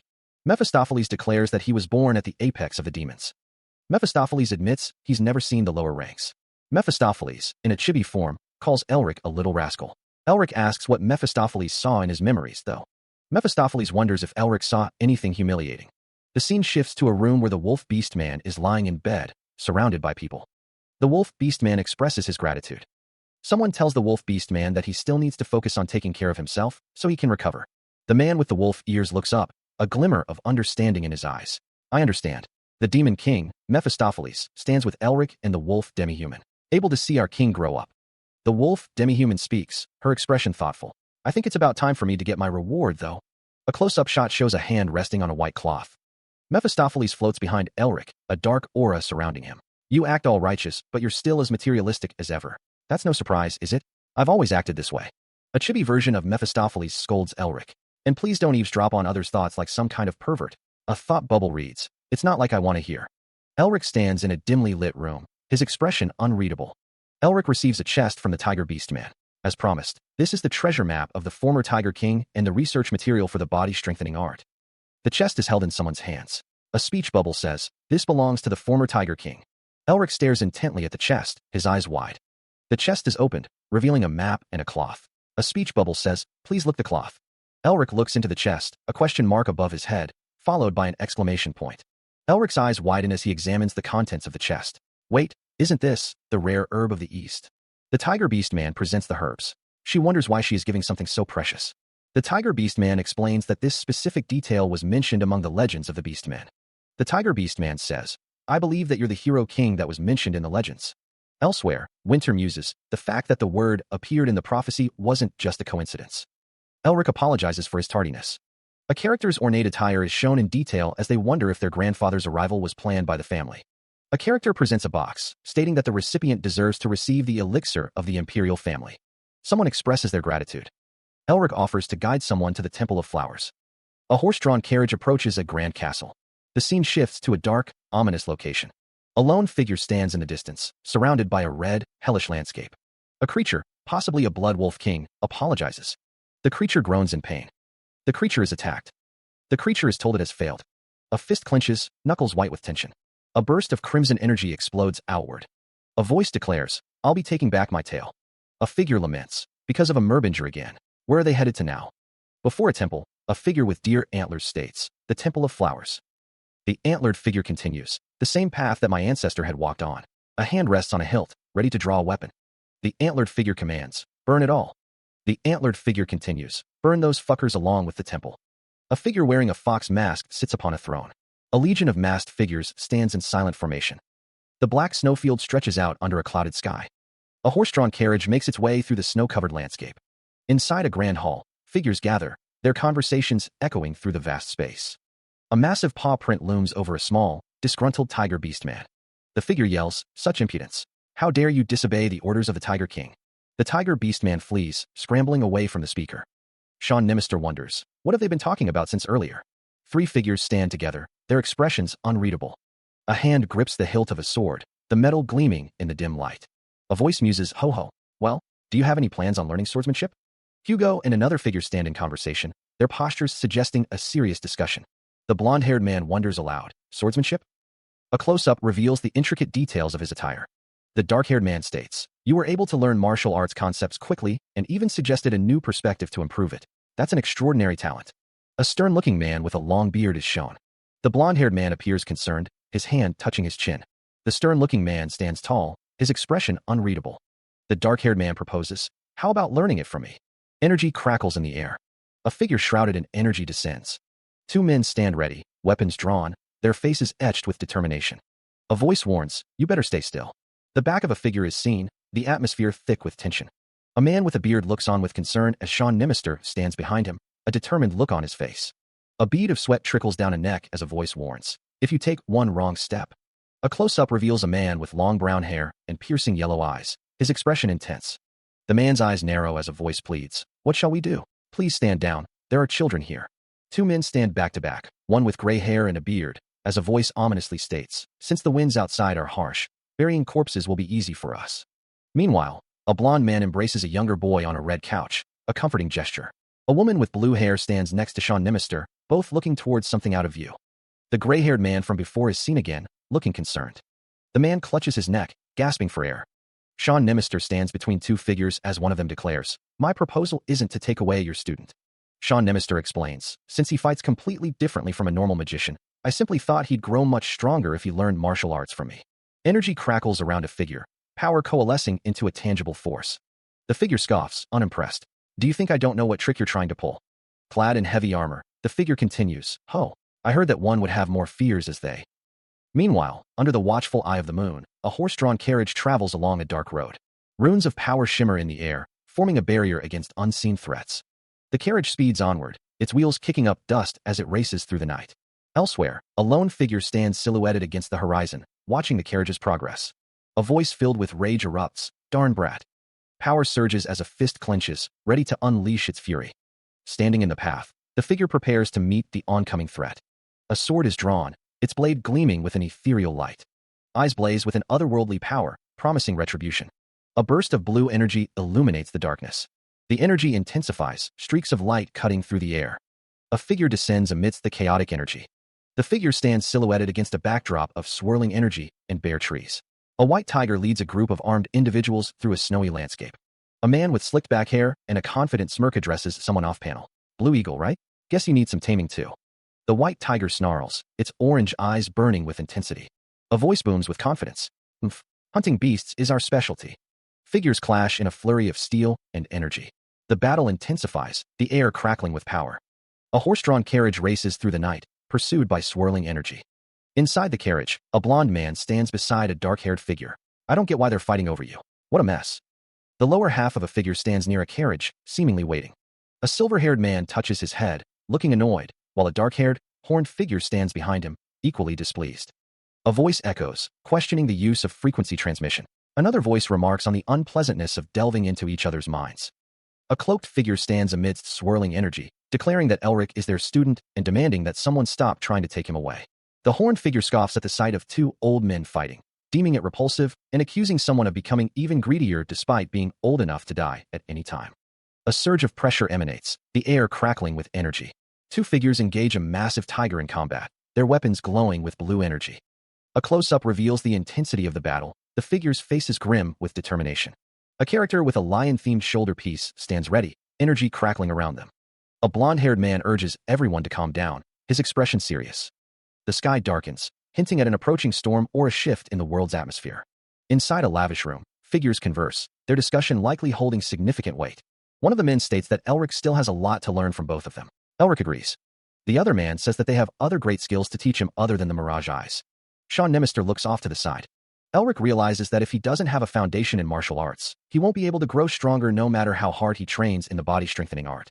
He thinks that if he can learn martial arts, then he'll be able to increase his chances of victory in their war against the demons. Elric states that he wants to become stronger, but that doesn't mean he'll forget his role as a magician. One of the men responds that martial arts is just a means of support to his magic. Sean Nemister says that his intention was never to bring him into the world of martial arts, and that he simply wanted to be of help to him. Elric says that he won't learn martial arts if both of them really don't want him to.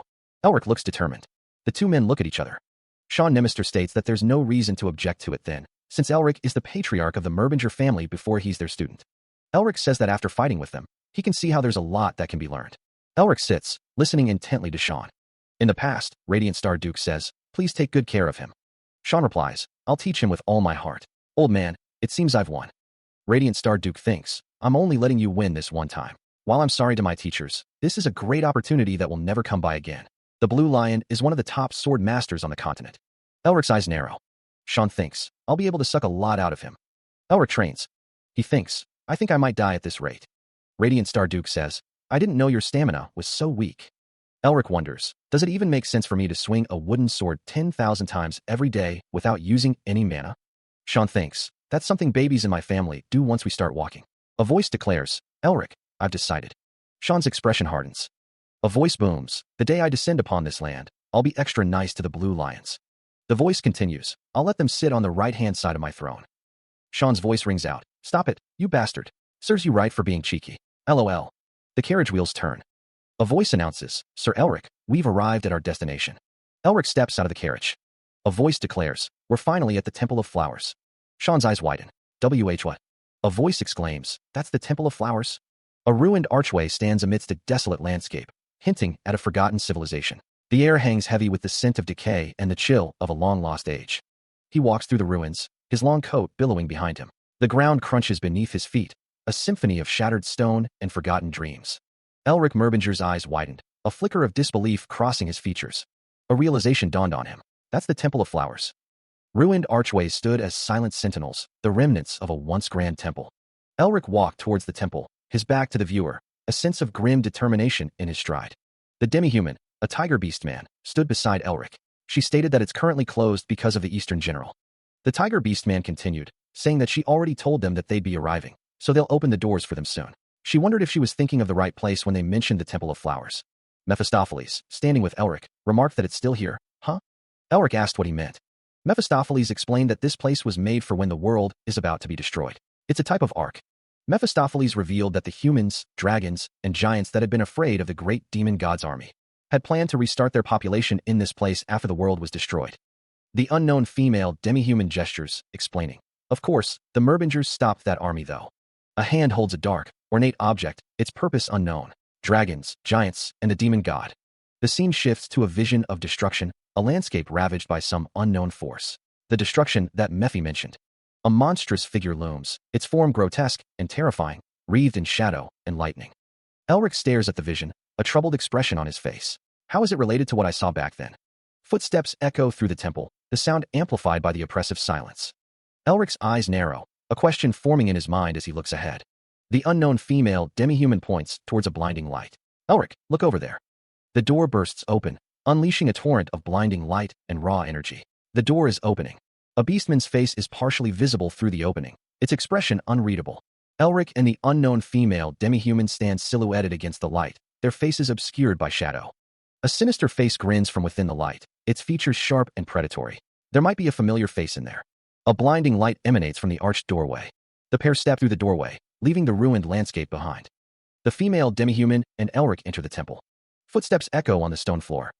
A woman's voice rings out. I'm the landscaper that manages the Temple of Flowers. My name is Huniatriquaz. Huniatriquaz stands in a pose of greeting, her hands clasped in front of her. Huniatriquaz looks expectantly at the newcomers. The woman continues, you may address me as the landscaper, since the winds are cold outside. Huniatriquaz gestures for them to enter. Please come in first. Elric and the female demi-human stand before Huniatriquaz. A boot steps forward into the temple. The group enters the temple, the light from the doorway illuminating their forms. A figure walks towards a bright light. When winter comes, the Temple of Flowers begins to rest. Normally, they don't accept any visitors during this season. But, thanks to the earnest plea of the Tiger King who has been their longtime supporter, they decided to accept visitors this time. Sean Nemister says, so, I hope all of you do your best to follow our instructions. Please pay extra attention to how you behave, because God has gone into hibernation. Humans. A fairy exclaims, there are so many of them. It's been 40 years since I've seen them. I'm so excited. Someone wonders, a fairy? Then, a voice declares, this is Daffo, the god of daffodils. Daffo flies next to a character, while someone says, she's not just a fairy, she's a god. Daffo flies next to another character, who thinks, a pretty lady. So pretty. She giggles, thanking the speaker and returning the compliment. An old man in a gray robe wonders how this could be. A cloaked figure thinks that someone who's lived for more than 1,000 years is calling her old. Daffo says that one-sided love needs to work hard and that she smells the best. Sean thinks that Daffo is a noisy god. Daffo pinches her nose, reacting to a smell. Sean wonders who's scared and dark and has lots of stench. Mephistopheles thinks that someone is looking at how ugly he is and calling him the pumpkin flower, but he corrects them, saying he's the jasmine flower. A hand points at Mephistopheles, and a voice wonders if she can see Mephi. Daffo, in chibi form, says that she's the daffodil and not ugly, because the lady said she was pretty. Mephistopheles, also in chibi form, thinks that a human was being honest just because she said something nice, and asks if Daffo is really a god. Mephistopheles wonders who this is. Sean wasn't expecting her to be able to see Mephi. He wonders why the god of daffodils is acting that way, and if there is something there. Elric thinks that at this rate, they might find out about Mephi's existence. Daffo is surrounded by others, but it seems she is playing by herself. One of the figures behind her remarks on her loneliness. Daffo is accompanied by a fairy, who exclaims that she is not alone and calls someone a bad landscaper. A figure clasps their hands together in prayer, asking what business others have visiting their temple. Elric looks at his arm, which has a blue tattoo, and says, oh. A hand holds a blue orb, stating that it is to give this to the god of camellias. The blue orb glows brightly. A ruined building stands in disrepair. Elric and another figure walk through the ruined temple. Elric thinks the temple suffered a lot of damage because of the Eastern General, imagining the kind of paradise that would appear in fairy tales. Elric is accompanied by Mephistopheles and another figure. He thinks that he can't believe it's in this state because of a mere winter and wonders why the Eastern General is being so persistent lately. Mephistopheles thinks that it could be related to the arrangements or something that the family has done. A close-up of Mephistopheles' eyes, which are red. A disembodied voice wonders if everything has been too much of a coincidence. Elric Merbinger considers the possibility that everything was prepared to wait for the moment he appeared in the north before it was set into motion. Another voice wonders if this is part of the arrangements that their ancestors have mentioned. A figure with gray hair holds a glowing object, stating that they are here. A woman opens large doors, revealing a grand hall. The grand hall is decorated with flowers and ornate architecture. Fairies sit at tables in a circular room. One of the fairies asks why they have. A voice asks why someone is looking for Camellia. One of the fairies asks why someone is trying to give her the ice crystal. A voice wonders if the god of camellias is still not here yet. Elric Merbinger introduces himself. A fairy flutters into view, identified as having gold hair and green eyes. Another fairy, with pink hair, declares, we're friends. 40 years. Ustin. He is surrounded by fairies. One states, Ustin is our friend. Elric asks, so, why have you come here? Holding a glowing blue ice crystal, Elric thinks, I came because my... The fairies discuss the crystal. Ancestors advise me to give her the ice crystal. Another asks, where's the god of camellias? Sunlight streams through the glass panes of a vast greenhouse, illuminating the fairies gathered within. Elric descends a set of stairs within the greenhouse. A close-up reveals a troubled expression on Elric's face. He stands surrounded by the fairies, the sunlight casting long shadows around them. His boots click softly on the stone steps. Elric reflects. Is that because of the Eastern General? The winter was too long. Spring isn't coming. Everyone has withered away. He recalls the words. All the winter flowers have fallen asleep. That fate, he realizes, will happen to them too. If he doesn't give the ice crystal to the god of camellias, the second arrangement won't activate. Elric thinks to himself that if that doesn't happen, he won't be able to rebuild his family. Daffo and Mephistopheles are present. Mephistopheles declares that the gods are pathetic, but Daffo tells him to be quiet. Daffo says that they are only allowing him there because their friend is there, and that she doesn't like seeing him. Daffo says that they are nothing compared to her, and asks how they dare. She calls Elric a boomer. They withered, they weren't killed or destroyed. Elric recalls that they withered due to the cold. The tomb is shown. This might actually work. Elric is determined. Elric prepares to use the ice crystal. His expression hardens, a resolve settling over Elric's features. A surge of blue energy envelopes him, crackling with unseen power. His hands manipulate a glowing blue object, the source of the burgeoning power. The blue energy coalesces, forming intricate patterns in the air. The object emits a blinding light, washing out the surrounding colors. Bathed in the ethereal glow, the fairies surrounding Elric shimmer with newfound energy. The ice crystal, now cracked and scarred, pulses with a faint blue light. From the fractured earth, a single plant pushes through, a symbol of nascent life. A surge of red energy erupts, painting the sky with fiery hues. The fairies around Elric now glow with a crimson light, their forms shifting and swirling. The world darkens, casting the fairies into stark relief against the encroaching shadows. Elric stands amidst the red glowing fairies, the fate of the world hanging in the balance. A voice echoes, filled with anticipation. You've come. The soft rustle of fabric accompanies a gentle reply. As promised. Daffo, a fairy with radiant wings, stands revealed, her presence filling the space with a gentle light. A name hangs in the air, a question and a statement all in one. Mirbinger. A voice echoes, stating that someone has arrived. The voice confirms that they have come as promised. A fairy with butterfly wings stands tall. The name Mirbinger hangs in the air. Elric Mirbinger, the grandson of Ustin Mirbinger, introduces himself and asks about a promise made with his grandfather. A figure stands silhouetted against a window. Someone recognizes Camellia. Fairies chatter amongst themselves. Daffo tells everyone to be quiet, stating she is in the middle of an important conversation. One of the fairies asks how they are always so noisy. The god of Camellia is a little different compared to the rest. She's quite mature. Mephistopheles wonders where all Elric's pompous spirit just went. So much time has passed, yet her ugly mug remains the same. The only thing worth seeing was her body, but she's become so puny. The voice declares that it is the Great King. The voice sarcastically calls the speaker the Great King. Mephistopheles states that the speaker doesn't even have any subjects, and wonders who would recognize him as king even if he calls himself one. A woman smiles. Mephistopheles asks if Elric said his name was Elric, and comments that it's a beautiful name. The group stands in a room. Someone asks how they woke him up. Elric felt demonic. Energy hidden by cold energy in the seed he was sleeping in. Someone thought they'd be able to wake him up if they absorbed the two energies through their seal and the ice crystal. As you can see, it was a success. Daffo, floating in the air, remarks, you're as wise as you're good-looking. Elric responds, thank you. A thought bubble reveals Daffo's inner feelings. Any thoughts on getting married to me? Daffo looks expectantly at Elric. Elric is visibly surprised by the proposal. Mephistopheles, observing from a distance, thinks to himself, there she goes again. You're still the same as ever, lusting over good looks. Daffo retorts, and your inferiority complex remains the same. I'm not talking to the ugly demon king, so stay out of this. Daffo presses, what do you think? This honorable opportunity won't come knocking twice. Elric thinks, usually, I would have replied with, what kind of nonsense is this? But I can't act that way to a god who's a part of my family's arrangement. Elric responds, thank you for your proposal, but I can't just get married recklessly since I represent my household. I apologize. Elric bows his head in apology. Daffo says, oh my, what a pity. It's been a while since I felt like this.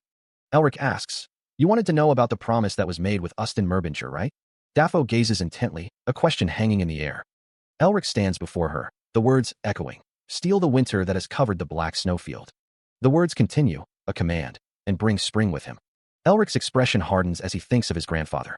How does he know all of this? The words, Elric Mirbinger, grandson of Ustin Mirbinger, appear, confirming his lineage. Daffo asks, her voice laced with concern, would you steal this long-standing winter? Elric clutches a small, glowing orb. He wonders if he can steal the thing known as winter.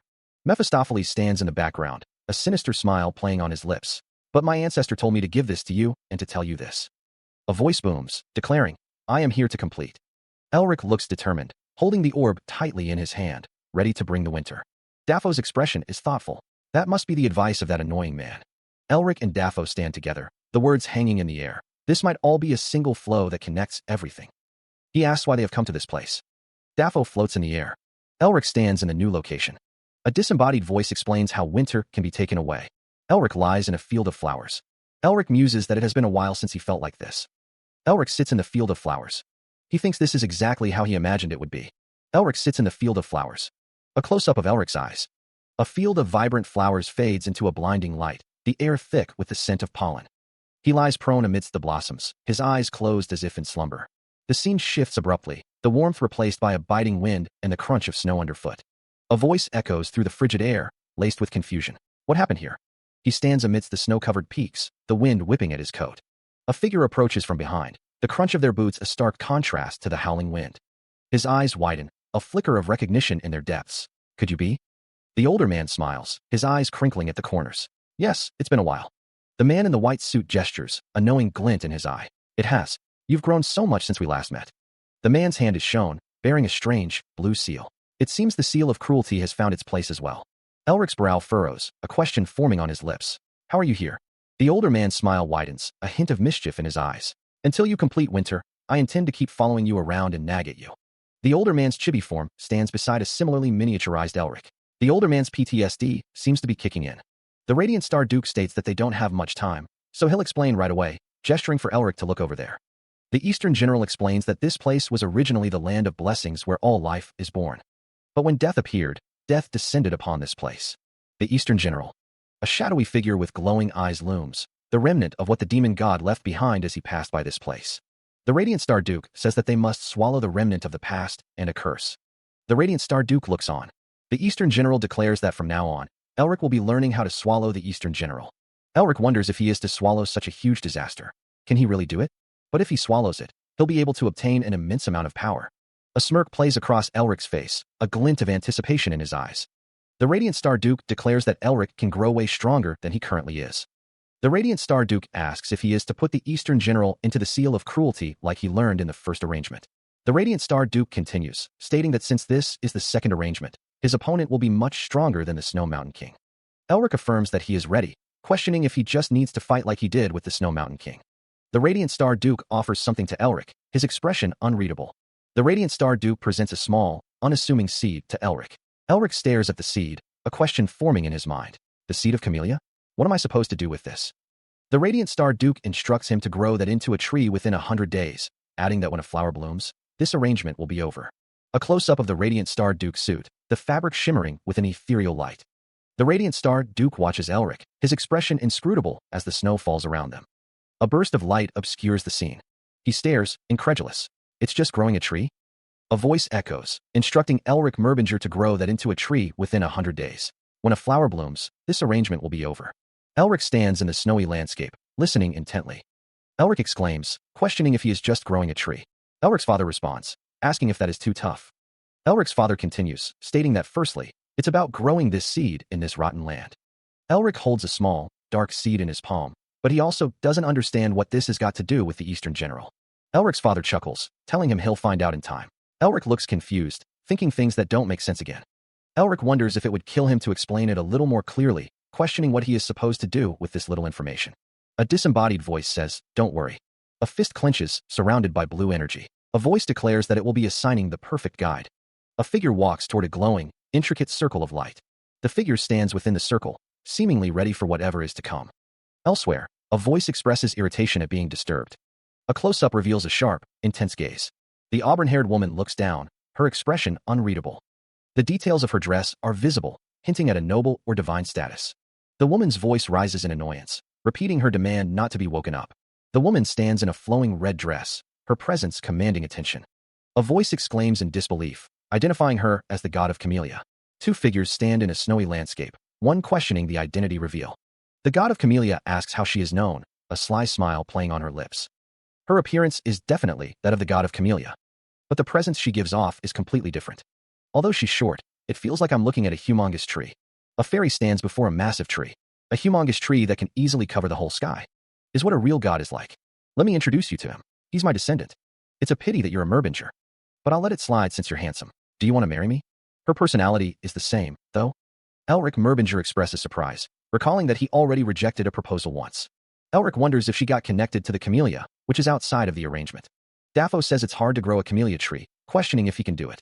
Elric states that he is prepared to do his best, and Daffo says she will simply be by his side and give him advice. Daffo says that growing the tree is up to him and only him. Elric holds a small, dark stone in his hand.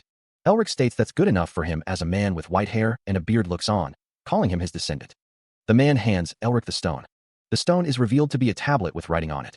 The man says that Elric will slowly find out the other uses that it has. The man stands in a burst of energy. The energy forms a complex pattern. A magical circle glows with intricate runes, a voice echoing. All right, I hope you succeed. The narration box states, the curse of the demon god known as the Frozen Lands first appeared 400 years ago. You must obtain the ingredients and items that I tell you and use them. Elric wonders. I wonder if the environment of this time period is better than the outside worlds. Elric asks Daffo, what do I need to start doing first?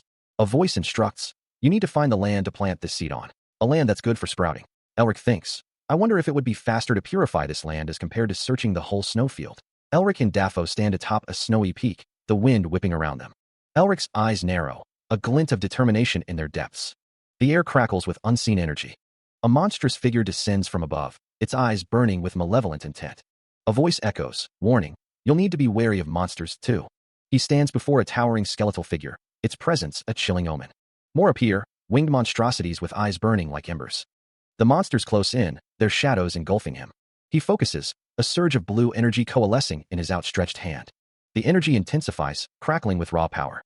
Unleashing the force, he creates a swirling vortex of pure energy. The vortex expands, consuming everything in its path.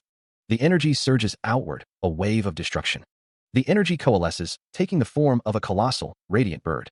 He stands amidst the fading light, the air still crackling with residual energy. A cascade of icy shards rains down, illuminated by an ethereal blue glow. Dark energy writhes and coils, a stark contrast to the frozen landscape. He stands, wreathed in swirling shadows, a faint smirk playing on his lips. I didn't know this place had a buffet for me, Elric muses, his gaze sweeping over the desolate expanse. Daffo floats beside him, her wings shimmering in the cold air. Daffo praises, you're so competent, just like how a merbinger should be. She then asks, do you think you can find that land in this wide snowfield? A hand reaches out over a vista of snow-capped mountains, as if grasping the very landscape. Elric considers, asterisk an open terrain with little trees. It needs to be a place with water near it, asterisk. He continues his internal search, in a place I can easily defend from monsters. Camellia, if we're 400 years in the past, Anthropomorph should be around, right? Elric asks, walking alongside Daffo through the snow. This terrain is very different from what you know of though, Elric observes. Daffo responds, oh ho ho, you thought of Anthropomorph, huh? She then asks, how do you intend to locate Anthropomorph? A foot crushes the snow, leaving a deep imprint in the pristine surface. He walks through a desolate landscape, the sky dark and ominous above him. Daffo flies over a deep gorge, observing the terrain below. She notes that tall gorges or hills usually don't experience such rapid changes in just 400 years.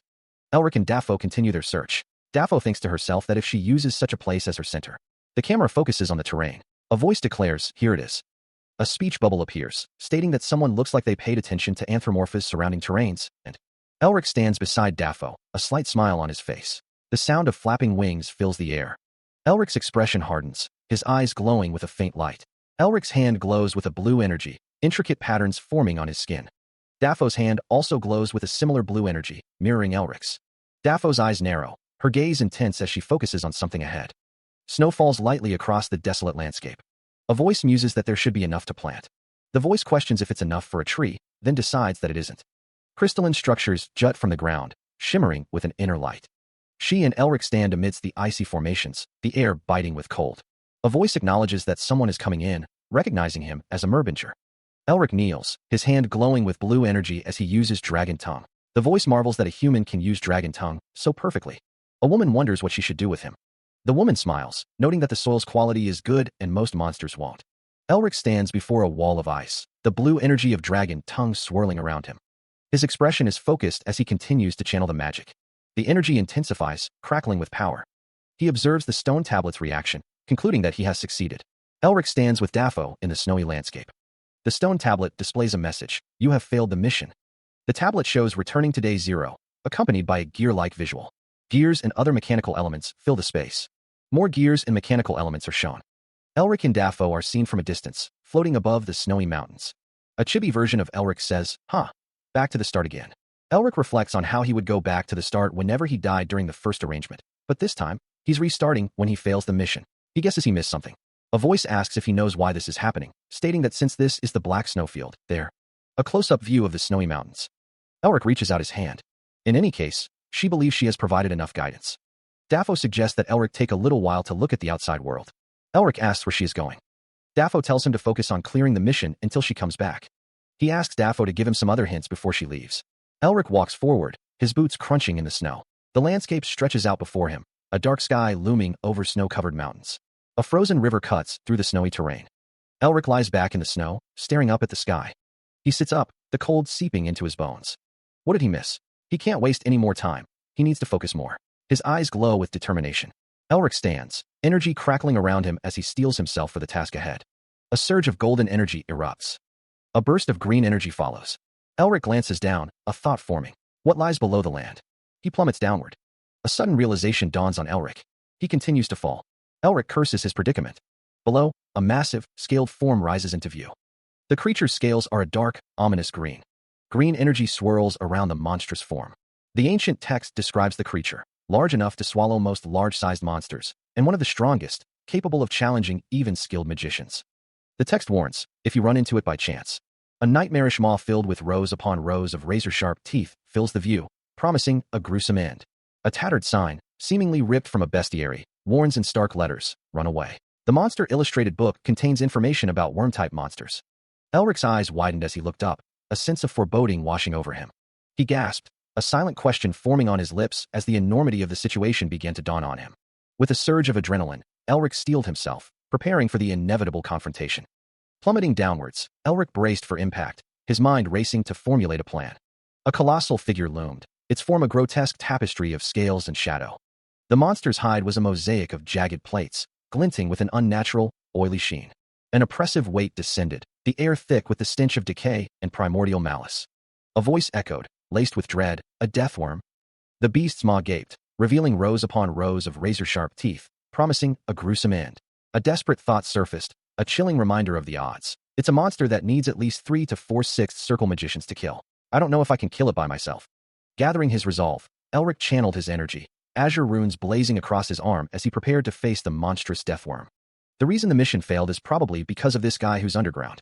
In any case, he thought, if he wanted to kill it, he should get through its shell first. He wondered why the hell its shell is so tough. Elric considered that if magic doesn't work well against it, Elric decided he'll just break it using the body-strengthening art. The deathworm's venomous liquid surges forth, a grotesque tide of virulent green. His eyes burning with emerald light, Elric focuses his power. The venomous liquid eats through his barrier with terrifying speed. The virulent substance splatters and spreads, threatening to engulf everything. The barrier cracks further, the situation growing dire.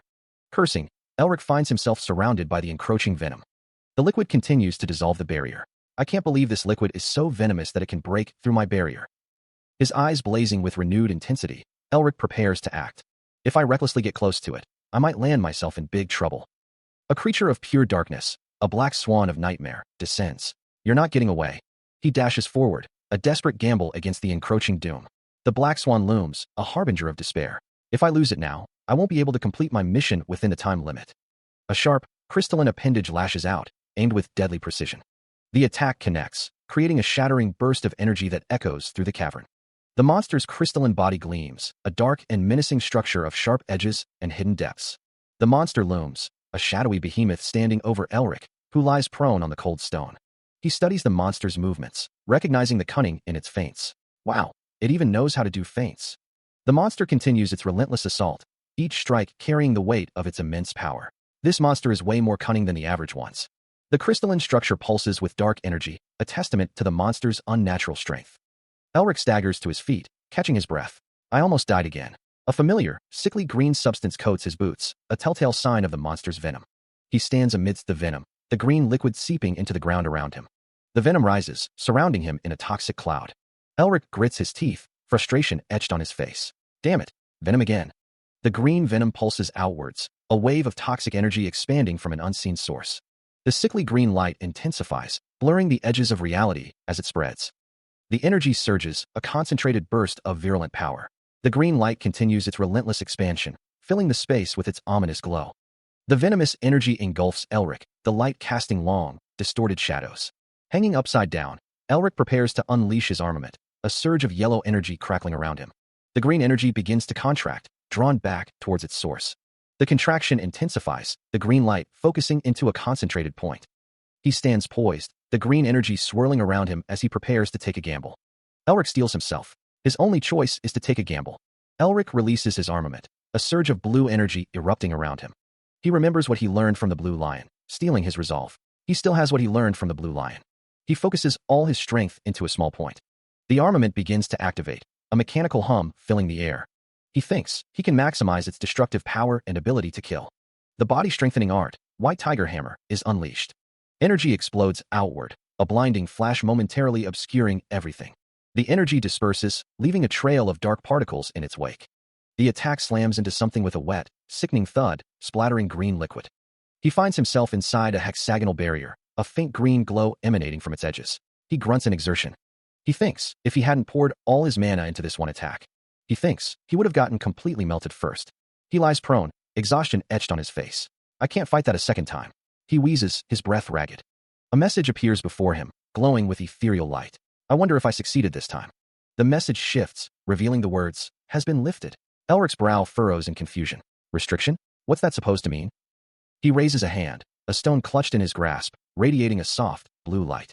His eyes widen, a sudden realization dawning on his face as the blue light intensifies around him. A silent, resounding what? Echoes in his mind.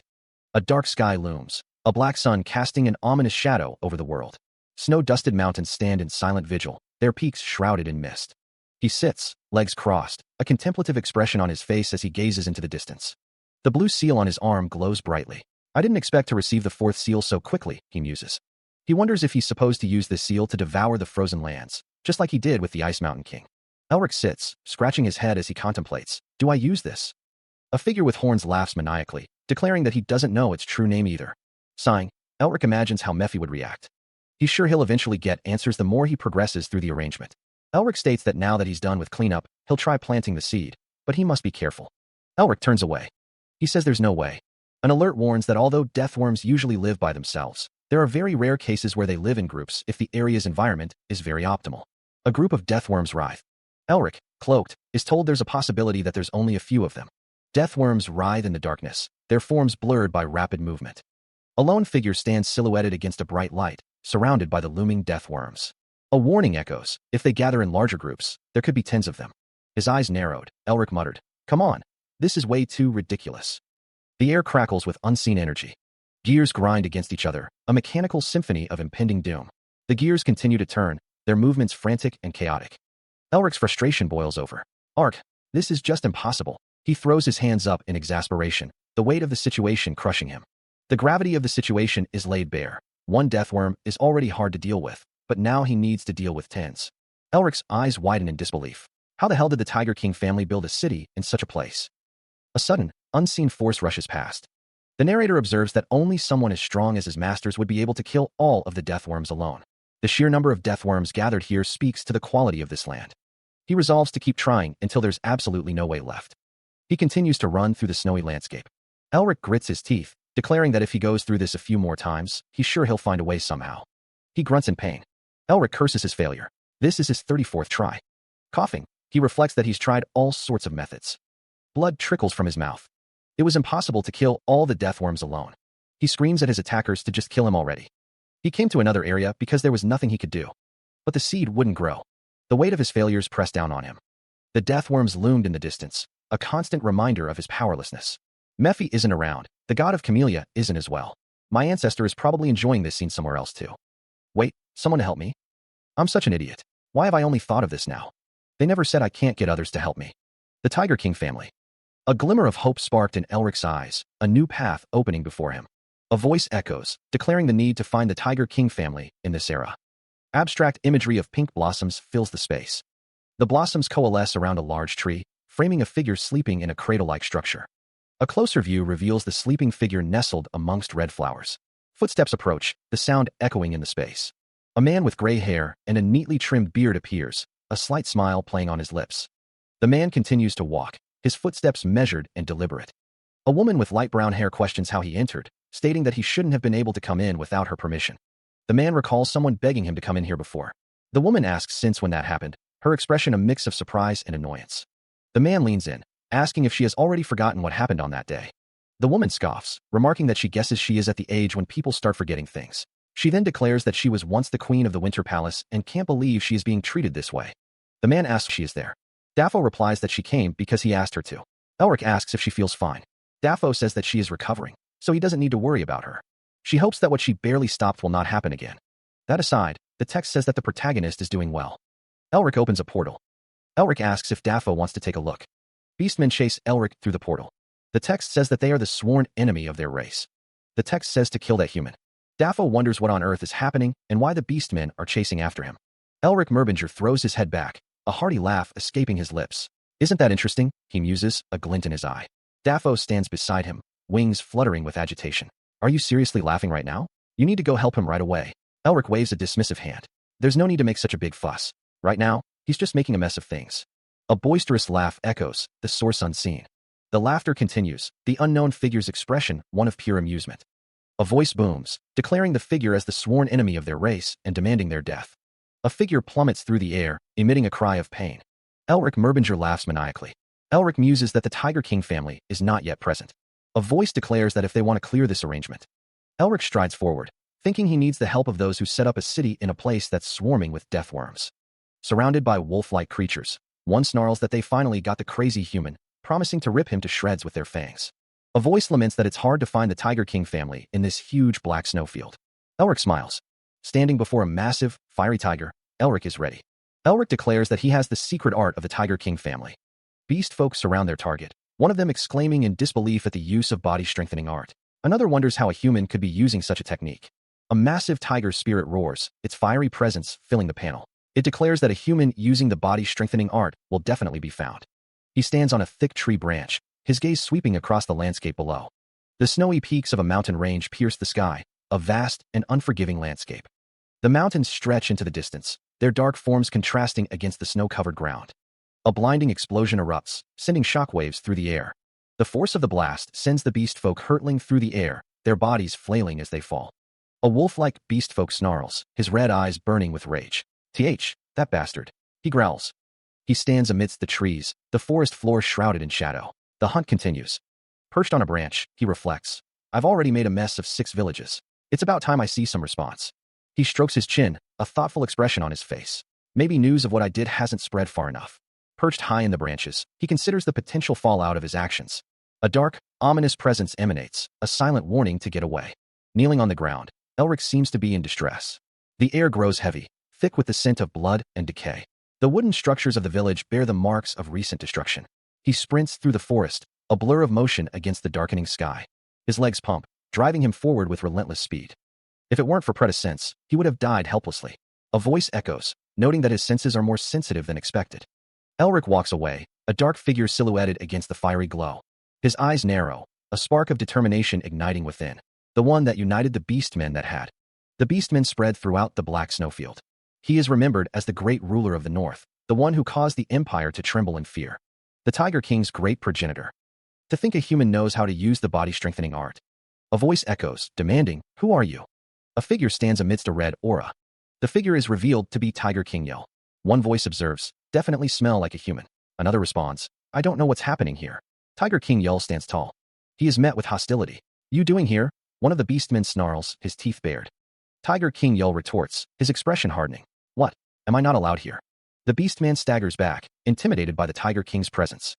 Tiger King Yell stands tall, his gaze unwavering, seeing as how there's some opposition coming from the other beastmen tribe. A pair of green eyes narrow, focused and intense. This is before Tiger King Yell united them. The beastmen are not yet united. Yet, how is he able to have such a horrifying and intimidating aura? Tiger King Yell stands before a monstrous tiger maw, its teeth bared in a terrifying display of power. His eyes glow with an inner fire. If you're not going to fight me, get lost. The beastman's face contorts in rage. The beastmen clash. How could you take the side of a human? He's the sworn enemy of beastmen. We'll make you pay for. Tiger King Yell and the other figure walk away, leaving the conflict behind. The figure's eyes widen, a flicker of surprise in their depths. Did he just protect me? He thinks to himself that he made the right decision to make a mess of the Fury tribes, the ones that are hostile to Tiger King Yell. The refugee thanks Tiger King Yell. Tiger King Yell chokes the refugee. Tiger King Yell says you. Tiger King Yell asks how he knows how to use the body-strengthening art. The refugee says he learned it from his teacher. The refugee asks to be let go first and to tell him the details. Tiger King Yell stares intently. Tiger King Yell tells the refugee that if he dares lie to him, he'll snap his neck. The refugee coughs and says that he's a refugee. His family wanted to get away from the tyranny of the empire, so they escaped to the Black Snowfield. The refugee says that his parents were killed by monsters, and he who became an orphan was saved by a certain beast man. The refugee looks down.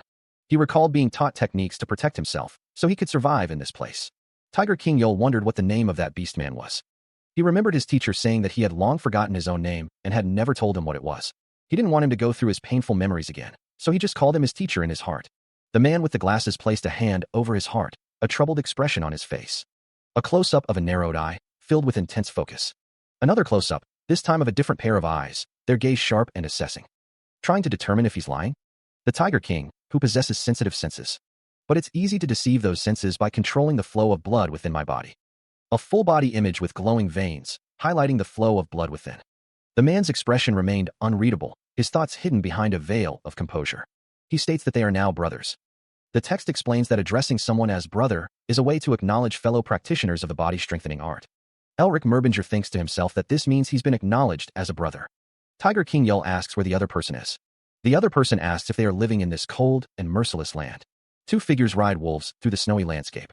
Elric Merbinger thinks to himself that what Tiger King Yell just did was ridiculous. Elric Merbinger wonders why there is not a single Merbinger that's normal. Elric Merbinger asks Daffo if it's alright for her to appear right now. Daffo tells him not to worry. Tiger King Yell asks what the other person's plans are and if they really believe that he'll consider them a comrade. The other person thinks to himself, of course not. Daffo says that he'll still keep her around. Elric Merbinger asks how she can say so. This is the period when hostility against beastmen has reached its peak.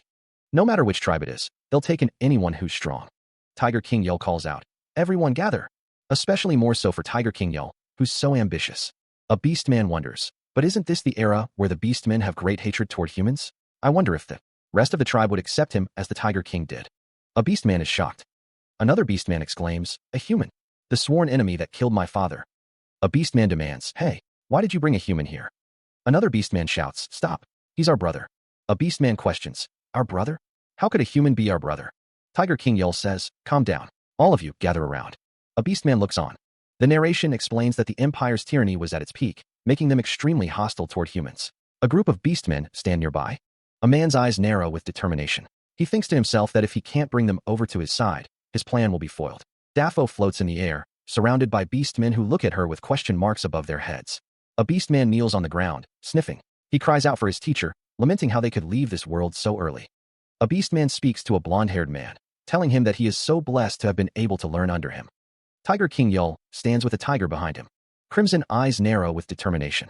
If he can't bring them over to his side, his plan will be foiled. A man stands surrounded by others, a look of confusion on his face. A chorus of voices cries out in grief, lamenting how their teacher could leave this world so early. One of the men tells another that he is blessed to have been able to learn under him. A man with tiger-like features stands with his arms crossed, a sinister smile on his face. He muses that just a while ago, they were ready to rip his flesh apart, and wonders why they've suddenly become so friendly. The tiger-like man grins, his eyes gleaming with malice. It is definitely because of Tiger King Yell.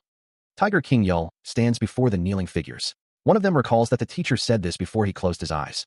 Tiger King Yell speaks, saying that even though they're faced with the limits of their race as beastmen and humans, he's thankful that as he leaves this world, they are still a teacher and his student.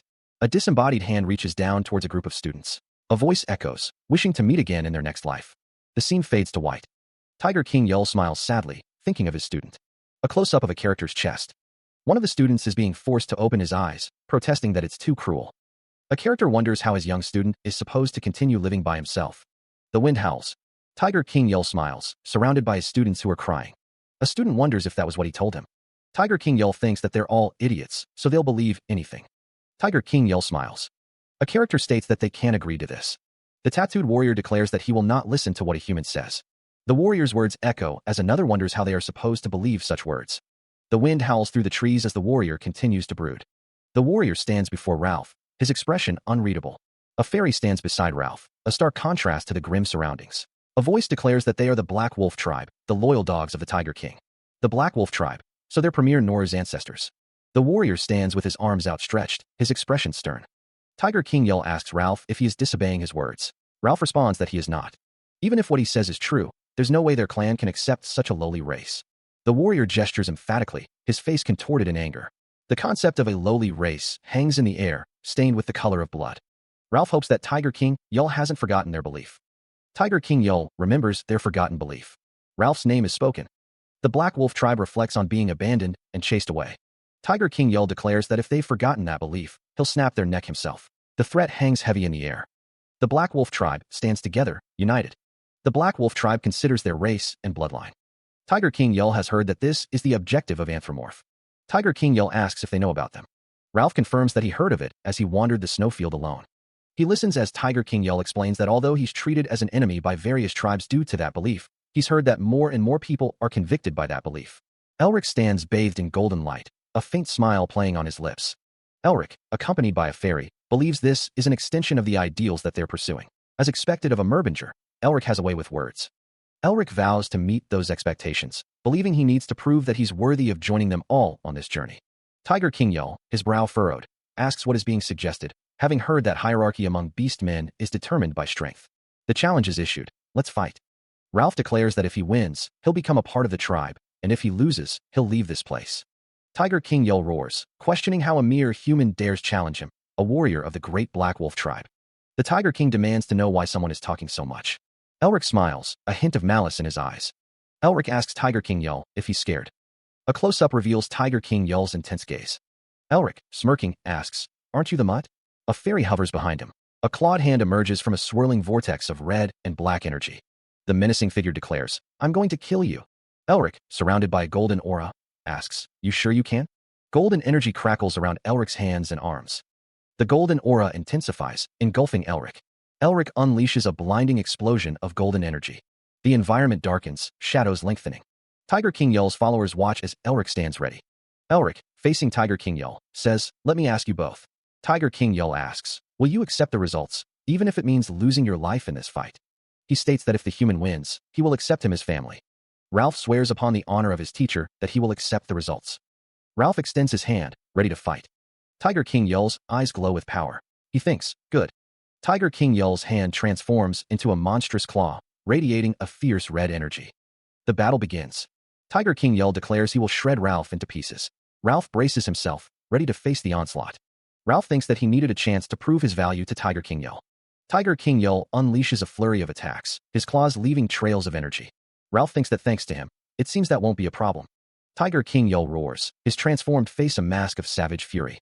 He lunges forward, his hand glowing with power. The attack slams into the wolf. The impact explodes in a burst of energy. Tiger King Yell continues his assault. The technique is body-strengthening art, ferocious tiger rush. The wolf staggers, taking the full force of the blow. The wolf snarls, "Says who?" Tiger King Yell unleashes another attack. This is body-strengthening art, strike barrage. One of the observers comments, "Ralph is one of the top warriors, even among the royal guards. I can't believe he's getting beaten up one-sidedly." The other observer exclaims, "Ralph. To think a human can use the body-strengthening art so well." The wolf-like beast, Ralph, stands tall, his glowing blue eyes burning with feral intensity. Tiger King Yell towers over him, observing the fallen wolf with a cold, calculating gaze. "Looks like the fight finished faster than I thought," he muses. Elsewhere, Elric watches the scene unfold. "This should be enough for you to become one of us." A surge of rage contorts Ralph's features, his eyes burning crimson. He unleashes a primal roar, the sound echoing with raw, untamed power. The clash is a blur of motion and energy, a brutal exchange that leaves the outcome uncertain. Elric's expression hardens as he mutters, "Berserk?" When a beastman's anger surpasses rationality, their strength increases by multiple folds, but they'll only be able to fight with instinct. Ralph's rage intensifies, his form radiating with chaotic energy. Despite the overwhelming power of his opponent, he steels himself, determination etched on his face. "It'll be too dangerous for me to fight him head-on." Elric's hand crackles with blue energy, the air around him growing colder. A cascade of shimmering blue particles fills the air, a prelude to the coming storm. Elric prepares to unleash his power, a chilling aura emanating from him. "Freeze." He extends his hand, blue energy crackling around his fingertips as the freezing spell begins to take shape. Jagged shards of ice materialize in the air. The ice shards multiply, blurring into a dense, frigid cloud as they converge on their target. The ice slams into Tiger King Yell, encasing his lower body in a rapidly expanding prison of frost. A shout of surprise escapes him. The ice creeps higher, a glittering cage forming around his torso, each snowflake a tiny testament to the spell's power. The freezing tendrils snake down his legs, solidifying into a thick, unbreakable layer of ice. The ice formation is nearly complete, trapping the Tiger King within a crystalline tomb. Trapped, Tiger King Yell struggles against the encroaching ice, cracks spider-webbing across its surface as he strains against his prison. Suddenly, chains of pure ice erupt from the ground, wrapping around the frozen form of the Tiger King, each link glowing with arcane energy. His face contorted in a silent scream, the ice creeps over his features, sealing him within his frigid tomb. The ice chains tighten, biting into the frozen prison, the magical symbols etched upon them flaring with an intense blue light. A roar of defiance rips from the Tiger King's throat, a desperate cry against the inevitable embrace of the ice. The sound echoes through the air, a testament to his rage and frustration. He unleashes a guttural scream, the sound echoing through the frozen air. The ice chains constrict further, biting into his flesh. Elric maintains his stance, the blue energy emanating from his hands. With a surge of power, Tiger King Yell transforms into his massive wolf form, the ice straining against his immense size. Elric watches the transformation, his expression unreadable. Meanwhile, two men observe the scene from afar. Was that magic? That brat was a magician. One of the men exclaims, "Did he deceive us?" Elric thinks to himself, "If I want to subdue him without killing him, I can only resort to magic." Elric stands with another person, his gaze fixed on the transformed Tiger King Yell. A voice declares, "This is something they'll have to know eventually." Elric stands before Tiger King Yell, a voice echoing, "The story that I've prepared for this situation is." Laughter fills the air. The Tiger King Yell seems to be questioning something. The chibi version of Tiger King Yell thinks Elric is more interesting than he expected, and guesses he won't need something. Elric thinks he should have only used the body-strengthening art for the fight, but he doesn't wish to hurt someone who's about to become his family, so he had to use magic. The Tiger King Yell states that no matter whether you took the easy route or hid your strength, the one who wins in the battlefield is the strongest, and that's the merciless rule in the world of fights. A close-up of the Tiger King Yell's arm shows his tiger stripes. The Tiger King Yell asks for the human's name, and Elric responds that he is Elric. Two men with animal ears stand side by side.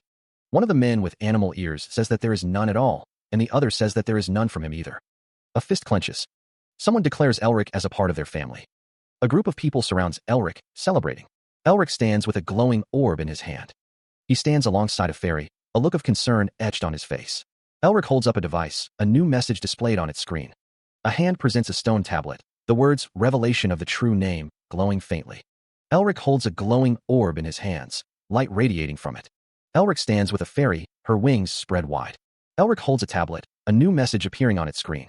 A stone tablet declares that the necessary requirement has been fulfilled and the second restriction has been lifted, revealing the true name. A plane that has been dyed black. The winds blowing across the barren land, sharp as razors. The true name of the seal that contains the razor-sharp wind of the black snowfield is revealed. Winter Wind. A rare ranked seal similar to the seal of cruelty that the Mountain King gave me.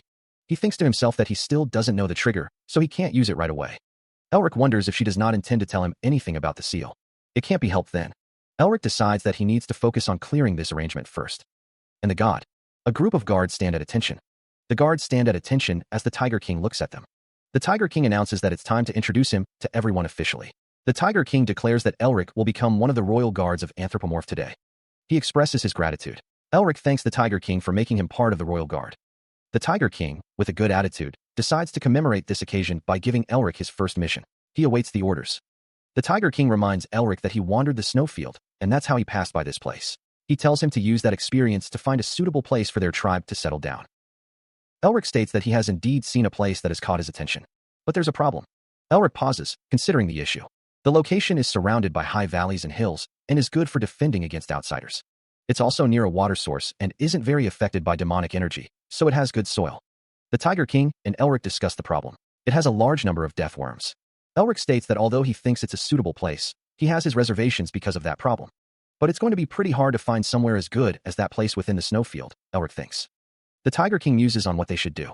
He declares that they will proceed. A figure with golden hair appears confused.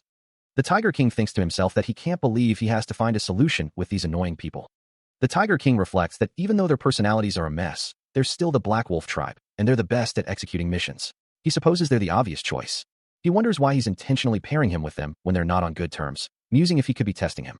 The Tiger King thinks that the biggest headache is that the death worms are grouped together. It's not an easy task, a figure observes.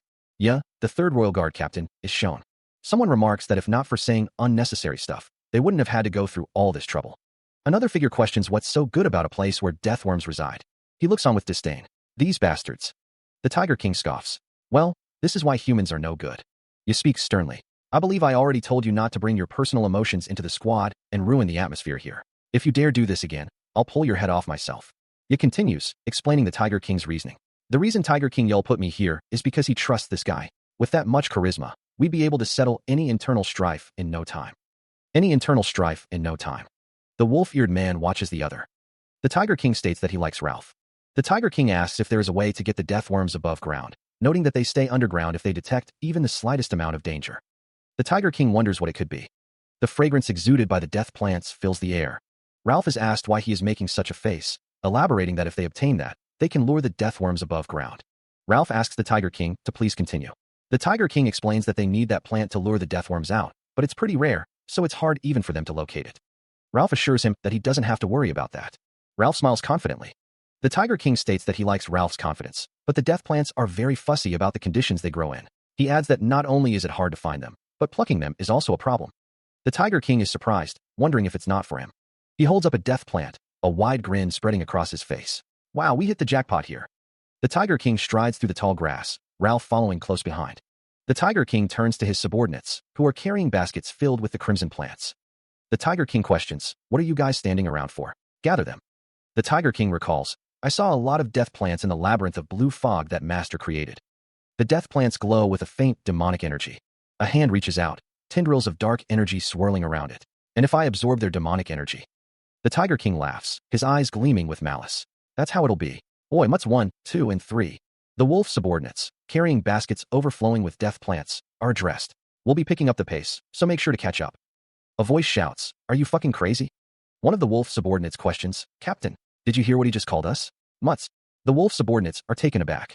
In chibi form, the Tiger King barks, you mutts, what are you doing? Do as what dear Elric tells you to. The Tiger King stands with his subordinates, death plants surrounding them. The wolf subordinate looks up. A close-up shows the Tiger King's armor. Two figures stand in a desolate landscape. A large group of people stand together. The Tiger King stands with Ralph, who says, to think you guys would be able to gather so many death plants in such a short time. I can't even begin to estimate just how competent you are. One of the wolf subordinates says, mutts. I mean, it's thanks to the squad's help. Another wolf subordinate says, yeah, it does look like that. The Tiger King says, enough chit-chat. The Tiger King says, let's get started. Torches burn, casting flickering light across the unseen landscape. A dark moon hangs in the sky, obscured by swirling clouds. Flames rise around the Tiger King and Ralph, the heat distorting the air. Bandages wrap tightly around a warrior's feet, prepared for the coming battle. The ground stretches out before them, cracked and scarred, leading to an unseen horizon. The air crackles with unseen energy, a prelude to violence. Monstrous figures emerge from the shadows, their forms wreathed in an eerie, blue light. Two figures stand silhouetted against the blinding light, their expressions unreadable. He raises a clawed hand, his voice booming across the battlefield. Everyone, prepare to attack. The Tiger King's face is grim, his eyes narrowed. If it's nothing important. A warrior stands ready, the words the Fury Tribe, hanging in the air. A monstrous maw opens, revealing rows upon rows of razor-sharp teeth. He stares intently, his expression hardening.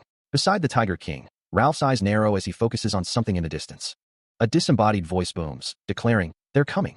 One of the men asks for an explanation, concerned that the Fury Tribe is approaching. The response comes that they believe they've been found out for hunting deathworms, and the Fury Tribe is coming for them.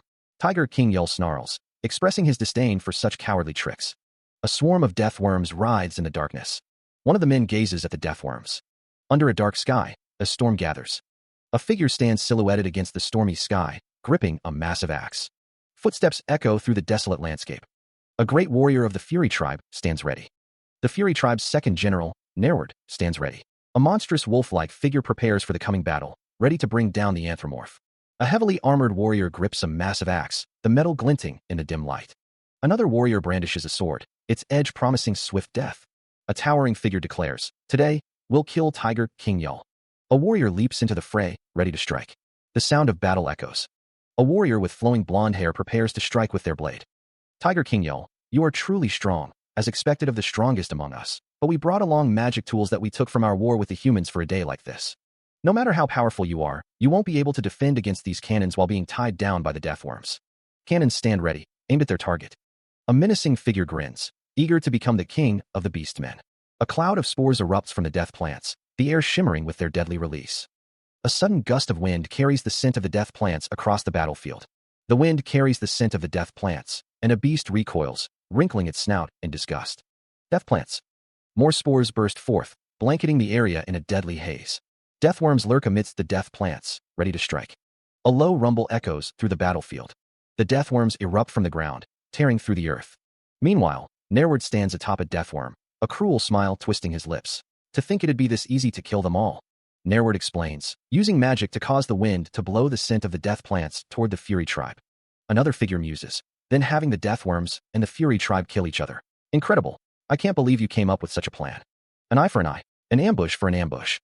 Tiger King, with a wide grin, declares that great minds think alike. Beside him, Elric Mervinger stands calmly. Elric Mervinger suggests that they collect their war loot. Below, the Fury tribe soldiers prepare for battle, their faces grim.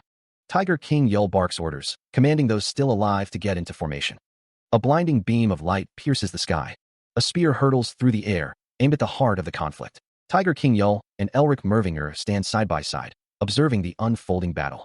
A foot descends, ready to crush all beneath it. A warrior's face contorts in a furious yell, his eyes burning with rage. A figure, clad in crimson armor, dares to ambush. A close-up reveals the savage intensity in the warrior's eyes. Blood splatters across a warrior's face, a grim testament to the battle's ferocity. Royal guards are ordered to capture the Fury tribe alive. The Fury tribe members charge into battle, swords raised high. The clash of steel echoes through the battlefield as the two sides collide. A loyal subject pledges allegiance, declaring, "Yes, my king." A voice booms, urging, "Don't back down." The Tiger King unleashes a ferocious roar, his beastly form radiating power. The battle intensifies as the Tiger King's forces clash with the Fury tribe. The Tiger King observes the battlefield, his presence commanding and resolute. The true body-strengthening art of the Tiger King sends opponents flying. A figure prepares to strike, embodying the Tiger King's martial prowess. A keen observer analyzes the Tiger King's techniques, stating, "Just by looking at that, I can see the problems of my body-strengthening art and how I can improve it." He lets out a maniacal laugh as the Fury tribe charges into battle, their weapons raised and ready. A member of the Fury tribe swings their blade, the attack imbued with a fierce power. The blade cuts through the air, leaving a trail of destruction in its wake. A small, chibi-style figure comments on the battle, noting that mud is doing a pretty good job. A royal guard yells in defiance, his voice echoing across the battlefield. Tiger King glances back, his expression a mix of concern and determination. His face is etched with worry, the weight of the battle pressing down on him. The word mutt hangs in the air, a derogatory term aimed at someone on the battlefield. Ralph asks, his voice filled with concern, "Are you all right?" The scene shifts to a close-up of two figures, their expressions obscured by shadows. A face contorted in pain, he manages to choke out, "You." The figure collapses to the ground, defeated. The figure's face is contorted in pain. Energy crackles around him, the word, "remove," hanging in the air. He lies defeated, the blue energy still swirling. His eyes are squeezed shut, sweat beading on his brow. One of the men assures the others, "He simply fainted, so you need not be worried. Bring him back to camp for now, and let him rest." "All right." They carry him away, disappearing into the forest. Meanwhile, Tiger King says, "Let's go on to the next stage of our plan before the Fury tribe catches on to us."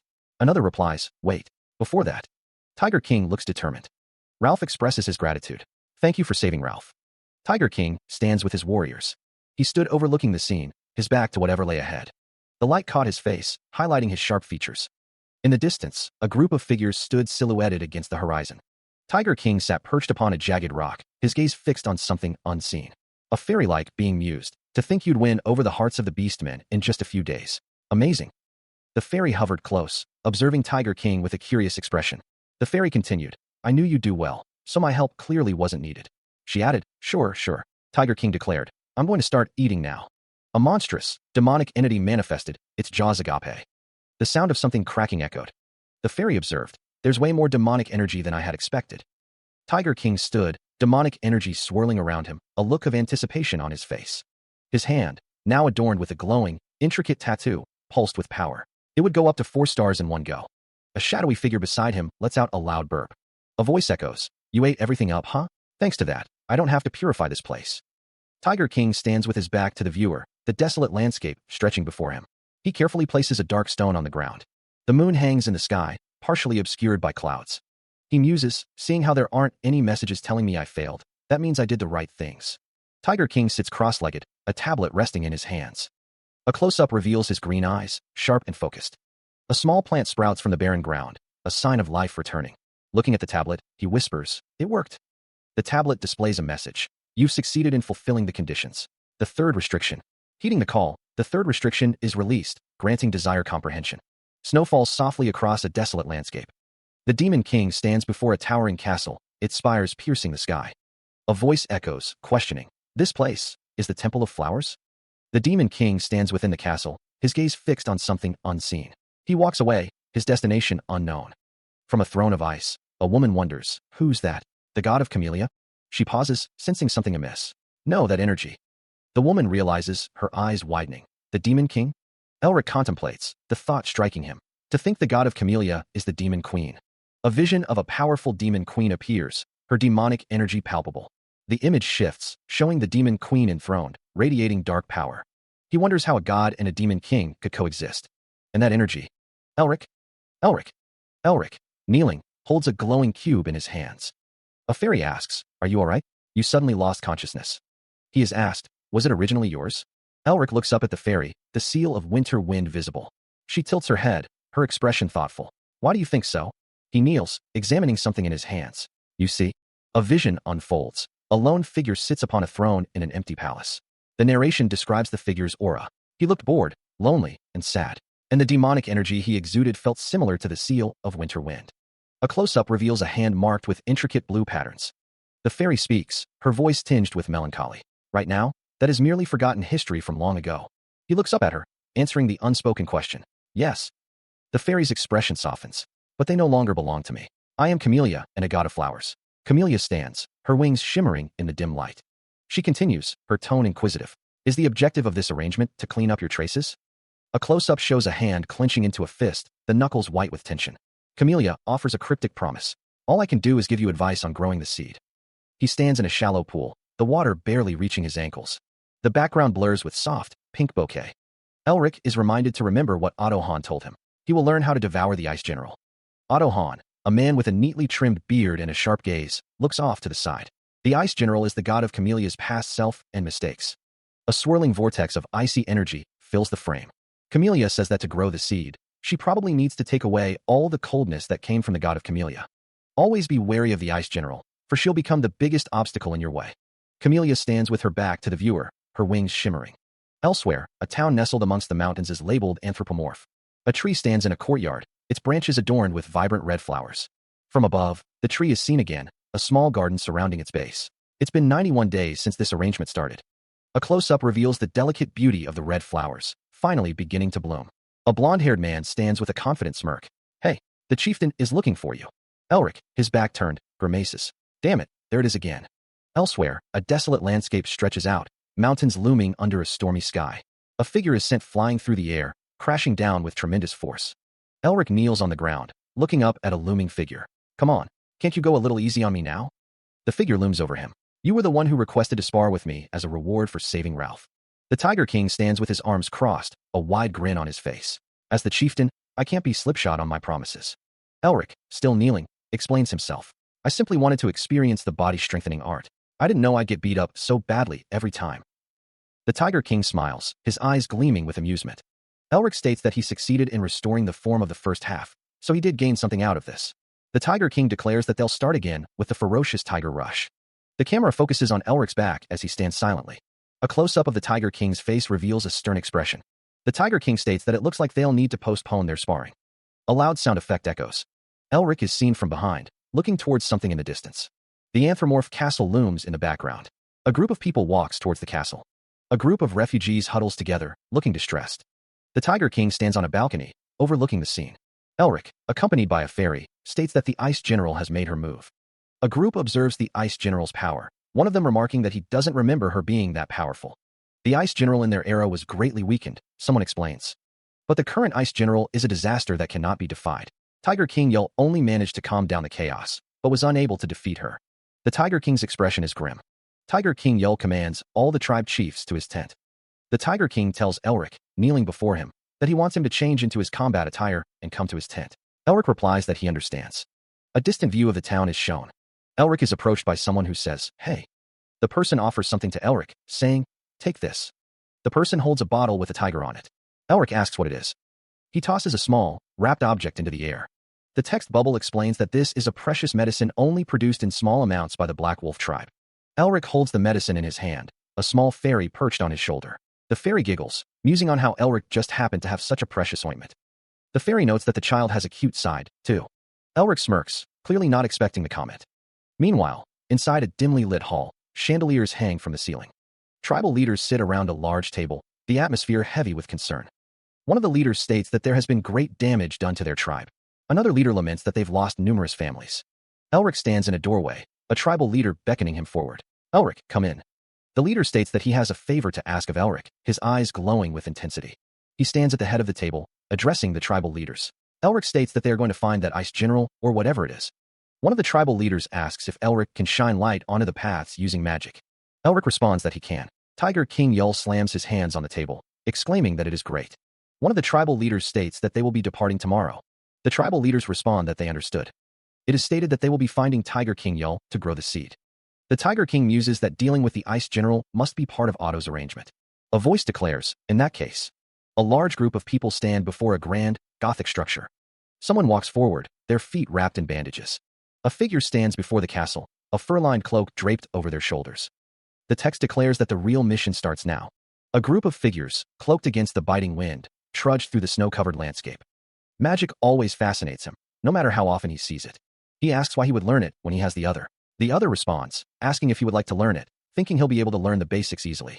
The blonde-haired man is just openly saying he'll slave drive him. Huh? If he's unhappy with that, he can become the chieftain. He wonders if his descendants know that to think the strongest king in the history of beastmen is such a crazy man. He says that he has changed a lot since he met him. There were times when he thought he might be a lucky star that had fallen from the sky. The other responds, saying sure, thank you for saying that. The Tiger King says, so, here's a present for you. A cloaked figure asks, a present? The final component of the body-strengthening art. Did you think I wouldn't realize? He asks if Elric approached him on purpose. The snow crunches under unseen feet. A narration box speaks of a human who learned the body-strengthening art from a secluded beast man. It was suspicious, but not totally impossible. Bare feet stand on the snowy ground. The Tiger King states that Elric can't lie about magic. Elric looks surprised as the Tiger King explains that it's impossible to learn magic by oneself. The Tiger King continues, stating that the reason Elric messed with the hostile tribes must have been to meet him and complete the body-strengthening art. A close-up of the Tiger King's face. Elric asks why he was left alone if the Tiger King already knew all of that. The Tiger King stares intently. A deep, echoing laugh reverberates through the air. The Tiger King, his expression unreadable, states that whether one is a beast man or a human, seeking one's own interests is normal. He admits he left Elric alone for his own sake. Being able to watch him was pretty fun too. Elric, accompanied by a fairy, winces slightly. The Tiger King continues, stating that Elric has been dancing in someone's palms all along, but there's still no reason for him to teach Elric the last component. A large, clawed hand rests gently on Elric's head. Elric's expression is one of quiet contemplation. The Tiger King's words echo in the darkness. He wants Elric to survive. He continues, stating that Elric struggled so much to get here, it'd be unfair for him to die while protecting someone else's family. The two figures stand together in the snowy landscape, the Tiger King's words hanging heavy in the air. Elric's gaze is intense, searching. The Tiger King's face is partially obscured, but his words are clear. The reason he wants to teach Elric the secret technique of the Beastmen is because he wants Elric to survive?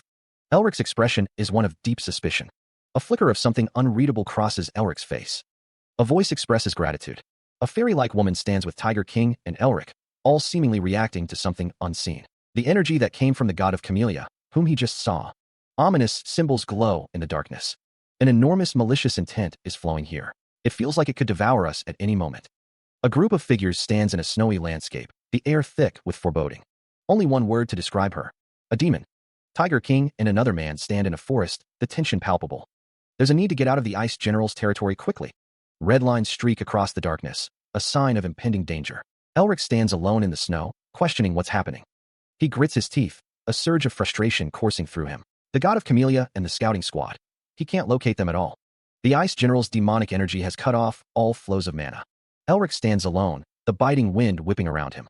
If they get trapped by the Ice General, Tiger King Yul, and the scouting squad might get wiped out. He needs to get rid of the Ice General's darkness somehow before that happens. Elric's expression hardens with determination. The seal of the winter wind. Since it's something that fell from the god of Camellia, just like the Ice General. He thinks, I should be able to open a path with it.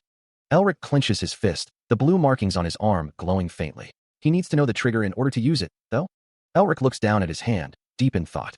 The seal of the winter wind pulses with a soft, ethereal light. An exclamation escapes him. Elsewhere, a stern-looking man with white hair and glasses declares, "You'll learn how to devour the Ice General." Elric states his intention to put the Ice General into the Seal of Cruelty, just as he did in the first arrangement. A voice responds in agreement, echoing the sentiment to devour the Ice General. A question hangs in the air. What if? Elric extends his hand, preparing to channel a surge of power. Elric declares that he will absorb. Tendrils of blue energy crackle and writhe, drawn towards an unseen nexus. Elric absorbs the Ice General's cold into the Seal of the Brutal Cold. The Seal of Cruelty glows with an intense, frigid light. And the demonic energy is absorbed into the Seal of You. A pained groan echoes as the energy shifts. The demonic energy flowing out of the Seal of the Brutal Cold is absorbed by Elric. The seal is connecting with the Seal of the Winter Wind. A swirling blue symbol pulses with arcane energy. A figure's eyes glow with an unnatural light. Laughter echoes through the halls. The laughter continues, bouncing off the ornate ceilings. A young man, smiling brightly, carries a bouquet of flowers. A man with blonde hair states, "This place is..." The man continues, declaring, "My queen, my queen."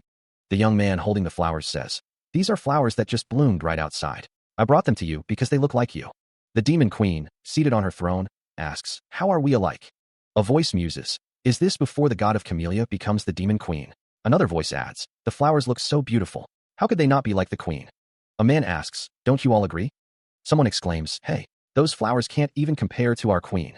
One of the queen's subjects wonders if she will approve of their offering. Another replies that of course she will, and anyone who disagrees should step forward. The subject grins, confident in his queen's approval. The demon queen gazes forward, her expression unreadable. A subject wonders why the demon queen is the way she is. The question hangs in the air, "My queen?" A close-up reveals the demon queen's serene expression. A group of subjects presents a bouquet of flowers. The subjects eagerly await the queen's reaction. The demon queen sits on her throne, a regal figure in the grand hall. A man with spiky blonde hair stands with his back to the viewer, contemplating the queen. He thinks he understands what she feels to an extent. The man's expression is somber as he admits to himself that he is so bored. The demon queen's eyes are filled with a quiet sadness. The loneliness creeps in when those who loved her are gone. She now opens her eyes and closes them to emptiness. She looks at what she needs to do alone and looks over a territory with no one in it. She was the queen, the vassal, and the people. She looks out at the vassal. Was a large palace and a territory where not even a single plant could grow. There was only snow falling upon a barren land. What the lonely queen had. Maybe she should just sleep it all away. The man with orange hair looks up, a question forming on his lips. Ho! Elsewhere, the god of Camellia stands in a doorway, her expression unreadable. The demon queen's cold face, resembling a block of ice, smiled for the first time. Her world had been the same for centuries. A slight change was seen. Snow falls softly over a distant mountain range. A woman stands before a large glass container, her back to the viewer. A voice echoes, "There is something you must know." Hands, adorned with delicate white gloves, cradle a small, glowing green sprout. "I'm usually not the type to care for trivial matters. You must always bear in mind how blessed you are." The woman's face is revealed, her expression serene as she holds out her hand, a faint green glow emanating from her palm. You might have chosen to. Stylized symbols cascade down the image. The glowing green sprout sits nestled within a rocky cave. Be here of your own will, but whether you leave is not for you to decide. Light streams through arched windows, illuminating a grand hall. The woman sits on the floor, while a man with golden hair stands nearby, cloaked in shadow. The woman's face is shown in close-up. A close-up of the woman's green eye, reflecting the light. A vibrant red camellia blooms against a backdrop of stylized mountains. Flowers have bloomed, their red petals vibrant against the stark landscape. A woman with long blonde hair gently touches a bouquet of red flowers. Her expression is obscured, but her words are clear, "This won't do." The woman stands tall, her long hair flowing behind her as a man with short blonde hair looks on. Rain falls, blurring the world into a hazy dreamscape. The woman holds the flowers close, her face partially hidden by her hair. A glimpse of an interior, sunlight streaming through tall windows. The man stands near a window, looking out at the world beyond. The woman sits on a step, the red flowers glowing in her lap. A close-up of the red flowers, their beauty undeniable. "It's so beautiful." The woman smiles, her eyes reflecting the light. The man stands by the window, his expression unreadable. Although the outside world remains a cold place filled with nothing but snow. Unknown flowers began to bloom in different places. And this place became a flower garden. A vibrant garden flourishes, a testament to life amidst the cold. Petals drift on a gentle breeze. A gloved hand cradles a single, crimson petal. Meanwhile, the Queen of Ice, adorned with a delicate crown, contemplates the nature of her power. The queen who controls ice and snow with flowers, huh? Her emerald eyes, framed by strands of white hair, reflect a deep sorrow. The queen who must live with winter in her embrace. The warmth of spring was poison to her. However, the flower garden, which the queen grew herself. The flowers continued to grow beautifully until her life was gone. Unseen observers note that many flowers have bloomed and ask if their queen would like to see them. This place is where the queen's deepest memories remained. A soft breeze rustles through the garden. The life of the queen of winter, who loved the world so much, is remembered. A gentle sound echoes through the garden. The queen of ice's silver hair shimmers in the light. Came to an end. A drop of water falls, creating a small splash. However, fairies with flower petal dresses flutter about. Her dreams gave birth to new life. Unseen observers wonder who she is, noting that she is sleeping and very pretty. The fairies gather, their iridescent wings catching the light as they muse. The gods of flowers are the same, both in the past and present. A figure reflects, a wistful tone coloring their words. It was such a peaceful place. The landscape shifts, revealing a vista of jagged mountains beneath a sky heavy with storm clouds. A voice whispers, "That's..." A fairy, nestled within the petals of a giant flower, trembles, her voice laced with fear. So scary. Shadows lengthen, stretching across the once bright garden, a palpable sense of dread permeating the air. From the encroaching darkness, a figure emerges, wreathed in shadow and menace. The words echo, the demon god. The demon god stands silhouetted against a swirling vortex of dark energy, its form both terrifying and strangely alluring. A voice, tinged with recognition and horror, breaks the silence. While the form is different, that's definitely the demon god I saw in my dream. Tendrils of darkness writhe around the demon god, solidifying into a grotesque parody of life. A disembodied voice echoes, a philosophical question hanging in the air. Shouldn't winter remain as just winter? The demon god's silhouette looms, a harbinger of chaos and destruction. The demon god's crimson eyes blaze with malevolent intent, promising untold suffering. The queen of ice stands amidst the encroaching darkness. The demon queen's presence looms large. A sound echoes through the desolate landscape. The demon queen towers over the queen of ice, her shadow a suffocating shroud. A voice echoes, declaring that spring will never return to this place. The demon queen stands with the queen of ice as darkness consumes the land. Meanwhile, a figure appears, and it's revealed to be the ice general. The ice general senses the energy, recognizing it as his own, filled with malice, just as he felt it moments ago. A voice speaks of feeling the queen's warmth, coldness, happiness, and loneliness. The voice continues, describing how the flower garden was destroyed, bringing a harsh wind to those who remained. Winter wind. The fourth restriction has been lifted. A hand firmly grips a stone tablet, the words, essence release, glowing with an ethereal light. His gaze sharp and focused, the ice general prepares to unleash the seal's power. Surrounded by swirling, arcane circles, the air crackles with potent energy as he begins the incantation. I think I know. Standing within the heart of the glyph, the ice general channels the ancient power, a voice echoing in his mind. How to use the seal of winter wind now. Azure markings blaze to life along his arm, pulsing with frigid energy. Raising his hand, he focuses his will, the air growing colder with each passing moment. A disembodied voice booms, gather in emptiness. From the depths of the seal, jagged ice structures begin to materialize, shimmering with an otherworldly light. The air shimmers as the seal's power intensifies, the raw energy coalescing into tangible forms. At the epicenter of the growing storm, the ice general stands resolute, the embodiment of winter's wrath. The seal cracks, the sound echoing like the shattering of glaciers, as its full power is unleashed. A wave of frigid energy explodes outward, the air itself solidifying into razor-sharp shards of ice. The air crackles with unseen energy. A starry sky stretches out, vast and unknowable. In the distance, two figures stand silhouetted against a blinding light. A voice echoes, "You succeeded." The god of camellia stands beside a man cloaked in darkness. He speaks of the flower garden. The god of camellia's expression hardens with resolve. She vows, "I'll do whatever it takes to revert it back to how it was." A voice from the past whispers of a desire to see the beautiful flowers that bloomed in the flower garden again, a desire that persisted until her last breath. The man speaks of her desire to protect, even after being reborn as the god of camellia, but the god of camellia steals her resolve. If she completes winter, she can recover the spring that was stolen by the demon god. A voice asks, "Can I ask you to help with that?" The man smiles, saying there's no need to be so formal between friends. A figure plummets through the sky. The god of camellia's expression is one of sorrow. "Friends? You're so mean." She stands, her expression a mix of sorrow and resolve, the light catching the delicate tracery of her wings. The god of camellia reflects, her voice a whisper of regret. She laments the ease with which a boundary was crossed, a line she struggled so hard to draw. Elsewhere, the wind howls through a desolate, snow-swept landscape, each gust a frigid bite. Two figures stand silhouetted against the biting wind, one exclaiming in frustration, Before them looms a colossal stone monster, its glowing eyes burning with an eerie light. It seems impervious to their attacks.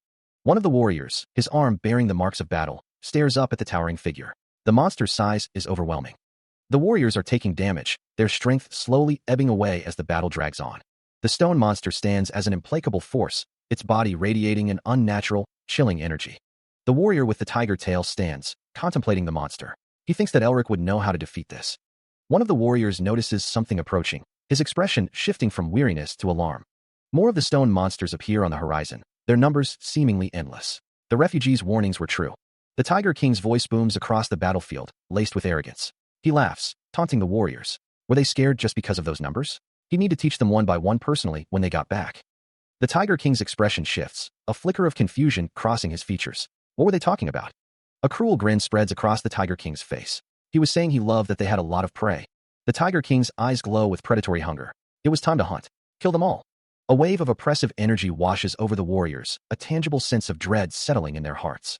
A surge of power erupts, the air crackling with blue energy. The words, "Ike it and shred," manifest in the air, a promise of brutal violence.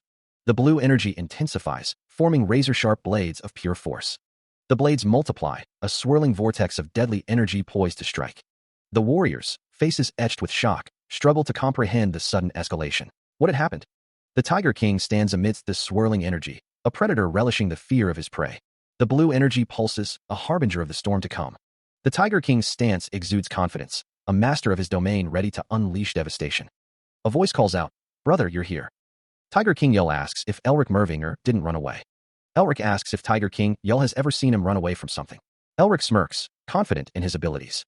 Elric observes that his attacks don't work at all against the massive figure. A voice suggests that the figure probably only takes damage if struck in a specific way. Energy gathers around the bottom of the figure's left leg. Elric realizes he was hitting the head for nothing and intends to destroy the figure with his body-strengthening art. A voice tells Elric that he can copy it, or whatever. The massive figure crouches, preparing for an attack. Elric attacks the massive figure, an explosion erupting from the point of impact. He smirks, saying, "I guess you'll personally teach me the steps. No need to be shy." The ground cracks. The Tiger King stands before a massive, icy figure. Elric looks up at the figure. The wind howls through the mountains. One might think that the body-strengthening art is a fighting style that focuses only on senses and instincts. The icy figure roars, "What fools would say?" It needs a certain basic framework in place and the use of a suitable move at the right time in order to bring out more efficient and destructive strength. Moreover, even if the moves are the same, depending on how you mix it up. A foot is shown. He states that the power would always differ. The words, "body-strengthening art," appear amidst a surge of red energy. The energy explodes outward in a blinding flash. The words, "ferocious tiger rush," "impact," are displayed. The ground cracks under immense pressure.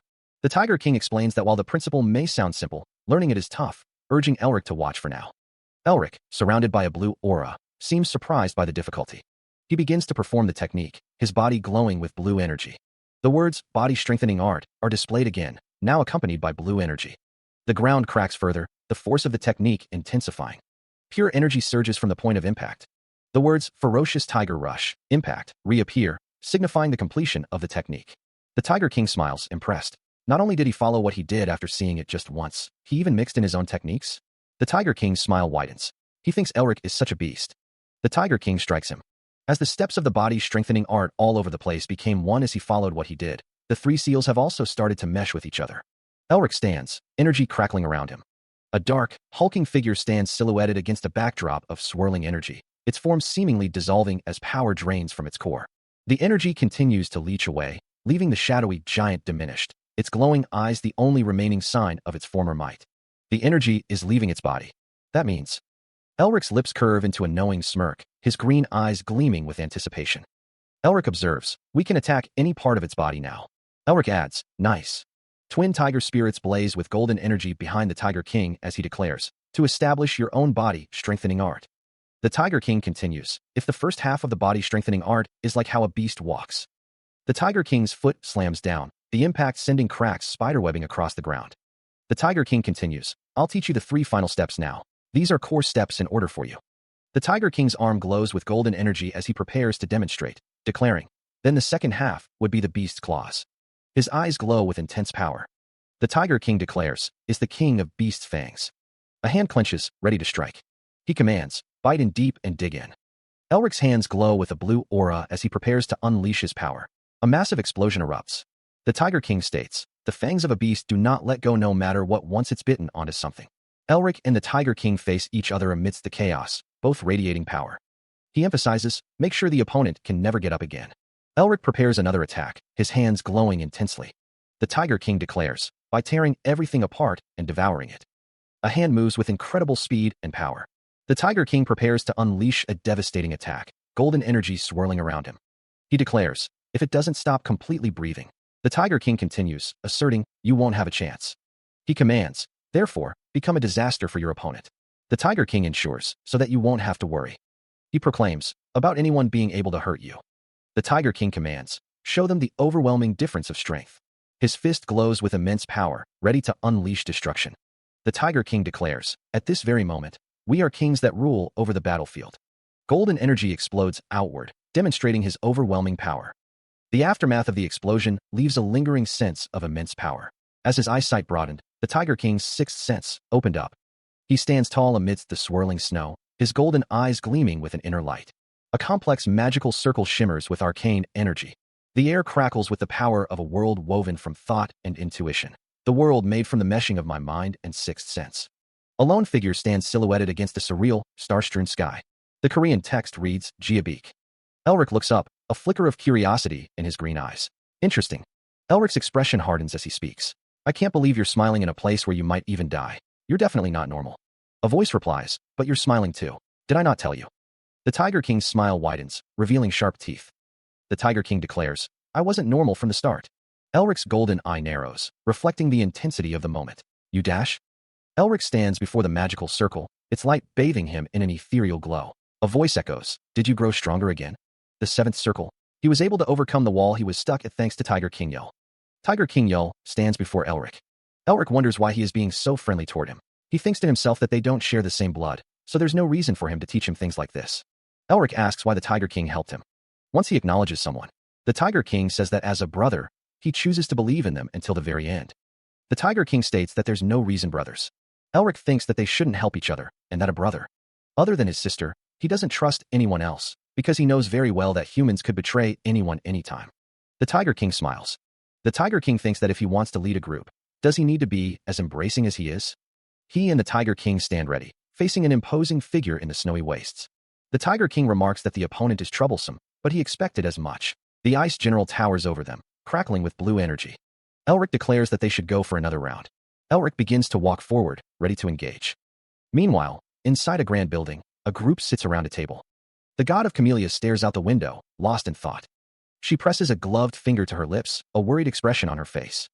A man with a beard tells her that nothing will change just because she's anxious, suggesting she take it easy for a bit. It's been 4 days since her nephew-in-law went in. The man replies that there's nothing they can do. The god of Camellia stands in a room, speaking to someone. She says that they are in the middle of sorting things out related to their family. She thanks the person for coming, but hopes they won't get themselves involved in this matter. It seems they don't want them to interfere in their family matters. The god of Camellia continues, stating that the crazy old men, White Knight and Beast King, are with him, so there's nothing to worry about. But 2 men sit in chairs, one exclaiming, WH what? The god of Camellia's expression shifts to one of distress. Her distress intensifies. The god of Camellia extends her hands, preparing to take action. Her expression is now one of grim determination. The view shifts to a burning building. Flames engulf a ruined cityscape, the air thick with the scent of ash and ozone. A figure stands silhouetted against the inferno, their back turned, clad in dark armor with ornate, antler-like protrusions. The Blood Wolf King's breath has been fully unleashed. A lion-headed warrior stands beside a figure cloaked in what appears to be deer hide, both framed by the fiery destruction. A fiery wolf howls, its form wreathed in flames. A voice echoes, good, this is the last then. A hand, wreathed in golden light, reaches out towards the devastation. A voice declares, all right. Before a gathering of cloaked figures, a lone individual stands, their face obscured by shadow, a glowing orb held aloft.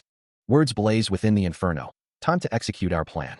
The fiery wolf snarls, its eyes burning with intense heat, a promise of destruction etched into its every line. A lone figure walks towards a towering structure amidst the flames, their path flanked by kneeling, cloaked figures.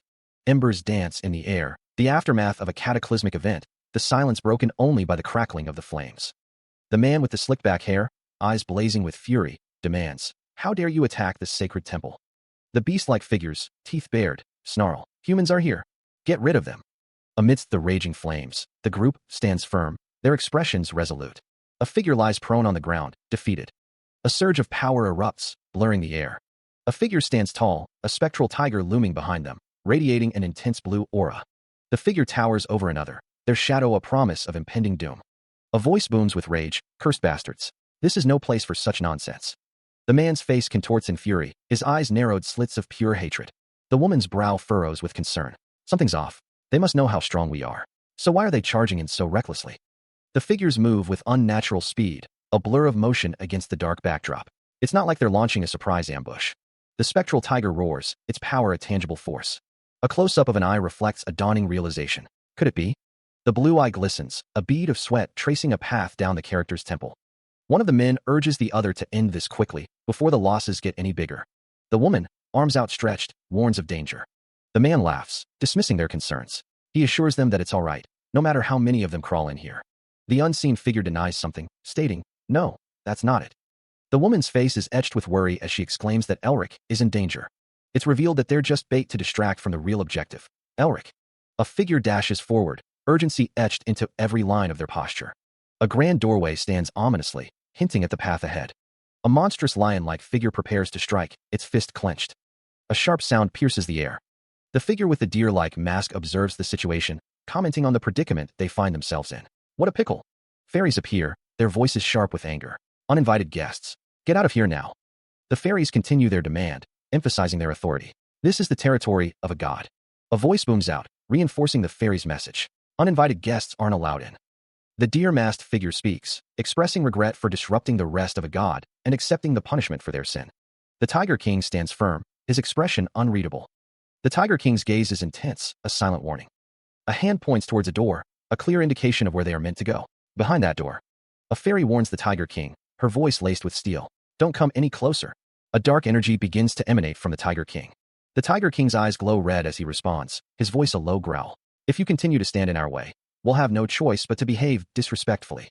The figure's expression hardens, a bead of sweat trickling down their cheek as they brace for what's to come.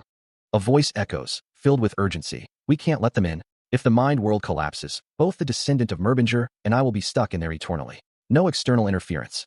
Elric Mervinger sits in a meditative pose, a fairy hovering above him, bathed in the soft light filtering through the window. Two fairies stand together, their forms partially obscured by shadow. The figure's eyes narrow, resolve hardening their gaze. We must do whatever it takes to stop them. A fairy extends a hand, her expression a mix of determination and concern. Crimson energy crackles, a dangerous aura surrounding an unseen figure. The red energy intensifies, tendrils reaching out like grasping claws. The crimson energy forms a barrier, a desperate defense against an unknown threat.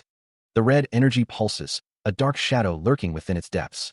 Two fairies stand ready, their wings shimmering with an ethereal glow, prepared to face the coming storm. A sword gleams, ready to be drawn, a symbol of the battle that is about to begin. The lion-like face, eyes glowing with malevolent intent, declares, it's futile. Tiger King Yul clashes with a teal-haired figure, the sound of steel on steel echoing through the air. The teal-haired figure grits their teeth, sweat beading on their brow as they endure the onslaught. Eyes wide with a mix of fear and determination, the teal-haired figure clenches their fist. A figure clad in dark armor, wreathed in blue energy, prepares to strike with their sword. The sword gleams with an ethereal light, ready to cleave through any obstacle. The Tiger King's gaze intensifies, his voice a low growl. You must be the one. An armored figure stands protectively before another, the words the blue lion who defeated the bear echoing in the air. A bearded man watches as a fairy-like figure approaches the teal-haired character. A figure shrouded in dark energy declares, no one may pass here. A figure stands tall, clad in ornate armor that seems to hum with contained power. A surge of energy crackles in the air, the atmosphere thick with anticipation. He exhales heavily. Tiger King Yul speaks, his voice laced with frustration. We destroyed it so many times, but it keeps regenerating. Tiger King Yul continues, his gaze intense. You probably also felt it. A disembodied voice echoes, filled with ominous power. But that thing is getting stronger over time. A towering figure looms, its form wreathed in crackling energy. Tiger King Yul's companion asks, a hint of doubt in his voice. It won't work, right? The figure's expression is obscured by shadow, but his words carry a weight of concern. Tiger King Yul responds, his tone grim. Those monsters keep coming back alive no matter how many times we kill them. Our side has taken quite a bit of damage. The disembodied voice continues, its tone shifting to anticipation. Now that we've confirmed the location of the Ice General, our mission is as good as complete. but I don't think that golem will let us go just like that. A colossal golem stands ready, its eyes glowing with an eerie light. He states that he is not doing it. The man with tiger ears remains silent. The blonde-haired man declares that he doesn't need to hear the other man say it, because he knows that he wants him. The blonde-haired man continues, saying that the rest of the scouting squad should run away while they buy them time. He adds that right now, he's the only one who can lead them to escape this place. The blonde-haired man urges the other to be the one to stay behind, so he can lead them out of here. A close-up shows the blonde-haired man's intense gaze. The blonde-haired man thinks that he can just start all over again. A voice declares that they can't let him just fall so meaninglessly in this regression. Tiger King Yell asks if the blonde-haired man is asking him, the chieftain, to leave him behind and run. Tiger King Yell states that it's time for the blonde-haired man to pay for his lessons. The blonde-haired man looks determined. A voice says that if he doesn't want. Tiger King Yell tells the blonde-haired man that he can just lie on the ground here for committing the crime of insubordination and asks what he wants to do. The blonde-haired man stands resolute, a complex tattoo swirling across his arm as snow falls around him. A voice echoes, urging someone to stay alive until they meet again. The order rings out. The scouting squad must retreat back to their anthropomorphic forms. Two figures sprint through the snowy landscape, one declaring that they will lead them back safely, no matter what. The blonde-haired man, looking back, pleads for someone to hang in there until then. The two figures continue their retreat as the blonde-haired man watches. Tiger King Yell stands firm, a determined glint in his eyes. A figure's eyes glow with an ominous light. A landscape of jagged, blue-lit rocks looms. A surge of yellow energy explodes outwards. A voice booms, declaring, "Not so fast." Tiger King Yell vows that he won't let anyone lay a hand on them. They walked through the ruined city, the moonlight casting long shadows. Elric breathed a sigh of relief. Safely. We survived. Elric called out to the Tiger King. You're going back to the chieftain, right? I'll go with you. He added, I don't know if I'll be of any help, but let me fight alongside the two of you. Elric looked back. Meanwhile, the Tiger King stared in awe. Whoa. The camellia tree stood bathed in light. It had bloomed. The Tiger King stood beneath the tree, gazing up at its blossoms. He held a glowing tablet in his hands, his expression unreadable. The tablet displayed ancient symbols, its light illuminating his face. A surge of power emanated from the tablet, shaking the air around him. The rose bush stands before a shattered window, as a voice declares that the arrangement is ending. A figure's legs move forward, a voice declaring it's not just yet over. A voice declares that they still haven't said their farewell. All restrictions have been lifted, and the arrangement is complete.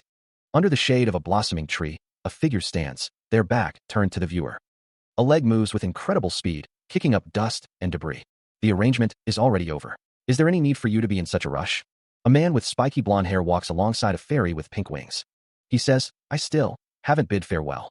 She wonders, to Tiger King Yell? Why would you do that? This world is just an imaginary world. He remembers all the faces of those who betrayed his family, those who turned their backs on us heartlessly, those who pushed away my sister even when she desperately asked them for help, those hyenas that wore a smiling face but were after what little was left of our assets. A voice pleads, hey, please don't go, Mr. Please. Among those that left, there were countless people he thought of as friends or close acquaintances. After going through all that humiliation, he closed his heart off and became cold-hearted. However, there were plenty who would come after him if he didn't pull himself together. He met people who would open up his heart, and they slowly started melting this frozen heart of his. And there's also someone who trusts him completely and calls him his brother, even if this is an imaginary world that he won't remember. A determined gaze pierces through the falling snow. He will bid farewell. Long strands of hair cascade down a character's back. Merbingers. He can never find it in him to hate them. Footsteps echo across the desolate, cracked earth. A lone figure stands before a shattered sky. The landscape is a graveyard of broken earth and shattered skies. Elric looks off into the distance, a memory playing out in his mind. A voice calls out, you're back. The Tiger King sits cross-legged, a serene smile on his face. Elric's expression is unreadable as he asks, what happened? To the Ice General. The Tiger King smiles, but it felt like I should ask him what he wants to say the most. The Tiger King declares, isn't it obvious? I won. And what he's proud of the most. The Tiger King's face is scarred, but his smile is triumphant. He wonders at the Tiger King's confidence. The Tiger King asks if Elric thought he would lose. Some might think the Tiger King is being obnoxious. Elric states that he wants to become someone like the Tiger King, but then immediately denies it. The Tiger King declares that the word defeat doesn't exist in his dictionary, and even though he doesn't look great, he chased her away, so this is as good as him winning. The Tiger King laments that he couldn't see his fight with the Ice General. The Tiger King asks if Elric is here to bid farewell, and then asks if he's surprised that he was spot on. Elric asks how he knew, and the Tiger King replies that he didn't at first, but it suddenly struck him. Elric states that he was actually curious and wanted to know why the Tiger King is trying to learn the body-strengthening art. The Tiger King replies that he thought Elric would tell him eventually. The Tiger King states that after crossing that shimmering wall he's seen, He now sees and understands so many things that he previously couldn't. The Tiger King says that also applies to who Elric really is. Just as he thought. There was a reason why he was shining even after going through a fierce fight. Tiger King Yell has crossed over his limits and has become the 5th chain superior. Because he's reached the level of a superhuman, he's realized that this is all fake. Chieftain, stop. I'm not that curious about what happens after this or about who you are. I'm simply me. The rest aren't important. We just need to focus on the current moment. Don't you agree? You're right. Let me ask you this before we say our goodbyes. What's your real name? The question hangs in the air, unanswered. I'm Elric Merbinger. Merbinger. I see. So that's it. He throws his head back and laughs, his hand resting on Elric's head in a gesture of camaraderie. The Tiger King's laughter subsides as he expresses his gratitude. Haha, my brother, Elric Merbinger. You kept your promise to survive, and you have saved my family once again. The air crackles with energy as the Tiger King continues. This is my farewell gift to you, my brother. The Tiger King's expression hardens, a sense of grim determination settling over his features. Flames lick around the Tiger King as he declares, "This is what I've learned. I used this to drive away the Ice General." The Tiger King's feet are planted firmly on the ground, the air around him shimmering with heat. The Tiger King's voice resonates with power as he reveals, "He's slowly showing me." The Tiger King explains, each step and movement, so that I can see and remember all of them. The Tiger King stands poised, ready to unleash his power. The Tiger King's eye glows with intense energy as he vows, "I won't miss a single detail." Cosmic energy swirls around them, a testament to the Tiger King's power, of the farewell gift he has for me. Elric and the Tiger King stand together in a surreal, cosmic landscape, bathed in otherworldly light. A shimmering rift tears open in the air, swirling with cosmic energies. He exhales softly, watching the nascent portal with a knowing gaze. Phew. The rift expands, revealing a landscape fractured like shattered glass. A voice echoes from within, "If ever fate." The Tiger King continues to watch, his expression unreadable. The portal shimmers, displaying a message, "I hope we'll meet again." A faint smile plays on the Tiger King's lips. The portal begins to fade, its energy dissipating into the air. The shattered landscape within the portal dissolves, leaving only fractured light. The last vestiges of the portal vanish, leaving no trace of its presence. The scene shifts, the air growing warmer, the scent of wildflowers filling the air. Elric finds himself in a sun-drenched meadow, a field of vibrant wildflowers stretching before him. A voice echoes, laced with amusement, "Don't look that happy, since you have obtained way more than we thought." The older man in the white suit tells the fairy that she ought to take pride in that. The blonde man sitting on the ground tells the older man and the fairy that if he is given the chance, he thinks he can defeat the Ice General somehow. The older man asks how he can do that in 100 days, noting that even Tiger King Yul was barely able to drive her away in his later years by sacrificing himself. The woman states that the reason the Temple of Flower, the Ark, was created was because the Ice General couldn't be stopped. The man with purple eyes stands before a dark figure. The older man states that the reason he's left this arrangement behind and why Ustin helped him was all for the blonde man's sake. The blonde man wonders if his grandfather had a hand in making this arrangement to help him. The woman states that their objective was for the blonde man to learn how to devour the Ice General through this arrangement, and in return, fight against her. A man stands with his back to the viewer, hands clasped behind him, overlooking a field of flowers. The man states that one has to resolve the problems that they couldn't in the arrangement in reality though. A man with blonde hair and green eyes gazes forward with a serious expression. A building with large, dark windows stands tall. Elric sits cross-legged on a grave, a small fairy lying nearby. The figure sits in the graveyard, the scene cast in a blue light. A voice echoes, stating that this was where the other was hiding. Dark tendrils writhe in the shadows. The figure of Merbinger looms, adorned with antlers and a mask. Feet stand amidst swirling shadows. A voice declares that a mere human dares to stand in the way of the Blood Wolf King. A figure in dark armor declares, "For your crime, you shall be executed." A figure sprints forward, a blur of motion and desperation. A man with blonde hair and a stern expression looks down, his gaze heavy with judgment. The man's torso is visible, clad in ornate clothing with a high collar. A close-up reveals a single, intense green eye, radiating an unnatural glow. The man's torso is visible, clad in ornate clothing with a high collar. A voice booms, declaring that if he were in his prime, he would have cut off his head in a single attack. Another voice admits that it would be tough to do at the moment since his body is still recovering, wondering if his only choice is to use that.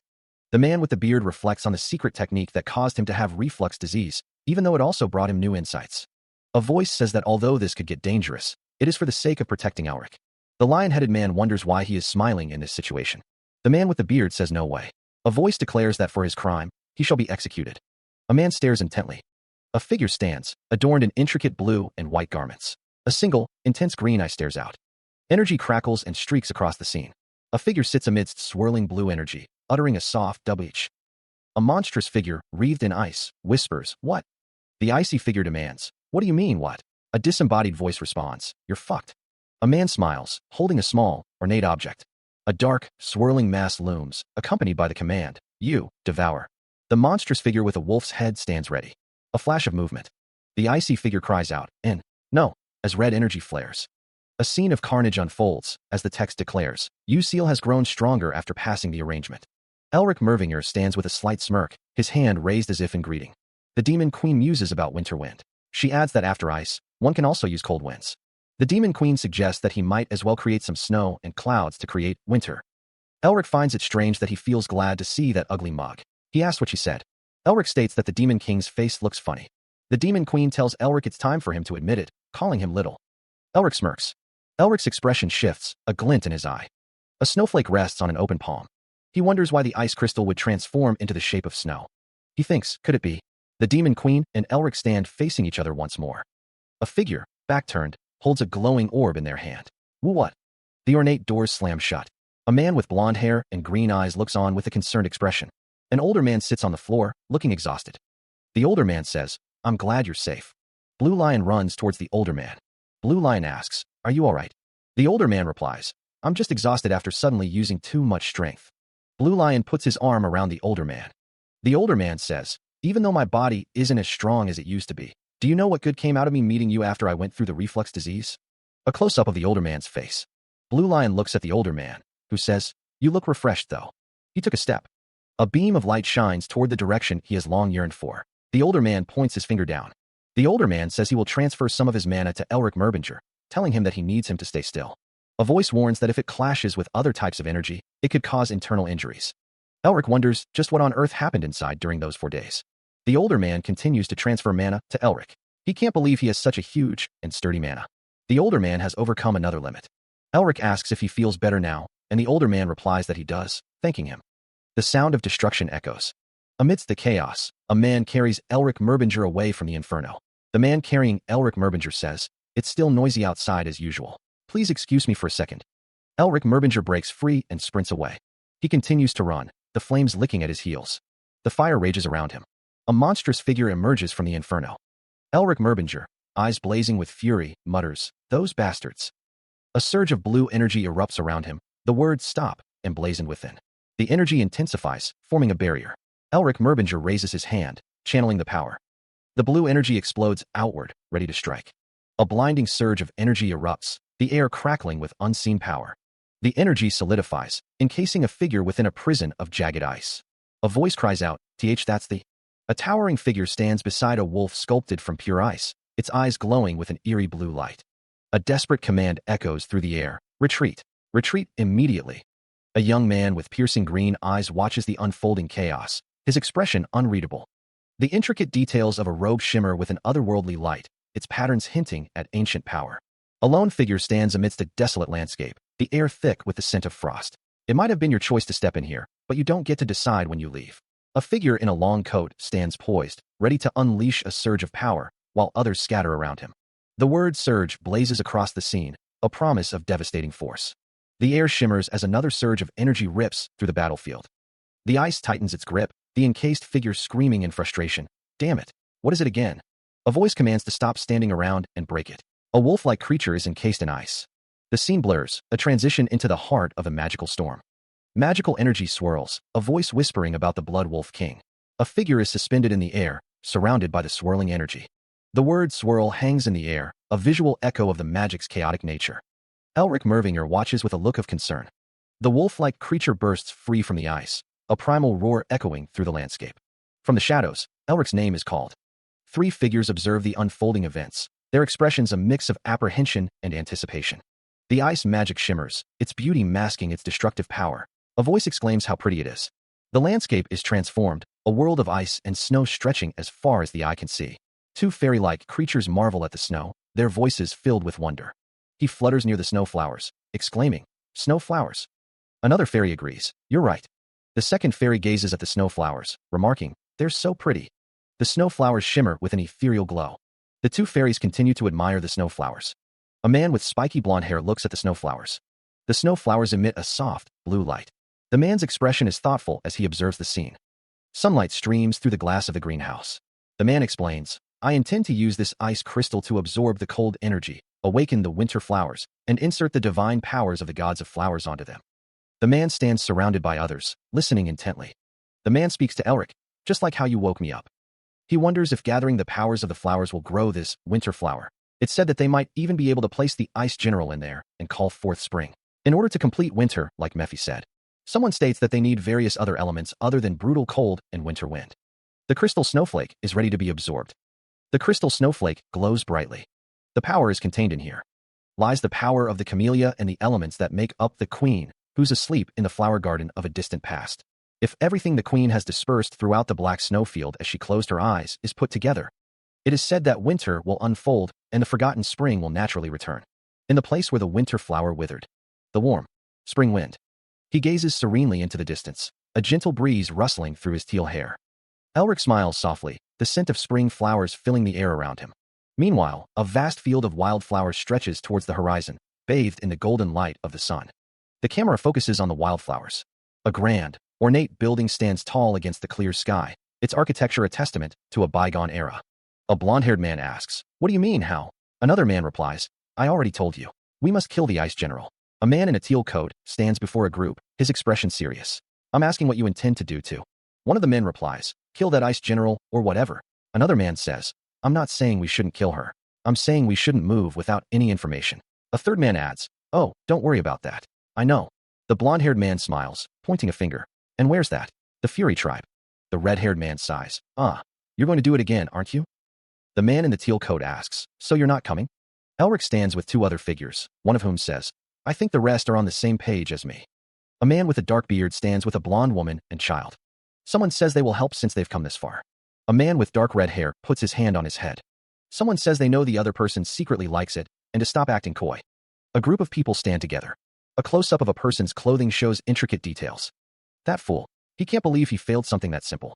It seems the plan to burn the temple didn't go well, the Tiger King Yell observes. It doesn't matter if the Temple of Flowers is there or not. It's been fallen for so long that he's never really cared about it. But what's bothering him? It's probably the fact that they couldn't kill the Merbinger. You and I are alike in this matter. It's a name that we're sick and tired of hearing for such a long time. We can just grow our forces again to get rid of them. Let's finish our negotiations first. You need the Ice General, and after getting that, we'll use the situation to unite the Black Snowfield into one. A sudden, unseen force triggers a reaction of alarm. His crimson eye flares with fury. How dare he? The Tiger King stands, radiating palpable rage. His tails begin to disappear. That damn Merbinger. A figure emerges from the shadows, offering assistance. You need our help. Elsewhere, a swirling vortex of energy tears through the land. The fortress is falling apart. A swirling vortex of dark energy fills the space. What could the Ice General be plotting? A similar vortex appears elsewhere, raising a desperate question. Where is the blessing of the tale? A group of beast folk stand together, their expressions grim. Something is melting away nicely, as a voice remarks on someone's talent for making a mess of things. A figure declares that those who dared to turn the temple into a sea of fire should have been prepared to suffer. Just went away. Elric holds a glowing blue orb. A voice from elsewhere comments that this is getting more fun the more they do this. Two figures grin maniacally, declaring they'll do anything. The chibi figures remark that they're all sick in the mind. A figure smiles, noting that thanks to them, things are progressing nicely. As they destroy the barrier stone, the Fury tribe that has lost the blessing of the tale. A desperate plea echoes through the ravaged landscape. Blood Wolf King, help us. Monstrous, wolf-like figures stand amidst the chaos, their red eyes gleaming with predatory intent. They will now fall helplessly by. The narration speaks of the Ice General's influence. The hands of the Ice General. A winged figure observes the situation with concern. The Fury tribe is an alliance made of most of the cities in the Black Snowfield. It'll be tough to destroy that many cities. Elric watches with a knowing look. Elric reveals his true intentions. As time passes, they'll start making their move as well, but destroying the barrier stone isn't my only plan. A figure sits upon a throne, radiating power. Due to the Blood Wolf King's overwhelming strength, and because they're being protected from the Ice General. The wolf-like creatures are shown again, their expressions grim. The cities that feel like they're still under the threat of the Ice General will be swept up in anxiety and disbelief and eventually turn angry. As the Fury tribe waves, Anthropomorph will absorb it. Elric states his ambition, and we'll just take what we want. A close-up of Elric's attire. The scene shifts to a mountainous region. Why are the people from Anthropomorph suddenly attacking? A towering structure looms in the distance. The barrier? The figure with the fox-like features leans over a table, contemplating the map before him. He muses that there's no reason for them to make such a dangerous move if they are sure they can defeat the Blood Wolf King. Fury's second-in-command, Nater, is deep in thought. Nater wonders what on earth they are after. A sudden realization strikes him. It can't be. Nater's quill hovers over the map, marking a location. He is shocked, wondering how they know about that. The city they attacked is the border that was formed to protect the domain of the night. That's where the real body of the Ice General is hidden, Nater realizes. If the people find out they hid the Ice General and used their fear of her to rule over them, all the cities that swore loyalty to them would definitely protest, Nater thinks. A figure stands silhouetted against a large window. He declares that they need to mobilize the army. The assembled troops await their orders. A desolate, mountainous landscape stretches under a sky heavy with snow. Through careful arrangement, Elric Merbinger discovered that the domain of the night exists within the Fury tribe's territory, though its exact location remains unknown. Elric, perched atop a rocky outcrop with his fairy companions, surmises that any disturbance within the domain of the night would provoke the Fury tribe to defend the Ice General. Just like that, the plan falls into place. The Fury tribe, a collection of bestial warriors, stands ready. Elric muses on the expressions the Fury tribe would wear if they knew they were playing right into his hand. The petty tricks of the Merbinger family look pretty fun when they're on the same side. The Fury tribe has moved as expected. Elric holds a glowing blue orb, a conduit for communication. The orb displays the image of Nater. Even so, Nater hopes Elric doesn't push himself too hard. Nater thanks him for his concern, promising to send the signal soon. Elric, his plans set in motion, declares that they shall get going. A snowy camp sprawls across the landscape, small tents dotting the frozen ground. Tiger King Yul addresses his troops. This mission was given by Monarch Nater and is an important one. A close-up reveals the inscription on his armor, Team 4 Leader, Temple. Temple's gaze sweeps over the assembled lion beast folk. You, all the way at the back. The Tiger King confronts a new face. I've never seen you before. The camera angle shifts to a low perspective, emphasizing Temple's imposing stature. The Tiger King's expression is stern as he questions, "Are you new here?" A voice asks. "Yes," comes the reply. A lion beast folk with a scar across his face growls. "I didn't receive any other orders though." A close-up of Temple's armor reveals intricate details. Tiger King Yul warns a subordinate, "TCH, someone's always screwing something up. I won't allow even the slightest mistake here." "Got it." The subordinate replies, "Why yes, sir. I'll bear that in mind." Someone prepares to explain the mission as the tension hangs heavy in the air. He leads his troops forward through the snowy landscape. The wind howls as they move deeper into the territory. A voice muses, "I know they can be really stupid, but how do they keep getting deceived by that sloppy acting? They probably didn't expect him to infiltrate this deep within their forces." A fairy-like being stands beside a figure with a lion's mane, the snow swirling around them. The figure declares, "My acting has always been this good, and I'm using 7th circle transformation magic. There's no way they can see through this." A voice replies sarcastically, "Good, my ass." The first voice warns, "If you keep picking on my acting, you'll be starting the dance of passion." "Got it." The figure declares, "From now on, we'll be protecting this place. Ensure that it is protected to the extent that not." Tiger King Yul gestures emphatically, stating, "Even a single rat can enter." The figure casts a spell, the word possess, appearing in a glowing circle. Another spell is cast, the words become stealthy, appearing in a similar circle. He and his fellow beast folk trudge through the snow-covered landscape, their breath misting in the frigid air. Their heavy footsteps crunch through the fresh powder, each stride deliberate and measured. The wind howls, a mournful sound that echoes through the desolate expanse. The god of Camellia floats serenely, her gaze distant. I can see magic power gathered there. Tiger King Yul's voice booms, cutting through the wind. "We'll find the Ice General once we cross that place." The wind whips around them, carrying the scent of snow and pine. Yul leaps forward, his powerful legs propelling him through the air. Landing gracefully, he kneels, his hand brushing the frozen ground. A sudden exclamation breaks the silence. The Tiger King rises, his expression unreadable. Massive chains hang suspended, their iron links glinting in the dim light. The chains are thick and heavy, a testament to immense power. Arcane energy crackles in the frigid air, a silent prelude to the horrors that unfold. A figure, bound in heavy chains and wrapped in bandages, screams in agony. The metal bites into flesh, a testament to their captivity. The chains, thick and unforgiving, coil around their legs, a symbol of absolute restraint. Each link is a promise of unending torment. From behind, the back of a head is visible, the dark hair cascading down the shoulders. The figure remains motionless, an observer to the suffering. Tiger King Yul's eyes widened in surprise. A heavy chain, thick and cold, lay across the icy ground. The chains clattered ominously. What was this? A figure, bound tightly with chains, hung suspended in the frigid air. The chains coiled around the figure, a dark silhouette against the pale light. Tiger King Yul wondered, why is the Ice General tied up? The iron chains look rusted, so it seems she's been tied up for a long time.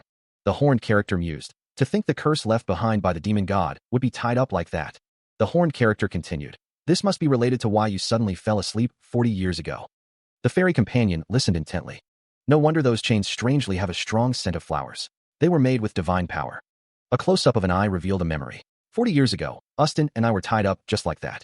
The disembodied voice muses that the seal wasn't strong, but it lasted a long time. Someone must have recast it. Tiger King stands with his companions, observing the scene. The blessing of the tale is mentioned. The Blood Wolf King is mentioned. A voice admits that they never thought they'd be grateful to the Blood Wolf King. The voice continues, admitting they didn't know how they were going to deal with the Ice General.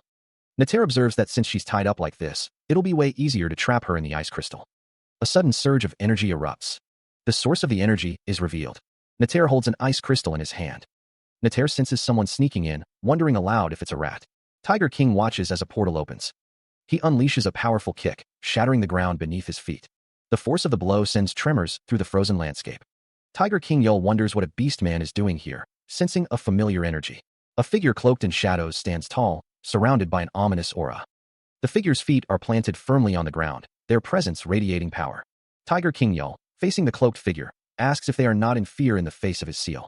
A close-up reveals the cloaked figure's face, their eyes glowing with a menacing red light. The cloaked figure, revealed to be Azazel of Madness, acknowledges that Tiger King Yul saw through his disguise magic, admitting it was not bad for a demon. Elric Mervinger stands amidst a swirling golden aura, his expression unreadable as he contemplates his next move. The Merbinger that's disrupting the Fury Tribe's plans. Is he the one? The mission given to me by the organization was to help the Blood Wolf King unite the Black Snowfield, make them our ally, and then take the Ice General. A cloaked figure kneels in silent prayer before a towering statue, the flickering candlelight casting long, dancing shadows. If it weren't for him, my mission would have already been completed. This is actually a good opportunity for me. With this, I'll be able to win some brownie points from all the executives who bear grudges against the Merbingers. A hand, marked with an intricate tattoo, clenches into a fist, the knuckles white with suppressed rage. He's no match for me. The tattooed hand reaches out, as if to grasp something just beyond reach. A violent gale. I guess he's someone with a bloodline. Elric Mervinger stands before a swirling vortex of energy, his coat billowing in the unseen wind. A face of a vampire, with long black hair and piercing red eyes, stares out with a predatory grin. Dark energy lashes out, striking Azazel. Elric declares, I've caught a big fish. This is a top-grade item that makes even the totem pale in comparison. Azazel's expression shifts, a sinister smile playing on his lips. Has he lost his mind? Azazel raises his hand, dark energy coalescing around it. Well, laugh while you still can. Soon. A wave of dark energy surges forward. A voice booms, you'll get ripped to shreds by the violent gale. Elric leaps forward, unleashing a torrent of blue energy. The air crackles with raw power. The energy intensifies, tearing through the surroundings. Azazel's smile widens, a glint of madness in his red eyes. The sound of something being shredded echoes through the air. Elric stands ready, his hand glowing with power. He stands firm, dark energy swirling around him as he prepares for the next attack. Azazel smirks, a chilling amusement in his voice. To think I'd find someone similar to me. The energies collide, a blinding flash of light momentarily obscuring the battlefield. The force of the impact sends debris flying, the air thick with the smell of ozone. Elric grits his teeth, muttering to himself, I must block that. The incoming blast slams against a hastily erected barrier, cracks spiderwebbing across its surface. The barrier groans under the immense pressure, threatening to shatter at any moment. Energy arcs and crackles around the point of impact, a testament to the raw power on display. A wave of disbelief washes over the battlefield. Elric stands his ground, a flicker of surprise crossing his face as he witnesses the unfolding events. Azazel's power intensifies, the air around him crackling with frigid energy. How does he possess the abilities of the Ice General? How can he use the northern wind and the winter blizzard? Azazel's eyes glow with an eerie green light, his expression a mixture of confusion and growing dread. A blizzard devours and shreds everything, painting the whole world white and freezing everything. One of the great powers of the demon god is needed to destroy the Empire. The material needed to get our hands on is required to revive Lord Azazel. The man wonders if that is the Ice General. The man thinks that a mere human can use the northern wind and the winter blizzard, which even they have trouble using. And of all people, it had to be a Merbinger, their archenemy, that's using them. The man is in the middle of a fight, wondering what the other is thinking so intently about. Body-strengthening art, ferocious tiger rush. The back of a man with the word pierce on his jacket is shown. The man thinks about the body-strengthening art. The man falls. The man curses. The man climbs. He gathers energy in his hands, preparing to cast a spell. The air crackles with purple energy, but something seems off. Elric thinks to himself, realizing the level of his opponent is that of an archmage, and if he's able to use the body-strengthening art freely, then he's not someone I can defeat. He extends his hand, attempting to cast the spell despite his doubts. The faint glow around his hand intensifies slightly. Elric resolves to escape with warp magic and inform his superiors. His red eyes gleam with determination. The spell fails catastrophically, erupting in a burst of energy and shattering the ground around him. Elric's eyes widen in disbelief as he wonders why the spell isn't activating. A bead of sweat trickles down his pale face. A voice echoes, stating the obvious. Of course, it wouldn't work. Another voice adds, revealing a trap. I made sure of it in case you tried to escape. Two figures stand observing Elric's predicament. One has blonde hair and green eyes. The other shares Elric's white hair and red eyes. A blinding blue energy surrounds Elric as he is struck by an unseen force.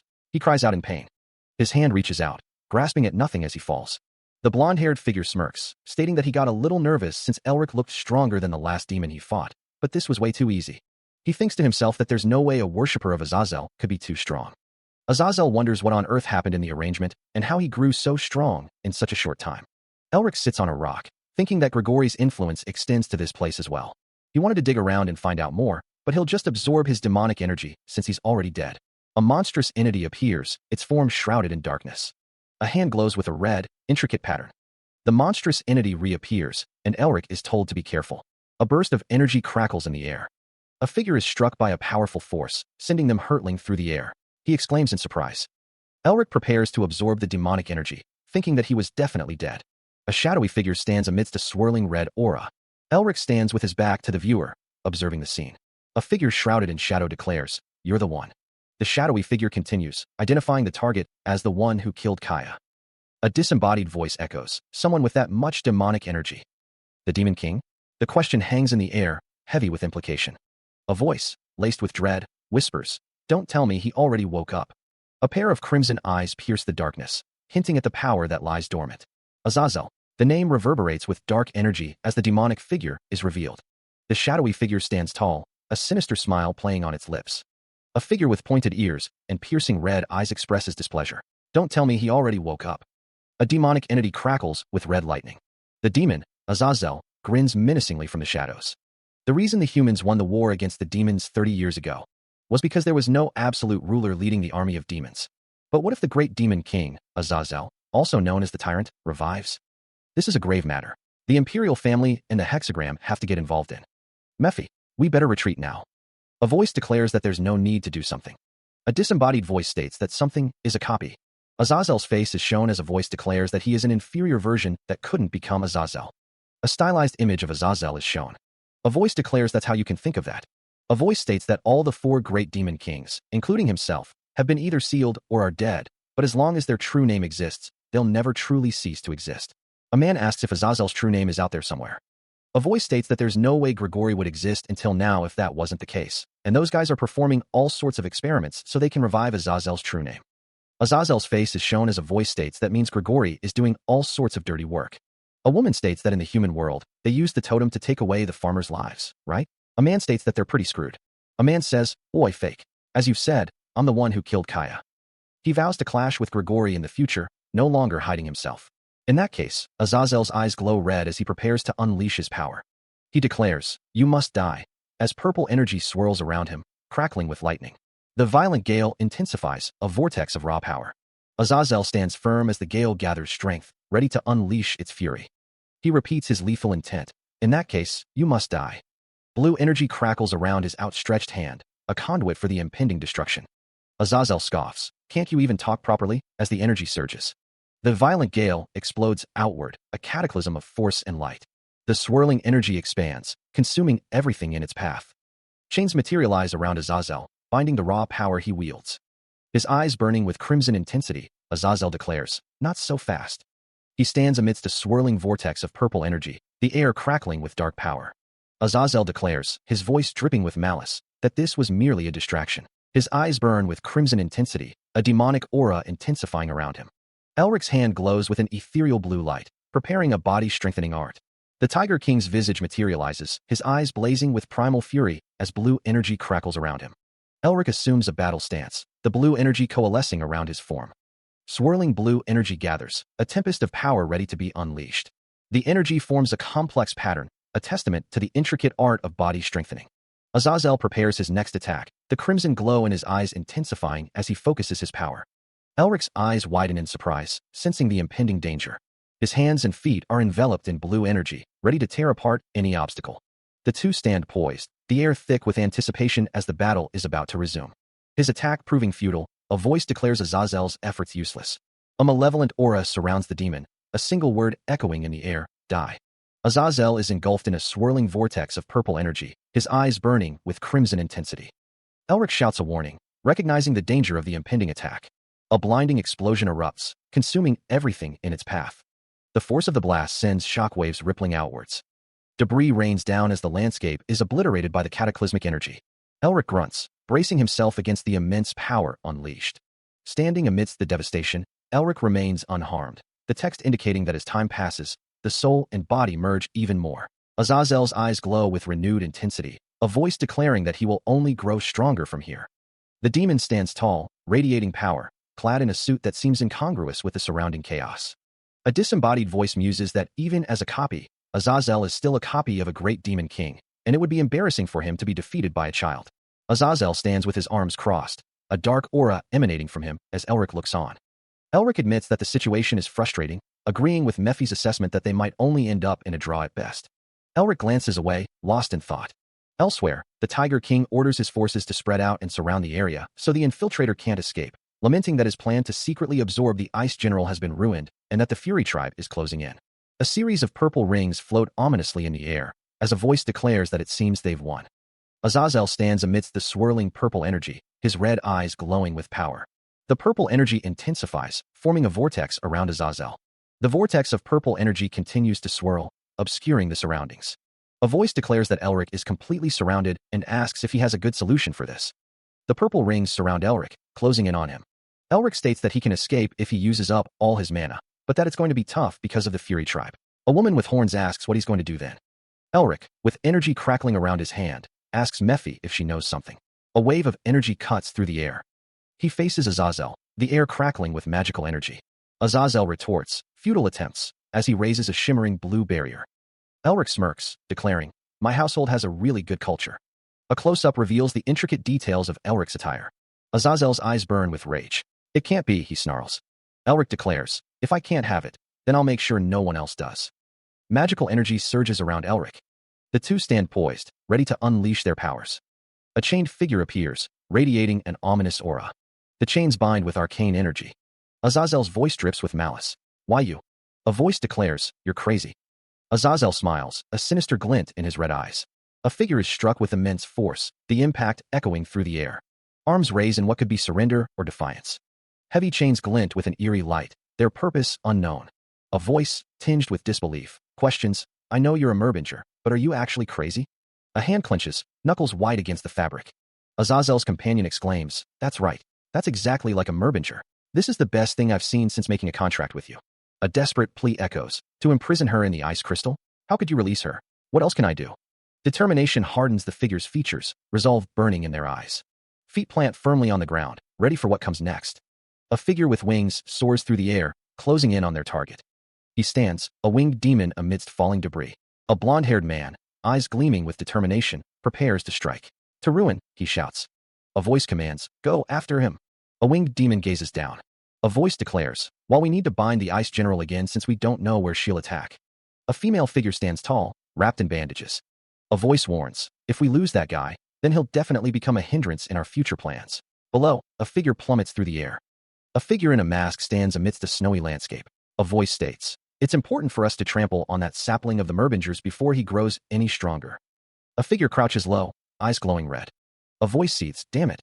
For the life force of this physical body to run out at a time like this." A masked figure sits, surrounded by a purple aura. A figure screams, "Mouth agape." A giant foot descends, poised to crush two figures beneath it. A winged figure wonders why she is only chasing after Elric. The demon-like figure responds that it's because he has a strong scent of the Merbinger's mana. The demon-like figure continues, stating that the mana was used to seal her. It should also apply to the beastmen that strengthened her seal, though. He questions why she is just after Elric while looking all angry. A man in a suit observes the situation, simply saying, The woman senses that something feels off.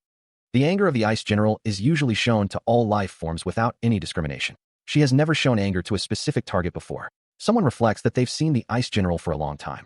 A woman wrapped in bandages is shown. The woman states that she's never seen her so upset before. One figure asks if the other did something to the Ice General. The other responds, "Not really." A man states, "When I released her seal." A hand holds a blue crystal. The man holds a glowing orb. A close-up of a blue and white outfit is shown. A piercing scream tears through the air as the Ice General unleashes her power. The god of Camellia's eyes widen in disbelief. Flick, she questions, her voice barely a whisper. Elric Mervinger stares at the god of Camellia, concern etched on his face. Are you out of your mind? Why did you do that? He demands. A distant figure mutters. I do need her to chase after me, so I can lure her to where I want her. Two shadowy figures flee in terror. The Ice General. She's been released. Azazel's sinister grin widens. Get the Merbinger, he commands. But at the same time, the Ice General unleashes a devastating attack, the force of which shatters the very ground beneath her feet. The Ice General's power radiates outward, a chilling testament to her unleashed fury. A voice echoes in thought, plotting to exploit the chaos. I can also use her to get rid of those annoying flies. Panic grips the land as someone screams, Gah! Run away! Elric Mervinger and the god of Camellia flee the scene, soaring through the sky to escape the Ice General's wrath. Azazel watches them go, a sinister plan forming in his mind. What a complete mess. What do you intend to do now? For the first time, Azazel finds himself actually liking someone. Elric moves with purpose, a determined glint in his green eyes. A voice calls out, Hey Elric, what on earth is happening? One of the men asks, Just got stronger. Are you hurt? Another declares, I'm the one causing all the commotion, so don't. Elric, holding a glowing orb, says, Please be careful. A man questions, But what on earth are you doing for them to be rampant? A voice booms, I simply brought the Ice General along with me. The man from before continues, I'm the one causing all the commotion, so don't get hurt. The Ice General, surrounded by crackling energy, roars in fury. One of the men exclaims, I knew it. You're a bigger lunatic than us. The man asks, You have a plan in mind, don't you? How can we help you? A voice pleads, Please escort me.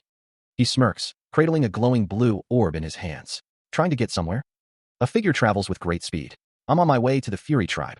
Elric holds the orb aloft, a sinister smile playing on his lips. At the Fury Tribe fortress, the encirclement of the domain of the night has been destroyed by the ice. The Ice General has appeared at Wolfgang, leaving El Dorado heavily damaged. A fist clenches in anger. How did he release the Ice General from her seal?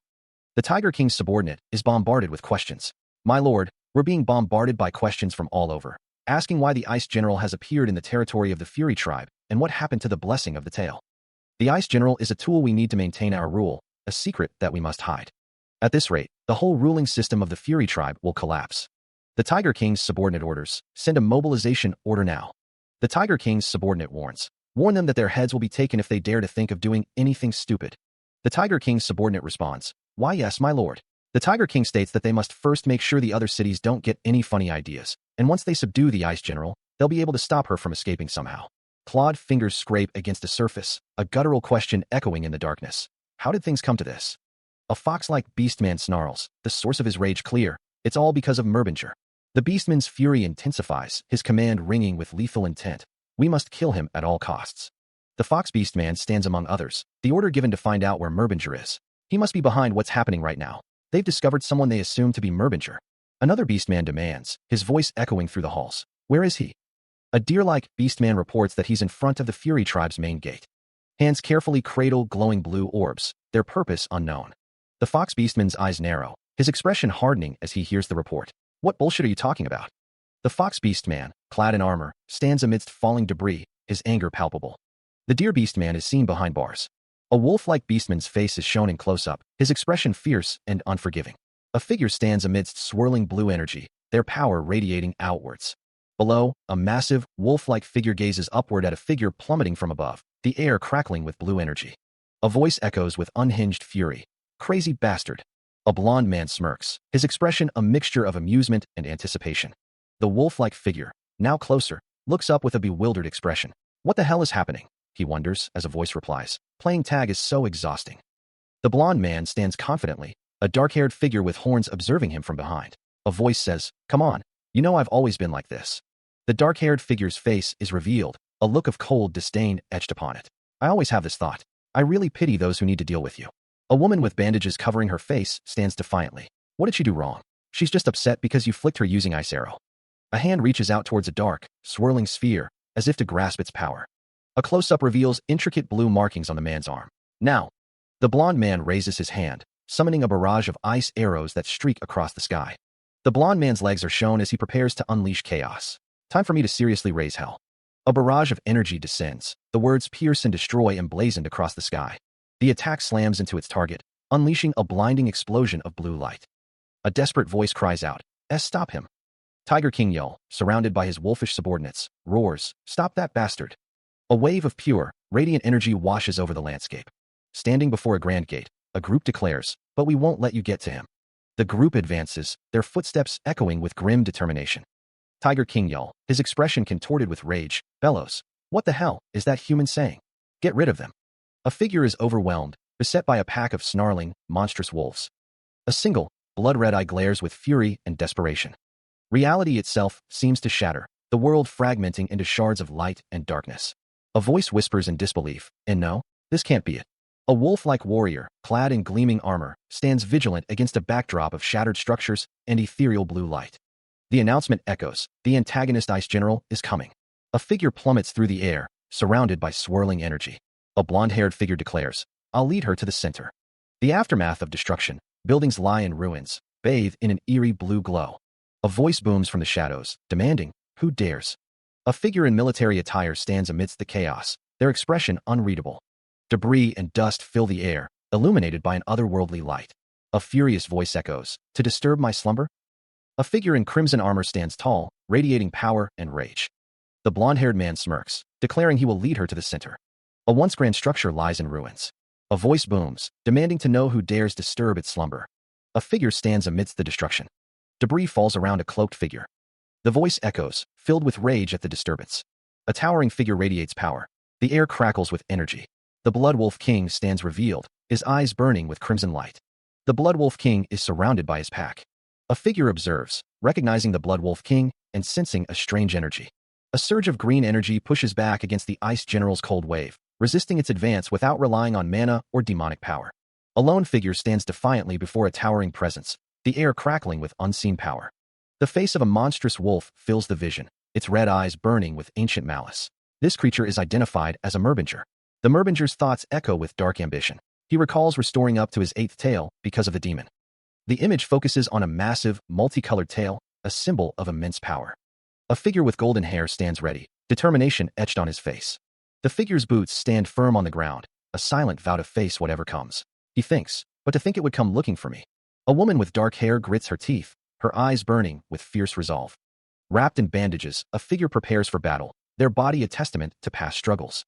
The figure stands before the monstrous wolf, a clash of wills about to erupt. The monstrous wolf snarls, its eyes glowing with menacing power. The Merbinger's thoughts are filled with disdain. A mere monster that doesn't even have its own mind dares to charge at me? The Merbinger roars, his form shifting into a monstrous, white-furred beast wreathed in crackling green energy. The air crackles with ozone as his transformation peaks. The transformed Tiger King Yell bellows, Get out of my land right this instant. His voice booms with supernatural force, shaking the very ground. Unleashing his power, Tiger King Yell fires a blast of cyan energy. The air shimmers with heat and the scent of burning metal. The energy detonates in a cataclysmic explosion, sending shockwaves rippling through the battlefield. The roar of the blast is deafening. Debris rains down, chunks of rock and shattered earth flying through the air like deadly projectiles. The scent of sulfur hangs heavy in the air. Meanwhile, Elric Merbinger stands with Mephistopheles and the god of Camellia, observing the distant battle. A cold wind whips around them, carrying the scent of distant rain. Neter looks on, a deep furrow in his brow. Why did the Ice General suddenly attack the Blood Wolf King? He wonders aloud, the question hanging in the tense air. Neter's expression hardens, a grim understanding dawning in his eyes. The weight of the situation settles upon him. The god of Camellia muses. She probably saw him strengthen the chains that bound her as her enemy. Her voice is soft, yet carries an undercurrent of ancient power. The battle rages on, the clash of titans shaking the very foundations of the world. The air is thick with the smell of blood and ozone. The god of Camellia, Elric, and Mephistopheles stand amidst a desolate landscape, the air thick with the scent of ozone and the chill of lingering magic. Elric holds a shimmering ice crystal in his hand, his expression unreadable as he glances between the god of Camellia and Mephistopheles. The god of Camellia's voice cuts through the silence. Is there a problem? The god of Camellia, Mephistopheles, and Elric stand on the destroyed landscape. A voice calls out, Wait for me. Elric, holding the ice crystal, is questioned by the god of Camellia. What are you trying to do? Where are you bringing the ice crystal? The air crackles with magical energy. The god of Camellia's power surges. The god of Camellia's power surrounds Elric as he thinks. The Blood Wolf King went through the trouble of helping me. Elric's resolve hardens. I can't just let this opportunity slip away. Elric clutches the ice crystal, his eyes gleaming with determination. Elric stands defiant against the god of Camellia and Mephistopheles, the ice crystal radiating a cold, ethereal light. His body crackling with blue energy, Elric stands defiant. Mephistopheles, arms crossed, remarks, "To steal what you want and destroy your enemy, without even lifting a single." The Demon King continues, "Finger? You really have a talent for coming up with tricks like that." Elric's eyes widen slightly, a hint of surprise flickering across his face. The blonde-haired youth glances to his left, a strange, spectral wolf-like figure materializing behind him. Elric raises his hand, blue energy swirling around his palm. Meanwhile, a figure rushes forward, a trail of light blazing in their wake. The light intensifies, illuminating the path ahead. The rushing figure approaches a massive, wolf-like creature wreathed in golden energy. The wolf-like creature, its eyes glowing red, demands, "What are you doing?" The rushing figure collides with the wolf-like creature, a burst of energy erupting from the point of impact. A sinister grin spreads across Elric's face. It seems someone is trying to take her down by working with the Ice General. The Tiger King Yell is surrounded by a furious blue aura. The Tiger King Yell's rage is palpable as he is called Merbinger.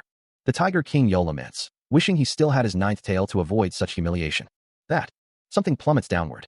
A tail, severed and lifeless, falls through the air. The falling tail explodes into nothingness. A figure is sent hurtling downwards. The falling figure cries out, "What is it?" A burst of blue energy erupts. A gathering of fox-like figures watches on. Elric scoffs, dismissing the previous attempts as petty tricks. He raises his hand, preparing to unleash his own power. A wave of frigid blue energy erupts, instantly encasing the Tiger King and his allies in ice. The air crackles with frost as the word freeze manifests, solidifying the spell's chilling effect. Elric extends his hand further, channeling more power into the freezing spell. The blue energy intensifies, spreading rapidly through the air. The icy tendrils tighten their grip, completely immobilizing the Tiger King and his companions. Frozen mid-stride, they hang suspended in the air, helpless against Elric's magic. A confident smirk plays on Elric's lips as he surveys his frozen prey. He declares that they won't be able to accomplish anything in their current state. The frozen figures begin to crack and shatter, the ice losing its hold.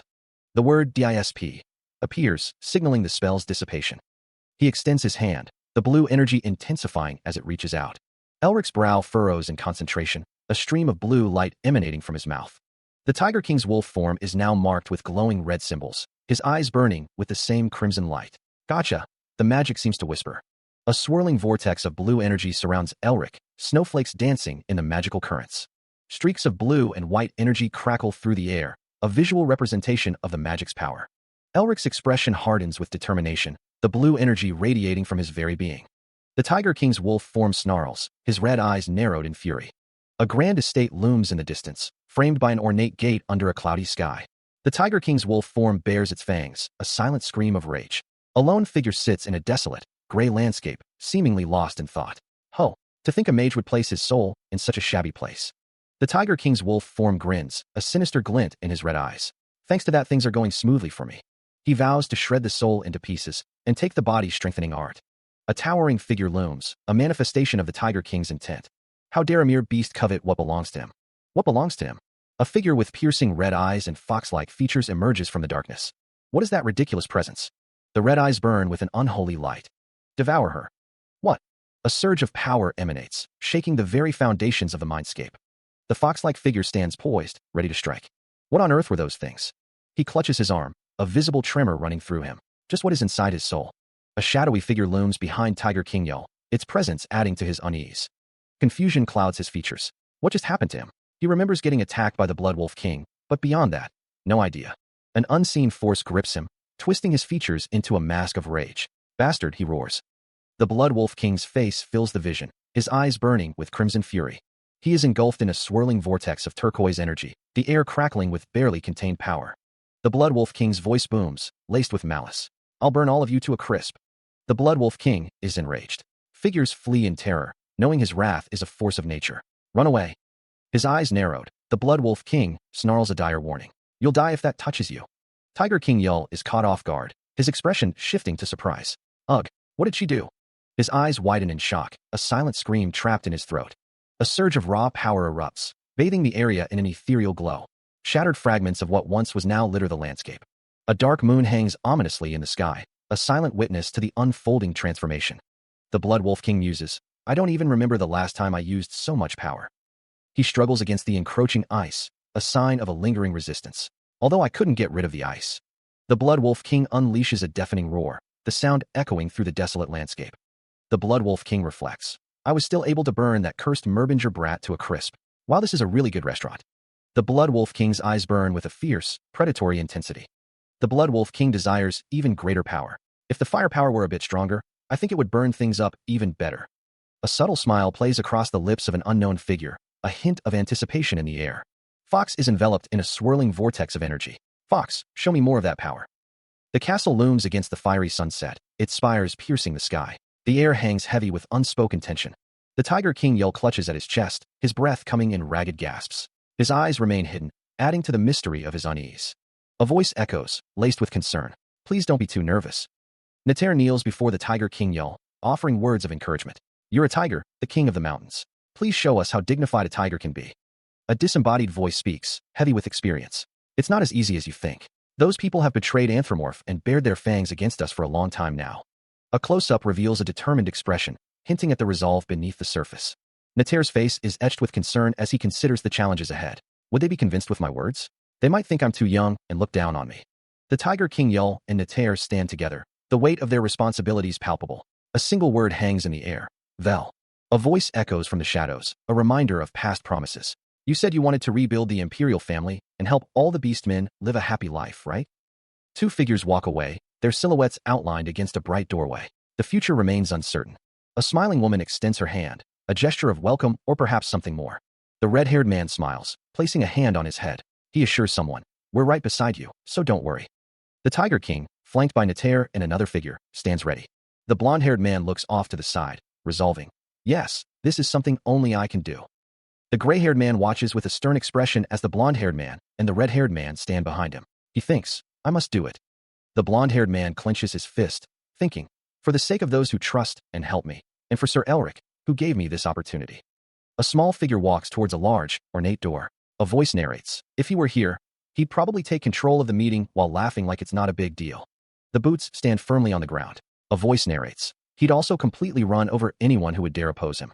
So I'll try becoming like him. The text proclaims, the Tiger King is entering. Nater and Elric stand ready as the Tiger King approaches. Three figures watch intently. The gray-haired man and two other figures stand ready. Two figures watch as the Tiger King enters. A close-up of a face. He stands in a room with people looking down at him. A close-up of Tiger King. A hand reaches out. This is so sweet. Elric, even if you keep absorbing the Ice General's power, it doesn't mean she's getting weaker. I also know that the Ice General is studying her opponent and getting stronger. She screams, her power surging. A hand materializes, crackling with icy energy. The seal of Winter Wind is stronger now, and most importantly, Elric has an idea on how to devour the Ice General. Someone looks down at the Ice General.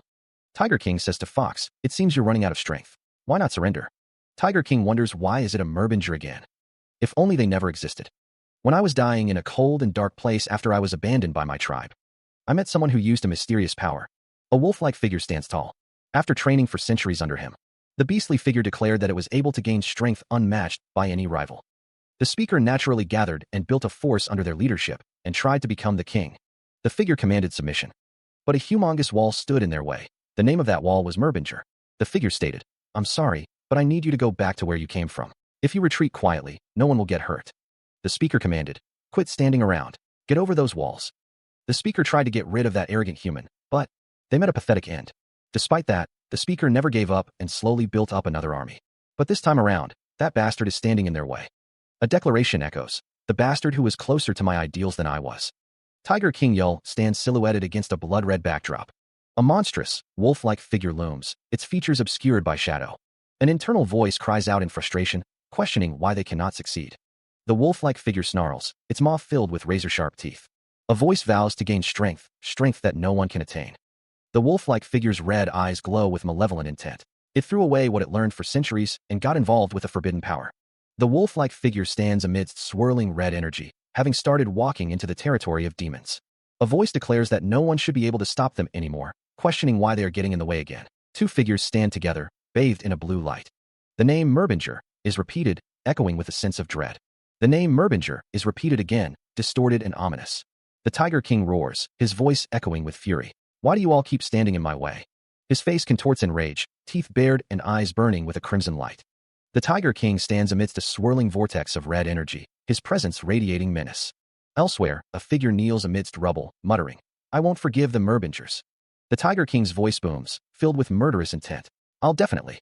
He lunges forward, claws extended, ready to tear through anything in his path. His eyes gleam with savage delight as he snarls, "Rip your limbs apart." The Tiger King's bloodlust intensifies, his voice a guttural promise of violence. And kill. His claws slash through the air, leaving trails of crimson energy in their wake. From behind, the Tiger King's imposing figure looms, a harbinger of destruction.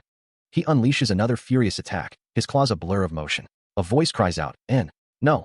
His claws tear through flesh, leaving a trail of blood in their wake. A voice declares that Fox has always had an ill-fated relationship with their household, and that it will end here. A figure plummets from above, descending towards a massive, armored wolf. The falling figure is surrounded by a torrent of ice magic. The figure is engulfed in blue energy as they fall. The words, "ice element," appear, glowing with power. A massive explosion of ice magic erupts. The aftermath of the ice explosion leaves a trail of destruction. The air crackles with residual energy. The armored wolf stands amidst the destruction, seemingly unfazed. Heavy footsteps echo through the icy landscape. The armored wolf snarls, uttering a single word, "Bastard." A voice declares that this isn't the end. The ice wolf's face is marred with blood, a testament to the recent battle. A cloaked figure stands before the wounded beast, their presence a silent question. Tag surveys the area, his expression thoughtful. It doesn't look like there's anything else, though. A winged woman stands tall, her expression unreadable. The cloaked figure remains, their back turned, as if contemplating the next move. Tag's voice echoes, laced with impatience.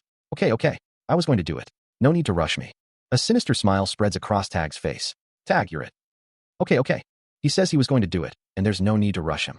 He asks if they shall get started then. He declares that it's time for a game of tag. One of the figures asks if it's a game of tag. One of the figures says that he must have seen something. The other asks what to do. A voice says that he said something like that before. It continues, saying that after he absorbs a seal, he sees memories that help him understand the owner of the seal. One of the figures says that he probably saw something after he absorbed the Ice General's power. Elric is asked if he understood the memories. The pink-haired figure wonders if this is the scenery that he wanted to protect even after he became the god of Camellia. The pink-haired figure asks Elric if he saw the Ice General's memories too. However, the Ice General is a mystery that cannot be fathomed. Even she couldn't understand the Ice General, she wonders. "You'll be able to. Why are you so wary of me? I thought you wanted to play with me." At first, she thought the Ice General was just the shell of the god of Camellia, but filled with evil intentions. But the memories of the Ice General that came together with the fragment were completely different from what Elric thought. The Ice General that she saw? The Ice General that she saw? The Ice General that she saw? Was a lonely child. The Ice General wasn't always hostile toward humans. She was born as the Ice General because of the demon god. She was full of curiosity, like a newborn, but it didn't take long for that curiosity to turn into hostility. The children exclaimed, what's that monster?" One shivered, teeth chattering. "It's so cold. It's so cold that the hair on my body is frozen solid." The children yelled at the Ice General, "Get lost, you monster. Don't come here." The Ice General simply wanted to play with them. She wanted to play with the children who ran on the black snowfield, to laugh, talk, and eat with them. The Ice General approached the children. She wanted to hunt monsters with them, run through the woods, and play in the water. While that was the small wish she had in mind as she approached them, the beastmen took up their weapons to protect their village. The monsters ran away quickly as well, afraid of the Ice General's strong power. Even the trees were eaten away by darkness. The river froze, its current stilled into a glassy expanse.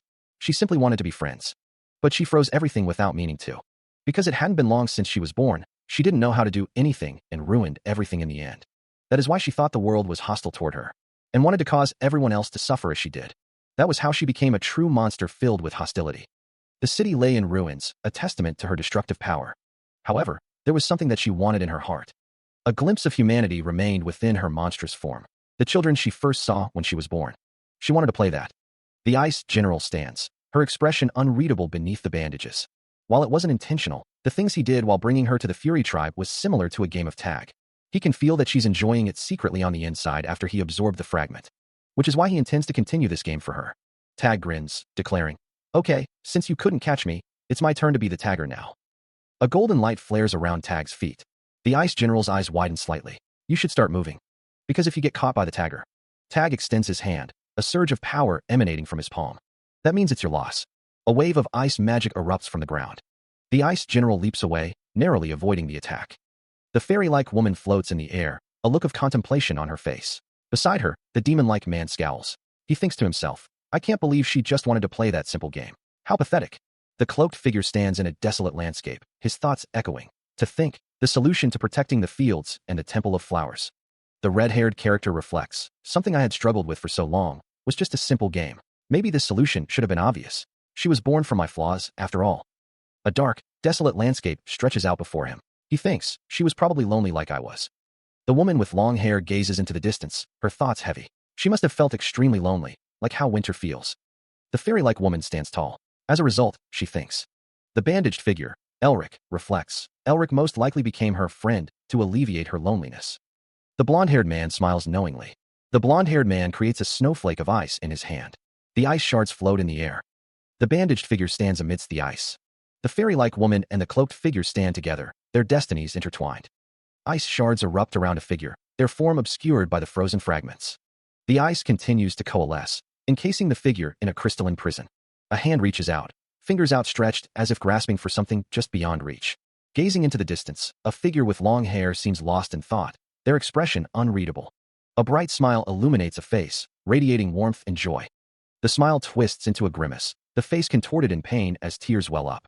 A voice echoes, declaring, I had fun. Standing alone against a vast, desolate landscape, a figure casts a long shadow. Intricate tattoos adorn a hand, glowing with an ethereal light. Power surges from a hand, illuminating the figure with a vibrant glow. The last vestiges of winter begin to fade, a subtle shift in the atmosphere. The fragrance of flowers, absorbed into the ice crystal, rides the winter winds and disperses everywhere, carrying the promise of warmer days. While pushing away the darkness that covered the world, a gentle light begins to permeate the land. And melting away the frozen land, the ice gives way to the promise of new life. It awakened all the life that had been sleeping, stirring the dormant world. A vibrant field of flowers bursts into bloom, painting the landscape with color. While the air is still chilly, the wind feels refreshing, a sense of rejuvenation that alleviates the stuffiness that people have felt this entire time. That was the spring frost that told people that winter has passed and that spring would soon come. Tears welled in her eyes, a poignant reaction to the changing season. Spring has come. A voice echoes over a ruined landscape. Premier, is it really over? The voice continues, noting the defeat of the Ice General. A strange feeling settles over the land. Nater and Tiger King stand amidst the devastation, the air thick with the scent of ash and ozone. Nater remarks on seeing the destruction in person. Tiger King agrees, a somber tone coloring his voice. He notes that their longtime wish was fulfilled overnight. Nater and Tiger King stand side by side, surveying the ruined city. The weight of the victory hangs heavy in the air. Nater speaks, his voice grave. He emphasizes that what's important is what will happen from now on, and that rebuilding the Tiger King family and unifying the snowfield won't be easy. Nater's expression is serious, his gaze fixed on the horizon. The task ahead is daunting. Tiger King resolves to pull himself together more than ever, his eyes gleaming with determination. Fairies flutter through the air, their laughter echoing as they herald the arrival of spring. Tiger King looks up, a flicker of hope in his eyes as he hears the fairies' announcement. Spring is here. Tiger King is surrounded by fairies, their presence a sign of renewal and hope amidst the ruins. Elric, Camellia, they are here, standing amidst the rubble. How on earth did you do it? Elric looks up at the two fairies. All thanks to the flower fragrances you've given me. There's nothing better than them to drive away. Elric stands surrounded by the fairies. What do you mean by that? She's just saying that things went well thanks to all of you. If that's also hard to understand, then just accept his thanks. Wow, we drove away winter. We helped Elric drive away winter. Was everything resolved smoothly? Yes, thanks to you, we were able to persuade them. While I set up the meeting, you were the one who persuaded them. Elric smiles. It was as if I saw Elric Merbinger there when I saw our king negotiating with the leaders of the Fury tribe. Nater stands alongside Elric, the two of them observing the landscape. A person whom the king of the mountains admires. The future of our continent will definitely be influenced by the actions of the Merbinger household. We must join hands with him no matter what. I still can't believe the Blood Wolf King is dead. It seems the human known as Merbinger is really strong. He was the one. Nater stands alongside another beast man, the weight of past decisions heavy in the air. The name Merbinger echoes, a haunting reminder of a growing threat. A figure stands amidst fallen bodies, a testament to ruthless power. I barely maintained my physical body by stealing the life force of my subordinates and made it here, but the Blood Wolf King and the Ice General have already been defeated. We invested 10 years into the Blood Wolf King so we could get our hands on the Ice General. If only the Blood Wolf King had united the Beast Men. It would have been just a matter of time before we got our hands on the Northern Wind and the Winter Blizzard. We should have burned all traces of the Merbinger household. Our complacency has come back to haunt us. In that case, there's only one way to deal with this. And try to annihilate the demon that the Blood Wolf King had. Demon God and Demon King. I offer my life to you. Please. Tendrils of dark energy writhe around him as he clutches at his chest, his eyes burning with crimson light. A voice echoes, urging him to turn his gaze. A message materializes, addressed to a loyal subject. He kneels, the dark energy intensifying around him. The words shimmer into existence. Your wish has been granted. A new message appears, noting his apparent distress. Elric remains kneeling, his expression a mask of torment. The disembodied voice urges him to degenerate those feelings repeatedly. The transformation intensifies, his form twisting and contorting under the influence of the dark energy. The path to becoming a greater demon is revealed. A new path will open up for him. A single, malevolent red eye stares out. Raw power explodes outward. What do you plan to do with the Ice General now? Now that I've gathered all the materials that form winter. Should complete winter. Do you know how to do it? Of course not. I've never heard of it before. Elric asks, Camellia, do you know anything? Camellia responds, if I do know, then I do. And if I don't know, then I don't. What? Elric reacts with surprise. A figure with glowing green eyes wonders, what was that? Did the Blood Wolf King mean it when she said it wasn't over? A monstrous figure emerges, its form wreathed in shadow and rage. The monster's presence looms, a harbinger of destruction. A monstrous claw, sharp and black, emerges from the darkness, dripping with crimson energy. The monster's eye snaps open, glowing with an ominous red light. Tendrils of dark energy coalesce, forming the monstrous body. The creature continues to take shape, its form still shrouded in shadow and swirling red energy. The monstrous form solidifies further, its terrifying silhouette becoming clearer. The monster's body is nearly complete, a horrifying figure emerging from the chaotic energy. Elric, someone has sacrificed themselves to use the demon god's power to revive the Blood Wolf King. If we leave that be, another Ice General will be born. I knew things were progressing too smoothly. Hayes, Sean, gather the beast men and bring all of them out of the city. What? Elric, what about you? I'll take care of myself. Go now. The Tiger King is revived, his eyes burning with malevolent energy. Elric runs, Mephistopheles following close behind. The god of Camellia insists that he is right, reminding Elric that he was only able to defeat her earlier because of the Ice General, and that he won't get that lucky this time. The god of Camellia questions what Elric is talking about as he declares he'll complete winter right now. Elric bites his finger, a determined look on his face. The god of Camellia demands to know what Elric is doing, ordering him to stop immediately. Mephistopheles asks if Elric is seriously out of his mind, demanding he spit it out. Cracks form on Elric's face as he prepares to use winter. Elric gasps, the cracks on his face becoming more pronounced. The words come forth, appear, signaling the activation of winter. He activates winter, blue energy crackling around him. Ice begins to creep across Elric's face, crystalline fractures spider webbing across his skin. A silent scream escapes him as the ice tightens its grip. Bolts of pure, crackling ice energy erupt around Elric, a frigid corona of power. His hand glows with an icy luminescence, the power surging through his veins. He plummets from the sky, a comet trailing frost and fury. Mephistopheles watches, his crimson eyes narrowed with concern. That fool is going to create trouble again. The narration explains that the ice crystal is a mystical item that possesses extreme qualities. The god of Camellia looks down, her expression unreadable. The narration explains that the crystal contains the very entity that brought winter to the black snowfield for a long time. Elric continues to fall, the looming figure of Mephistopheles growing larger beneath him. The god of Camellia's eyes widen with concern. Even if Elric is the one doing it, for him to absorb it without any preparations. The narration speaks of a dire choice. Either Elric's sense of humanity will be affected, or his body will break down under the strain of his berserk mana. She watches as the energy crackles around him. The god of Camellia demands, Elric, what on earth are you trying to do? Elric grits his teeth, the strain evident on his face. He realizes the immense amount of mana surging through him is almost too much to bear. The seal of brutal cold and winter wind grows stronger, absorbing the powers at an alarming rate. The intricate patterns of the seal pulse with icy energy. Elric's eyes widen, a pained grunt escaping his lips as the transformation intensifies. Ugh. Coughing, Elric clutches at his chest, realizing the gravity of the situation. His mana road can't handle the berserk mana coursing through him. The transformation takes a darker turn, as black and red energy begins to envelop him, twisting his features into something monstrous. His body contorts, becoming a grotesque parody of its former self. He plummets downward, the weight of the transformation dragging him towards the abyss. No matter what. His eyes, once filled with determination, now reflect a desperate struggle against the encroaching darkness. A blinding light erupts, obscuring the monstrous form as Elric stands silhouetted against its radiant glow. The world around her seems to be a mindscape. A lone figure walks through the snow-covered landscape. A blond man looks on as an older gentleman kneels before a young girl. The young girl nods. The girl is asked how she could nod her head when she doesn't even know if she'll be harmed. The older gentleman kneels before the young girl, his hand outstretched. The girl is told that she is very kind, especially considering she was only treated as an enemy. The older gentleman reflects on how he only treated her as an enemy. The older gentleman says it's okay and suggests they go together. A voice promises that if they go to that side, they won't be bored anymore. Someone asks if the other is happy about this. The god of Camellia is embraced by a man with silver hair. The silver-haired man and the god of camellia stand together in the snowy landscape. The pair continue to stand in the snow. A voice says there's no need to thank them, and to just focus on how they're going to play over that side. A man with orange hair says that they did much better than Austin and he expected. The silver-haired man, with his hand on the god of camellia's head, says they thought she would defeat the ice general and seal her in the ice crystal.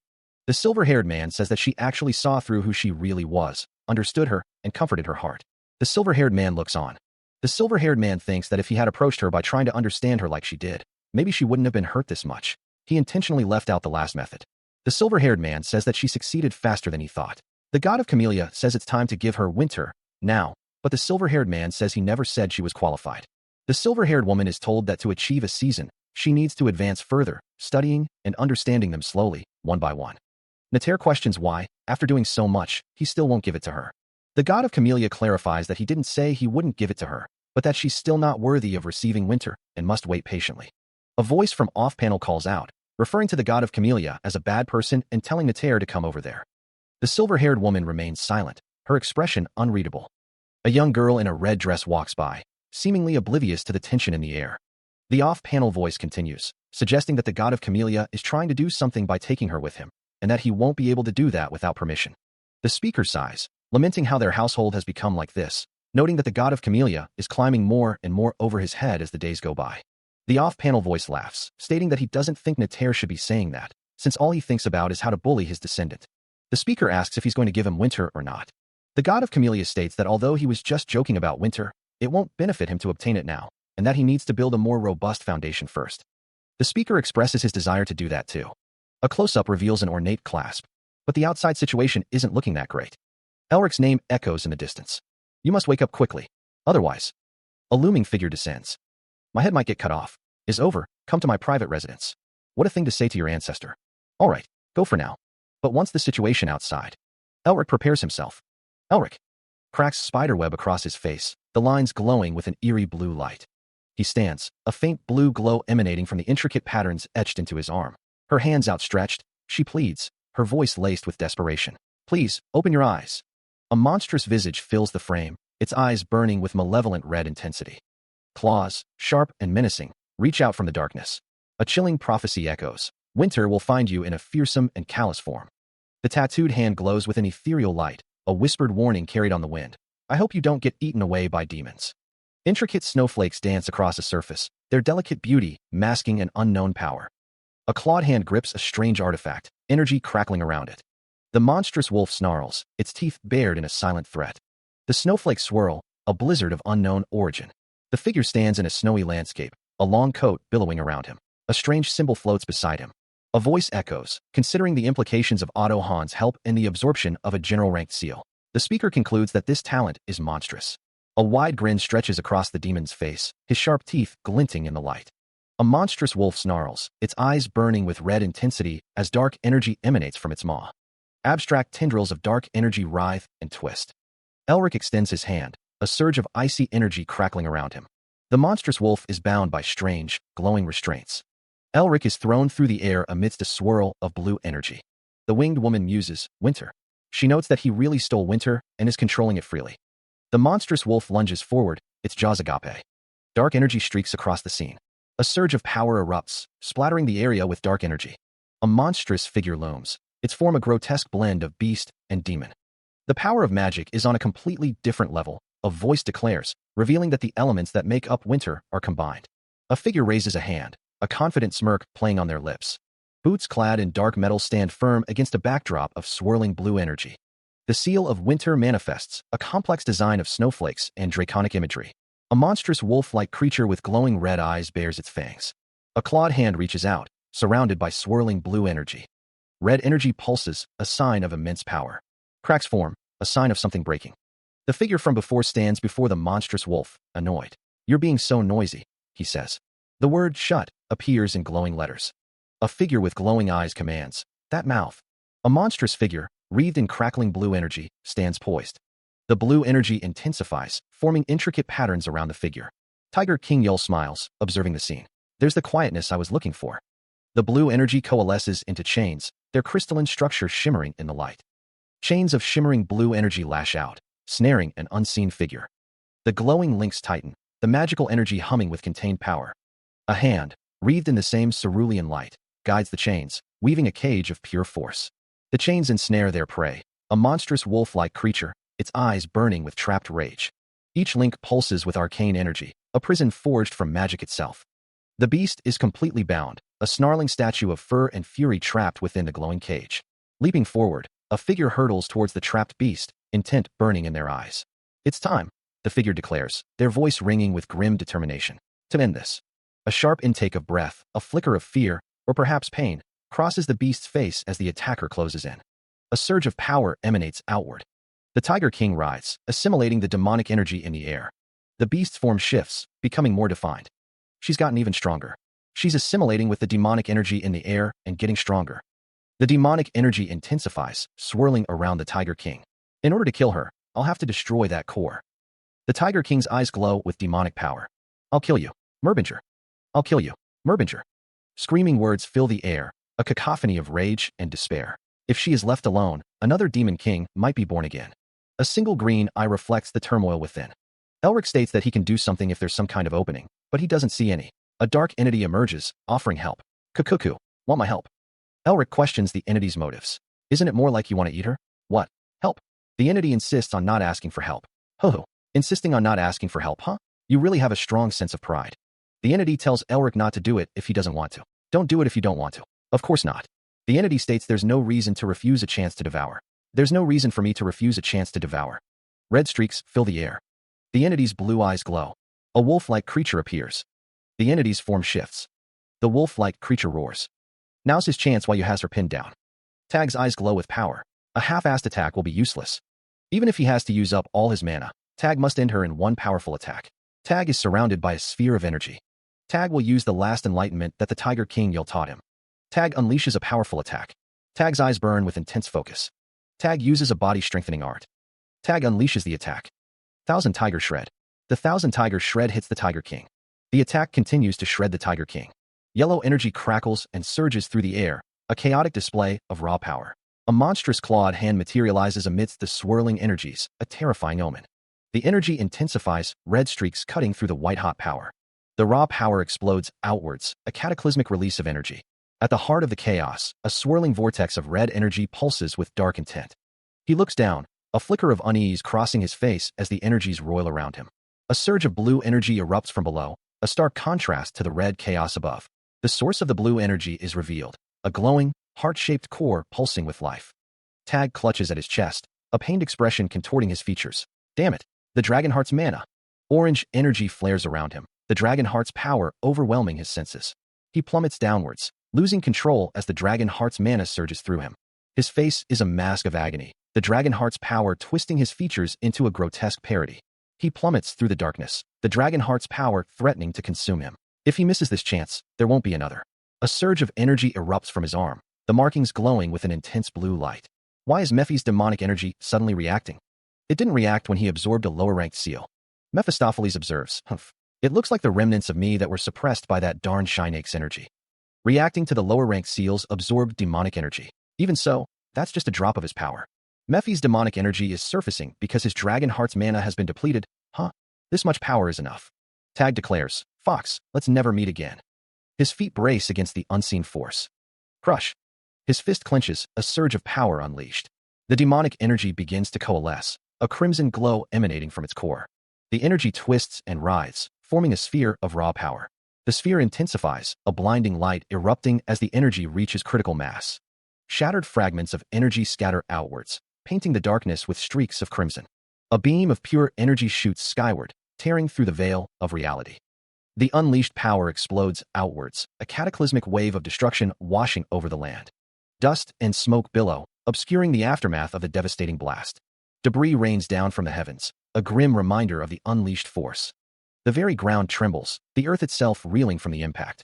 Nater and another man watch in stunned silence, the magnitude of the explosion sinking in. He gazes at the destruction, a flicker of satisfaction in his eyes. Tiger King recoils in horror, the force of the blast shaking him to his core. And no, spring has finally returned. If that hot wind spreads, then the snowfield. They will go through a drought and become a harsh environment where it's too hot. The royal guards and warriors are to protect his majesty. The beastmen stand ready, though the cost of battle is evident. Blood stains the fur of the warriors, a grim reminder of the conflict. A snarling face reflects the desperation of their situation. They cannot stop the hot wind by themselves. At times like this, it'd be good if they could use magic. They are in this situation because the beastmen rejected civilization due to their arrogance. The battle has taken its toll, leaving many wounded. However, as long as their king lives, then the beastmen can rise again. The hope of the beastmen rests on the shoulders of their king. A monstrous, wolf-like beast is engulfed in a blinding red aura, its form contorted in what sounds like agony. A cloaked figure watches the spectacle, questioning what they are witnessing. The cloaked figure stands firm, their stance suggesting a readiness for what's to come. The cloaked figure declares their presence. Nater stands tall, his expression unreadable as energy crackles around him. A close-up reveals the weathered face of Nater, his gaze intense. The blonde-haired man asks Nater if he doesn't want his help. Nater admits that he can't always rely on the other man's help. The blonde-haired man questions what's wrong with accepting help. Nater explains that before he is the man's apprentice, he is a patriarch who leads his household, and no one would trust a patriarch who can't do anything by himself. The night sky stretches above, a silent witness to the unfolding events. A voice echoes, declaring that they will walk any path, just as their grandfather did, even if it's a dangerous one. It is their fate as a Merbinger. Elric Mervinger stares intently, a determined glint in his green eyes. Nater asks if he is saying that despite being his teacher, he needs to watch him die. A voice declares that it won't happen, that they won't die. Elric stands beside Nater, a slight smile playing on his lips. A voice asks if he will protect King Velance and Anthropomorph for them, stating that they mean a lot to them. A woman with long, pink hair gazes into the distance. Nater's expression is unreadable as he looks off to the side. A wolf-like beast stands beside Nater, who is surrounded by crackling energy. Nater's eyes widen as he recognizes something. A voice commands someone to take a good look. Nater's eyes narrow, filled with determination. A voice echoes, questioning who is the more dangerous mage between them.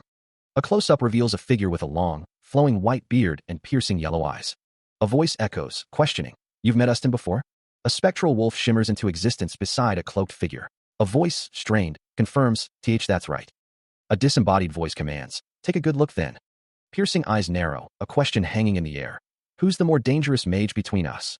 The face of an aged man, framed by a long, flowing white beard, fills the view. A surge of energy crackles through the air. A towering figure, part man, part wolf, stands amidst swirling energy. A hand clenches, sensing an overwhelming power. Just how strong is he? A voice wonders. A polished shoe steps forward, a silent declaration of intent. The air vibrates with unseen force. He is surrounded by a blinding light, his form silhouetted against the radiant glow. Streaks of pure energy lance through the darkness, illuminating the void with their passage. The text declares that the night is rising, a darkness controlled by the Ice General, threatening to manifest as a blizzard to cover the sunlight. Then, a surge of power erupts, a blinding flash of energy against the encroaching darkness. The text reveals that something is sucking all of the world's light into it, creating a white night. Again, a figure stands bathed in light, a horror that devours not just death, but existence itself. Meanwhile, two massive, wolf-like figures stand silhouetted against a backdrop of falling rain, their expressions grim. The text speaks of the powerlessness felt when faced with a huge disaster, a power that no one would expect to belong to a human. Elsewhere, reality shatters, the world breaking apart like glass. Fragments of a broken world drift in a fiery void, the remnants of a shattered existence. Then, a brilliant sky stretches out, a beacon of hope amidst the encroaching darkness. A massive wolf-like figure looms, its gaze fixed on some unseen threat, a guardian against the encroaching night.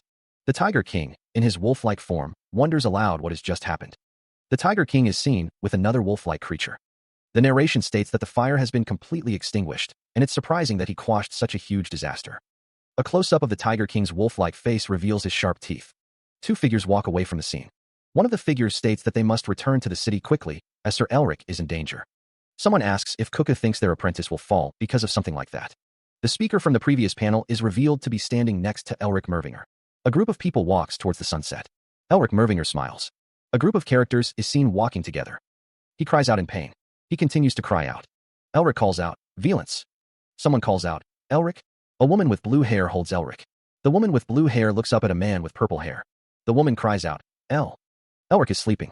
Someone says, "Rick? Arg, he's seriously good at scaring others." A group of people laughs. That was how all the chaos in the black snowfield ended. A figure lies beneath the shade of a tree, sunlight dappling through the leaves. A bright smile illuminates a face, hinting at a bittersweet joy. A voice echoes, questioning, "Are you here to bid farewell?" Two figures sit together beneath the tree, a quiet understanding passing between them. The smile widens, a hint of sadness lingering in the eyes. Elric smiles softly, a gentle expression gracing his features. He gently pats the girl's head. Make sure to play and have fun when you go over there. He continues, don't cause any trouble, okay? While I don't know where she'll go.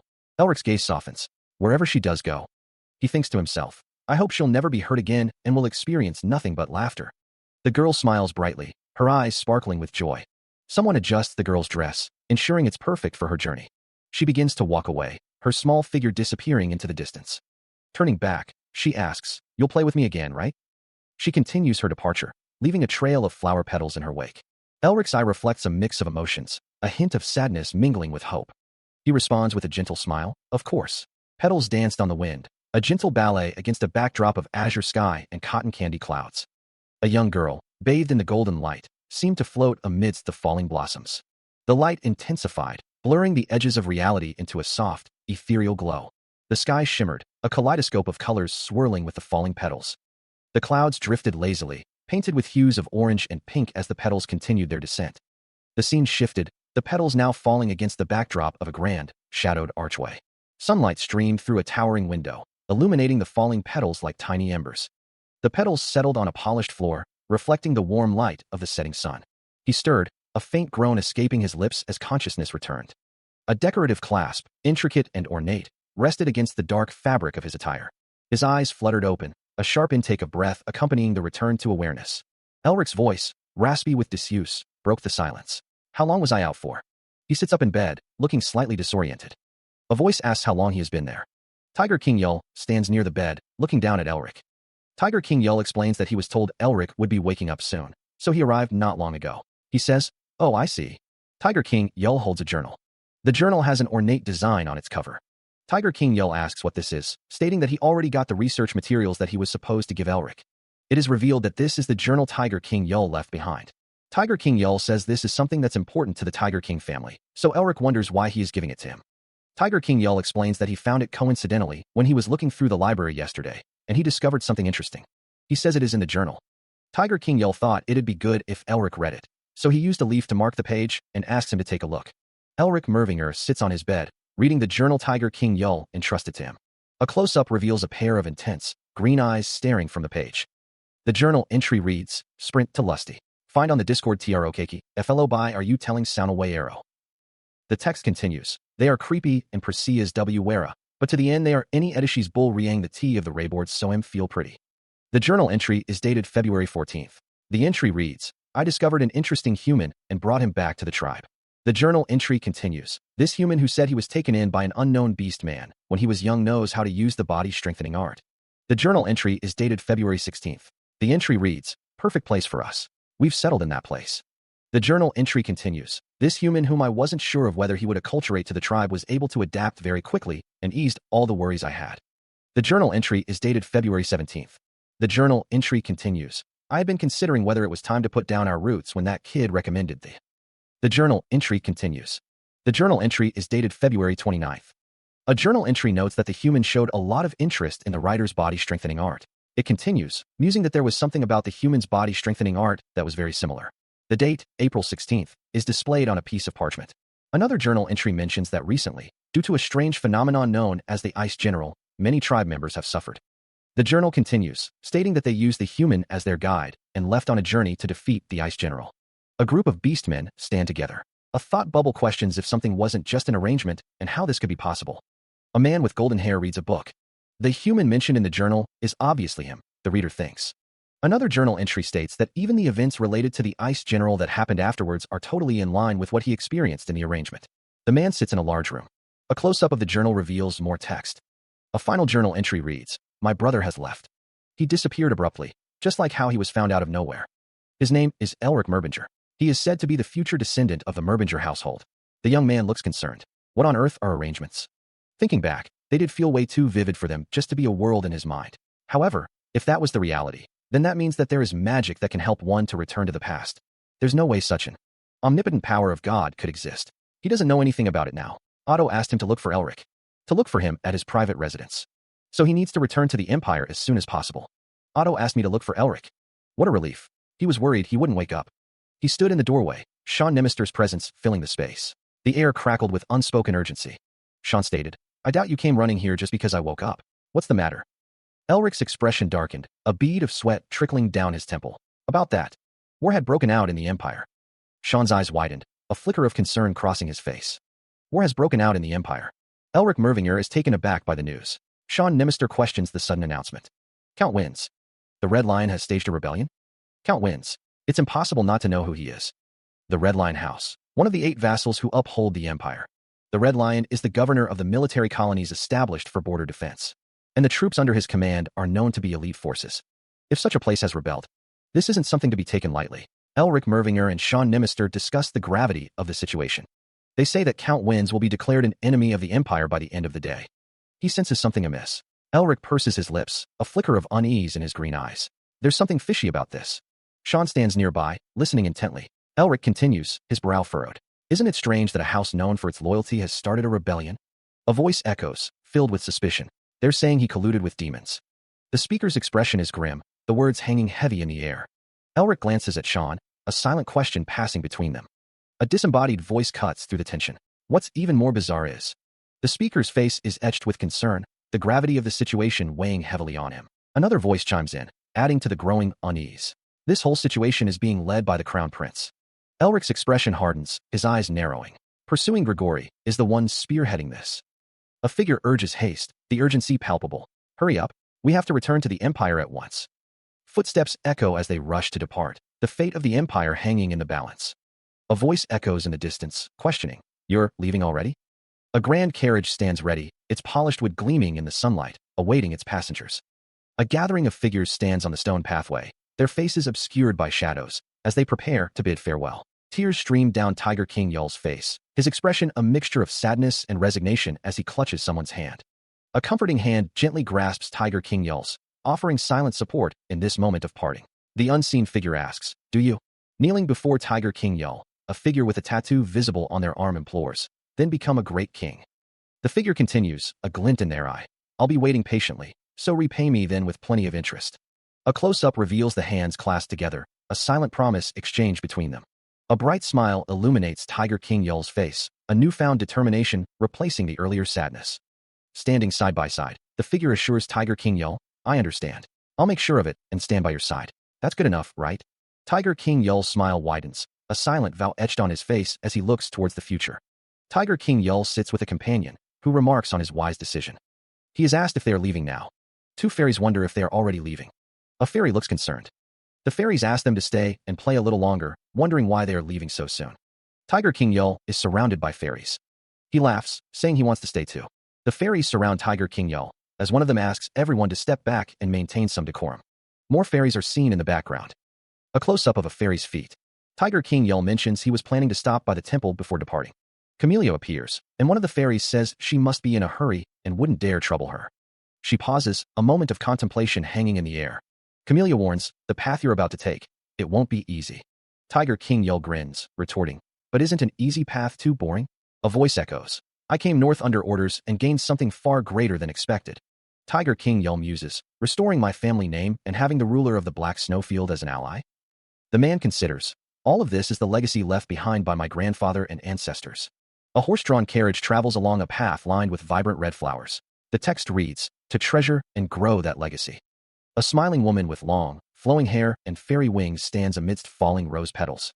A figure with golden hair looks up, a sinister smile on their face as rose petals fall around them. The text above reads, that is.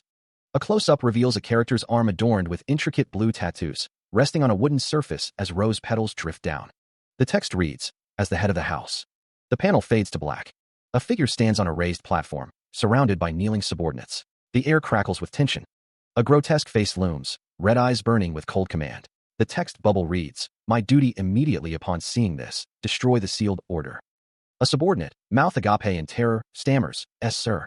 The subordinate's hand reaches out in desperation, surrounded by dark energy. The subordinate pleads, please spare my life act. Also, leave no trace behind. A figure stands amidst the carnage, the command to leave no trace hanging in the air. He commands his subordinates to eliminate all evidence and regroup at the main base. The authority figure wonders if this means the grand mission is finally beginning, his eyes narrowed in thought. He clenches his fist, muttering about that damned Merbinger's interference. The figure vows that, if it weren't for the interference, they could have offered the northern winds and winter buzzard to Lord Azazel. He prepares to depart, his form radiating dark energy. The authority figure declares he will offer someone's head to Lord Azazel himself. Meanwhile, a carriage travels through a dark and imposing landscape. The carriage approaches the Great Wall, a formidable structure looming in the distance. A voice wonders if they are leaving this place too. Sean Nimister reacts with shock, his eyes wide with alarm. A commanding voice shouts, "Halt!" Sean and his companion are stopped, their journey interrupted. Dean Barracks, observing the scene, wonders what could be going on. Dean Barracks thinks to himself that he needs to see this for himself. Sean Nimister stands near a carriage with another figure. Ballistae are deployed on the wall. Sean Nimister and the other figure stand with their backs to the viewer. A guard wonders if the deployment of Ballistae is due to the Red Line's rebellion and orders to state affiliation and company size. The carriage that passed through here 2 months ago is from the Nimister family. The man near the carriage looks towards the wall. A magical seal glows. Sean Nimister and the man stand near the carriage, the magical seal above them. A guard wonders if the Nimister family has actually returned. The guard, assuming they were dead after 2 months of no contact, yells to open the gate. The heavy gates stand open. The massive doors swing wide. A carriage rolls through the opened gates. A man with a grizzled beard and fur-lined armor introduces himself. "My name is Vanel." Vanel adjusts his cloak. Vanel stands with Sean Nimister and another man in a green cloak. Sean Nimister speaks, his expression earnest. "How proudly you defend the Empire's border. I can only feel pride as a citizen." Sean's hand rests on his chest. Vanel responds, his voice filled with emotion. "Haha, for the third son of House Nimister to recognize our efforts. This is the first time in my 30 years here that I've felt so moved." Vanel's face is flushed with emotion. Vanel strokes his beard, a thoughtful expression on his face. But things are truly unusual today. A voice wonders aloud at the arrival of so many noble guests in such a desolate place. Dean confirms the presence of the fourth prince. The man with the gray hair states that the fourth prince is currently here and asks if they would like to meet him. Sean and Dean exchange a look. Sean wonders if the fourth prince has been waiting for them.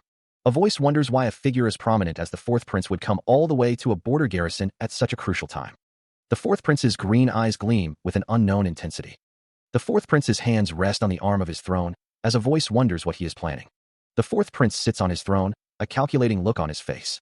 A close-up shows the intricate details of the throne. A voice declares, "Your Majesty, Elric Merbinger and I have shared a very special bond since childhood." A hand rests on a surface, fingers slightly curled. Rodeo Franz, standing in a richly decorated room, muses, confident he will lean toward our side. A figure seated on a throne hums thoughtfully. Rodeo Franz, his expression hardening, thinks, "I must absolutely seize this opportunity." A shadowed figure stands in a dimly lit space, identified as the fourth prince. Another figure sits on a throne, a look of calculation in his eyes. A hand rests on the arm of a throne, the scene captioned, "A prodigy of the imperial family, who was acknowledged for his swordsmanship talent by the Golden Lion." A figure stands silhouetted against a backdrop of swords, the caption reading, "And given the title of the Black Lion." A figure sits, legs crossed, the scene captioned, "He is one of the 3 stars leading the Empire." 3 figures stand together, the scene captioned, "If I can win the heart of someone like him, who is spoken of as the next emperor." The figure agrees, stating they will try trusting the other party. A man sits regally on a throne, his expression unreadable. A man bows deeply, expressing his gratitude. Rodeo Franz's eyes gleam with ambition as he thinks, "I will become the next head of House Franz." 2 figures sit across from each other at a table. One asks, "Are you really going to meet him? You always hated getting involved with the imperial family." One of the figures states, "To stop caring." Another figure accuses, "You bastard. You're up to something, aren't you?" The figure looks surprised by the accusation. The figure responds, "Up to something? Not at all. I just realized I can't sit by and do nothing for much longer." The figure declares, "I'm going to rebuild my house." He sits at the table, listening intently to the red-haired man across from him. Rodeo Franz thinks to himself that he will decide something after seeing him. The red-haired man guesses that means Rodeo Franz is planning to fly through the battlefield. Franz recalls Sean's words, that if he wants to revive his house, either playing a major role in war or becoming a kingmaker is the fastest route. Since he's already distanced himself from the crown prince, the fourth prince may be a valuable card. Franz considers the possibilities. The doors to the room slide open. An armored figure asks if Rodeo Franz sought him out. The armored figure stands before Rodeo Franz, who has been waiting. A man with a long beard says he was hoping Rodeo Franz would come to resume his swordsmanship training. But judging by the atmosphere, that doesn't seem to be the case. He will ask. Rodeo Franz tells the armored figure that he is here again for another time and asks him to have a seat. He sits across from his guest, leaning forward slightly. Rodeo Franz has something he'd like to ask. The man across from him wonders aloud. What kind of person is the Black Lion? He muses, the Black Lion. The 2 men sit in comfortable silence, the fire crackling softly in the background. The man strokes his beard thoughtfully, stating that, in public, he's seen as an ambitious man. He continues, his eyes narrowed. He's just a lion obsessed with swordsmanship and martial arts. A close-up reveals the man's intense gaze. The man advises, you may or may not get along well with him, but once you've met face-to-face, you might find he's not so bad. Rodeo Franz listens intently, absorbing the information. The man nods, saying, thank you. Thanks to you, I have a better idea of how to approach him. A close-up shows the man's grateful expression. Rodeo Franz considers the information he has received. He is told that he seems to have gone through a lot of changes. A close-up reveals the intricate details of the armored figure's attire. Rodeo Franz stands with Mephistopheles, a subtle smirk playing on his lips. A voice declares a desire to test their martial arts. Rodeo Franz faces the armored figure, an unspoken tension hanging in the air between them. A voice responds, stating that this is just what they were hoping for.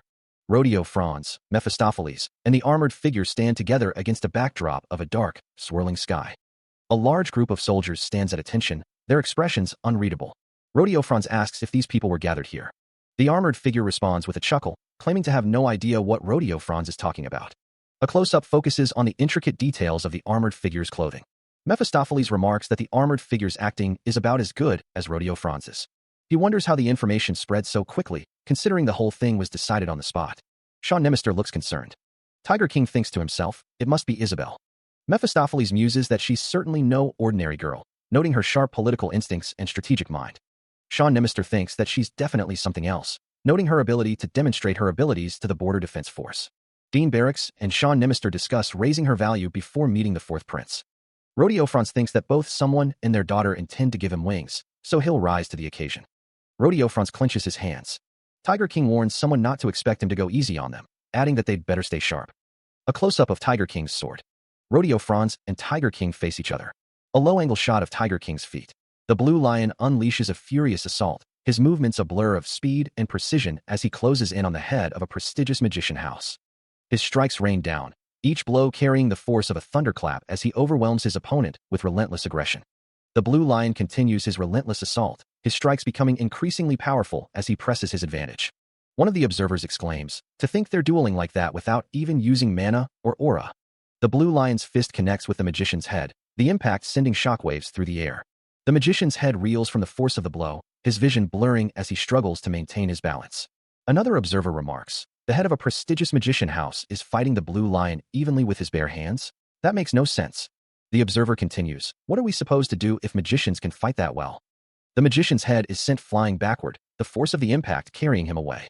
The air crackles with energy as the magician's head is hurled through the air. The magician's head plummets towards the ground, the impact imminent. The magician's head crashes to the ground, the blue lion standing victorious over his fallen foe. Elric states that his opponent's movements have become much more refined.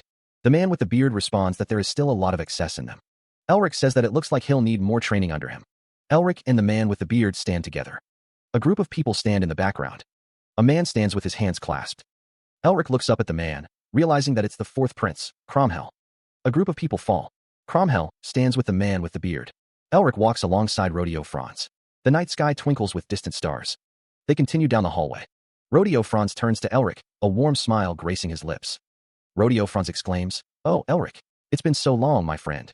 Rodeo Franz's smile widens, a hint of something unsettling lurking beneath the surface. Mephistopheles thinks to himself, what's with that disgustingly smug face? You know him.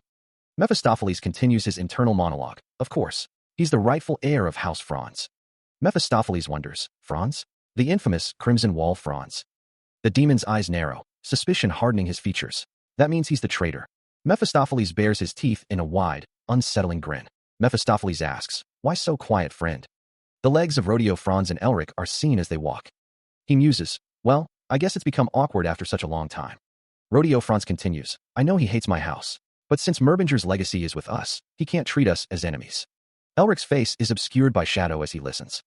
Rodeo Franz's words echo, we're now a leading faction in the imperial court. He wouldn't dare go against us.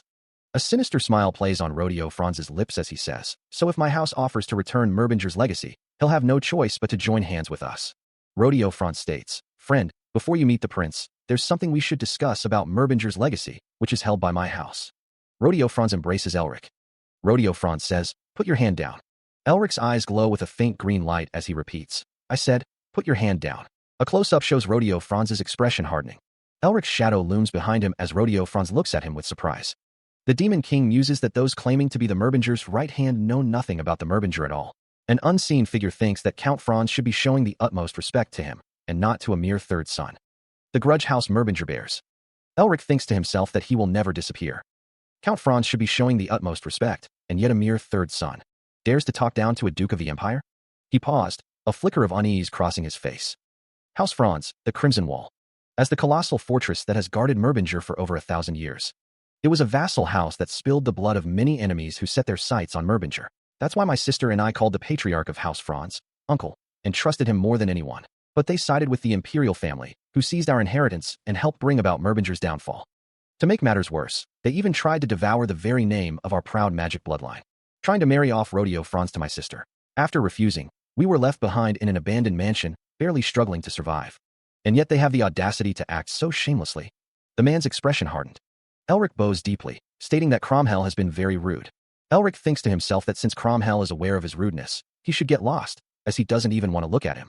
Cromhell walks away, his footsteps echoing in the hall. Elric Merbinger, Radiant Star Duke, and Patriarch of House Merbinger, greets Prince Cromhell. Elric stands with his hands clasped, watching Prince Cromhell.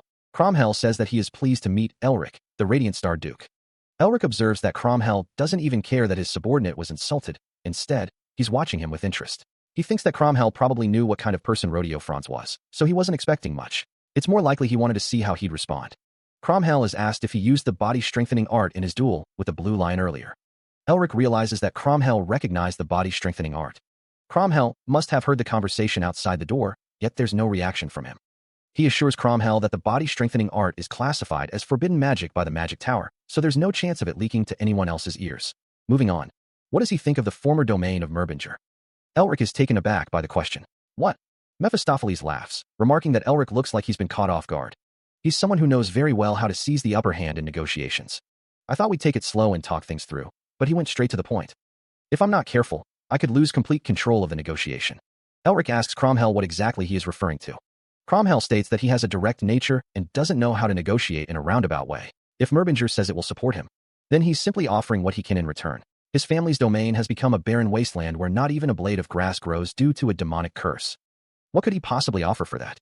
He faces Cromhell, who stands with Sean Nemister. The air crackles with unspoken tension as the conversation continues. Cromhell's eyes narrow, a subtle shift in his expression hinting at a deeper calculation.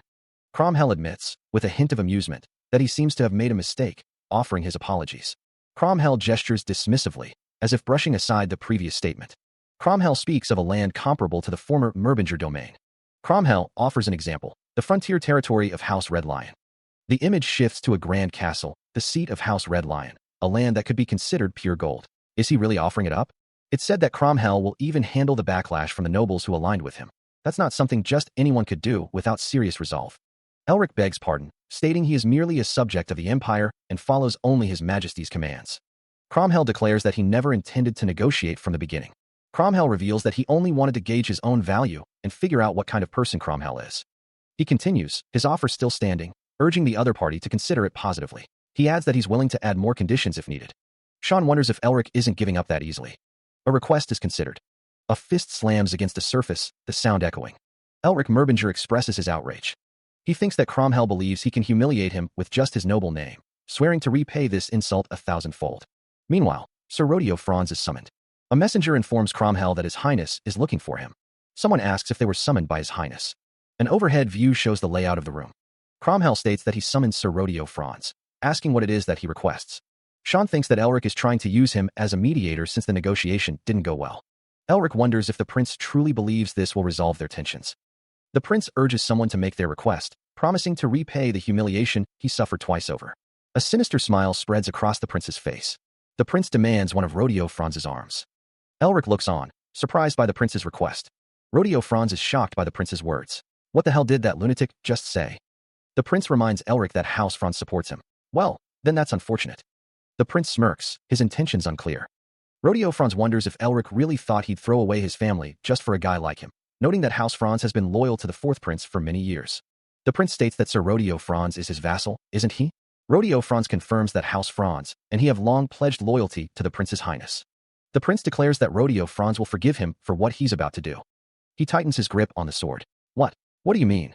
The crown prince stands with a sword. The sword pierces through flesh. Rodeo Franz clutches his arm, screaming in pain. Ah, my arm. My arm. A gloved hand rests on the table. That crazy bastard. I was only trying to collapse the negotiation. What do you think? The Crown Prince smiles, blood dripping from his sword. Does this make me qualified to be your friend? He's completely insane. Sean Nemister says, you're giving up too much just to make a friend. Do you know that? House Franz and other noble houses will definitely turn against you. The Crown Prince stands over Rodeo Franz, who is on the ground. There's no need to worry about that. House Franz could never leave my side. He laughs. The Crown Prince stands with two figures behind him, and probably on the other noble houses, too. Sean Nemister smirks, standing next to Mephistopheles. If I keep him as a friend, things might get interesting. Birds of a feather, huh? He spoke with a measured tone, his words carrying a weight of expectation. At the very least, I've shown enough sincerity. What do you say? Sean's gaze suddenly flicked upward, a subtle shift in his posture betraying a sudden awareness. His eyes narrowed, pupils constricting as if focusing on an unseen threat. The air crackled with unseen energy, followed by the sharp, violent sound of glass shattering. Sean and Rodeo recoiled, their faces etched with shock as they turned towards the source of the disturbance. A blur of motion, too fast to discern, sliced through the air. A man's voice boomed, laced with desperation. Highness. The command echoed, a desperate plea for escape. Get away. Figures descended from above, a flurry of dark shapes against the light, weapons glinting in the dimness. Debris rains down as the structure above begins to crumble. Two figures stand poised for battle amidst the chaos. A man shouts a warning, his face contorted with alarm. Your Highness, it's dangerous. Assassins descend from the ceiling, blades drawn and ready to strike. Please get to safety. Two figures face each other, the air thick with tension and the threat of violence. An assassin lunges forward, blade aimed at their target. A disembodied hand glows with power. An assassination attempt despite the presence of Border Patrol, me, and the Royal Guard. More debris falls, the sounds of destruction echoing through the halls. A lone figure stands amidst the chaos, seemingly unharmed. Another figure is encased in ice, frozen in place. An icy fist crackles with energy. The blonde-haired man is struck by the icy attack, crying out. The cloaked figure states that he needs to hurry and get the prince. The cloaked figure staggers back, grunting in pain. Figures are sent flying through the air by an unseen force. A figure leaps forward, seemingly unharmed, as someone wonders if he's unharmed. A large foot descends towards a smaller figure. A figure is struck by multiple energy blades. A foot stomps down with immense force. More figures are sent flying through the air. Another figure is struck by multiple energy blades. A figure is struck by an unseen force, sending them reeling. A figure with long pink hair stands amidst the chaos. He thought to himself, right, that man is the Black Lion. I worried for nothing. A voice boomed, it's the prince. The royal guard rushed forward. The prince, accompanied by a demon, scoffed, those fools that desperate to die? A voice shouted, who dares to attack his highness? Assassins, cloaked in shadow, closed in. They've already gotten this close? A desperate cry rang out. Stop the assassins and protect the prince. A warrior prepared to strike. The royal guard stood ready. The narrator declared, the royal guard and even the blue lion have joined in. The assassins fell, their blood staining the floor. More assassins charged forward, heedless of the carnage. They charged in without knowing their fate. TSK, tisk. Two men stand in profile, one with a dark beard and the other with slicked back blue hair. A man in a red cape swings his sword. A man with a dark beard stands with his hand outstretched. A man with a red cape holds a sword. A man with a dark beard looks down. A sword is shown. A man with blonde hair smiles. Then, take care of the ones who are still in hiding. A group of people in black stand in a hallway. Don't engage with the blue lion. Focus only on the prince. A masked figure, knife in hand, peers from a doorway, observing Elric in the distance. The masked figure raises a gloved hand, perhaps signaling to unseen allies. With deft fingers, the figure manipulates a thin wire, possibly preparing to pick a lock. A sharp, metallic clang echoes through the halls. A squad of masked figures bursts into the room, weapons drawn and ready. Blue energy crackles around one of the masked figures, their eyes obscured by the shadows of their hood. The figure manifests blades of pure blue energy, ready to strike. The masked figures unleash a torrent of blue energy, illuminating the room with an eerie glow. A voice cries out in alarm, what the hell? Another masked figure, eyes glowing an ominous red, peers around a corner, a knife glinting in their hand. A blonde-haired figure prepares for battle, blue energy coalescing in their outstretched hand. A sinister smirk spreads across the blonde-haired figure's face. A figure pierces through a barrier, leaving a trail of blue energy in their wake. The barrier shatters with a resounding crash. The figure continues to fall through the shattered remains of the barrier. Elric Mervinger smirks, a gesture of amusement playing on his lips. Elric shrugs, his expression nonchalant. I don't know. It's not feasible. Mephistopheles sighs, his gaze fixed on the scene. Those poor bastards. Elric observes the scene with a critical eye. Such excellent stealth technique, yet they had to meet their natural enemy here. Elric's expression darkens, his eyes glowing with an eerie light. Still, Who exactly are those guys? Why go to such lengths to assassinate the fourth prince? Elric crouches, his hand glowing with blue energy.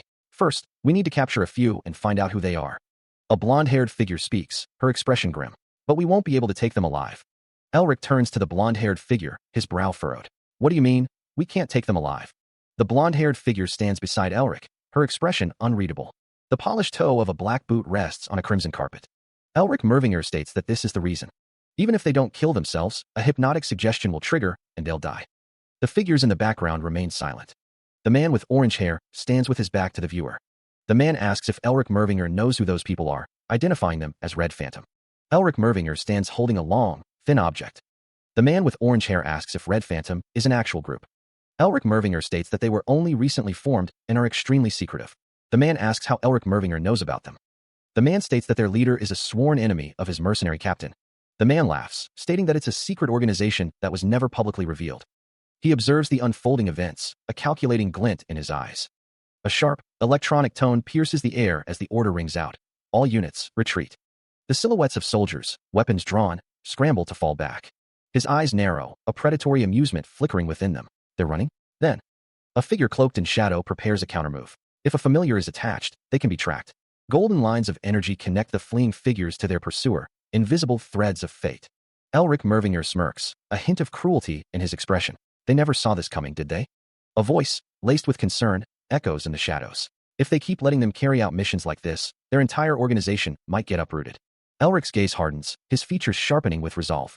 A figure looks up, a bead of sweat trickling down their temple. The man's eyes widen in disbelief. Impossible. How can a living creature?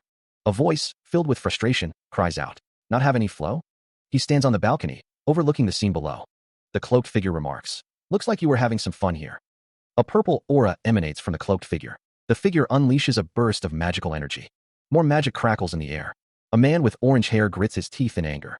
One of the men asks, Hell are you people? Who sent you to kill me? The cloaked figure replies, Seriously think I'd spill the truth so easily?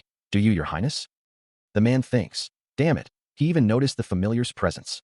He then says, Fair enough. If you talked right away, that'd be boring anyway. The man prepares to attack. The man lunges forward, sword raised. The man's fist clenches. Tiger King Yell lunges forward, his sword a blur of crimson intent. Elric Mervinger stands his ground, his form shrouded in shadow. Elric thinks, being surrounded by lions can't end well for me. The blade flashes, a deadly dance of steel. Tiger King Yell presses his attack, his movements relentless. Elric Mervinger remains a silent sentinel, his intentions masked by the darkness. Tiger King Yell's sword meets a shimmering barrier, sparks flying as magic clashes with steel. Tiger King Yell stands his ground, his cape billowing behind him. Elric thinks, I'd love to keep playing along, but the situation isn't ideal today. Elric Mervinger unleashes a surge of power, the air crackling with energy. Elric thinks, my leave now. With a surge of magic, Elric Mervinger scatters, vanishing into the shadows.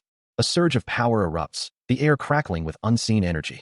A voice echoes, laced with frustration. A cloaked figure stands silhouetted against the light, a sword glinting at their side. Their red eyes pierce the gloom. A voice booms, dripping with disdain. You may have barged in as you pleased.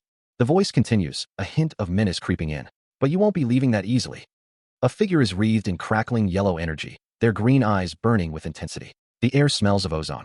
A voice booms. You may have barged in as you pleased. The speaker's face is obscured by shadow, only the lower portion of their face visible. A voice declares, but you won't be leaving that easily. A blond man grins, standing above a hooded figure with glowing red eyes. A close-up reveals a series of straps and buckles. Text proclaims, body-strengthening art. A man runs forward, surrounded by golden energy. Text reads, Tiger Strike. A close-up shows hands glowing with golden energy. Elric exclaims, his expression a mix of disbelief and frustration. I thought you were a magician. A cloaked figure states, even brushing past that would be dangerous. A binding spell is cast, the word, bind, appearing in a glowing bubble as magical chains materialize. The cloaked figure clicks their tongue, a sound of annoyance escaping them. The figure sighs, muttering, not even a moment of peace. The magical chains lash out, wrapping around an unseen target with blinding speed. A barrage of piercing attacks erupts, the air shimmering with blue energy. The projectiles streak forward, leaving trails of light in their wake. The piercing attacks intensify, converging on an unseen target. He deflects the incoming projectiles, sparks flying as energy clashes against energy. A low chuckle echoes through the room. The cloaked figure watches, their red eyes gleaming from within the shadows of their hood. The piercing attacks continue their relentless assault, each strike carrying immense force. The force of the attacks sends him staggering backward, struggling to maintain his footing. The relentless barrage shows no sign of stopping, the air thick with magical energy. The blonde-haired woman observes the scene, muttering that this took an unexpected turn. The brown-haired man remarks that things are getting tangled in more ways than one. The cloaked figure stands among a group of onlookers, their presence radiating an ominous aura. He stood amidst others, the lower half of his cloaked figure visible. Darkness descends. The cloaked figure's eyes glow red as he thinks, I have no choice. The straps of the cloaked figure's gear are visible. A burst of red energy explodes outward. The red energy expands rapidly. Sean Nimister stands his ground, thinking. To think he blocked a coordinated attack from 4 people. The cloaked figure stands in a doorway. The cloaked figure walks forward. Multiple images of the cloaked figure appear. Sean Nimister looks up, a bead of sweat rolling down his face. What is this? The flow of air has changed. Moments ago, it felt like a gentle breeze, but now it's completely still, like facing a ghost with no presence. The air crackles with unseen energy as Sean and Elric face 3 figures cloaked in shadow, their intentions unknown. One of the cloaked figures barks, get back. A crimson haze descends, painting the air with an ominous hue. Sean's eyes widen in alarm, while a blonde-haired figure behind him looks equally disturbed. Elric's expression hardens, a flicker of unease crossing his features. His eyes glowing with an eerie green light, Elric demands, where is he? 3 figures clad in orange robes stand guard, one murmuring, even my mind's I can't detect him. A voice echoes from the shadows, laced with disdain, how can you be so dull? A spectral figure looms behind Elric, its form wreathed in electric blue energy. Elric channels a surge of purple energy, preparing for an unknown assault. Elric stands his ground, facing the cloaked figure head-on. The cloaked figure's eyes burn with malevolent red light, a silent promise of violence. He thinks to himself that he is dodging by sheer intuition alone. Elric curses, realizing he can't attack if he doesn't know where his enemy is. The battlefield is littered with fallen foes. A voice echoes, stating that it seems like Elric is reading their steps. Elric lands gracefully, preparing for the next attack. The voice continues, questioning if Elric is the reason the assassination failed. A grunt of pain echoes as one of the unseen enemies is struck. Elric stands firm, his stance unwavering. Elric's expression is grim, his eyes narrowed in concentration. 2 figures react in shock, exclaiming in disbelief at what just happened. Another cry of pain rings out as another enemy falls. Figures clad in dark armor clash with an unseen foe, their blades crackling with purple energy. One of the armored figures is struck, a burst of purple energy erupting from their chest. A voice booms out, commanding the others to protect His Highness. The border guards are ordered to form a perimeter and tighten the encirclement. The guards move with practiced efficiency, their faces grim. Another figure leaps into the fray, determined to find a way to deal with the unseen enemy. Rodeo Front states that they need intel on him. A woman asks if anyone knows anything else about him. The unseen enemy lashes out, sending the armored figures flying. He thinks to himself, a ghost we can't even see? He really is no easy opponent. Even I can't see him. Rodeo Franz stands with a dark figure looming behind him, a worried expression on his face. Rodeo Franz, his brow furrowed, wonders, wait, a ghost. A figure with horns tilts their head, questioning, HM? What is it? A man with slicked back hair and a vampiric demeanor realizes something. That's it. Rodeo Franz focuses his magical energy, muttering, even if he's ghost-like. His hands glow with a soft blue light as the magical energy begins to swirl around him. The blue light intensifies, illuminating the snowy landscape with an ethereal glow. Rodeo Franz realizes he's not a real ghost like Mephi. Extending his hands, Rodeo Franz focuses even more intently, the swirling energy becoming more concentrated. The magical energy continues to swirl, creating a visible disturbance in the falling snow. A voice echoes, if he's a physical being then. Without fail, the group follows the trail of magical energy through the snowy landscape. Footprints are discovered in the snow, a clear sign of their quarry. Excitement rises as a voice exclaims, footprints. I see them. He's right there. TCH. He stood his ground, flanked by 2 towering figures clad in full plate armor, their swords glinting in the dim light of the icy cavern. A voice echoed, laced with realization. So they figured out my movements this way. Purple energy lines pulsed around him, a web of detection. The ground trembled as a surge of power began to manifest, the air growing colder with each passing moment. The surge intensified, revealing a pair of crimson eyes burning with malevolent intent, peering from the shadows.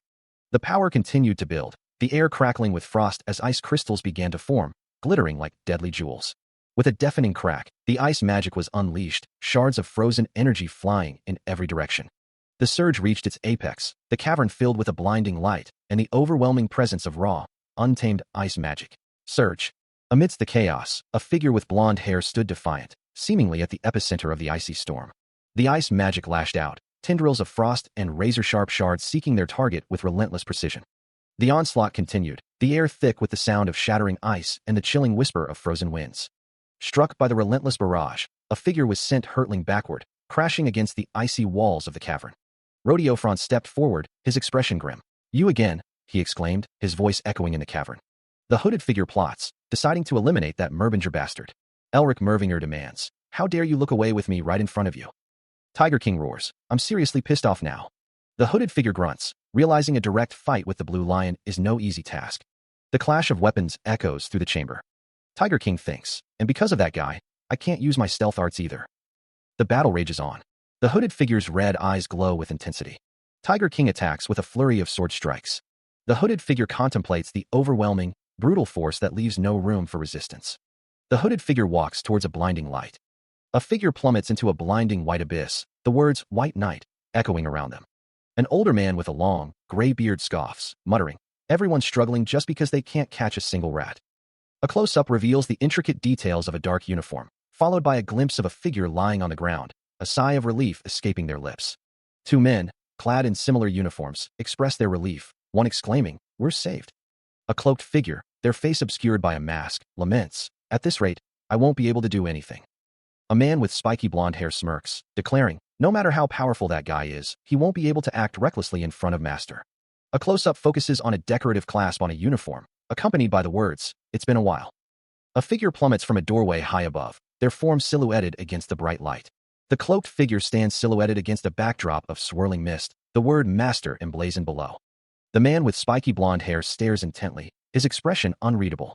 A close-up of a uniform, similar to the one seen earlier, is accompanied by the words, "Master?" It has been a while. A figure shrouded in dark robes refers to someone as Master. A blonde-haired man looks up, a question forming on his lips. He questions the title. The cloaked figure demands to know who is being called Master. The figure continues, stating that they have always thought of the other in a certain way. The blonde-haired man asks if they don't think of him the same. An older man with a long beard dismisses the concern, telling them to stop making a fuss and get lost. The cloaked figure is congratulated on finally finding an apprentice to carry on their skills. The older man reiterates that it's none of their business. A voice threatens to carve a new pair of ears if they can't hear clearly. Another voice responds that it won't be necessary, and they will take their leave. A masked figure stands silently. A man with a long white beard looks off into the distance. A voice warns someone not to dare think of showing up again. Another voice says they should have another opportunity. The masked figure states that they will pay a formal visit. Sounds of destruction echo in the distance. The crown prince stands with two guards behind him. A man with blonde hair thinks that if it's a decision made by the master, even a prince would have trouble stopping it. The man with the long white beard wonders what exactly is their relationship. A voice expresses what a shame it is, hoping they could talk more. The blonde-haired man stands before the crown prince, who looks at him with a slight frown. He suggests that they finish deepening their friendship. Elric comments that the body-strengthening art the crown prince showed was very impressive. He adds that the next time they meet, he'd like to have a bout with him. The crown prince smiles, placing a hand on Elric's shoulder. The crown prince says he'll be looking forward to that day. The two stand together, sunlight streaming through a nearby window. The pair stand in the grand hall. Elric smiles. Footsteps echo through the hall. The crown prince turns his head. Someone calls out, "Elric." The crown prince asks what is wrong. The messenger approaches. The messenger says that their father says he needs to see them both urgently. He sat on the couch, discussing the situation with Elric and the others. Elsewhere, a group gathered, their expressions thoughtful. "I wonder if they all returned safely," one of them mused. Elric listened intently, his gaze steady. Beneath a stone archway, the decision was made. "I suppose we'll have to part ways here for now," a voice echoed. The crown prince explained, "It's unfortunate, but the blue lion going to the hexagram would be troublesome, so splitting up here is the best choice." Isabel offered a heartfelt farewell. "Please take care of yourself, Elric." Elric replied softly, "You too, Isabel." A bittersweet moment hung in the air as Elric and Isabel faced each other, their companions watching on. He gazes upward, a thought bubble forming above him. Within it, a figure in a dark suit and red vest smirks. Elric's expression shifts to one of concern. Elric speaks with an older man, his brow furrowed with worry. The older man asks, "Master, may I ask what your relationship is with the assassin in the wooden mask?" The group sits together, the tension palpable in the air. The older man replies, "You can think of it as a bond from the past." Elric stands beside another figure, listening intently. The older man states firmly, "You don't need to know about it." A close-up reveals the older man's stern expression. Elsewhere, a horse-drawn carriage travels towards the setting sun. The wheels of the carriage kick up dust as they roll along the road. Later that night, a city skyline is silhouetted against a blood-red sky. A sprawling city glows with a sinister, crimson light under the cloak of night. Footsteps echo through the halls of a grand castle as the hooded figure walks through the corridor. The sound of footsteps grows louder as the figure approaches. A gloved hand reaches for an ornate door handle. The door creaks open. A voice echoes, "You seemed so confident when you left." The throne room awaits. A man sits in a large, ornate chair. He says, "But now you look terrible." The nameplate reads, "Red Lion, Andre Wins." Andre Wins sits in his throne, awaiting an explanation. Andre Wins leans forward, his voice laced with impatience. "More importantly, where's the fourth prince's head? Don't tell me you came back empty-handed." The hooded figure bows their head. "Come on, you can't be serious." The figure clutches their face, a gesture of frustration. Andre Wins continues, "You walked out of here full of hot air." Elric considers the implications. There's no way the phantom, who claims anything in this world can fit in his pocket, would come back empty-handed, right? Andre Wins reclines on a plush couch, his expression unreadable. He asks, "So where did you hide it? Trying to surprise me?" Elric's eyes narrow, his grip tightening on the object in his hand. "Shut up," he barks.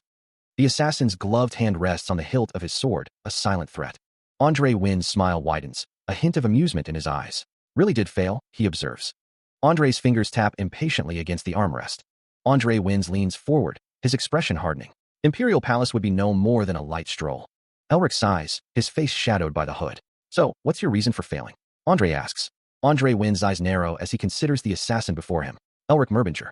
Is the patriarch of House Merbinger really that skilled? Even if he's called the White Knight's apprentice, isn't he just a magus?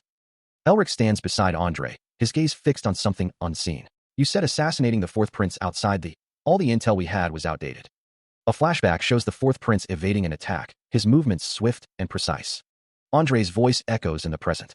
"The Merbinger I saw was at least 7th circle, and his martial skills were impressive, too." He lies back, staring up at the ceiling. Andre Wins thinks to himself, a Merbinger still is a Merbinger in the end, huh? Where exactly did things start to go wrong? Was it when he rejected the Crown Prince's request to support him? The Crown Prince's shoulder is shown. Or was it when he said he wanted to resign his title and retire, angering the Golden Lion and falling out of his favor? Either way, he's already been branded as the leader of the rebel army. His hand slams down on a pile of documents. Andre Wins thinks, and I've been given no room for excuses. Andre Wins' face contorts in anger. So he tried to either kidnap the fourth prince to strike a new deal with the Crown Prince, or use the excuse of protecting a hostage to make the Imperial army withdraw. But every plan failed. Andre Wins runs a hand through his hair, frustration evident. Andre Wins sits with a cloaked figure. There's only one option left, isn't there? So you did fail your mission. Now, will you finally? Because of his decision, tens of thousands of loyal subordinates might end up dying in vain. But now isn't the time to weigh risks. The justification for branding us as rebels lies in our supposed alliance with the demons. So he has no choice but to give them exactly what they want. The grand estate loomed under the moonlight, a silent witness to the unfolding drama.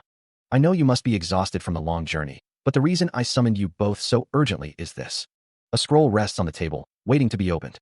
The seal on the scroll is about to be broken. "This is..." His green eyes narrowed. Elric Merbinger's expression hardened with resolve. The decree was made. House Merbinger is to take part in the war.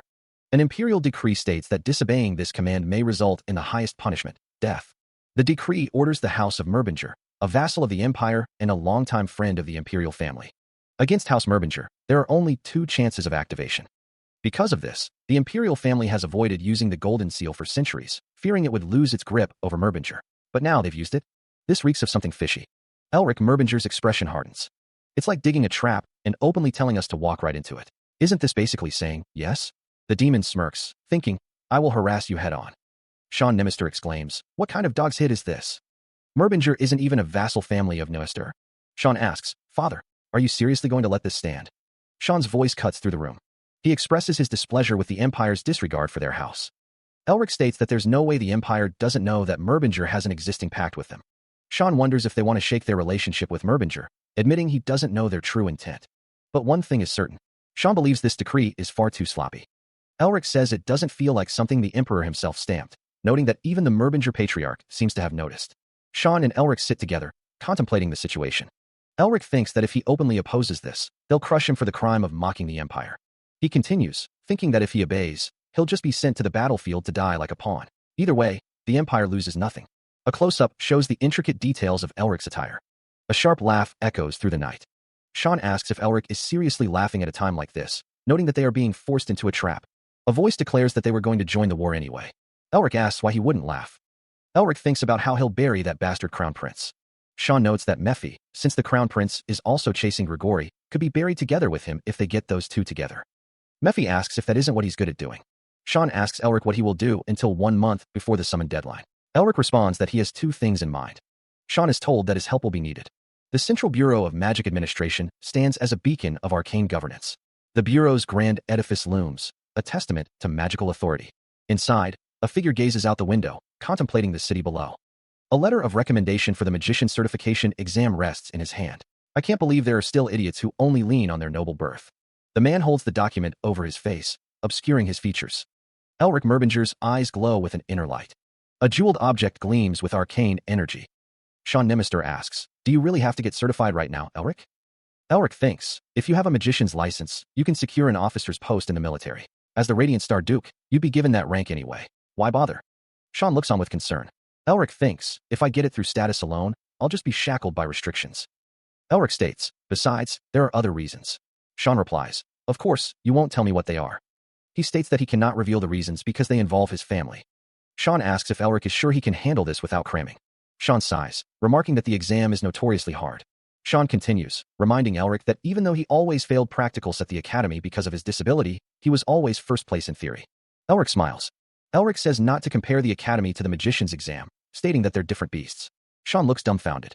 Sean explains that each examiner sets their own content.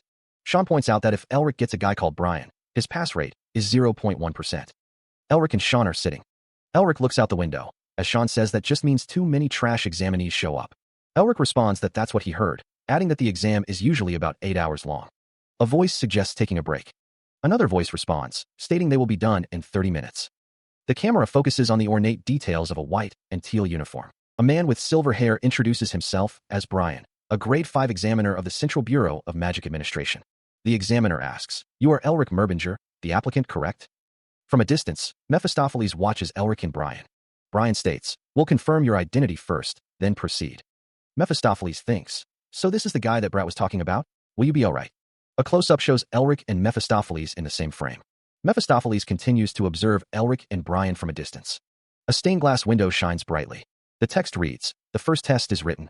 600 questions in total, elemental theory, alchemy, ancient studies, black magic, and more filled the room as Elric stood in the center of the room with Brian at the desk and Mephistopheles standing nearby. A book lay open, displaying the rule. The use of magic is forbidden, and it will be considered cheating. Brian wondered aloud if he even needed magic for this exam. Mephistopheles thought to himself that he knew Brian was the so-called hero of Lysini who cured the disease, but that arrogance. Someone observed that he saw Brian's game, just showing up here to use the press and drag his fallen house's name back up. A close-up revealed a stern expression. Mephistopheles announced that Brian may begin. Brian began writing in the book. Mephistopheles remarked that, as expected, Brian was just scribbling nonsense. Someone noted that even Natasha Neuster, the only examinee ever to score perfect, agonized over her answers the whole time. Brian continued to write in the book. 15 minutes had passed.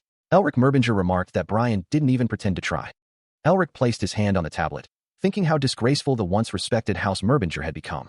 The tablet chimed, but this only sullied their name. The tablet displayed the results. A perfect score. Elric was shocked. Sean Nimister asked if they could move on to the second test. Elric looked down at the table. Elric thought that Brian was always top of theory at the academy. Theories. Mephistopheles smiled.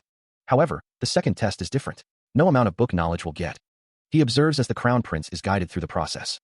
Elric instructs the Crown Prince to place his hand on the crystal orb. The orb glows, awaiting the test. The Crown Prince places his hand on the crystal orb, ready to begin. A strange energy crackles around the orb. The Crown Prince and Elric stand before the glowing orb. The crystal orb shatters, cracks spiderwebbing across its surface. The shattered pieces explode outward in a burst of light. Elric recoils in shock, his face a mask of dismay. The shattered remains of the orb litter the table before the Crown Prince. The Crown Prince wonders if breaking the orb means automatic failure. Mephistopheles smiles, a knowing glint in his eye. Elric appears displeased, his brow furrowed as he considers the recent events. A luxurious carriage stands ready, its polished exterior gleaming in the sunlight. Sean leans against the carriage, arms crossed, awaiting news. Sean asks, what the hell, you're already out? With only 30 minutes in. Sean turns to Elric, inquiring, so, how'd it go? Mephistopheles' lips curve into a knowing smile.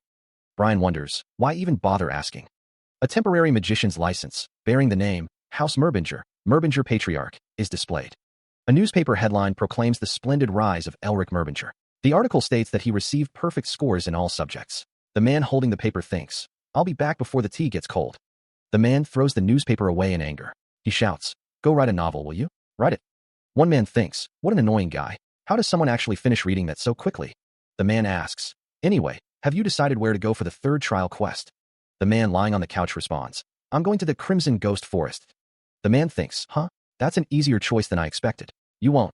Elric Merbinger thinks. Better to pick somewhere harder? The man on the couch thinks. Well, there isn't much time left anyway. I just want to finish this quickly and move on. Mephistopheles asks. Mephi, are you sure Otto's thesis can be found there? It's up to you whether you believe it or not. In a region overflowing with ghosts lies a hidden thesis. Beneath the watchful gaze of the moon, the forest holds its breath. A chorus of spectral voices echoes through the trees. If it's Otto Hahn's work, it's believable. Perhaps the countless spirits in the Crimson Ghost Forest were created to guard the thesis. Meanwhile, a knock echoes through the halls. The door creaks open. Elric asks, can we talk for a bit? The door swings open, revealing the hallway beyond. Elsewhere, the moon hangs high over the city. A lone figure walks towards a grand building. Elric says, you said you were going to the Wind's borderlands, right? Another replies, yeah. An imperial decree was issued. What choice do I have? It's not just him, Elric thinks. Even the Magic Tower and the Lion Duke's house were summoned. Why does Mephistopheles ask? The two stand together, the city lights twinkling behind them. Elric explains that he has to go, too, because his organization issued a conscription order. Mephistopheles questions whether it makes sense for him to go, since he's not even a full member, just an associate. Elric thinks that even associates were ordered to participate, and if he refuses, he'll be permanently expelled. Elric's expression hardens. The door slams shut. Mephistopheles tells him not to suggest that he stay behind and rest just because he's finally starting to live properly. Mephistopheles' eyes narrow. Elric says that thanks to Mephistopheles, he doesn't need to worry about money anymore, and that's nice, but he loves his own work. Elric thinks that he's built something he's actually proud of. Mephistopheles asks if Elric is telling him to lay down his weapons and quit. Elric warns that if Isabel suggests marriage again, he'll smash her head first. He quickly backtracks, claiming he didn't mean it and questioning why he would say such a thing. Elric stands with his hands on his hips, looking slightly flustered as Isabel listens. Elric thinks to himself that without Isabel's backbone, the family wouldn't have been able to hold itself together. He muses that if she had been born with magical talent, she, not he, would be the family head. Elric tells Isabel to be careful, promising to see her on the battlefield. Isabel smiles, responding that she hopes everything goes well for Elric, too. Isabel acknowledges that Elric has been protecting the family until now. Elric smiles, a glint in his eye. Elric assures Isabel that from here on, he'll take over, so she shouldn't worry. A hand gently rests on Elric's head. Isabel smiles warmly, asking if Elric has been protecting the family a lot. Elric smiles, a slight blush on his cheeks as his hair is ruffled. Golden light shines down. A dark forest stretches beneath a sky heavy with storm clouds. The air crackles with unseen energy. A spectral figure, the Banshee Reaper, descends from the sky, its scythe raised high. Of all things, why did a Banshee Reaper have to appear? Elton's name is called out as the Banshee Reaper strikes. The Banshee Reaper looms over the adventurers, its skeletal face a mask of death. A look of terror grips a man's face as he witnesses the attack. The Banshee Reaper's skull glows with malevolent red energy. Sophia's eyes widen in horror.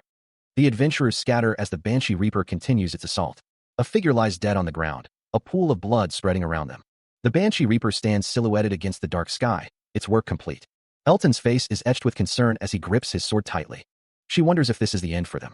A flurry of ice shards explodes into existence, filling the air with deadly projectiles. Is this it? Elton and Sophia brace themselves against the onslaught. The ice shards streak towards them, glittering with cold malice. The Banshee Reaper extends a hand, conjuring more ice. The ice shards accelerate, a frozen storm hurtling towards the adventurers. Sophia realizes with dawning horror that ice arrows and physical attacks won't affect the Banshee Reaper. The ice shards slam into the adventurers, the force of the impact throwing them back. Elton, staggered by the attack, can only stammer in disbelief. The Banshee Reaper continues its relentless assault. The ice shards explode against the Banshee Reaper's form, yet it remains unscathed, its red eyes glowing menacingly. The ice shatters into countless fragments. The Banshee Reaper is engulfed in a torrent of blue energy. The energy dissipates, leaving only wisps of smoke. The Banshee Reaper collapses, defeated.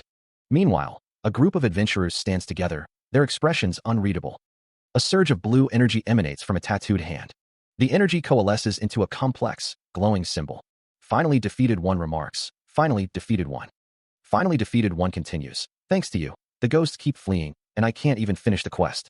We need to collect 10 ghost essences, and we've only just gotten 2. Finally defeated one states, you know I want to help, but I can't. A demon-like figure stands with a sinister smile. The demon-like figure sneers. A creature with only a husk dares to talk so much. Even spirits look down on you. A dark, monstrous figure looms, its features obscured by shadow. The demon-like figure bellows. Look down on me, you say? How could mere spirits possibly comprehend the greatness of a great king like me? A chibi version of the demon is annoyed by a small, black spirit. A thought bubble reads, in any case, why is a banshee reaper here when it should only be found deep inside the forest? A man with blonde hair and green eyes stands with a serious expression. A hand clenches, surrounded by energy filled with demonic power. A close-up reveals a blue tattoo on an arm. The tattoo is identified as the Seal of Winter. The blonde-haired man stands in a forest, thinking, this means Otto's thesis might actually be nearby. The man is thanked for saving them. He only. The blonde-haired man smiles, asking, but how did you end up being? A book lies open, covered in blood. His eyes glow with an unnatural light, and he mutters, that's. A book bound in what appears to be dried blood, its cover emblazoned with a draconic seal, lies open. The assembled group gapes at someone just out of sight. One exclaims, so amazing. Another speculates, you must be at least a magus for your magic to work on a banshee reaper. A third wonders, could you be from the magic tower? A hand clenches into a fist, knuckles white with strain. His eyes burning with a furious light, the man's expression is one of barely contained rage. A voice booms, laced with fury, how dare these people? The man's eyes glow with an eerie yellow light. A decorative necklace adorns the man's chest. A voice booms out, filled with rage. How dare these people? The same voice echoes, the question hanging heavy in the air. How dare they? The ancient text on the book's cover seems to writhe. The man with the horn scowls. Of all people, the ones you saved turned out to be tomb raiders. The man with the tattoo muses, maybe this turned out for the best. The horned figure demands, what do you mean? The man's eyes narrow with malice. These bastards will definitely dig their own graves. The woman pleads, excuse me, I'm sorry to say this, but could you perhaps help us one more time? A figure in a white robe stands silently. A woman in white robes pleads, there are still friends of ours trapped inside the dungeon. We'll reward you as much as you want, so please help us. The group continues to beg, their voices filled with desperation. We beg of you. A man with blonde hair relents, his expression determined. All right, I'll do it. Where are they? The group responds with relief, their eyes widening. Oh, really? The woman in white says, thank you so much. She then urges, this way. We'd better. The woman in white adds, hurry before the other banshee reapers show up. The group begins to move, their pace quickening as they head towards their destination. A pair of eyes narrow, a voice filled with disdain echoing in the mind. Pathetic. To think they'd really run into you and dig a hole for themselves. A figure with horns stands with arms crossed, a look of amusement on their face. The group arrives at a dark cave entrance. There, that's the place. The group ventured into the mouth of the cave, the darkness swallowing them whole. The blonde-haired man paused, a flicker of uncertainty in his eyes. The woman with the ponytail wondered aloud, would it be all right to ask for the name of our savior? The blonde man stated, it's Rick. Behind him, the demon scoffed, ugh, that name again. Your imagination is so barren. The demon continued, oh my, your name is as extraordinary as your talent for magic. A voice declared, it's nothing but inadequate skill. If it isn't impolite, may I ask which school of magic you follow? The woman leaned in close to Rick, whispering, no need. You don't have to. He tells her to concern herself. Blue Lion Child says to let's go in. Elric asks if her comrades were in danger. The group continues forward. Blue Lion Child thinks to herself, wondering how he can keep such a straight face when she's practically throwing herself at him. She thinks that his magic ability wasn't half bad, but in the end, he's just some cloistered shut-in. Blue Lion Child thinks that it's good for her, though. Once that hermit takes care of the dungeon guardians, she'll stab him in the back and sweep up all the treasures for herself. The group continues forward. Blue Lion Child smirks. She thinks that she'll be counting on him, her dear noble fool. The group enters the dungeon. A torch lights the way. The group enters the dungeon. Elric Mervinger walks ahead, his footsteps echoing through the stone corridors. He pauses, glancing back at his companions. Where are your comrades? He asks, concern etched on his face. A voice echoes in his mind, a silent hope. They were still inside when we left.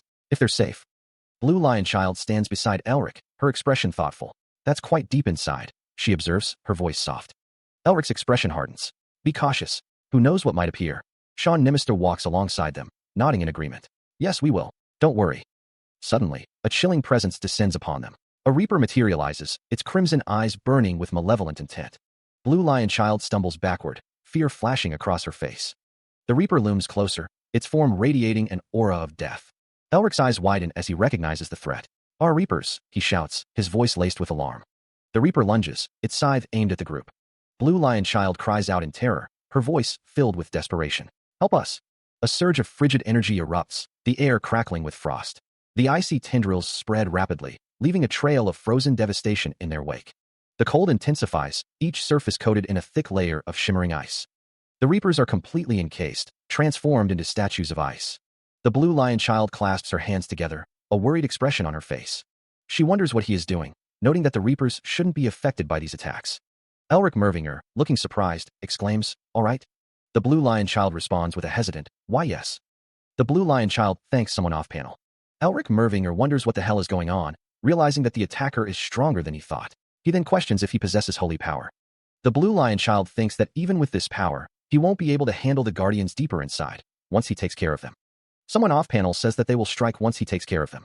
She looks up, her expression a mix of confusion and disbelief. Elric is surrounded by glowing blue figures. He states that they seem to be running out of time and need to move faster. Isabel gazes downward, her expression unreadable. Elric remains calm despite having poured out so much magic that his mana reserves should be empty.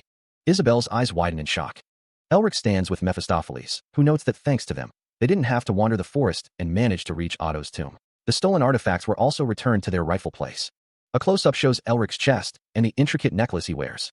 Mephistopheles floats in the air, remarking that Elric even got a hold of demonic energy and couldn't ask for more. A narration box states that it was an unexpected turn of events, as it was heard that Merbinger was a natural enemy of the Inhumans. It then questions how he knows how to wield Inhuman powers.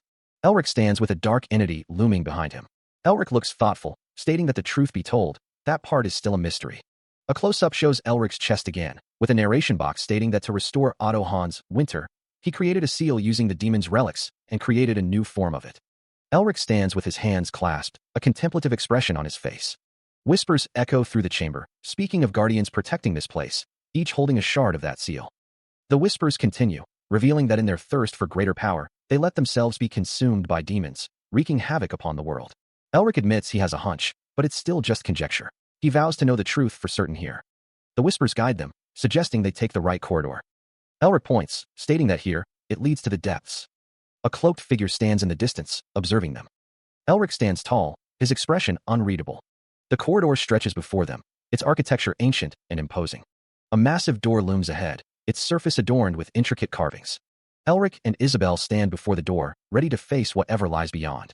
Footsteps echo in the distance, growing louder with each passing moment. His eyes gleam with a mixture of anticipation and apprehension as he gazes forward. A voice echoes, explaining, all the mana flowing inside this dungeon is being drawn toward that door. The depths of the dungeon seem to stretch endlessly into the darkness. Elric's voice cuts through the silence. Are your comrades trapped beyond this place? Isabel stands beside him, her expression a mix of concern and determination as they face the imposing door. A disembodied voice warns, yes. There's also something terrifying inside. Please be careful. Now, the massive door begins to open, revealing a blinding light. The heavy mechanisms groan as the door slowly slides apart.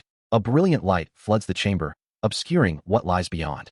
A figure stands in the shadows, a demonic presence looming behind him. Strange alchemical devices bubble and hiss, filling the air with an acrid scent. Armored figures stand guard, their visages cold and unyielding. The group ventured deeper into the dungeon, unaware of the horrors that awaited them. Strange devices and alchemical apparatus lined the walls, hinting at the experiments conducted within. Armored figures stood guard, their glowing eyes piercing the darkness. Isabel gasped, the memory still vivid in her mind. A voice echoed in her mind. When they first came here, only one reacted. And that single one wiped out their entire group. Elric stated that the magician may be strong, but there's no way he can fight 10 at once. It's unfortunate, but if he dies here, they won't be safe either. Isabel insisted that they have to get out right now. The group pressed onward, a sense of dread growing with each step. The air grew heavy, charged with an unseen energy. Isabel, her voice laced with panic, asked what was happening. The group continued deeper into the dungeon, the memory of their past defeat weighing heavily on their minds. He found himself encircled. Towering figures clad in dark, horned armor stood as silent sentinels, their presence radiating an ominous stillness. The details of the armor were sharp and menacing, each plate sculpted with cruel angles that seemed to drink the light. The figures loomed, their faces obscured by shadow, their purpose unknown. The woman with the blonde ponytail cries out in disbelief. What's going on? The sound of something heavy impacting the ground echoes through the dungeon. The armored figures remain still, their dark silhouettes imposing against the dim light. A voice echoes, questioning why the guardians are kneeling before him like loyal retainers presenting themselves. The man with the orange hair grits his teeth, his expression hardening with resolve. The armored figure's gauntlet rests on the ground, the sound of its weight reverberating. The armored figures stand motionless, their presence radiating an ominous power. One of the armored men asks, what should we do? His companion responds, fear evident in his voice. What if we follow them and they suddenly turn on us? Another voice adds, if you want to go back, then go without me. We've finally solved the dungeon's secret that the magician left behind. The woman with the blonde ponytail declares, her eyes narrowed. You think I'd be crazy enough to just give this up? A close-up reveals a sinister smile, hinting at a hidden agenda. Two figures stand in a dark corridor. One declares, fine, let's go together. The heavy doors stand ajar, beckoning them forward into the unknown. A strange, ornate device glows with an eerie green light, pulsing with arcane energy. Green energy crackles around the legs of a figure, the source of the power unseen. Elton walks down a stone path, a trail of green light emanating from his feet. Elton glances to the side, questioning, are those Otto Hahn's followers from before? A figure in dark armor stands silently, its form obscured by shadow. A disembodied voice echoes, they are ones who still guard the legacy of their lord, even after death. Elton is surrounded by armored figures, their blue eyes glowing menacingly. The armored figures stand firm, their presence imposing. A swirling vortex of purple energy blocks the path forward. Elton, observing the magical barrier, thinks, this is the same type of magic at the entrance of the Snow Mountain King's tomb. A hand clutches a glowing purple orb, its energy crackling with arcane power. With a burst of displaced air, Elric and Mephistopheles materialize within the chamber. Elric holds aloft a similar orb, its light illuminating the ancient stonework. The pair surveys their surroundings, a sense of anticipation hanging in the air. There, the progenitor who raised Merbinger upon the rock. Elric lies prone, exhaustion etched on his face. Mephistopheles states, arrived. The room is filled with an ancient, palpable energy. An aged man lies in repose, his face bearing the weight of centuries. Sunlight streams through the high windows, illuminating the chamber. The old man observes Elric, remarking, inside the arrangement, he looked middle-aged, but here, he looks like a complete old man. How many years has he been staying here like this? Otto Hahn is addressed. A sinister laugh echoes. The laughter intensifies, a manic cascade. A scream pierces the air. Otto Hahn's name is spat out with venom. A wicked grin spreads across a demonic face. The thought lingers. In the end, even tormentors are only human. He remembers Otto Hahn, a monster who was, in the end, only human. A vow of revenge echoes, to take vengeance on Otto Hahn and all who followed him. But in the end, those vows were fleeting and hollow, nothing more. This cannot be allowed. Though the demon god and the four demon kings once sought to swallow the continent whole, in the end, they could not overcome the wall of Merbinger raised by the progenitors and Otto Hahn. If you alone close your eyes with such ease, laughing, then what am I to do with the resentment carved into my heart? With the scream that will not fade? With this unbearable grief? It must be because of that he so desperately wished for resurrection. Say something, anything in response. What secret does Otto hold? A hand, adorned with an intricate tattoo, carefully holds a scroll. What is the true meaning of the Winter Seal? The Winter Seal glows with an ethereal light, its intricate patterns hinting at ancient power. What secret does my house truly bear? Otto Hahn stands before an older man, his expression unreadable as shadows begin to coalesce around them. Suddenly, his form began to collapse. The tattoo on his arm glows intensely as his body begins to dissolve, the Winter Seal's power surging within him. He recognizes it as his own mana, but something feels different. Otto Hahn clutches a pendant, a faint blue glow emanating from the intricate design. Golden energy erupts around him, the air crackling with power. The golden light intensifies, bathing everything in its radiant glow. The surge of mana reaches a fever pitch, the air vibrating with raw energy. Otto Hahn's eyes blaze with golden light, his face contorted in a mixture of awe and pain. Streams of golden energy cascade around him, like liquid light. The golden light becomes blinding, obscuring everything from view. He gasps, overwhelmed by the sheer power coursing through him. Otto Hahn's expression shifts to confusion and concern, his eyes wide with uncertainty. A disoriented voice echoes, wondering where he has been transported. Otto Hahn finds himself standing in a new, unfamiliar location, the golden light fading around him. The man's expression is unreadable. The older man, seated regally, begins, there will be much that cannot be understood with the common knowledge you have held until now. The camera focuses on the back of the younger man's head as he listens intently.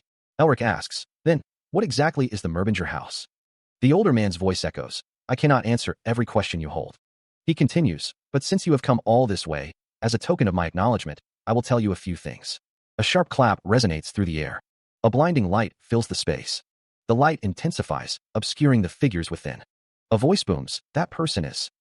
Elric's eyes widen, anticipation etched on his face. He awaits the revelation.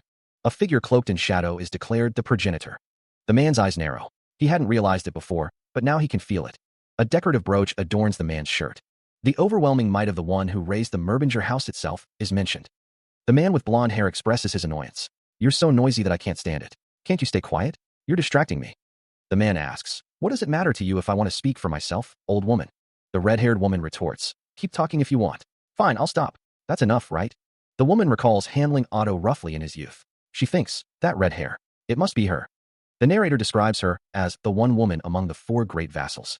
Measured purely by mana and destructive force, she was said to be the strongest among them all. The woman is identified as Christina Merbinger. Christina Merbinger holds a long pipe. The man with blonde hair looks off into the distance. The group senses a disturbance. Something is coming. A swirling vortex of dark energy manifests in the sky. Elton, Elric, and Christina stand together, gazing at the sky with concern. A figure descends. The name Mephi echoes in the air. Mephistopheles, a demon-like figure with horns and a sinister grin, appears, wielding a massive sword. A voice speculates that the remaining three must also be demon kings, like him. Mephistopheles' face is partially obscured, but his red eyes gleam with malevolent intent. It is revealed that this is the same entity they encountered when resolving the Ice General's incident. A close-up of Mephistopheles' chest, revealing intricate details of his dark attire. Mephistopheles' eyes glow with an intense, otherworldly power. The words, the progenitor and the four seasons appear, hinting at a deeper mystery. Elton, Elric, and Christina stand ready, facing the impending threat. A gathering of figures stands in anticipation, their identities obscured by shadow and distance. A towering, shadowy figure looms over a trio, its glowing eyes piercing the darkness. A horned demon, a man in a suit, and a woman with flowing red hair stand beneath its gaze. A woman in a flowing purple dress descends, her expression unreadable as she enters the fray. A man in a suit looks up, his face obscured by shadow, as if anticipating a cataclysmic event. Two figures lie prone, their fates intertwined as the storm gathers. The air crackles with anticipation. The words, the first ancestor, they appear against a stark, white background. The words, four seasons, the demon god, and the demon king float above a shadowy figure. Silhouetted figures clash amidst a fiery backdrop. The words, their war has begun, emblazoned below. Several figures lie prone, their faces obscured by shadow and the angles of their bodies. A swirling, abstract design fills the panel. A stylized burst of energy radiates outward.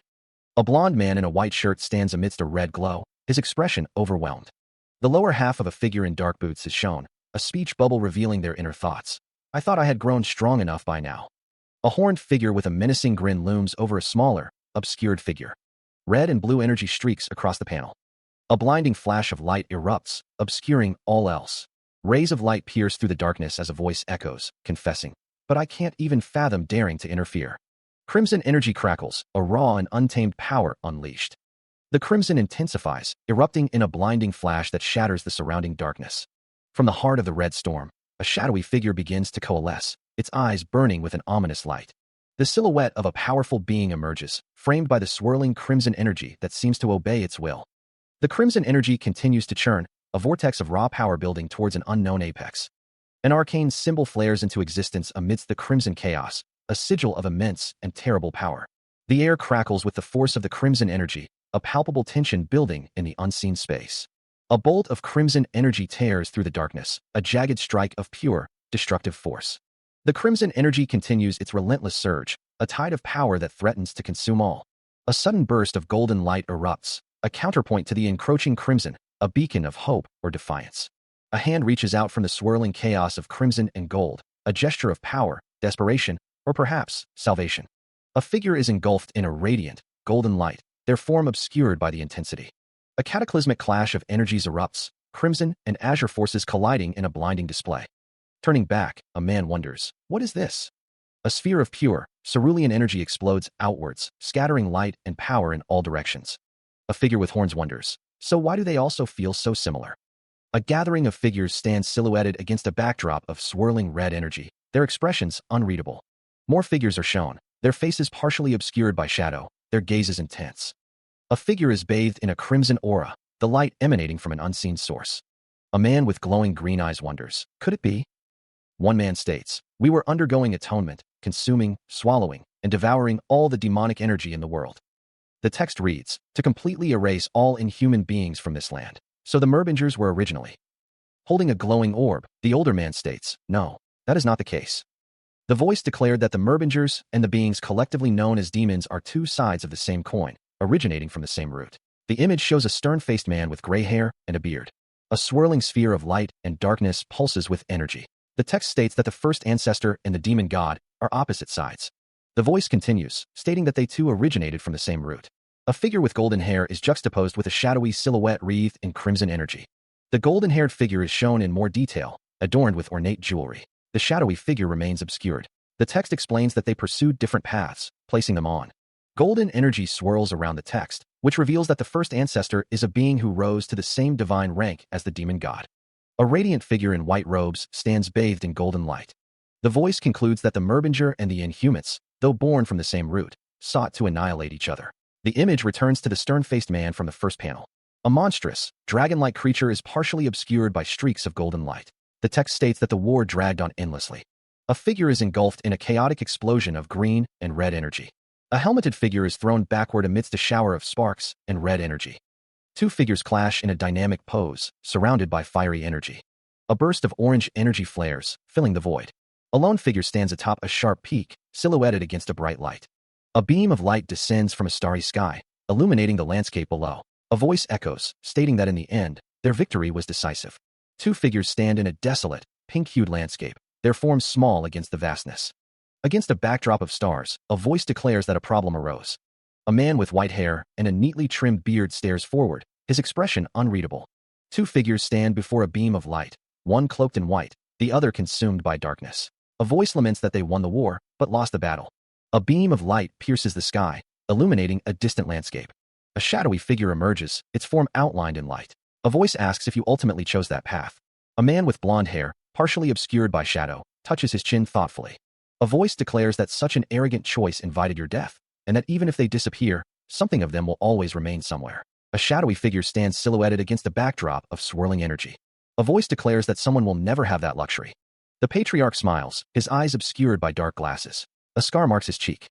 One man asks if the first ancestor lost to the demon god. The other confirms that it was due to a curse. He perished, but the demon god could revive from anywhere. Several prophecies were left behind. The prophecy speaks of a day when Inhumans rise again, and the demon god will inevitably return. Figures gather beneath a large tree. A man weeps, surrounded by others with obscured eyes. A man shouts, his face contorted in anguish. A fist clenches tightly. The patriarch states that he led his house at the time onto the path of prosperity, to fulfill the first ancestor's will. At the same time, preparations were also made for winter. Waiting. Waiting and waiting. Giving up love as well as my youth. Giving up everything until the one descendant foretold by the first ancestor to save the world would appear. The patriarch's gaze hardens, his expression unreadable. And now, the time has come to fulfill that. The patriarch's face is grim. The patriarch adjusts the young man's collar. Yes, you are the child of the prophecy.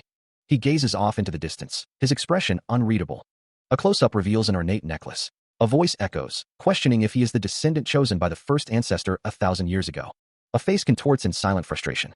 The patriarch observes, noting that he doesn't look very happy about it. He wonders why he should be, wishing to pioneer his path by his own will. He refuses to have someone force fate upon him. The patriarch speaks of prophecy, stating that the world diverges into countless paths, endlessly changing its form. He appears surprised, as the patriarch suggests he's already experienced some of those changes. A figure declares himself to be Tiger King Yell.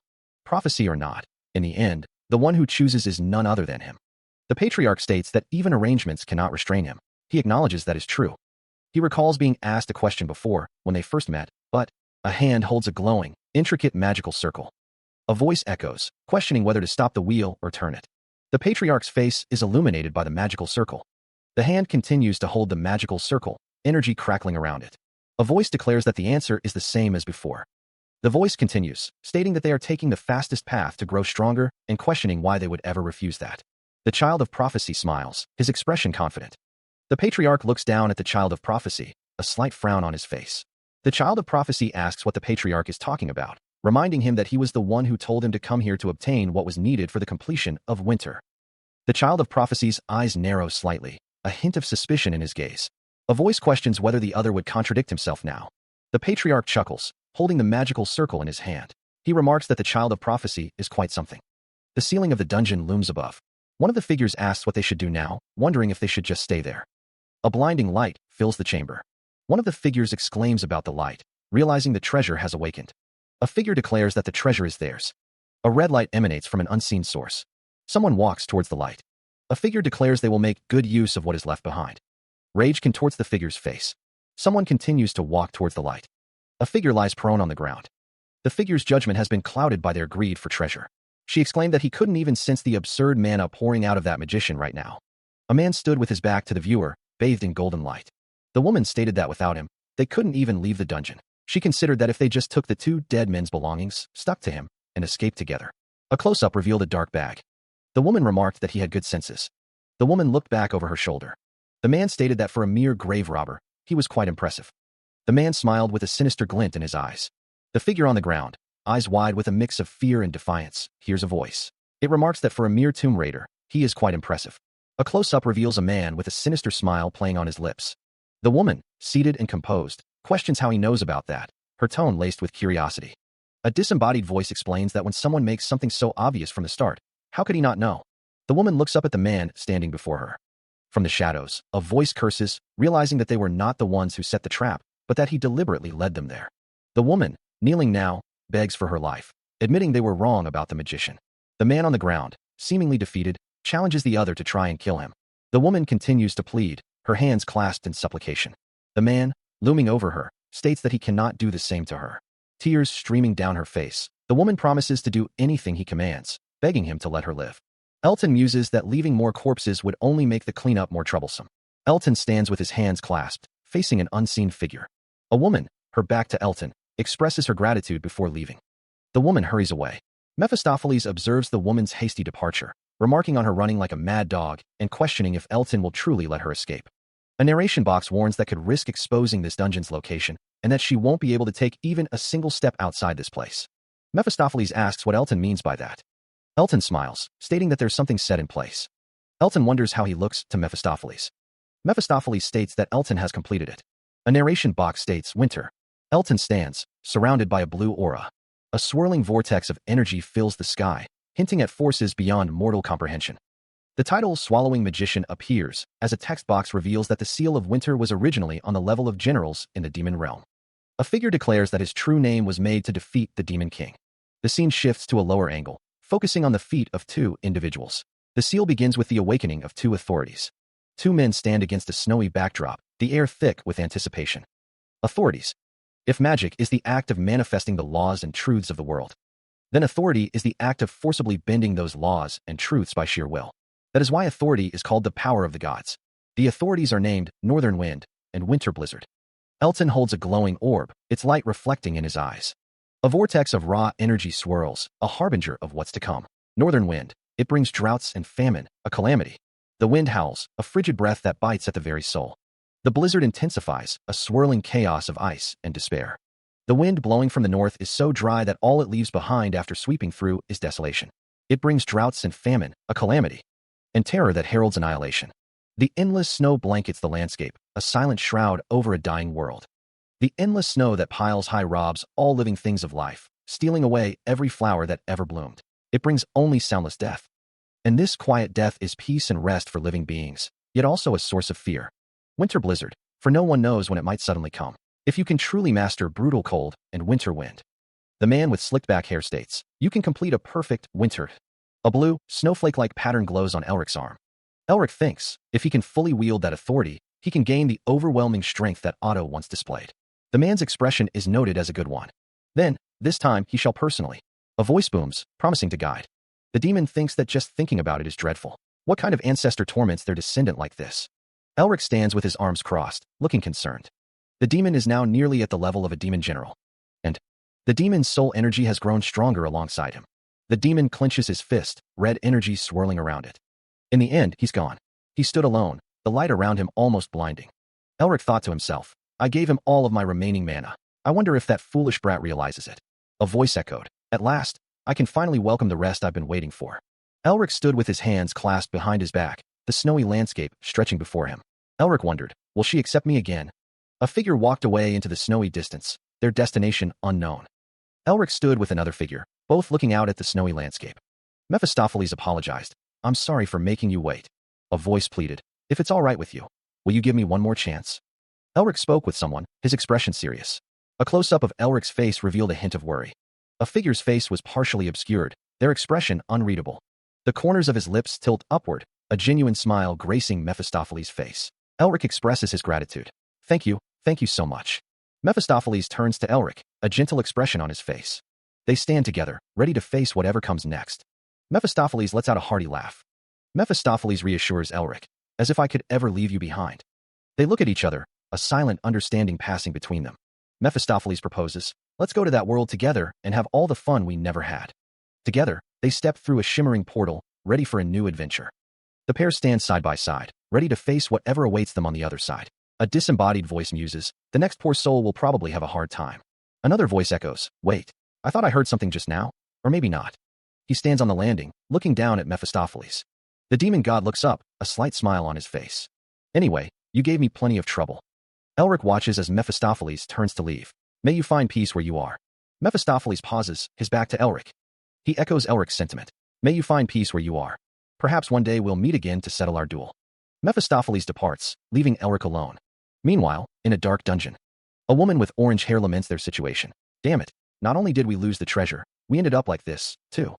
Elsewhere, a figure in white robes walks through a stone corridor. They emerge from the cave, stepping into a forest bathed in twilight. She considers hiding nearby, waiting for an opportunity to snatch whatever is left behind. The woman clutches at her collar. Caught, she thinks she'll really die and should just leave. A boot steps forward. "If she takes even a single step out of this place right now, I'll die." Quite the sharp instinct for a girl there. The cleaners of House Blue Lion. Inside, Blue Wolf. "Wait, Elric? Is he talking about Elric Merbinger, the so-called hero of Lysenti? That magician? I have nothing to do with him." A cloaked figure stands, sword drawn, eyes burning with a malevolent red light. From behind, the figure speaks. "Ah, I was just asking." The sword slashes through the air, a deadly arc of steel. "Doesn't matter anyway. None of you are leaving this place alive." A man in a hooded cloak grins, his expression radiating sinister glee. The words "Paul's sword tenant" appear. The scene shifts to Paul Whale's residence. A hooded figure sits upon a throne, flanked by two guards. A voice assures that success is guaranteed, as the Blue Wolf's best elites have been attached to Tanat. The Blue Wolf's expression is unreadable beneath the shadow of his hood. A man states that his brother has a very close relationship with Elric Merbinger, and they must make sure to shake his composure completely. In a week, there will be a decisive match against Herman for the position of head of the family. A pair of eyes gleam with determination. Elric Merbinger responds affirmatively. A voice declares that whoever entered the uncharted lands will die in an unexpected accident. A man smiles sinisterly, his eyes glinting with malice. The camera pans to a building exterior at night, bathed in moonlight. He stands in the courtyard, listening intently. "What? The Blue Wolf left the imperial capital all at once?" "Uncle. No, Paul Whale sent them to Tanat." The patriarch looks on, his expression grim. They appear to be heading straight for Elric. He sighs, so the younger from behind. The patriarch reflects. The brother he once knew truly no longer exists in this world. If only we had a chance to share a drink, even once. Father remains endlessly soft-hearted toward his own kin. That's why I must be the one to make him resolute. Shadows gather, hinting at a clandestine meeting. The woman looks on, a determined glint in her eyes. The patriarch's gaze hardens, his resolve firming. For now, Uncle has taken the blue horse and the blue sheep too, and the fact that he's moving now means they've laid out meticulous countermeasures. Under no circumstances must Elric be allowed to encounter them. Armored figures move through the shadows, their mission clear. A sword is drawn, ready for battle. Three ghostly figures materialize, their red eyes burning with malevolent intent. A ghostly presence looms, its form indistinct but undeniably menacing. A figure in a hooded cloak commands, "Step aside." A single red eye pierces the darkness, filled with an unholy light. Leaping forward, the figure draws a sword that crackles with purple energy. The blade sings through the air, leaving trails of crimson energy in its wake. The figure continues the assault, each strike a burst of violent energy. Standing amidst the dissipating remains of the ghosts, the hooded figure surveys the scene. The figure in the hooded cloak remarks, "Slashing these ghosts is unsatisfying." The figure sheathes their sword, the task completed but the hunger for battle unfulfilled. A hooded figure stands in the darkness, a sinister smile playing on their lips. If only real people would appear. The figure's red eye gleams in the dim light. A chill permeates the air around the hooded figure. Where did this chill come from? The hooded figure's smile widens, a hint of anticipation in their eyes. Elric Merbinger announces, You've come." Meanwhile, a blond man walks down a stone hallway, a dark-haired figure with horns standing behind him. The dark-haired man says, "So you let that woman go earlier without any resistance because of these people." From the edge of the forest, someone could feel someone tailing them. The dark-haired man continues, "Figured I didn't need to dirty my own hands, as expected of someone from my lineage. So, what do you plan to do now?" The blond man replies, "Well, I've learned something new. Why not give it a try?" The blond man's hand glows with a blue energy. The ground cracks and shatters. He stood on the precipice, the wind whipping around him as the battle began to take shape. From below, a chorus of voices rose, the figures cloaked in blue preparing their ice element magic. "Everyone, prepare for ice element magic." Elric Merbinger remained unmoved, his gaze fixed on the approaching threat. A figure examined a document, recognizing the danger. I know well enough that the Blue Wolf's second and third squads fell prey to his ice magic. Elsewhere, figures stood amidst swirling flames, preparing their own counterattack. But the ice mages advanced, their forms barely visible through the tunnel. A voice boomed, confident in its power. I wield 7th circle flame magic. His spells won't work on us. The figures stood ready, flames dancing around them, a fiery barrier against the encroaching ice. The flames intensified, a promise of scorching retribution. The ice magic surged forward, a chilling wave of frozen power. From the shadows, a voice whispered, "Such petty tricks. You think obscuring my vision will work?" A pair of red eyes glowed in the darkness, a chilling promise of what was to come. A group of figures, cloaked and armed, watch as an ominous aura descends upon them. One of them wonders what this could be. A figure stands silhouetted against the encroaching ice, their eyes glowing with an eerie green light. Standing on the rapidly freezing ground, a figure questions the nature of the ominous aura. The caster unleashes the winter blizzard, a wave of intense cold and ice magic. The blizzard spreads rapidly, consuming everything in its path. The ice magic intensifies, the air crackling with frost. A figure is caught in the heart of the blizzard, struggling against the freezing onslaught. The cold deepens, the world turning into a frozen wasteland. The ice continues its relentless expansion, a testament to the blizzard's power. The character's face contorts in pain as the cold seeps into their very bones, purple energy crackling around them. The realization hits hard. Their lungs have frozen solid in an instant. Is this truly the power of a human? Red eyes blaze with defiance against the encroaching ice, a desperate struggle against the overwhelming cold. The hooded figures recoil, their voices a chorus of disbelief. It was impossible. A cloaked figure stands amidst the chaos, radiating an ominous presence. One of the hooded figures questions how he could be doing this, saying they said he only just advanced to a magi. Could it be that he's grown even stronger since arriving here? A hand reaches out, as if grasping for something beyond reach. The order is given. All forces retreat. Since ancient times, the northern winds were known as cursed winds, bringing death wherever they blew. Within them dwell the grudges and lingering regrets of countless dead souls, stealing away the souls of the living. The second authority of winter. Elric Mervinger stands defiant against the horde of hooded figures, his power resonating through the air. He unleashes the power of the northern wind, the air around him crackling with blue energy. The magical force surges forward, a torrent of icy power unleashed. The attack slams into its unseen target, erupting in a violent spray of blood and shattered energy. A pain scream echoes through the chamber as the force of the northern wind tears through flesh and bone. Crimson droplets fly through the air, mingling with the fading blue light of the spell. The unseen enemy is battered by the relentless assault, their form obscured by the swirling chaos. The hooded figure grits their teeth, resolving to escape and deliver vital news to their lord. The force of the attack buffets the hooded figure, their face contorted in a grimace of pain and determination. They unleash a counterattack, summoning chains of crackling purple energy to ward off further blows. A curse escapes their lips as the escape route is blocked, frustration etched on their face. The purple chains lash out, a desperate attempt to clear a path through the chaos. The hooded figure pauses, issuing a sharp command to someone unseen. You wait. A figure in blue and white armor lies prone on the ground. Elric Mervinger, his hand outstretched, vows, "Next time, I'll surely." He pauses, a look of confusion washing over his face. Elric's hand remains outstretched, as if reaching for something unseen. He lies on his back, a look of pain etched on his face. A close-up reveals a single, menacing red eye. Dark energy crackles around a shadowy figure. A hand reaches out from the darkness, stained with what appears to be blood. A hand clenches, the speaker thinking, "Damn this authority. I normally wouldn't even dare to use it." Elric Mervinger sits on the ground, looking defeated. The horned figure states, "Winter, blizzard, and northern wind. It seems you've now been fully recognized as the successor of Wintered." The successor of Winter wonders, Then does that mean what follows is spring? He stands in contemplation, a looming figure behind him. The successor of Winter thinks of spring. Winter is just the beginning. One must gather the powers of all 4 seasons. The 4 seasons were split apart from the vast power of the first ancestor as it was too much to contain. If one can gather all of them, the ancestor's magic will open once more. Winter alone is already overwhelming, but if he obtains the powers of the other seasons' authorities, the successor of Winter is surrounded by the powers of the 4 seasons. He'll be able to wield an impossible power. The power of the 4 seasons is shown, perhaps even surpass the first ancestor himself. The successor of Winter contemplates the power he could wield. A voice echoes, pleading for the ability to break free from the shackles that bind them. Elton stands in a stone hallway, with Mephistopheles looming behind him. Now that he's obtained Winter, it's time to go find spring.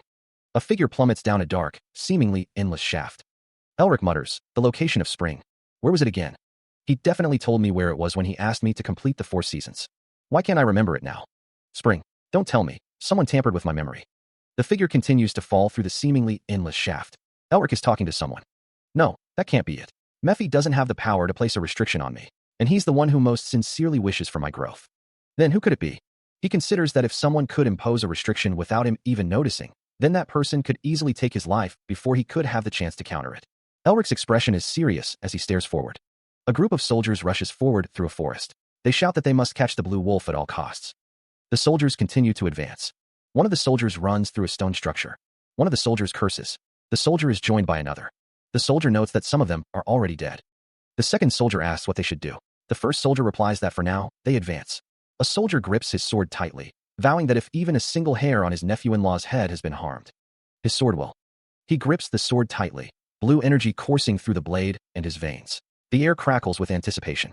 Elric's brow furrows, a flicker of doubt crossing his face. He mutters, questioning the situation. A chilling aura emanates as Elric becomes encased in ice, a testament to the encroaching cold. The ice shatters, sending shards scattering across the battlefield with a resounding crash.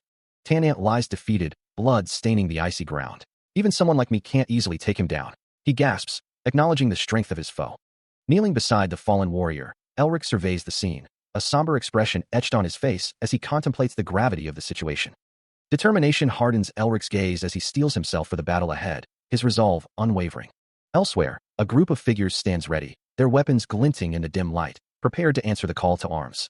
A booming voice echoes across the battlefield. All units, prepare for battle. Elric's eyes narrow, his voice ringing with defiance. Come at me if you dare. From the shadows, Mephistopheles emerges, his glowing eyes piercing the darkness, a sinister grin revealing rows of razor-sharp teeth. Elric prepares to strike, his sword raised high, ready to unleash its power upon his foes. A surge of power emanates from an unseen figure. Two cloaked figures stand guard, their faces obscured by shadow. One wields a scythe. The cloaked figures remain vigilant, their presence ominous.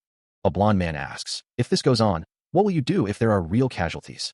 Several cloaked figures kneel in what appears to be a ritual. One of the men asks, A blinding light fills the scene. A lone figure stands before a large group of soldiers. A fist clenches, ready to strike. The word break appears as a surge of energy is released. A man with glowing green eyes prepares to unleash his power. A massive explosion obliterates the surroundings. With just a glance, one of the figures states that the dungeon is extraordinary, questioning if the others are sure about their decision. A figure declares that from now on, this place will remain both a family sanctuary and a stronghold, adding that this is only possible because of. The figure reveals the magic pendant.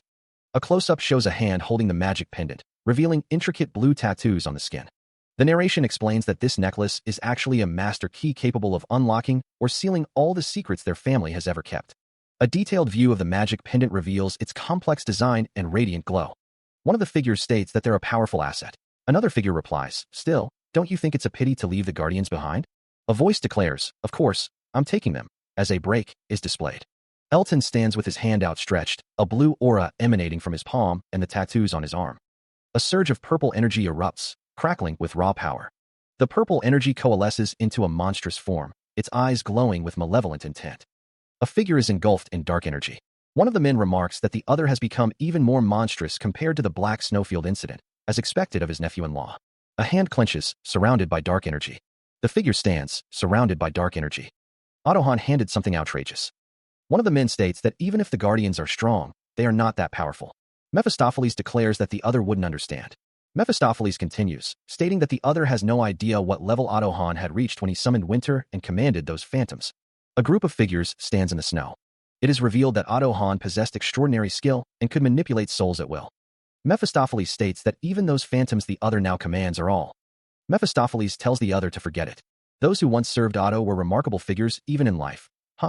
If they were handpicked by Otto, who led House Merbinger through its golden age, then they could rightfully be called heroes.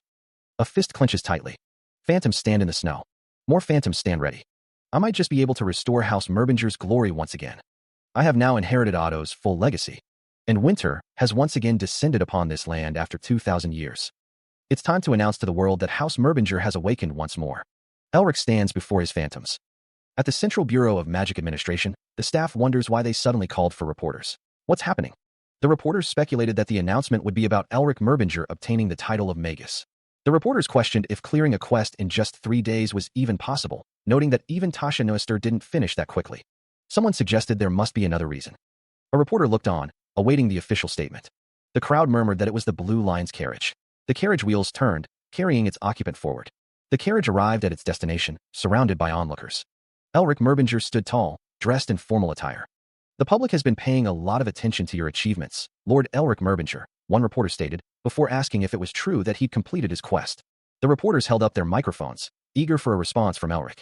If so, that means you've broken the record set by both your grandfather, Ustin Merbinger, and even Tasha Nestor herself. What's your secret? It shouldn't be 3 new stars, but 4 new stars. Any comment on that? A close-up shows the intricate details of Elric's uniform. Elric states he has been waiting for this moment. The Central Bureau of Magic Administration certifies that Elric Merbinger has officially become a magus.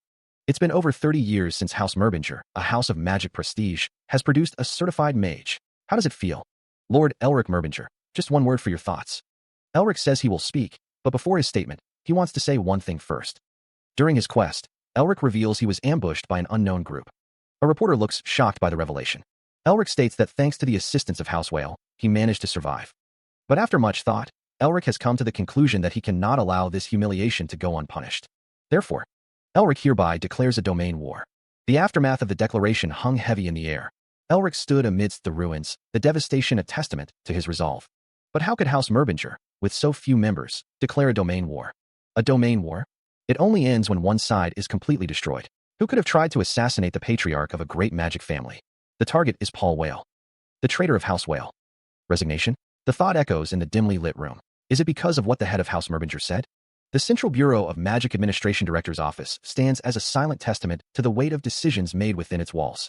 The person I intend to fight is someone who was once considered a candidate for the title of Blue Lion. I know that if I clash with him like this, I may very well lose. But even so, I will stand and fight. Bathed in ethereal light, a figure stands resolute, their back turned to the unseen observer. Please lend me your support, so that the stars do not fall, and so they are not shrouded by darkness. Help them shine once more. As long as I have your support, the stars will never lose their light. The weight of responsibility settles upon his shoulders, his expression a mixture of determination and apprehension. I am aware that with this decision, I might lose everything I've achieved thus far. Shadows dance across the ceiling, mirroring the uncertainty that hangs heavy in the air. But still, I wish to follow in his footsteps, to dream of a new era. Very well, I will respect your decision. He sits at his desk as a man bows before him. Elric Merbinger cleverly utilized the media's attention and the public's goodwill to his advantage. The patriarch watches as the man straightens up. It was an obvious ploy, but his hand rests on the dark wood of the desk. Elric Merbinger stands before a large window, gazing out at the city. It truly feels as though a new star is about to rise.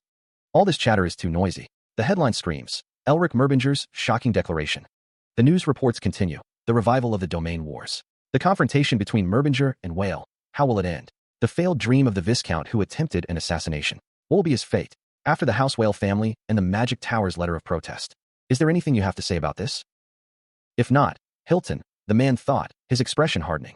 The patriarch stood on the dais, Elric Merbinger before him. A hooded figure stood behind Elric. You'll have to die? That simply won't do. The patriarch's gaze remained fixed, unwavering. The hooded figure and Elric stood before the patriarch. That boy belongs to us. You've arrived, a figure stated, the hooded figure standing beside him. A grimace tightened the patriarch's lips. Do you honestly think you can still seize the Blue Lion's seat now that you've lost your power? One of the women asked. The other woman leaned in, her voice smooth. Even so, our offer still stands. Have you perhaps reconsidered? The patriarch's expression remained unreadable. The patriarch addressed Elric and the hooded figure. Let's hear about it more. 2 women stand side by side, their expressions unreadable. A flag bearing the emblem of a lion flutters in the wind. The Blue Lion Estate looms in the distance, a testament to House Whale's power. The Blue Lion Estate, House Whale. A young man gazes at Isabel, his expression thoughtful. Isabel, your hair is. Isabel smiles softly, a hint of nervousness in her eyes. The young man continues, oh, it feels a bit more lively now. You give off a stronger, more confident aura. He adds, that's not what I'm asking about. You look beautiful. Isabel stands with her back to the viewer, her hands clasped behind her.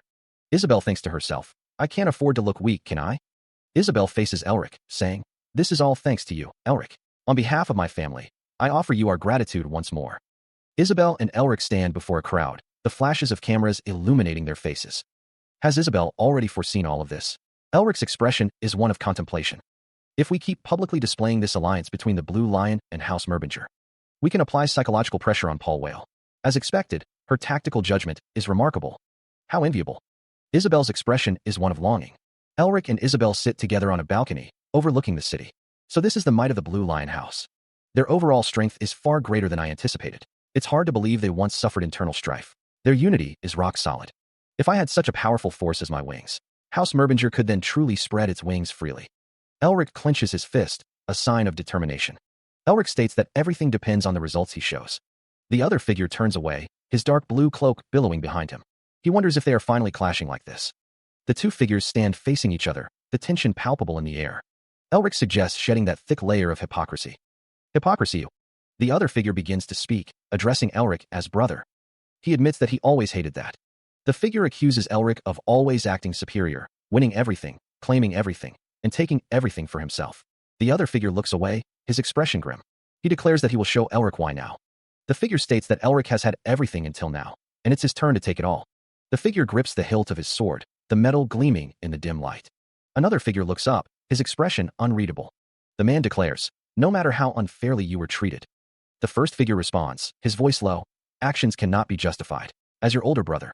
He shifts his weight, his stance firm. The other man's eyes narrow, a blue energy crackling around him. The air crackles with unseen power. The older brother stands resolute, his sword held ready. The energy intensifies, a palpable tension filling the space. The man with the blue energy declares, "I'll be the one to end your sins." A red aura flares, a sign of impending conflict. A surge of blue energy erupts, tearing through the air. The blue energy collides with a crimson force, creating a cataclysmic explosion.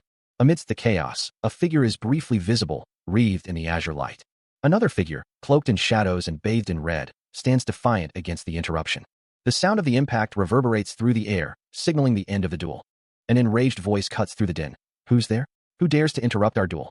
A figure stands in the center of the courtyard, flanked by guards. He announces, "I am Triton." Triton continues, identifying himself as director of the First Inspection Bureau. Triton declares, "I stand here to deliver His Majesty's decree." A man listens intently, his expression a mix of concern and anticipation. Triton announces, "In the eastern frontier, there are those who, despite receiving the Empire's grace, have dared to dream of rebellion." He declares that instead of uniting to punish such traitors, they turn their blades upon each other. Elric Merbinger states that His Majesty laments this deeply. A warning is directed at them. Elric states that it seems His Majesty wasn't pleased that he declared a domain war without his sanction. Triton's expression hardens. Triton says that not only does His Majesty wish to strike down the Red Lion, he intends to bind the limbs of the Blue Lion as well. Triton demands to know on what grounds they intend to stop their proceeding. A voice whispers the word, "Rebel." The domain war against the Red Lion should be separate from the Imperial punishment mission. A grand structure looms. Triton is shocked by the mana he senses. He looks up at Elric, who stands on a high balcony overlooking the courtyard. Elric asks, his expression unreadable, "Don't you agree?" A close-up reveals a tattoo on the back of Elric's hand. The text states that the domain war against the Red Lion should be separate from the Imperial punishment mission. A man with black hair looks up at Elric Merbinger. Elric Merbinger smirks. A man with a beard looks concerned. The man asks if Elric Merbinger intends to defy His Majesty's command. Elric Merbinger replies, "Precisely." The man with gray hair exclaims, "What did you say?" The man with the beard looks shocked. Elric Merbinger declares that as the Radiant Star Duke, he hereby refuses His Majesty's decree. As a subject of His Majesty the Emperor, Elric Merbinger is bound to obey. The decision over life and death within the Whale family should indeed cease under His Majesty's words. A glimpse of a robe. But as the Radiant Star Duke, that command doesn't apply to Elric Merbinger, does it? Damn it, that bastard knows about the treaty. It was once known as an ancient noble house of magic. When the first emperor established the empire, he offered great concessions to secure Merbinger's allegiance. Unless the offense is equivalent to high treason, no imperial interference shall be permitted. Without a golden edict, no imperial command shall be imposed by force. House Merbinger had existed long before the empire was founded. Though the Merbinger Treaty was forgotten after their downfall, its power still remains effective to this day. Even if this duel ends here, the Merbinger territorial war has not yet concluded. I will execute that right here and now. As my house's representative. The Patriarch declares, I appoint the Blue Lion, Herman Whale, as my proxy. Herman Whale stands tall, his hand resting on the hilt of his sword. So, he'll take on the Empire's political burden, while Merbinger reaps all the benefits. Clever. The Patriarch looks on, Elton standing beside him. Then, as the Merbinger representative, please carry out judgment upon Paul Whale. A man's face contorts in anger, his teeth bared. The sound of steel being drawn echoes in the air. Triton exclaims, hold on. Triton's eyes widen in disbelief. You can't be serious. This is... Herman Whale draws his sword, a blue aura emanating from the blade. Herman Whale leaps forward, his blue coat billowing behind him. Beyond what I can handle, he declares, a surge of power emanating from his blade. Bringing his sword down in a sweeping arc, the air crackles with blue energy as the blade descends. The sword continues its descent, a trail of blue light following its path as it cuts through the air. The blue energy intensifies, the air vibrating with the force of the unseen impact. The sword presses on, the blue light growing brighter as it meets resistance. Steel screams against steel, sparks flying as the blade meets an unseen defense. A guttural sound echoes in the air.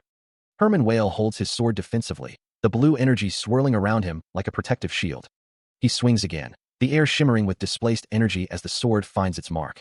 The impact is deafening, a shockwave rippling outwards as something screams in agony.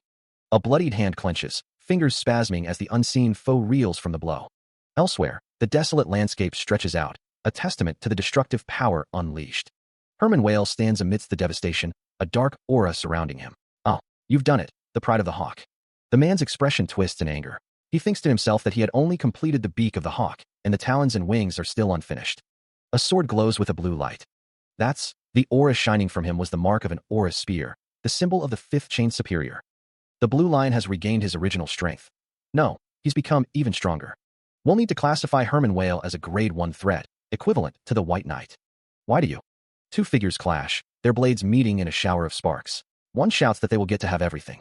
The man's face is contorted in pain. And no. A sword drips with blood. Two figures stand side by side. A figure looks on as a crowd cheers. A shattered object lies amidst the aftermath of battle. He stands, sword planted firmly, over a fallen figure. Two figures stand in formal attire, observing the scene. The figure with blue hair gazes pensively. A sword gleams, reflecting the light of the battlefield. The voice booms. "However, you must never again doubt the authority of the lion." The two figures stand side by side, their expressions unreadable. A figure declares, "Nor the pride of the hawk." The question hangs in the air. Understood. His gaze is intense, demanding obedience. A unified response echoes through the ranks. "Yes, sir." He stands before them, a figure of absolute authority. He breathes heavily, his face contorted in frustration. Elric falls to the ground, muttering in anger. Having failed the mission, the pink-haired woman says she needs to hide. Paul Whale asks where she is rushing off to. A voice booms, declaring that Elric boldly declared he'd make the blue lion his pawn, and asks how that worked out for him. Someone runs. Elric clenches his fist, his face a mask of frustration. A figure pleads to be spared. A figure's eyes glow red with fury. One of the women states that she didn't ask for excuses. The woman with pink hair is told that all the preparations they made turned out to be useless, and is asked what now. A woman states that she had to hold herself back the entire time. Elric Merbinger's name hangs in the air, surrounded by an ominous purple glow. Two women, their eyes gleaming with a predatory hunger, share a dark sentiment. "This is the first time someone has ever looked so delicious to me." The other woman agrees, her voice dripping with anticipation. "I feel the same way." The two figures stand silhouetted against a dark, stormy landscape, their intentions shrouded in mystery. Elric wonders aloud, his expression troubled. "I wonder how much more flavorful he's going to become." A looming, demonic figure asks, "Do you sense something?" Elric, his brow furrowed, admits, "I felt a chill for a moment." "It's nothing." Elric is asked, "The inspection bureau said something to you before leaving. Are you in trouble?" Paul Whale states, "They said they would keep watching me. But that's fine. The confrontation with the imperial family was already expected." Paul Whale says, "This is all thanks to you." Paul Whale says, "Once again, on behalf of my house, I offer my gratitude." A close-up reveals the ornate details of their clothing, hinting at their status and power. He states that Herman would have stood back up on his own, even without him. Herman acknowledges that Elric saved his daughter, healed his reflux disease, and treated him personally afterward. Herman thinks that Elric's remedies accelerated his recovery beyond expectation. Mephistopheles observes that Herman looks like he wants to make their connection public this time. Elric thinks that is not the Blue Lion's idea. Isabel believes that child must be doing it again. A close-up shows hands clasped together. Elric listens as Herman states that their family's tragedy stems from his failure to appoint an heir. Herman says he has a favor to ask of Elric, who asks what it is. Herman declares that he wants Elric to become the next Blue Lion. A close-up shows the Blue Lion armor. Elric is shocked. Whispers spread through the crowd. Could the head of the great magic family truly be the next Blue Lion? A magician becoming a Blue Lion. Did that even make sense? The crowd murmured, their anticipation building as they waited behind the gate. One man mused, wondering if Elric would accept the offer from the Blue Lion. A cloaked figure watched the scene unfold, muttering about what on earth was happening. The crowd erupted as Elric Merbinger emerged from behind the gates. Someone shouted that the Blue Lion was with him, identifying Elric Merbinger. A voice questioned if he really accepted the Blue Lion's offer. The crowd pleaded for Elric to give them his response. Elric declared that he had decided to inherit the Blue Lion position. Elric Merbinger stood tall, his expression resolute. A cloaked figure watched, remarking that in the end, Elric chose to become a Blue Lion. He declares that he will fulfill his duties not as a vassal of the Whale family, but as the head of House Merbinger. The Whale family shall be inherited by his daughter, Isabel. Elric Merbinger stands with Isabel and Paul Whale. Together, they will join the subjugation army against the rebellion of the Red Lion. Marching under a grand name indeed. I heard. The Blue Lions are determined to wash away their humiliation this time. Paul Whale wonders aloud what group is behind the Whale Knights. Elton suggests they look like a band of vagrants, questioning if they are on some sort of pilgrimage. Someone asks if they haven't heard, stating that they're the ones who follow the head of House Merbinger. Paul Whale and Elton listen intently. The group is known as the Stars of War. Stars of War. The name comes from Ustin Merbinger's title, the Star of the Magus. A member of the Stars of War looks on. Though their beginning may be humble, when this campaign ends, the Star of Merbinger shall once again shine brightly in the heavens. He thinks to himself that he still isn't recognized. Elric sits across from Paul Whale and Isabel in a carriage. Paul Whale thinks that it's natural that they're confused since a magician becoming a blue lion isn't something they see every day.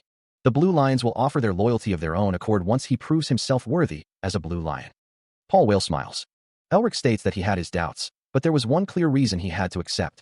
Elric asks, a reason? He answers himself that it is to become stronger. Elric looks determined. Paul Whale states that Elric will inherit his master's Knight's Chronicle. Elric says that's why he accepted the offer to join the Blue Lions.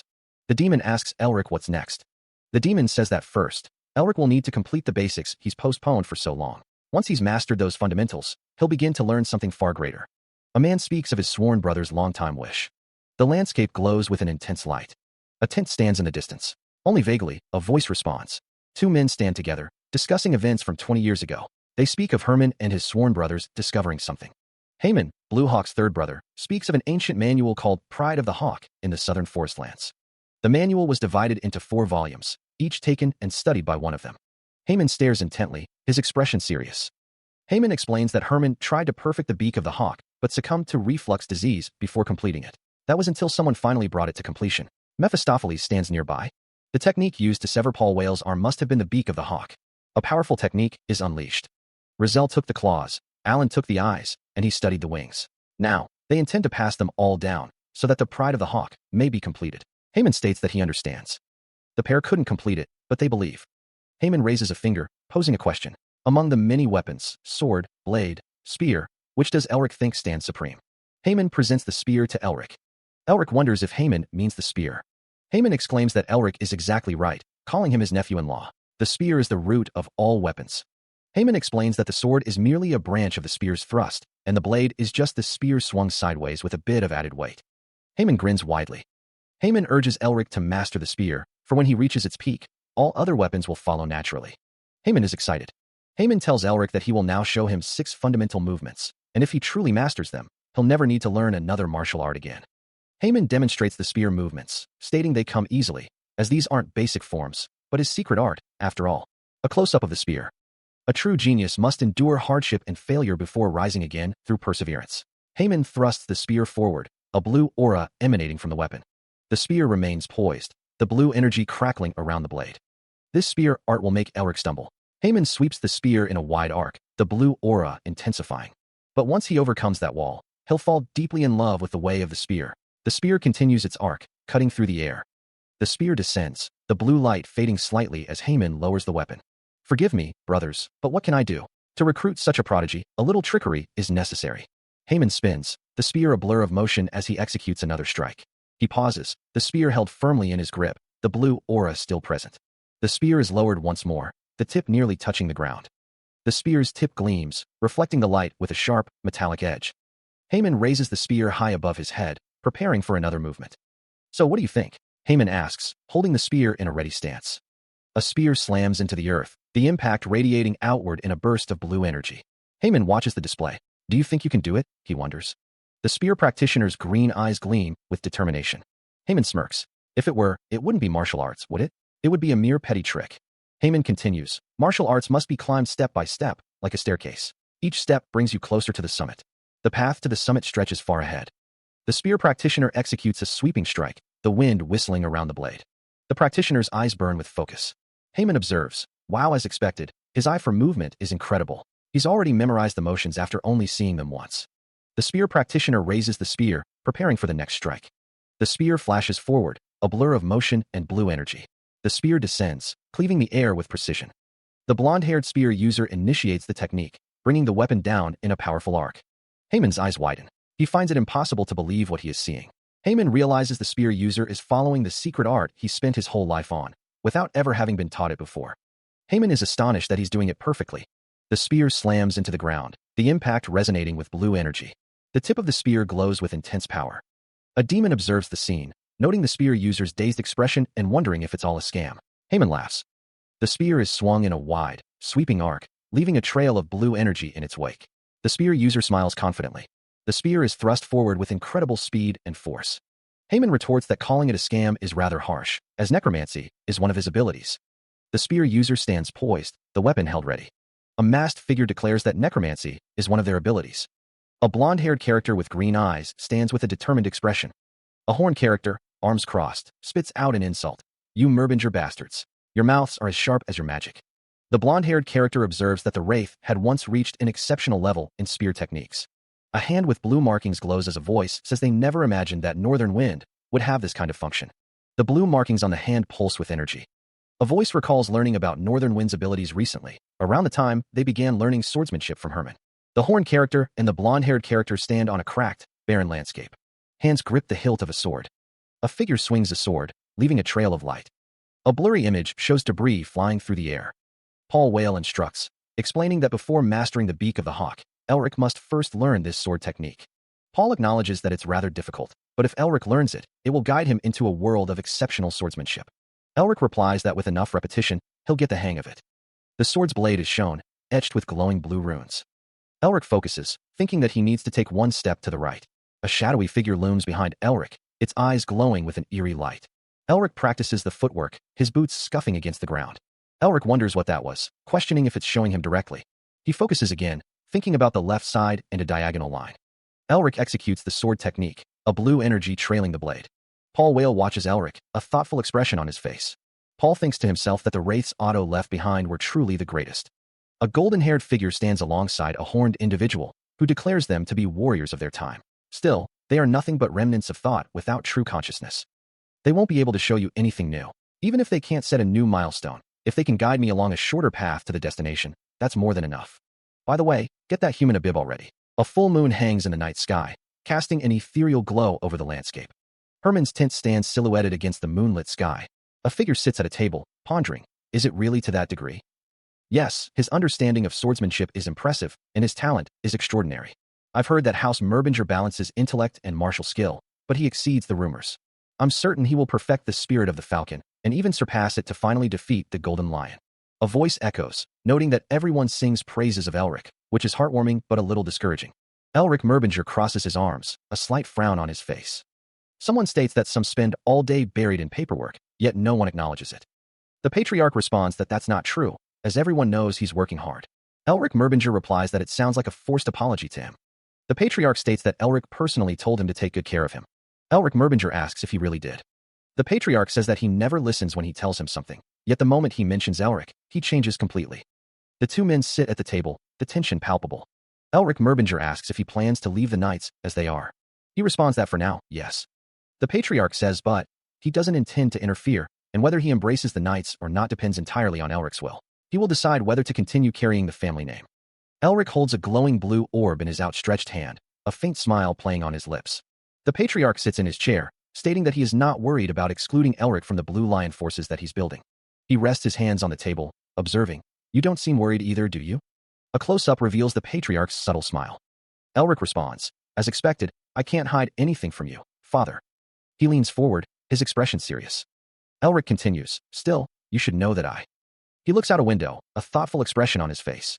The patriarch states, "As I've said, I won't intervene in this matter." He adds, "Once this battle ends, a few dissatisfied ones will likely resign. It seems the generational shift is finally about to happen." 10 days later, a carriage travels along a road towards a distant castle.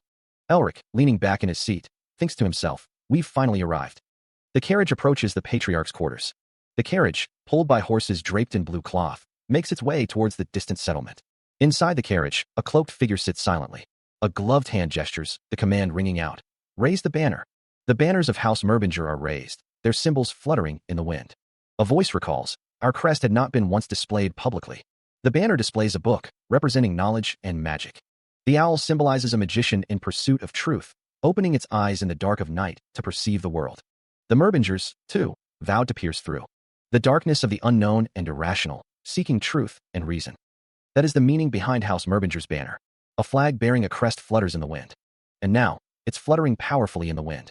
A fortified gate stands tall. A carriage approaches. The Blue Lion arrives, accompanied by his entourage. The sound of footsteps echoes.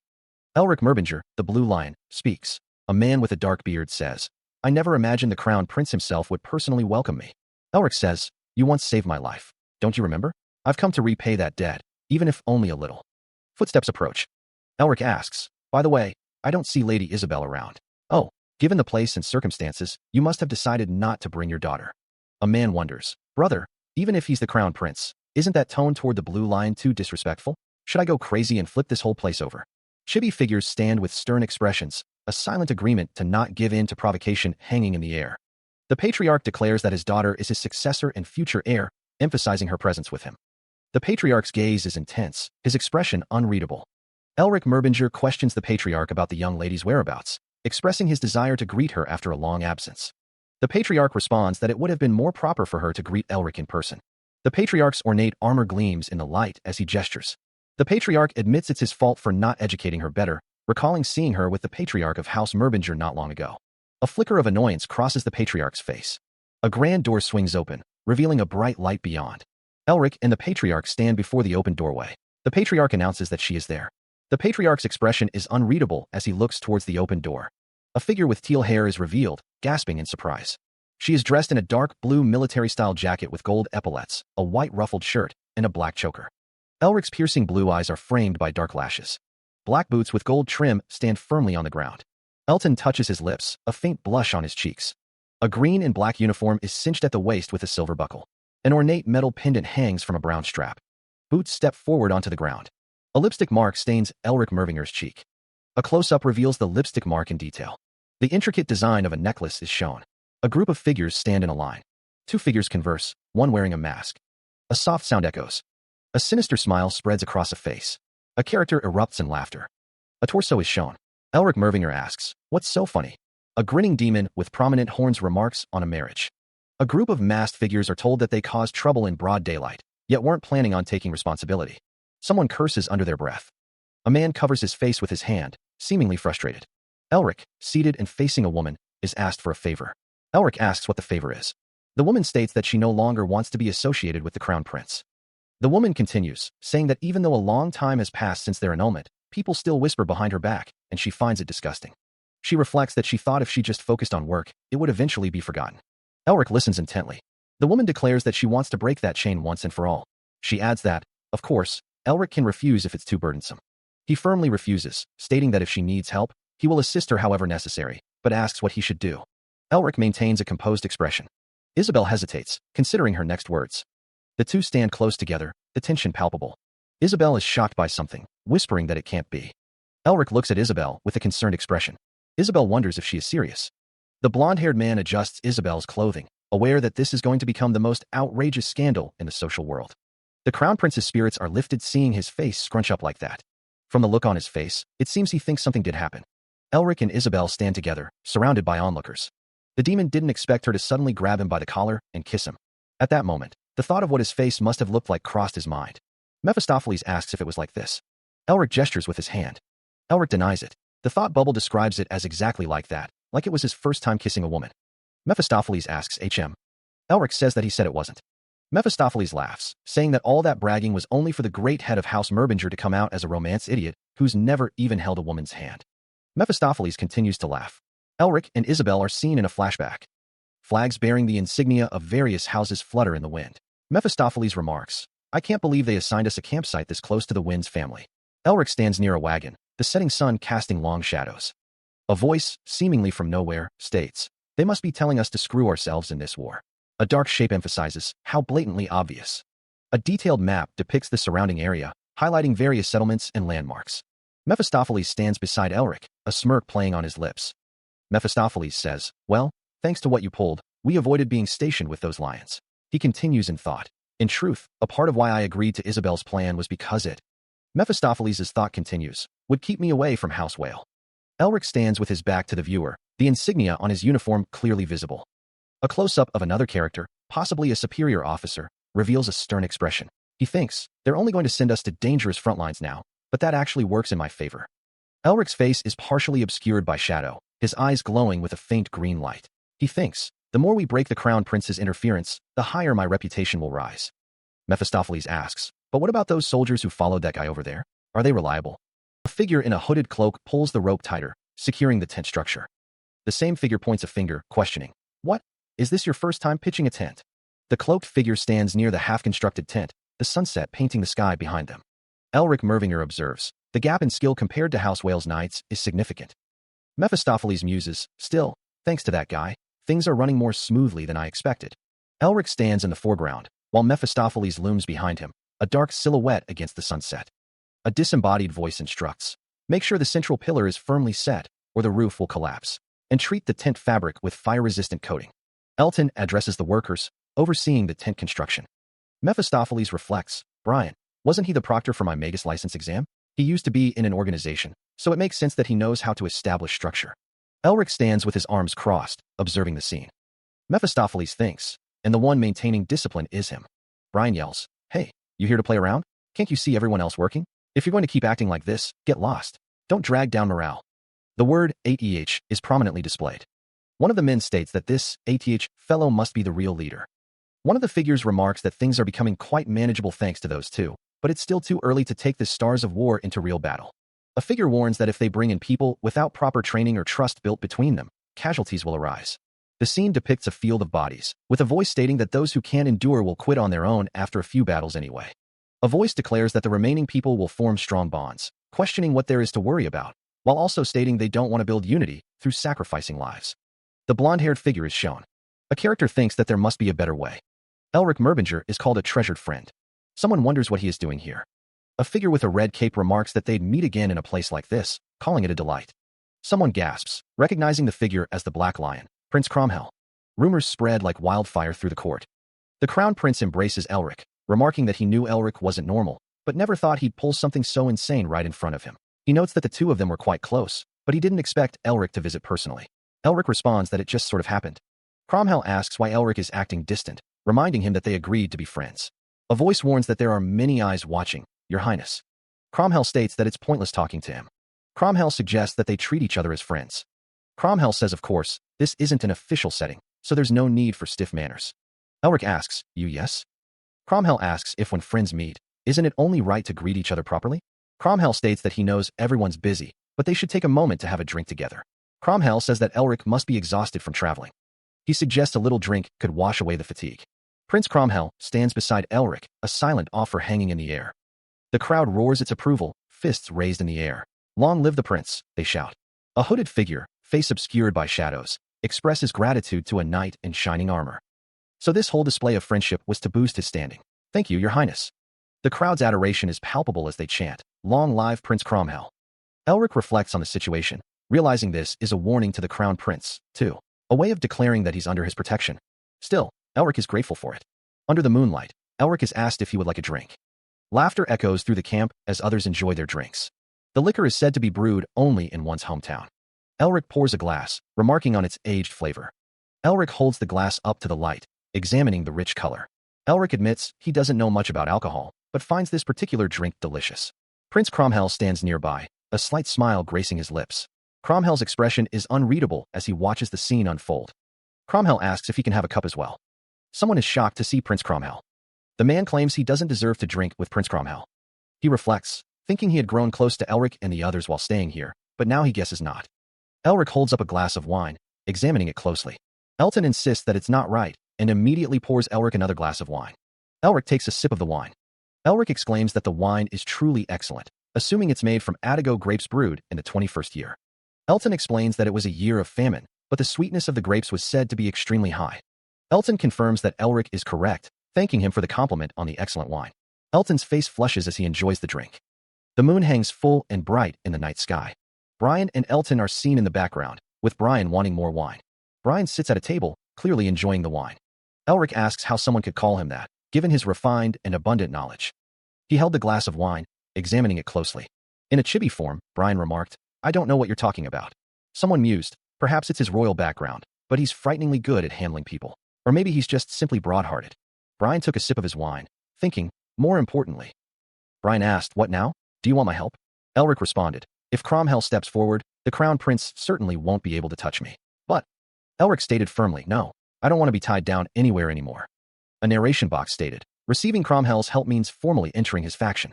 A friendship should be an equal, mutually supportive relationship. Neither of us should be subordinate to the other. Elric sat at the table with Brian, saying, I don't want to be entangled again, and I don't want to be caught in royal disputes.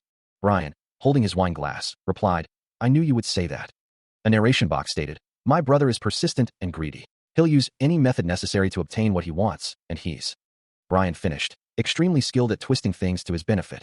A voice declares that things will grow more dangerous, but they will help however much they can. A man clenches his fist, determination etched on his face. Elric Mervinger and Elton stand at a table. One wishes the other victory, and the other reciprocates. At dawn that very day, an official military order arrived at the main headquarters, an order for House Mervinger. The order to advance is given. A voice exclaims that the soldiers haven't even recovered from the march, yet they have the guts to pull something like this. A man pores over a document, his expression grim. Considering the distance they traveled, a voice says they should at least give them 10 days of rest. A voice declares that giving the first battle to an unprepared, ragtag unit is basically asking them to go die. Brian sits with Elric Mervinger. A voice wonders if they intend to use them as bait. Elric rejects the Crown Prince's order, holding the sealed document. He declares, I received a separate instruction, so I cannot help the stars of war. Brian, standing beside him, responds to Elric's declaration. No, I intend to follow through with it. Elric leans his head on his hand, explaining his reasoning. What? Surely you're not serious? The Crown Prince won't expect me to actually obey this command. He must have planned to issue an even more absurd order if I refused. Even I can't defy a prince's order twice. Brian says, so you mean, he'll use you however he truly wants if you refuse? Brian looks concerned. Elric states, yes, and whatever it is, it'll certainly be even more dangerous. Brian asks, and yet you plan to obey this ridiculous order? Elric explains, that's exactly why it will strike at the Crown Prince's blind spot. If I make it look like I'm being sacrificed to his tyranny from the very beginning, the future situation will tilt in my favor. Elric had already mapped out the distant future with just this single order. A hand rests on a table, the sleeve of a white shirt pulled back to reveal a blue tattoo. Flags bearing the Merbinger banner ripple in the wind. A voice declares, if the stars of war, under my lead, march into battle carrying the banner of Merbinger, and claim a glorious first victory. The Crown Prince smirks, wondering where he could find a more perfect political humiliation. A man sits at a table, his arms crossed. The man asks, are you sure you can do it with such a ragtag force? Elric Merbinger looks up, a slight smile playing on his lips. The Crown Prince demands, give me Isabel. A woman's eyes widen in surprise. The woman exclaims, are you suddenly proposing marriage? Father. The Crown Prince is taken aback. Elric chuckles, of course I was joking. You need someone capable of strategy, right? And it will also keep Isabel out of the Crown Prince's reach. He studies the documents spread before him. That's right, he thinks, he needs a competent lieutenant to help command the stars. Elric smirks, contemplating the coming war. He laughs, stating that it seems the Crown Prince will be served another failure, right after yesterday. He adds that he'll assign several knights to accompany the other person as well. An older man with a dark beard thanks Elric. Elric responds that after all the man has done for their household, this much is nothing. Elric states that if the other intends to become the next Blue Lion, the man responds that he cannot afford defeat, can he? The man wonders if he's gone to war, and Elric confirms with a simple yes. Meanwhile, a man steps out of a bath, water cascading down his muscular back. A voice asks if Isabel followed him as expected. The man's face is shown, his expression unreadable. He reaches for a robe. The Blue Lion mutters to himself, running a hand through his hair. He knows his intentions, yet he keeps doing this. A pair of sharp eyes narrow, observing the situation with intense focus.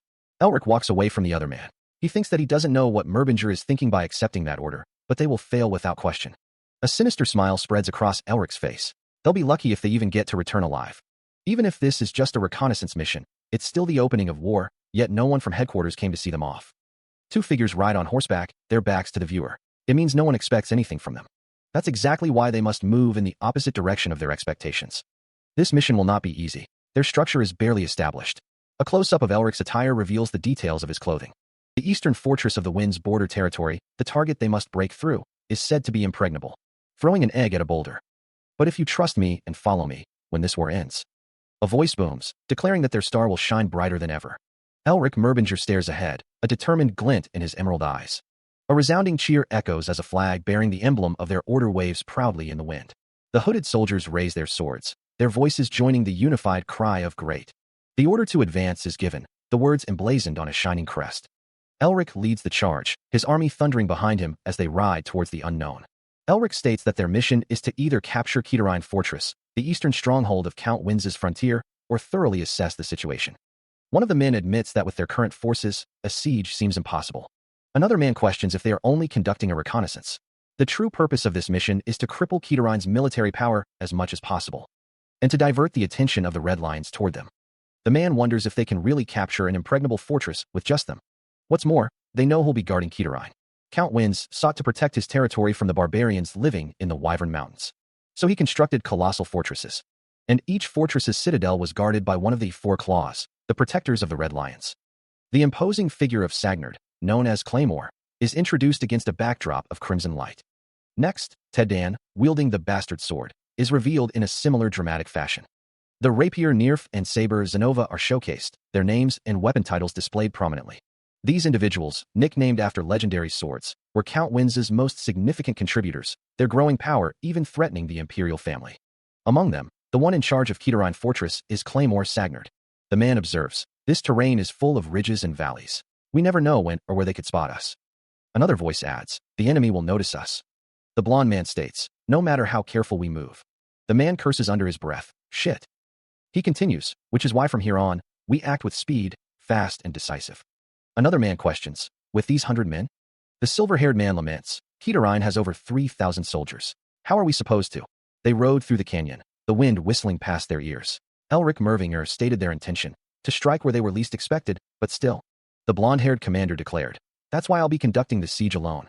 A close-up revealed the intricate details of Elric's uniform, the emblem of his house gleaming in the dim light.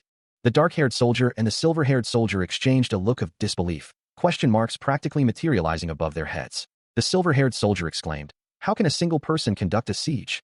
Elric stood face to face with the blue-haired soldier, a determined glint in his eyes. The question hung in the air. So this operation was proposed by Lady Isabel? The dark-haired soldier's expression was grim, his jaw tight with concern. So Atay and Brian would focus entirely on advancing and commanding, leaving the siege to Elric. The dark-haired soldier and the silver-haired soldier affirmed, "Yes, sir." The group continued their ride, the fate of the siege hanging heavy in the air. Riding on horseback, the woman with blue hair spots their destination. There it is. In the distance, the fortress looms. Count Winz's eastern fortress, known as Kitarine, stands before them. Among the Four Claws, Sagnard is known as the most ferocious, never hesitating to leap into battle. The woman with blue hair and Elric Mervinger continue their ride towards the fortress. The woman with blue hair lays out the strategy. If you launch a full attack, he'll immediately respond. So we must batter their side like a storm and give them no chance to recover. We'll eliminate Sagnard in one strike. Elric Mervinger replies, "That's our only chance at victory." A man responds, "Understood." The woman with blue hair states, "I'll be going then." The woman with blue hair and Elric Mervinger ride away from the fortress. The blonde man is asked what the plan is now. A figure holds a banner, the words, "Mind's Eye," glowing beneath it. The fortress looms, its architecture a blend of Gothic spires and imposing walls. Whether they succeed or not depends entirely on how quickly they can eliminate Sagnard, their leader. The armored figures discuss their next step, to locate him. Another imposing structure stands tall, its windows dark and uninviting. The building's design is intricate, a testament to the skill of its architects. A shadowed figure stands behind bars, their features obscured by the darkness. The man's expression is grim, his eyes narrowed in determination. A moment of silent contemplation hangs in the air. Claymore Sagnard stands tall, his armor gleaming in the dim light. Sagnard is informed that a unit carrying the Merbinger banner is approaching. He notes that the force is small, likely just a reconnaissance before they leave the fortress. Elric Mervinger questions why they assigned a reconnaissance mission to a magic family. He suspects another intent. It's a diversion, he realizes. They want to pull their attention toward the Merbinger flag. Elric Mervinger states that there must be another Imperial Army force moving through a different route nearby. The order is given, find them, no matter what. Elric Mervinger's expression hardens. Sagnard, judging by the aura he feels, he's far stronger than Elric Mervinger expected. A soldier stands ready. This won't be easy. Guards stand watch along the walls. Two soldiers spot something in the distance. "Hey, do you see that?" Far off in the distance, a lone figure approaches. One of the soldiers wonders why he is coming alone, questioning if he is a messenger. The soldiers watch the approaching figure from the castle walls. One of the soldiers points out that the figure isn't carrying a white flag, questioning if he is insane and wants to die. Another soldier scoffs, asking what there is to think about. If he wants to die, they can just oblige. An archer prepares to fire, declaring that he only has one shot for now, and releases the arrow. The soldiers are shocked by something. One of the soldiers shouts to look above. A magician appears, surrounded by a glowing, golden barrier. A demon wonders if the magician can really handle this. The magician stands confidently within the golden barrier, the demon watching him. The soldiers prepare to break through the defensive magic barrier, knowing that taking the enemy commander's head won't be easy. The demon's red eyes gleam with anticipation. He seems excited, a subtle smile playing on his lips as golden light bathes him. Elric muses, Mephi, you'll never understand how long I've waited for this moment. A close-up reveals the intricate details of his uniform, a symbol of his ambition. He holds aloft a banner, its inscription declaring, to raise the banner of Merbinger high above the world, to have our banner stand tall in a place surrounded by enemies. Elric declares, this is what I've longed for. And it's finally happening, the banner unfurling before a line of soldiers. A voice shouts, fire, bring him down. A volley of arrows streaks towards Elric. The arrows fill the sky, a deadly rain aimed at the figure below. His eyes glow with an icy light as he activates his power, the first authority of winter. A wave of frost emanates from him, freezing the very air. The ice spreads rapidly, a creeping winter consuming everything in its path. The soldiers watch in stunned silence. What is that? One whispers. He gazed up at the floating ice orbs, preparing to unleash his winter blizzard. A surge of icy energy erupted from Elric, the air crackling with frost. The icy energy expanded outwards in a blinding flash of blue and white. A scream echoes through the air. Armored figures are caught in a desperate struggle. The armored figure grits his teeth, sweat beading on his brow. A voice cackles with manic glee. Ha ha ha, of course. A massive blue orb crackles with raw magical power. One of the armored figures cries out, this can't be Dash. The blue orb intensifies, its energy reaching a fever pitch. Smaller orbs of the same blue energy streak through the air. The massive orb slams into the armored figures, a blinding flash erupting. A figure stands defiantly before a horned silhouette. A voice muses, while it's good that you used an authority, it still seems too much for you. A pained grunt escapes his lips as he reacts to an unseen force. A voice muses that using an authority would be far more efficient, even if it consumes an absurd amount of mana. However, with current power levels, completely breaking the barrier is still difficult. Visibility is compromised, making it impossible to secure a clear view. The path ahead is frozen solid, rendering it impassable. Within the limited time available, the speaker vows to kill Sagnard somehow. A towering structure looms in the distance, its architecture imposing against the frozen landscape. That building is where he last saw him. Gazing at the distant building, a figure contemplates the challenges ahead. Now where are you? A voice expresses curiosity about the use of northern wind, while another warns against being branded as a black mage who manipulates the dead, stating that it is the absolute last resort. He concentrates intensely, demanding not to be disturbed. The air crackles with an unfamiliar energy. This mana wavelength, it's different. The rubble shifts, revealing the grim truth. Sagnard is buried beneath the debris. Elric resolves to end this quickly. He'll use all his mana at once and finish him. Gathering his power, Elric conjures a sphere of dark energy, ready to unleash its destructive force. Channeling every ounce of his being, Elric focuses, the air around him shimmering with raw power. Elric pauses, a flicker of unease crossing his face. Ugh, what's this? A figure clad in blue armor materializes, a chilling warning echoing through the air. If you don't dodge, you'll die? The armored figure's gaze pierces through Elric, the threat palpable. He narrowly avoids the massive blade, the wind whistling past his ear as he leans back. The weapon slams into the rock formation behind him, shattering stone into dust. Elric twists, narrowly avoiding another strike that would have cleaved him in two. The Crown Prince watches from the shadows, his expression unreadable. Again, he dodges, the ground beneath him cracking from the force of the unseen blows. The attacker, wreathed in red energy, swings the massive blade with terrifying speed. The attacker observes, your movements are surprisingly sharp for a mage. Elric thinks to himself, good thing I dodged. If I had blocked that head on, I would have been pulped. Elric's eyes narrow, his expression hardening. The attacker challenges, you dare appear before me directly? The attacker stands ready, the massive blade dripping with red energy. The Crown Prince declares, you must truly wish for death. The Crown Prince moves with blinding speed. He thinks, that massive body moves that fast. Elric grits his teeth, preparing for the onslaught. The Crown Prince prepares his stance. The Crown Prince thinks, being crushed under the ruins must have left him in terrible condition.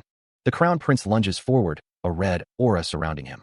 The Crown Prince prepares his attack, body strengthening art, white tiger charge. The Crown Prince's fist glows with a bright blue energy. The Crown Prince's fist is charged with power. Elric grits his teeth, realizing the danger. He thinks, a pretty fierce attack. Elric's eyes narrow, focused on the incoming attack.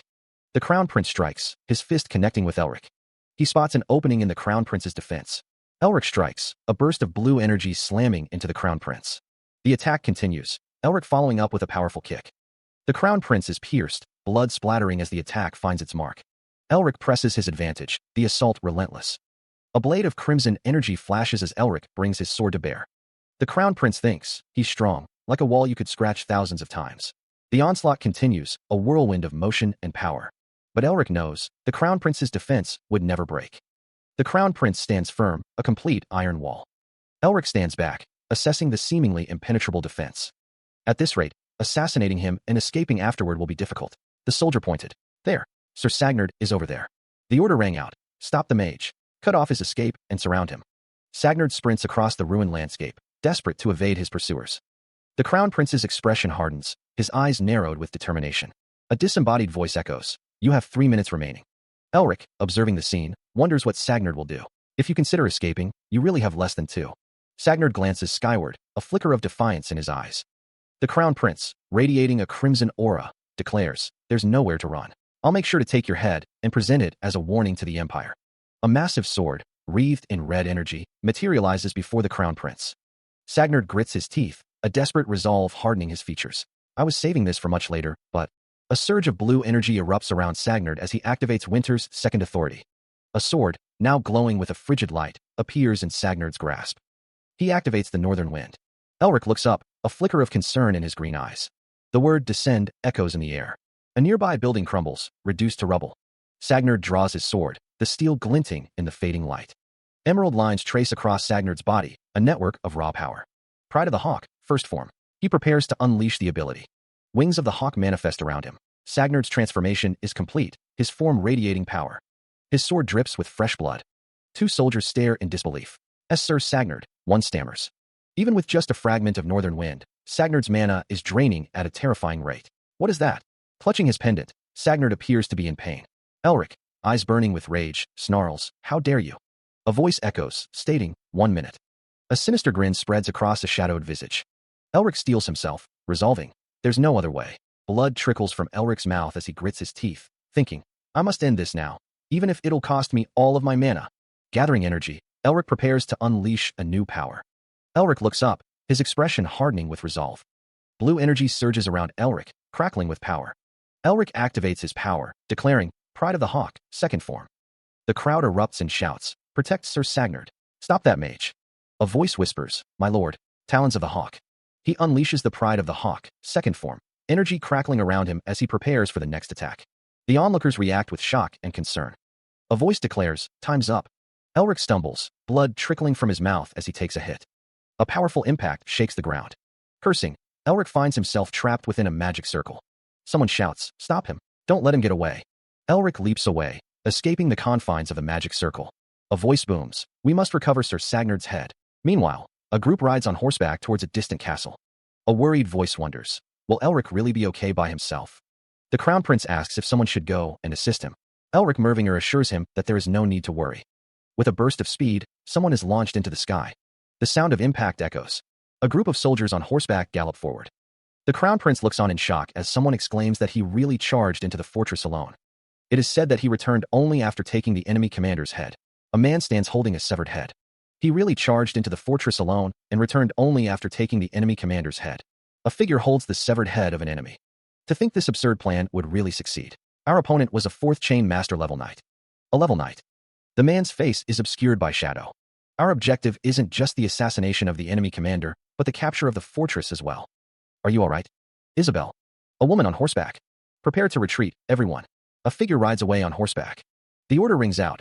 All units withdraw. The soldiers begin their retreat, a mass of bodies moving away from the unseen threat. The sound of hooves grows louder as mounted soldiers join the retreat.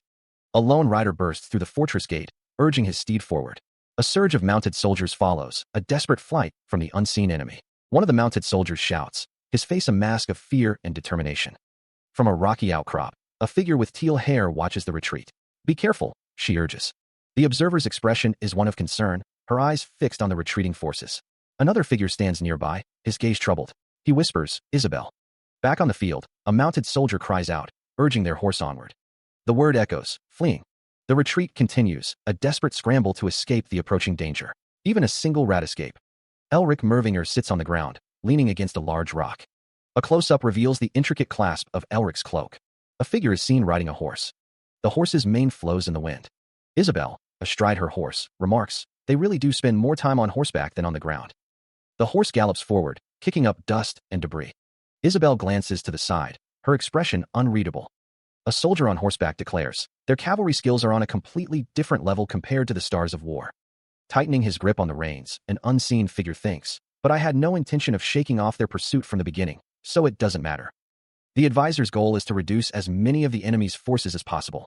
If she wants to stay at Elric's side, she also has to prove her worth. A close-up reveals the intricate details of the advisor's uniform.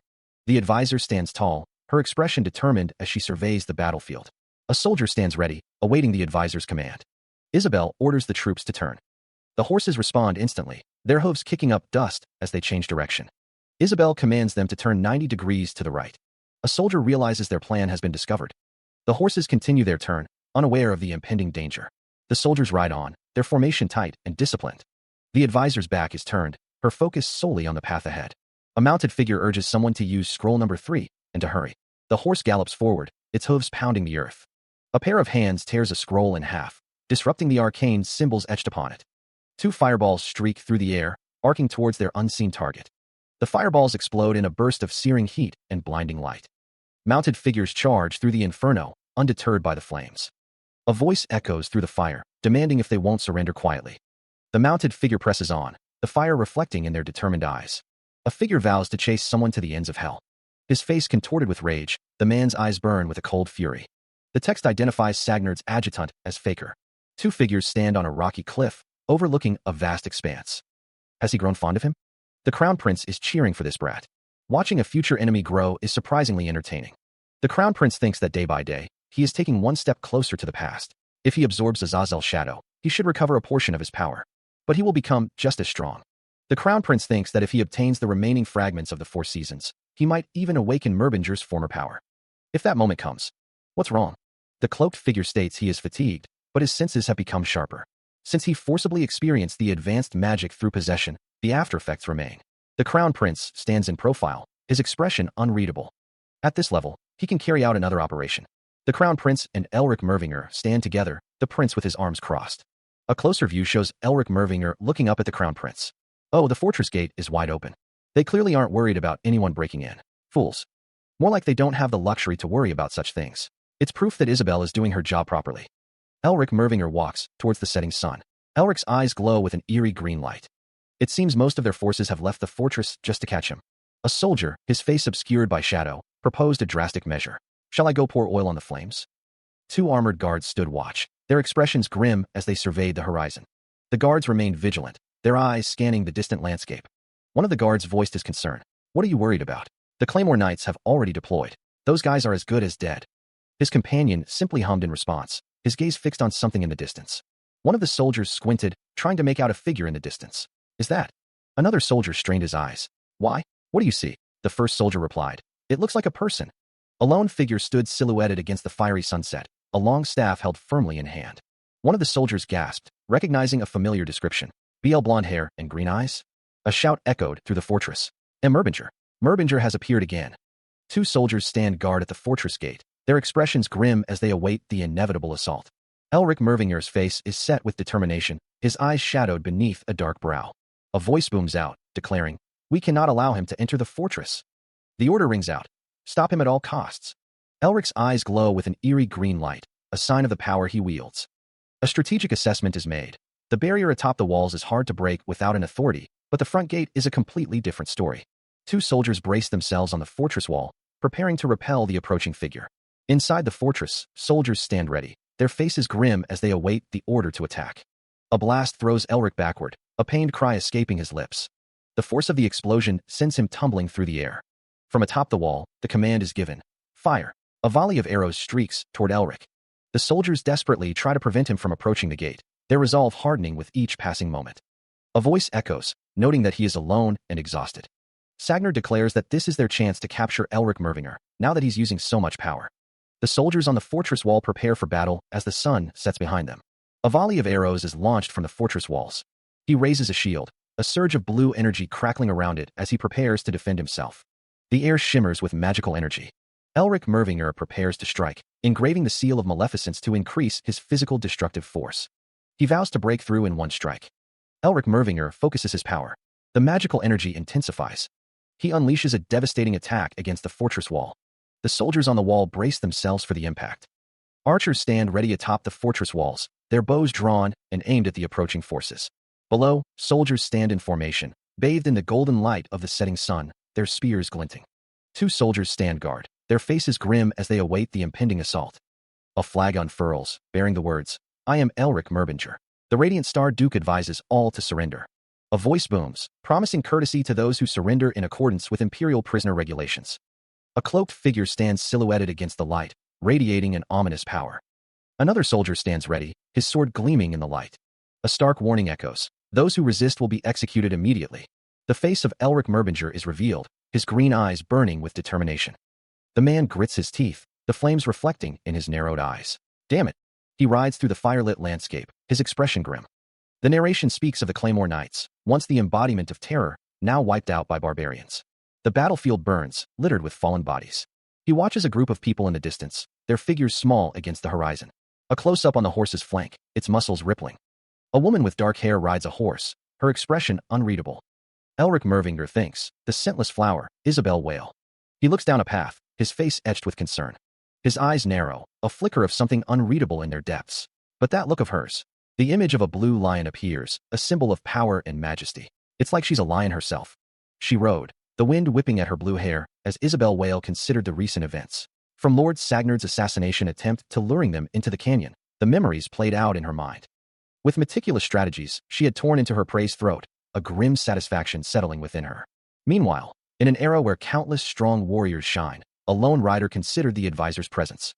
He had heard that a military advisor like her had actually faded into the background, but she was here all along. Anger flashed in his eyes. He had let his anger blind him and made a huge mistake. Luckily, there were cavalrymen who didn't join up at the canyon. If he rallied them and gathered the troops left behind at the fortress, they might still have a chance. The rider urged his horse onward, the fortress looming in the distance. His poor judgment cost them this time, but next time. The horse galloped, its hooves pounding against the earth as the fortress grew closer. Determination hardened his features, a fierce resolve burning in his eyes. The fortress gates loomed, a symbol of hope and defiance against the encroaching darkness. Lord Sagnard rode on, his name a whispered promise of retribution. A star-shaped badge gleams, its intricate design catching the light. A figure stands tall, a staff held firmly in hand, radiating an aura of authority. The surface shimmers, reflecting light in a mesmerizing dance of brilliance. Within the main camp of the subjugation army, whispers spread like wildfire. Have you heard the rumors? They say the head of House Merbinger captured Keterine Fortress all by himself. A lone watchtower stands sentinel over the camp, as a voice questions the veracity of the tale. Wasn't that a lie? 2 armored soldiers discuss the rumors. One says, they say there were eyewitnesses. The other retorts, come on, does that even make sense? A man with a neatly trimmed mustache observes, the Radiant Star Duke sure does love pulling off stunts that don't suit him. A lone figure stands at the end of a long, ornate hall, the weight of responsibility etched on their face. A voice declares, exactly. Looks like he's making a reckless move because his lack of depth is showing. 2 figures stand in the shadows, plotting, but he'll be exposed sooner or later. A voice muses that he's still young, wondering if the last remaining flame of a prestigious magic family is going to go out with this. Another voice whispers that if that happens, the Blue Lion, who said he would help the Stars of War, will hit rock bottom, too. The Crown Prince listens intently as someone speaks to him. The Crown Prince scoffs, thinking people are already saying he can't even manage his own household. A voice expresses that more than that, they are only worried. Brian thinks that this whole affair might end up becoming a nuisance to the 4th Prince. A figure stands in a hallway. It is announced that a delegation from House Merbinger has arrived. Someone orders to let them in. A figure walks forward. A figure holds a box. Brian chuckles, stating he can guess how things turned out just looking at him. The cloaked figure kneels, placing the ornate chest on the floor. A voice wonders what the chest contains. A man in a military-style uniform reclines, his expression unreadable. The cloaked figure stands before the chest, a silent sentinel. The man in uniform continues to recline, seemingly unfazed by the events unfolding. Whispers spread among a group of onlookers, speculating that the chest is a gift to win back the Crown Prince's favor, or perhaps more accurately, a bribe. The cloaked figure, Elric Merbinger, is one of the 4 claws who support the Red Lions. 2 men gasp, their eyes wide with shock. The voice reflects on the recent victory, questioning how they defeated the Keterine Fortress in just a few days. The man reveals himself to be the head of House Merbinger, his expression a mix of calculation and amusement. If he caught a 4th Chainmaster, doesn't that mean? Another voice notes that someone has already surpassed the circle. The Crown Prince sits upon his ornate throne, a look of contemplation etched on his face. A voice echoes in the darkness, contemplating Elric Merbinger's potential struggles at Keterine.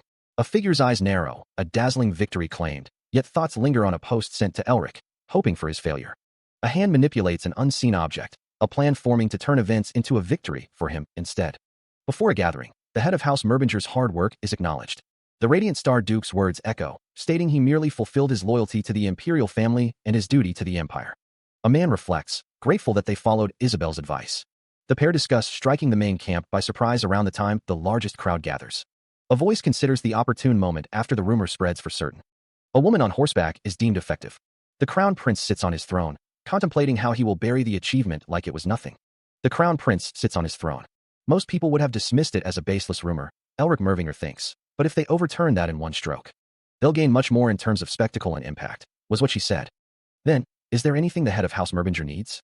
The crown prince sits on his throne, observing the scene. The Radiant Star Duke intends to keep stirring up the north around Keterine Fortress. Actively cooperating, Elric Mervinger thinks, so that your highness can focus on the war.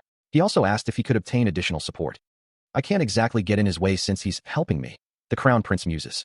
If the public's attention focuses on Elric Mervinger, that bastard's political standing will only rise. He should wrap it in a suitable pretext and attach some mediocre unit. I'll support him as well. A glint of determination flashes in his eye. The text identifies the Grey Lion as Sailor Holmes. Among the 8 lions, Sailor Holmes is highly regarded. He is known as the most seasoned political figure, a recluse famed for being nearly 80 years old, yet never showing his face to the outside world. Sailor Holmes is the leader of the Empire's strongest mercenary group, Black Skull. Politics, and even commerce, called him. Sailor Holmes asks if he mentioned something, chuckling to himself. The truth is, the disciple he took in during his later years was the daughter of House Merbinger. A group of people are shown. Sagnard's brow furrowed. Since their house had ties with him, he couldn't just leave them alone, could he? Sailor Holmes lamented his slow response. He had been too slow to help much. But now, the Grey Lion resolved, was the time to do so. Elsewhere, the imposing structure of Elric Merbinger's estate loomed in the distance. He wasn't satisfied with just capturing Keterine Fortress. He was even aiming for the rear. With only the rear forces, there was no way to catch that elusive bastard. A sigh escaped from Sagnard's lips. Nirf stepped forward, volunteering himself. Send me. He insisted, his voice rising in urgency. No, please send me. They cannot leave their posts right now. I can be easily replaced, so I should be the one to go. Sagnard understood Tedan and Nirf's feelings. He wanted to go as well, but right now, what mattered wasn't revenge. Nirf and Tedan stood alongside each other, their expressions unreadable. Tedan warned, his voice firm. Sagnard, I told you over and over again to not just recklessly rush in if it feels dangerous. Sagnard stared out the window, a haunted look in his eyes. Why do you torment me like this even after death? The man mutters to himself, stating that he needs to bring back 2 big heads, like a lion or someone from Hexagram, for things to be fair. A large door bursts open. The crown prince, accompanied by 2 others, demands to know who is there. A voice declares, we'll do it. A figure in ornate armor stands ready. 3 figures stand together, observing the situation. Someone remarks that they thought they were staying out of this for as long as possible, but that the matter still stands. A figure states that this is one in which they have a personal grudge. The figure strides forward, their purpose clear. Honestly, you seem to be turning more and more into a fox as time goes by. Subjugation Force main camp. Elric Mervinger stands with Sailor Holmes. Elric says, interpret it however you like. Sailor Holmes replies, you've gotten a bit harsher. Elric Mervinger says, I lived too softly, so people kept trying to tear at me from every angle. If I want to protect what I have now, I have no choice. Sailor Holmes says, interesting. Even if I'm old, calling a lion a fox is clearly an insult. A new figure approaches. The figure says, so this is where you all were. Inspector Van Hook stands alongside another man. The man laments that people don't want to deal with his face so openly. The man continues, stating that even he would get hurt. Inspector Van Hook stands tall in his armor. The man asks what brings the Crown Prince's loyal hound here. A close-up shows the man's armor. Inspector Van Hook gestures with his hands. Van Hook warns the man to think carefully about getting close to Elric Merbinger, because he's the Crown Prince's next target. Inspector Van Hook and the man stand together. The man asks if Van Hook is threatening him. The man looks on. Van Hook says he's just telling the man to think carefully which side he wants to stand on. A background is shown. Have you heard? People are calling you the Golden Comet. 2 figures stand atop the castle wall, overlooking the city. They say a comet that shines intensely and leaves a huge trail is a sign of a new upheaval in the world. A woman with blue hair smiles. With your shiny blonde hair flying as you stir up the northern front. Wouldn't it make sense that they gave you that nickname? Golden Comet, huh? He mused. I like it. A man with blonde hair smiles. Oh, looks like father has arrived. The teal-haired figure stands beside Elric Mervinger on the castle wall, overlooking the scene below. A gate stands open, beckoning those who would pass through. Elric Mervinger is greeted by an older man with gray hair. You're here, the man says. Elric Mervinger replies. Achievement was quite spectacular. I only acted as I always have. A closer view shows Elric Mervinger and a teal-haired figure.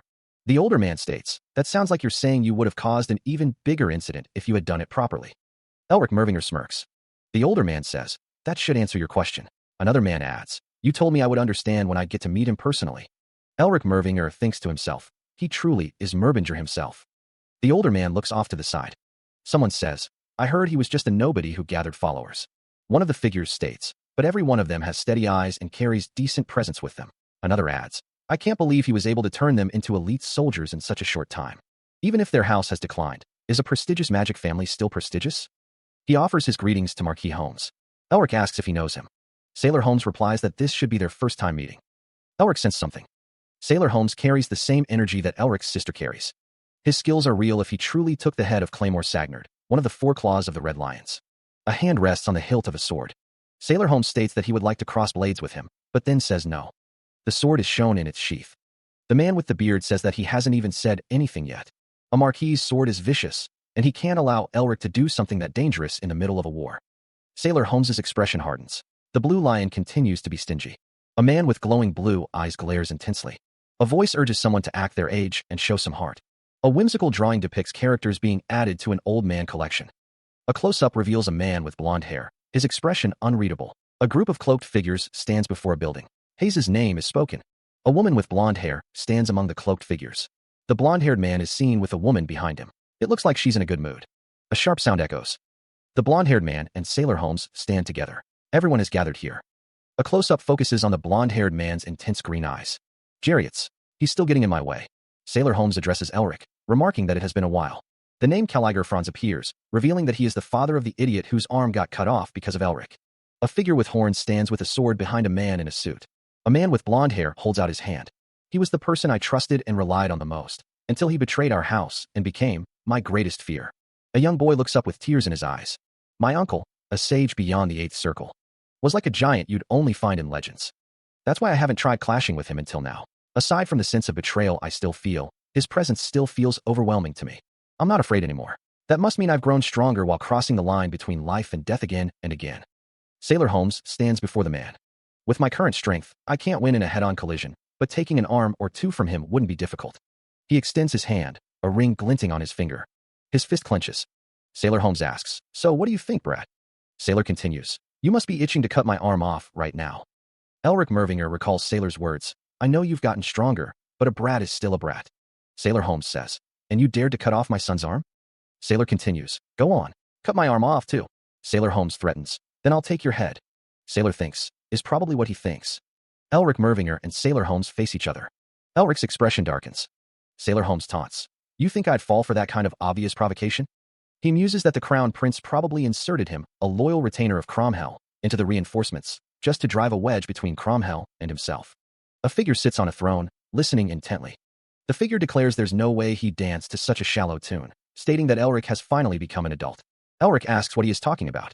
The figure responds that if Elric were on his own, he would have found a way to cut his arm off no matter what, but now that he's responsible for many people, he's holding back. A suited figure agrees, stating that he's not wrong. Mephi states that Elric still doesn't seem to know him very well. Mephi asks who he thinks is better at provoking people, him or Elric. Mephi wonders something. A man places his hand on another's shoulder. Elric thanks the servant for their hard work. Mephi calls someone a little brat. The blonde-haired man expresses his gratitude. Thank you for your hard work, servant. The man in the top hat's eyes glow red with anger.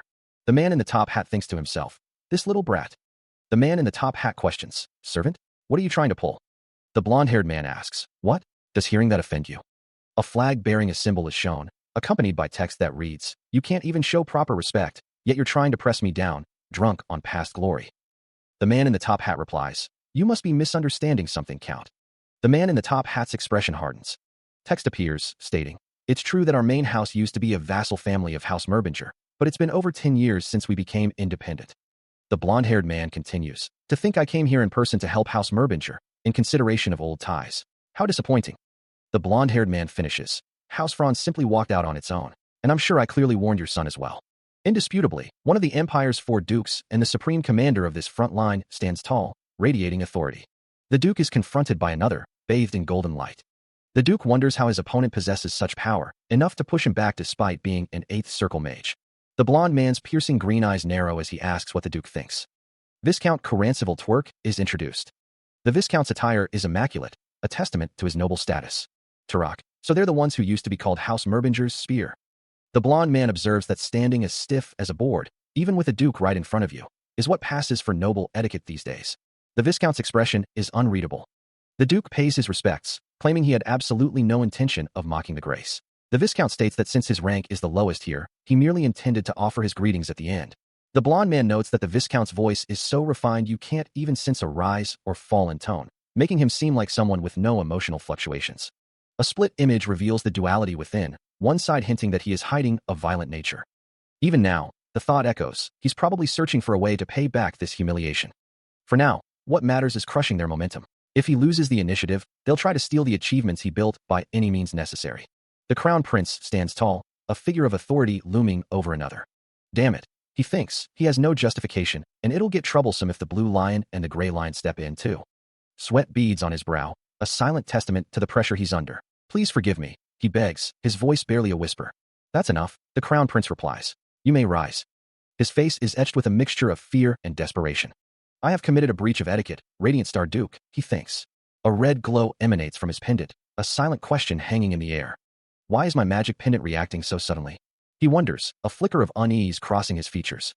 Sailor Holmes stares at the glowing object in his hand, wondering why this is happening. The Gray Lion kneels before a blond man. Elric Mervinger lies on a couch. A close-up of Elric's face shows him deep in thought. But today he was House Merbinger itself, the one he deeply respected and longed to be beside, yet envied and resented for being so far out of reach. Ustin Merbinger kneels in front of a glowing circle. A man stands in front of a glowing circle. For an instant, his figure overlapped with Elric Merbinger's. He has to eradicate the sprout of House Merbinger itself. If he misses this chance, he'll never escape House Merbinger's shadow. To do that, he needs to join hands with Count Caligar Franz, but what could the reason be?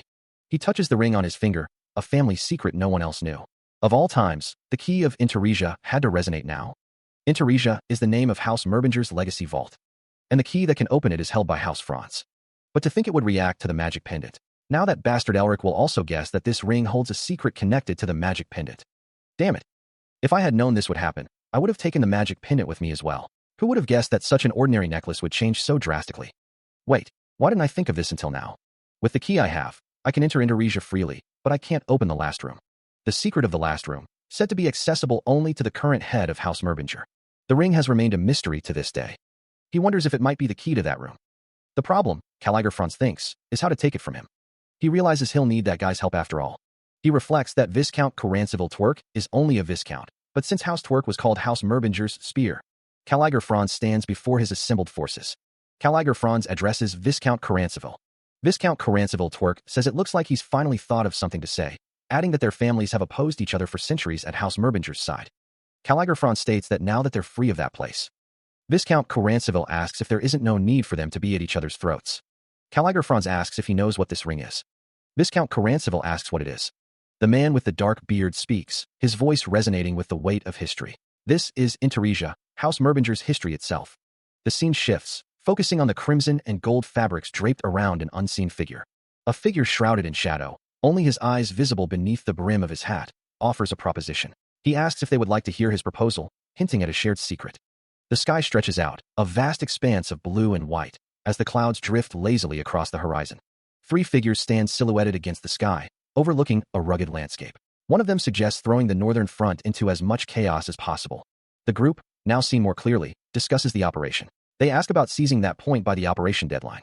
The voice confirms the northern front isn't far from Count Winz's main castle, implying the operation won't be easy. The blonde man and the gray-haired man discuss the risks. It's far from the main camp as well, so if they make one wrong move, they could end up isolated deep in enemy territory. A voice offers an alternative. If it seems too difficult, they can leave it to him and his friend, and they can return. He'll speak to the main camp properly, so they don't have to worry about their credit being taken. The blonde man smirks, his eyes gleaming with a hint of malice. How could he possibly do that? The strings of war will ever withdraw, a voice declares, as the figures stand in the shadows. The blonde man stands tall in his military uniform, a symbol of authority and ambition. Sailor Holmes wonders aloud, expressing his curiosity. Elric Mervinger stands with his hands behind his back, mercenaries flanking him. A group of hooded figures stands in formation, their faces obscured. Sailor Holmes questions how one can compare mere mercenaries to House Wales' elite knights. He adds that unlike those who stayed shut in at home swinging swords, their mercenaries have walked the line between life and death every single day. One of the figures declares that he will show them directly who's stronger, adding that at best, they'll only end. A voice says that they are up following behind the mercenaries' backsides. Elric Mervinger asks if that's what they call mercenary tactics. The scene shifts to Count Winds's 19th barracks. A figure says, "All right then." A voice declares that it's time to show off their skills. Two figures stand side by side, ready for action. Two figures watch the unfolding battle. One remarks that they really can fight well. From atop a tower, a figure in military attire wonders if this is the difference between knights and mercenaries. A figure leaps from the castle walls, descending into the fray. The knight charges in, a whirlwind of steel and fury. The order is given to split the enemies up and crush them one by one. A heavy foot lands with a resounding thud. Back to back, two warriors stand defiant, a bulwark against the onslaught. "Don't flee," one shouts. The command rings out. There are only two enemies. Kill them. Eyes blazing with power, a warrior unleashes a devastating attack. One soldier is sent flying, a testament to the battle's ferocity. It is said they're like wolves running through a flock of sheep.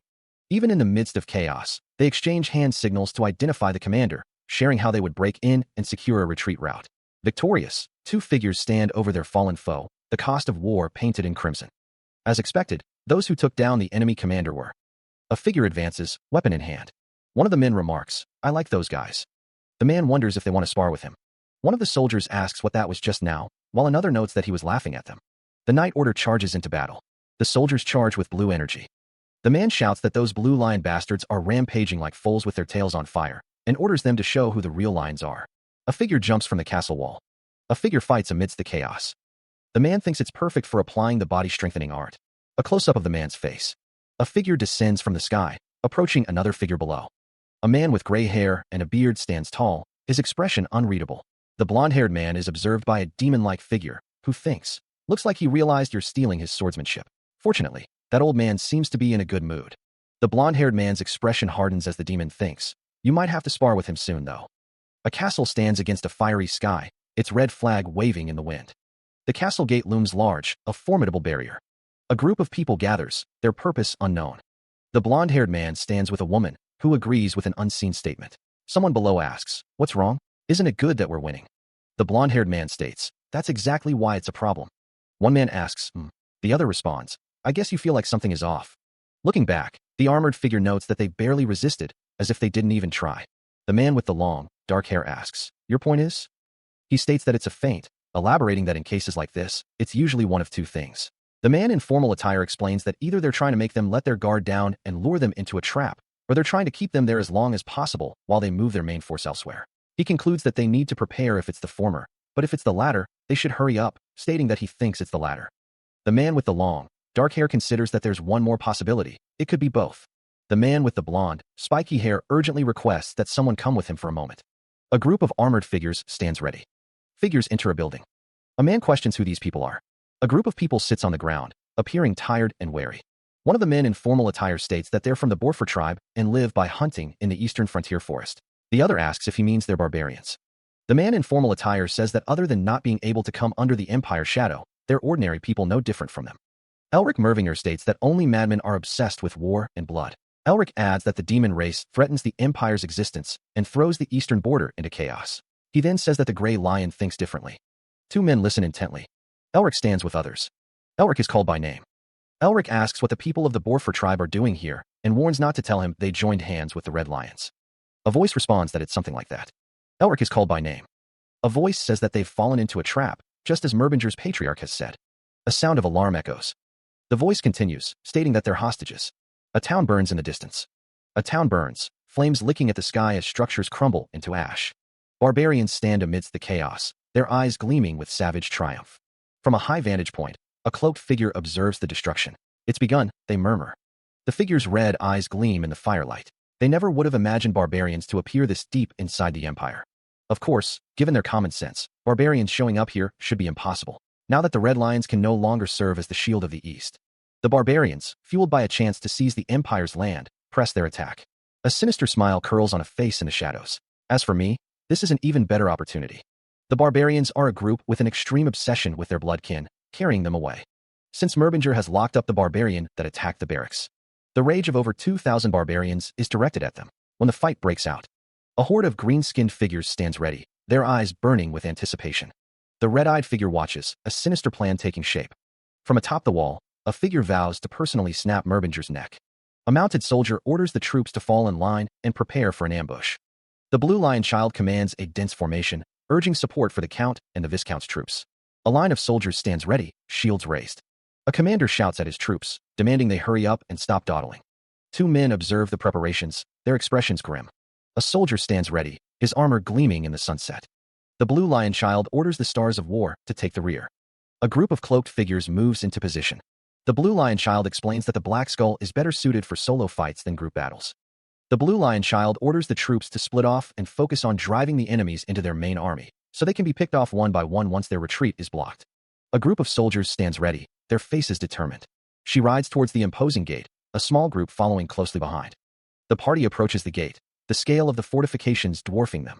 A barefoot steps onto the muddy ground. The barbarians who made the canyon their home and roam the highlands like their own front yard are outstanding warriors individually.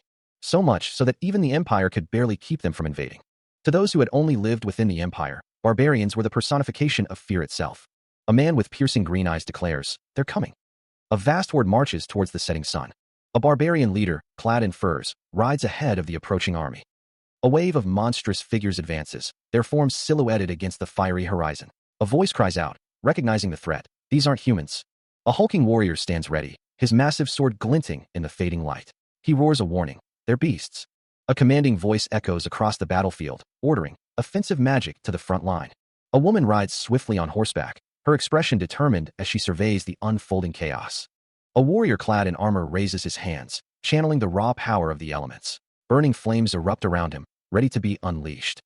The flames coalesce into a raging storm, a maelstrom of fire and fury unleashed upon the advancing horde. A line of warriors stands shoulder to shoulder, their swords raised in defiance against the encroaching darkness. The firelight dances across their faces, illuminating their grim determination. A warrior's face is etched with concern as he glances at his companion, the weight of the battle heavy on their shoulders.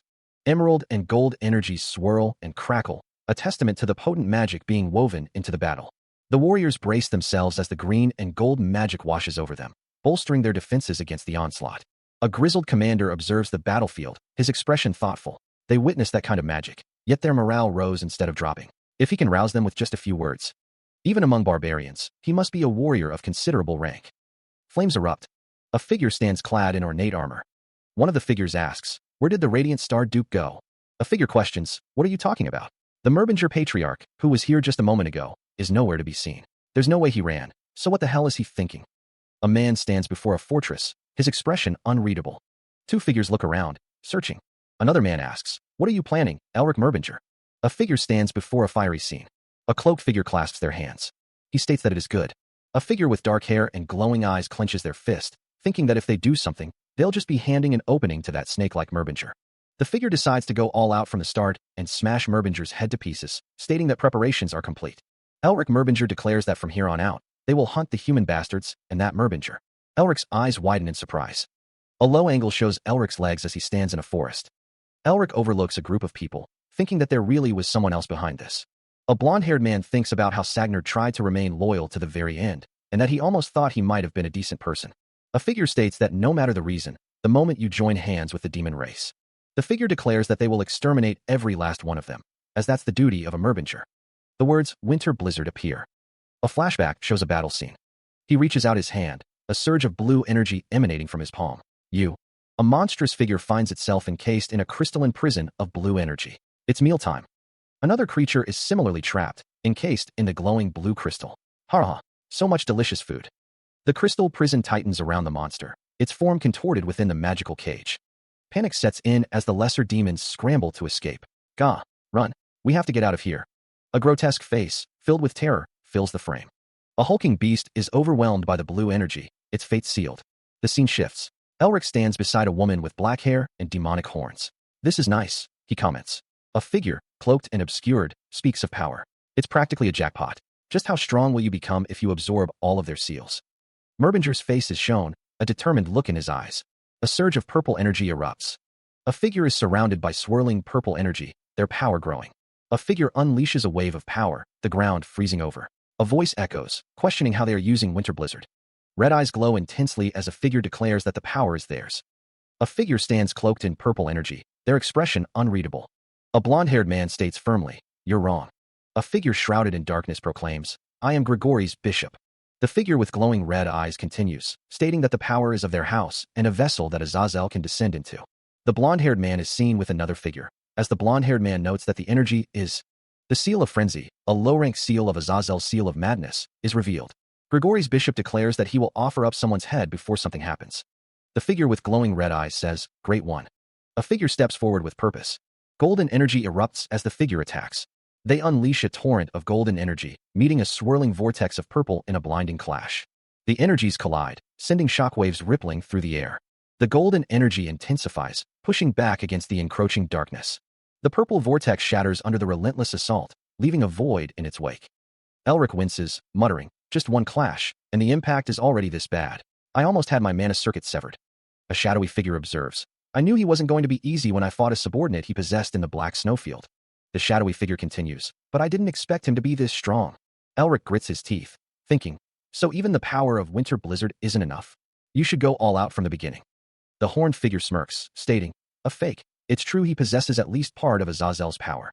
Elric narrows his eyes, thinking, "He feels different from usual. Is it because I've met the shadow of an old archenemy?" The shadowy figure offers, "If you want, I can tell you his weaknesses." But Elric replies, "No, it's fine." Elric stands with the horned figure, the battle's aftermath hanging heavy in the air. He declares that he wants to fight using only his strength, stating that he hasn't really had a chance to squeeze his authority to its limit either. A voice responds that it's up to him. Elric stands, ready to face whatever comes next. A winged demon stands tall, flanked by other demons. A demon thinks that Elric may be using Winter Blizzard, but the mana consumption will be severe. Grigori's demons are ready. The demons charge, intent on killing Merbinger. Elric stands, his back to the viewer, as he prepares to face the onslaught. Elric thinks that he planned to use Winter Blizzard as little as possible because it consumes so much mana, but Elric's expression hardens with resolve. Elric declares that there's no other way. Elric stands in a field, facing the remnants of the heroes who escorted Otto and spread House Merbinger's prestige across the world. Elric's eyes glow as he awakens.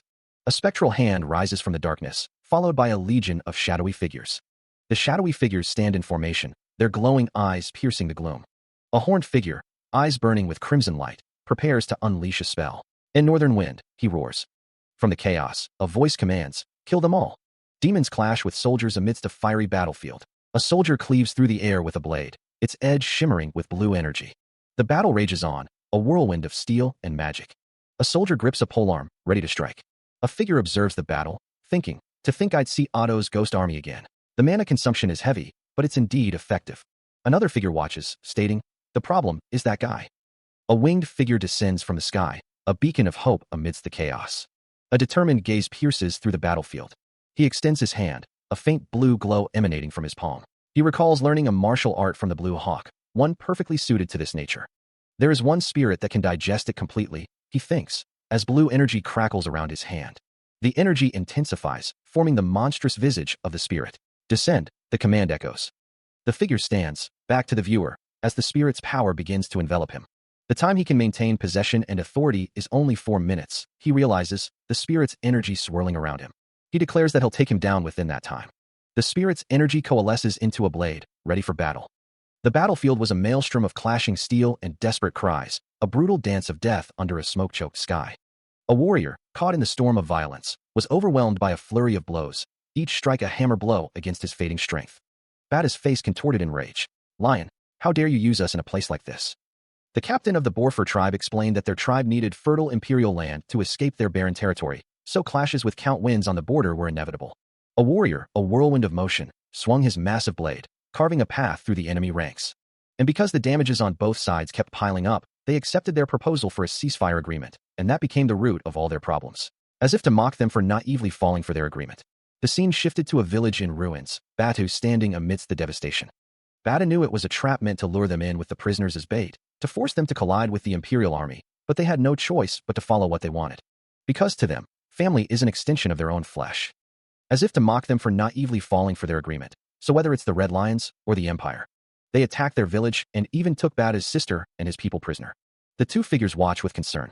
A warrior vows, "I'll tear every last one of them apart and kill them all." A blade flashes with blue energy. The attack continues with blinding speed.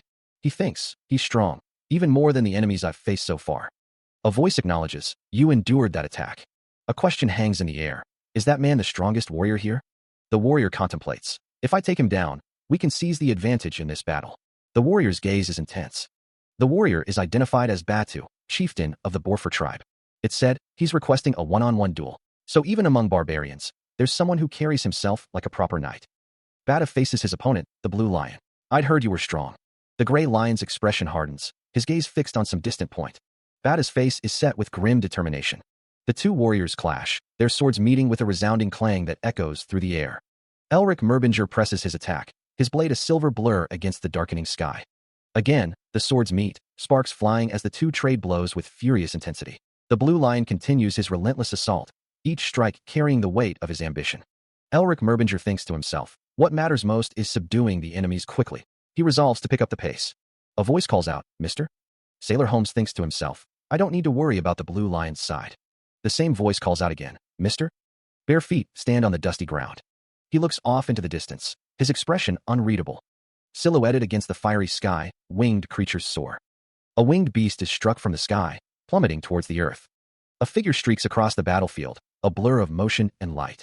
He stands over a fallen foe, his sword dripping with unseen energy. He's gone. Lying prone, a voice warns, be careful. A crimson arc flashes as a blade descends. After using Winter Blizzard and Northern Wind, he thinks, you don't have much mana left. A demonic visage glares with malevolent intent. A blue-tinged blade slashes through the air. He thinks, shit, I thought his violent temperament would make him charge in and fight. If he keeps using hit-and-run tactics like that, he'll be at a disadvantage. Why are you struggling against someone who can't even use his power properly? Can't use his power properly? If they're trying to kill you, then why would they keep dodging like that? It's because that inferior version can't withstand the seal of Azazel due to its limitations. Even so, it doesn't look like we have a clear solution for this right now. TCH, I can't stand the idea of losing to some inferior version of the seal of Azazel. Listen carefully. The seal of Azazel originally affects the domain of instinct directly. Through the seal, it triggers madness and makes one's attack power explode dozens of times over. But the consumption of demonic energy becomes extreme as well? Correct. So what Mephi means is that I should make him burn through his demonic energy before the time I can exercise my authority runs out. That method. You're an imitation, aren't you? What? Elric Mervinger stands ready, facing a winged figure whose dark presence fills the air. Elric says, I just said it to provoke you. Don't tell me. That got to you. A chibi-style close-up shows Elric's face. The winged figure grits their teeth, retorting, why you little? The winged figure unleashes a burst of dark energy, cracking the ground beneath them. Elric clashes with the winged figure, his spear glowing with energy as he parries a blow. His reaction more intense than expected, Elric stands his ground, the winged figure looming behind him. The winged figure screams, die, as red and black energy emanates from them. A voice whispers, good. He took the bait. Elric prepares to unleash a powerful attack, thinking, I'll proceed according to the original plan. The spear glows with intense blue energy, ready to be unleashed. Wings of the hawk. The winged figure stands ready, their expression fierce. A vortex of swirling blue energy erupts around the winged figure, the 5 whirlwinds technique unleashed. The winged figure prepares to strike, the swirling energy intensifying around them. The winged figure snarls, I'll tear you to pieces. The air crackles with energy as the winged figure continues to channel their power. A tense silence hangs in the air, broken only by the hum of building energy. The winged figure taunts Elric, saying, try a little harder. Elric prepares to counter, his eyes narrowed in determination as he focuses his energy. Wings spread wide, the winged figure dives toward Elric, closing the distance with terrifying speed. Elric stands his ground, channeling energy into his weapon, the air around him shimmering with power. The 5 whirlwinds pressures the enemy while widening the distance, so it isn't suitable against a guy like him, who's strong in close combat. The weapon glows with an intense blue light, ready to unleash a devastating attack. Elric's expression hardens as he says, you call yourself a servant of Azazel, so why can't you do anything properly? The winged figure explodes in fury, screaming, shut up. A surge of purple energy emanates from their body.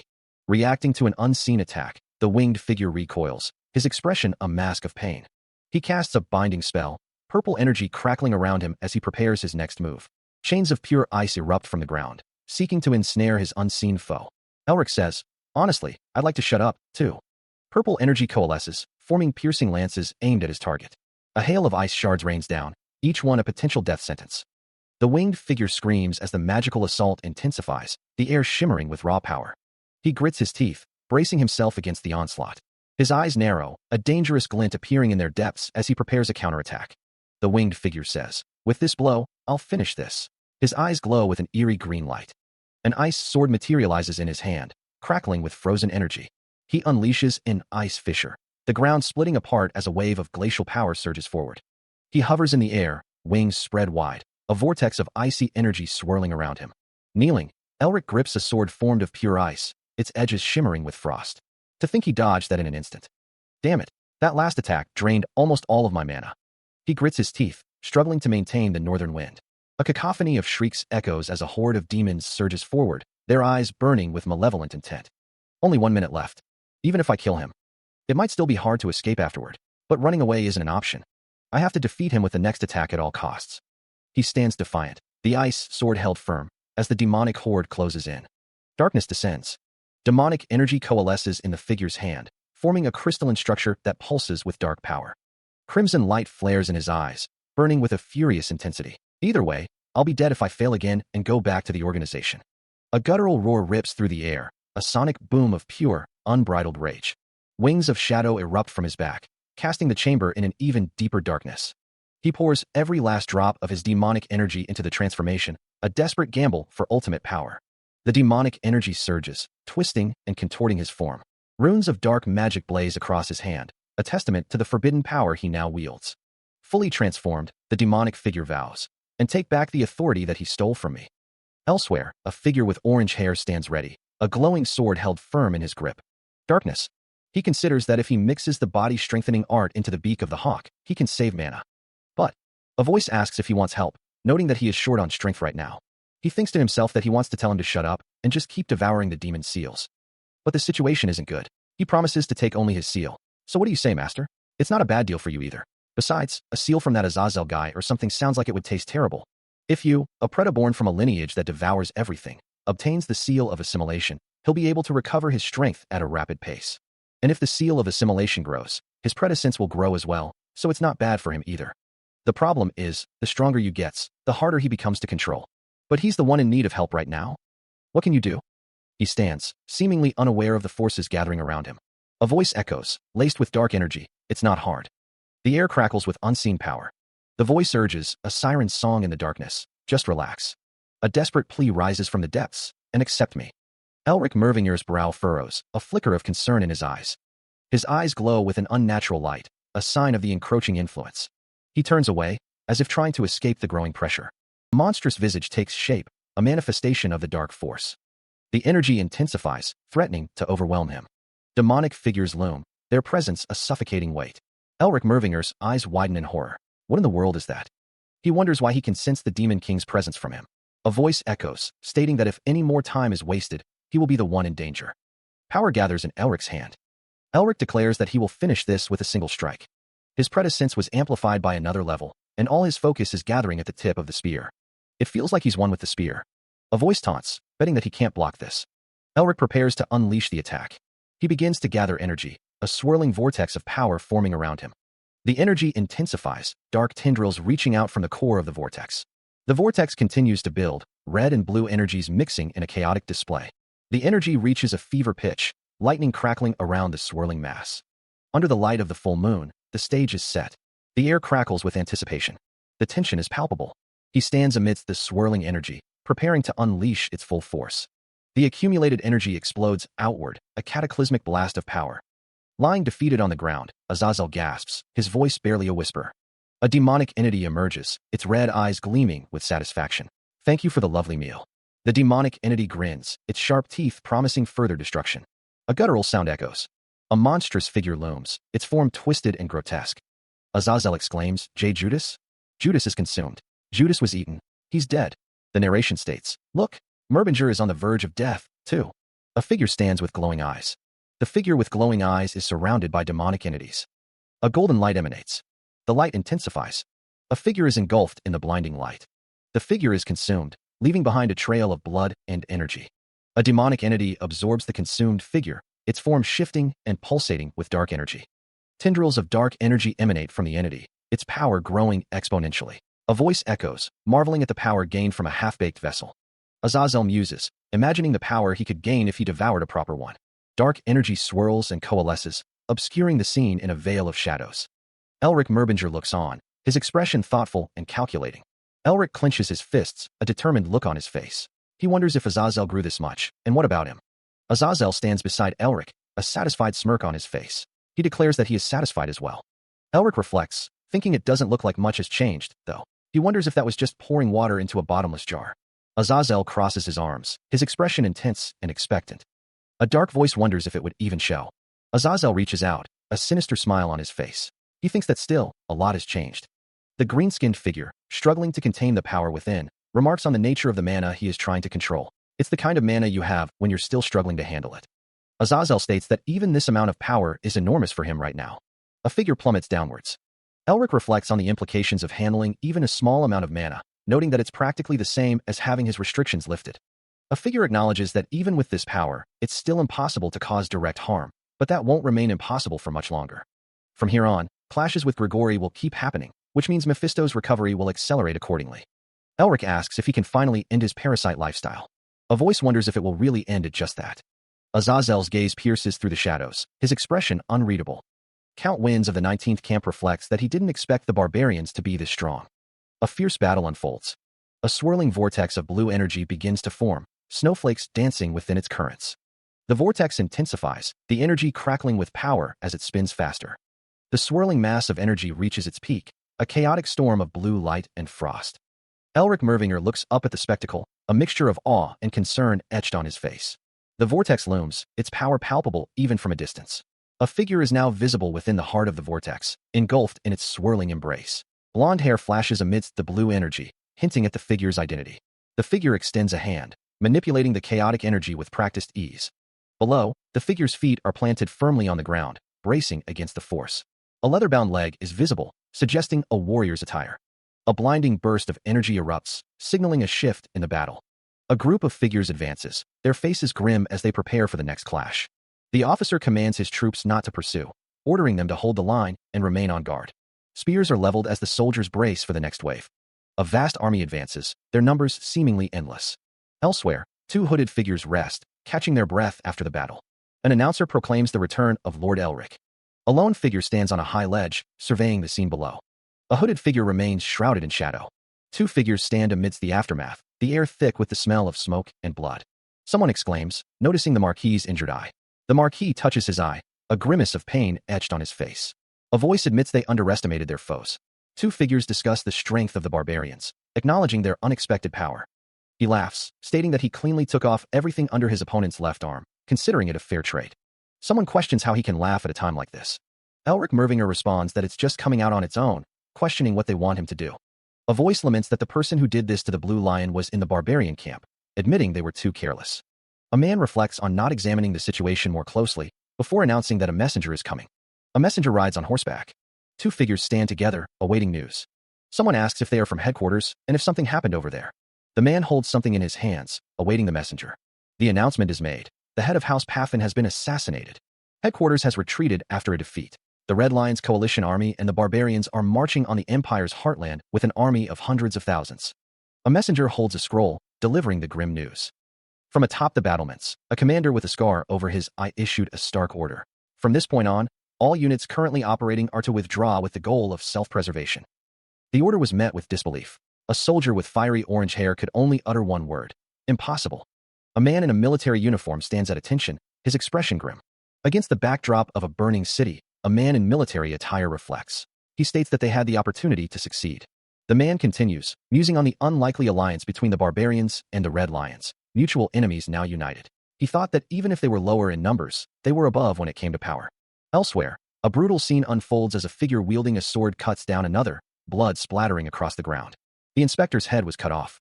A cloaked figure stands over the fallen body, sword in hand, the snow stained crimson. Meanwhile, Elric Mervinger is addressed by a woman. She states, "So you were here, Your Highness. We have." Elsewhere, Sailor Holmes, his expression grim, urges someone to hurry, stating they have a long way to go. He mentions Guy Newister and their remaining forces. Elric reflects, thinking that his life may have been ended. He continues, thinking that with someone, they could have been able to reverse the situation, where they were losing alongside Newister's monsters. The man thinks that without even fighting, they retreated. Although it's clear that he was thinking about practical interests, he can't forcefully order him or protest. If Newister refuses to partake and returns, the Red Lion's army and the barbarians' 500,000 warriors will attack the Empire, and he'll be responsible for failing to block them. Two figures walk away from the viewer, their destination unknown. Elric Mervinger's expression hardens. Every last one of them is annoying. The intricate details of Elric's noble attire are visible. Elric declares, "I've thought of a strategy." Gathered around a large map, the nobles discuss their next move. One of them mutters, "Surrendering." Elric's expression is unreadable. A bearded man erupts in anger. "You mean, you want us to bow our heads to the rebellion forces?" Another noble questions, "How can you say that to the nobles who pledged allegiance to the empire and the royal family?" Elric commands, "Sit down." The bearded man looks on in disbelief. "What? The aura, he's gotten even stronger? He's not using any mana, yet I can't move a muscle. How is it that the presence I felt from Ustin is radiating from him? Did I not tell you to sit? I do not wish to repeat myself." Insubordination on the battlefield means immediate execution. The nobles are in disbelief. "I'll overlook it this time, but there won't be a second chance. I'll explain the reason we must surrender. As you may know, the enemy has more than 500,000 soldiers. If the Red Lions turn their attention here rather than the main force, those of us stranded here will be in danger. I do not wish to jeopardize our soldiers for pointless greed. If there's a way to save more people, I'll choose that option. If so, what about having a siege battle at Keterine Fortress? We don't know how long we can last until the Imperial forces attempt to turn things around, and there's a higher chance that Crown Prince Geriots won't come to save us. Are there other opinions?" The nobles continue to discuss their options. Elric hasn't said anything since the war, but perhaps what he'll say now is related to that. Sailor Holmes explains that when he traveled throughout the world, he met some people. Sailor asks if Elric perhaps means the Borfer tribe. Sailor continues, stating that he lived in the eastern mountainous areas for more than 5 years and met not just the Borfer tribe, but other groups as well, adding that Elric sure catches on fast. A woman asks why he is here, and that she met a child of the. Elric says that the tribe called him father.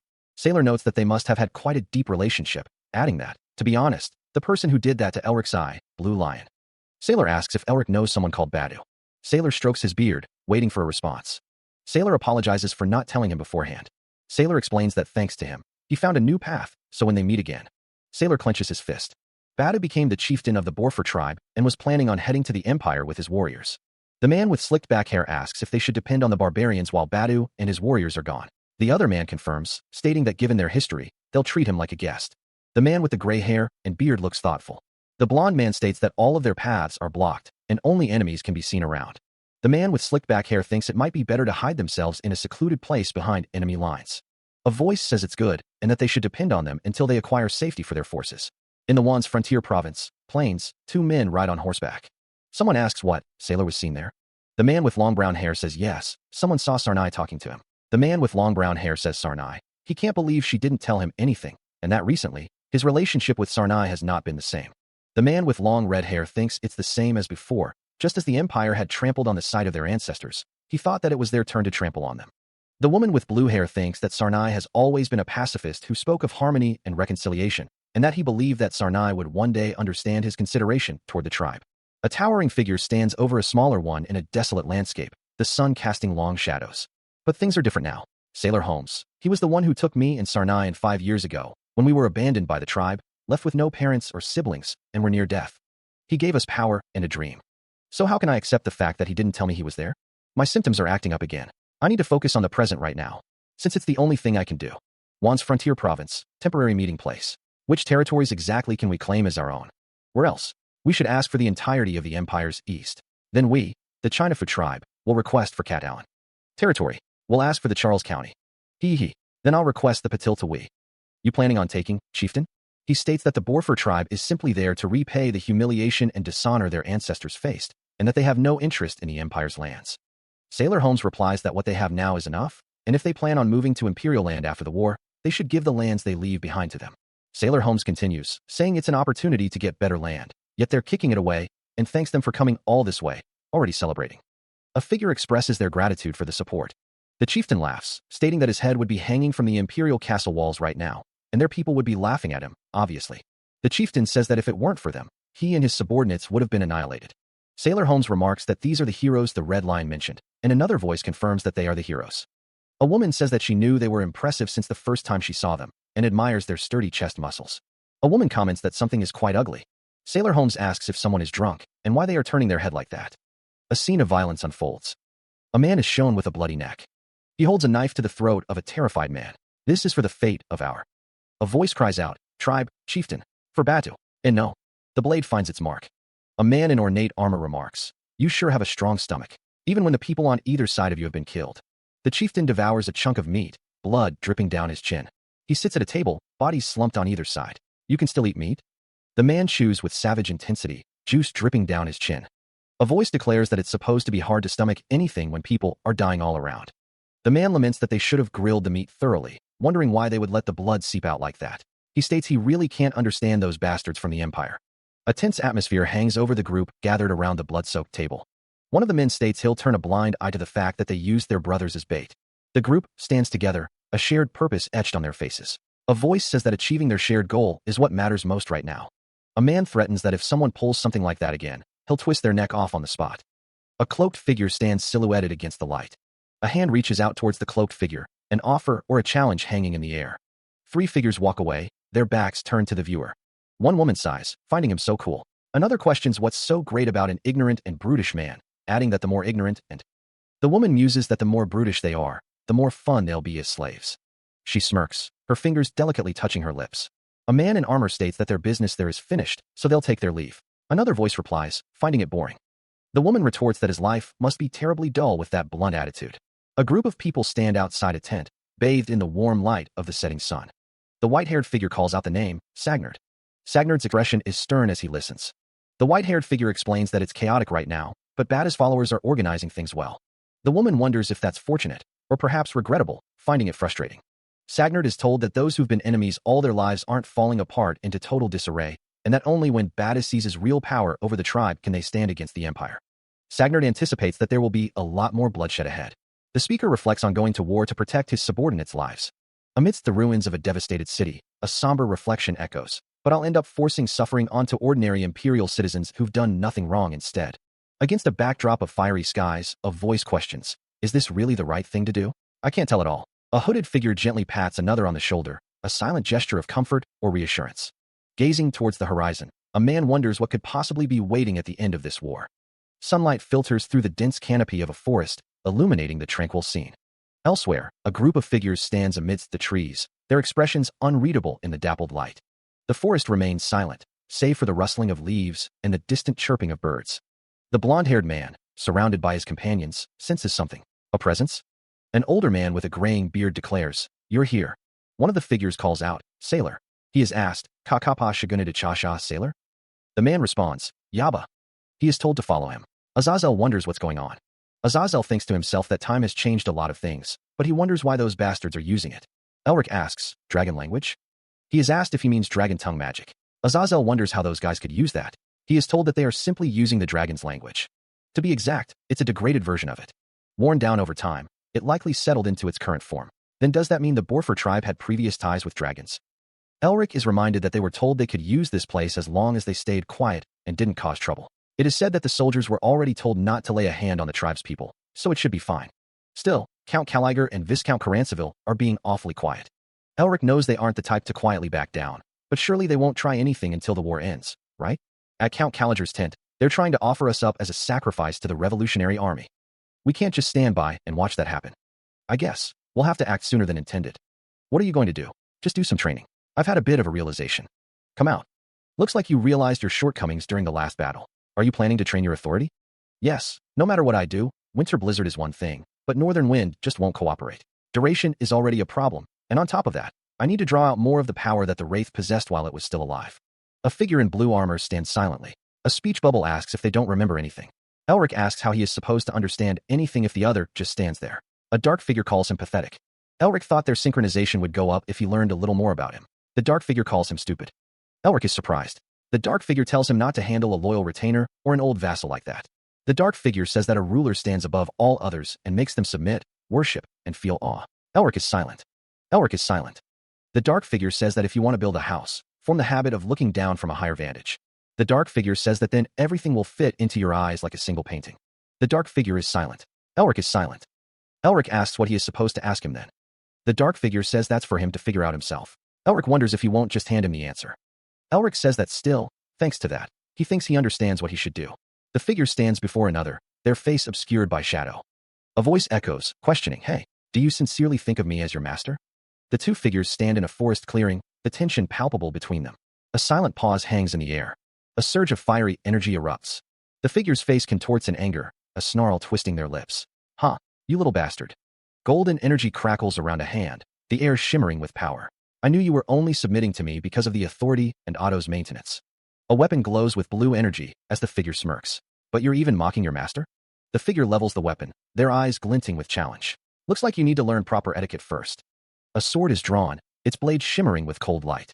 A figure kneels, their posture suggesting submission or perhaps a coiled spring. A foot steps forward, initiating the next move in this deadly game. A blinding flash of blue energy erupts, splintering the air with raw power. The energy expands in concentric rings, a shockwave of pure force rippling outwards. At the epicenter of the blast, a sword gleams, wreathed in crackling energy. The rings of energy continue to spread, distorting the space around them. The explosion intensifies, sending shards of debris flying in all directions. A defiant former vassal and a ruler trying to beat him into line smirks, arms crossed. A figure clad in dark armor stares forward, glowing green eyes burning with intensity. There's no messier house than this one. The figure sits, muttering, "Damn it. I thought I could just make him submit by force." A figure stands with a spear, ready for battle. The figure plummets downward, thinking, "But if I mess this up, I'm the one who'll get taken down." A large, armored figure looms. A voice booms. "Weren't these the guys who gave the Demon King's army headaches?" The figure declares, "I know that too. So just watch closely." The figure exclaims, "He's fast." A battle unfolds. A voice shouts, "You bastard. I have the body-strengthening art." The figure stands with a spear, surrounded by energy. Leaping forward, Elric Mervinger declares, "So in brute strength, I am above you." The air crackles as the sword blurs through the space between them. The blade descends, a flash of teal energy accompanying its deadly arc. Elric continues his assault, the sword a whirlwind of lethal intent. The sword continues its relentless barrage, each strike carrying immense power. The opponent stands firm, a silent monolith against the onslaught. Elric narrowly dodges an unseen attack, the word dodge appearing as if branded into the air. Countering, Elric unleashes a strike of his own, the energy blade singing through the air. The horned figure watches, muttering, "Whoa, if it weren't for the predecessor, that would have been seriously dangerous." A close-up reveals the intricate design of a pendant worn by the horned figure. The air shimmers with residual energy, a silent testament to the battle's intensity. Eyes narrowed, Elric wonders, 5 whirlwinds. The masked figure wields a blade crackling with blue energy, its power far surpassing anything Elric had previously encountered. Dodging the sweeping attack, Elric narrowly avoids the blade's deadly arc. "That bastard, he's messing with me," the masked figure thinks, amused by Elric's struggle. The masked figure's laughter stings. Elric wonders how he can possibly force him to submit when he can't even manage that. Glowing eyes pierce the gloom as the masked figure offers, "Want me to help like last time?" "No, get lost." Elric snaps, his pride refusing any assistance. Elric steels his resolve. He must never accept Yu's help. If he wins with it, he won't be able to draw out that guy's loyalty voluntarily. The masked figure thinks, "I only act as a loyal retainer who's helping his master and disciplining subordinates who aren't the same. I have to break him using only my spear technique." "Oomph. You won't even talk back. How boring," the masked figure muses, observing Elric's movements. "Good. His movements are getting bigger." Seeing an opening, Elric thinks, "Now's my chance." The masked figure realizes he's not thrusting, but slashing. The masked figure prepares to block the incoming attack. He is blasted backward by a surge of blue energy. "Shit, he's using a trick." Elric shouts. Azazel stands over the kneeling Elric, his expression unreadable behind his helmet. Azazel muses, "Was that the end?" Coughing, Elric struggles to his feet. "No way." Azazel watches as Elric rises, thinking, "I'm starting to get the hang of it now." Another blast of blue energy hurtles toward Elric, a wraith that uses tricks. Azazel tilts his head, a silent question hanging in the air. Azazel thinks, "To defeat this guy, I just have to return it in kind."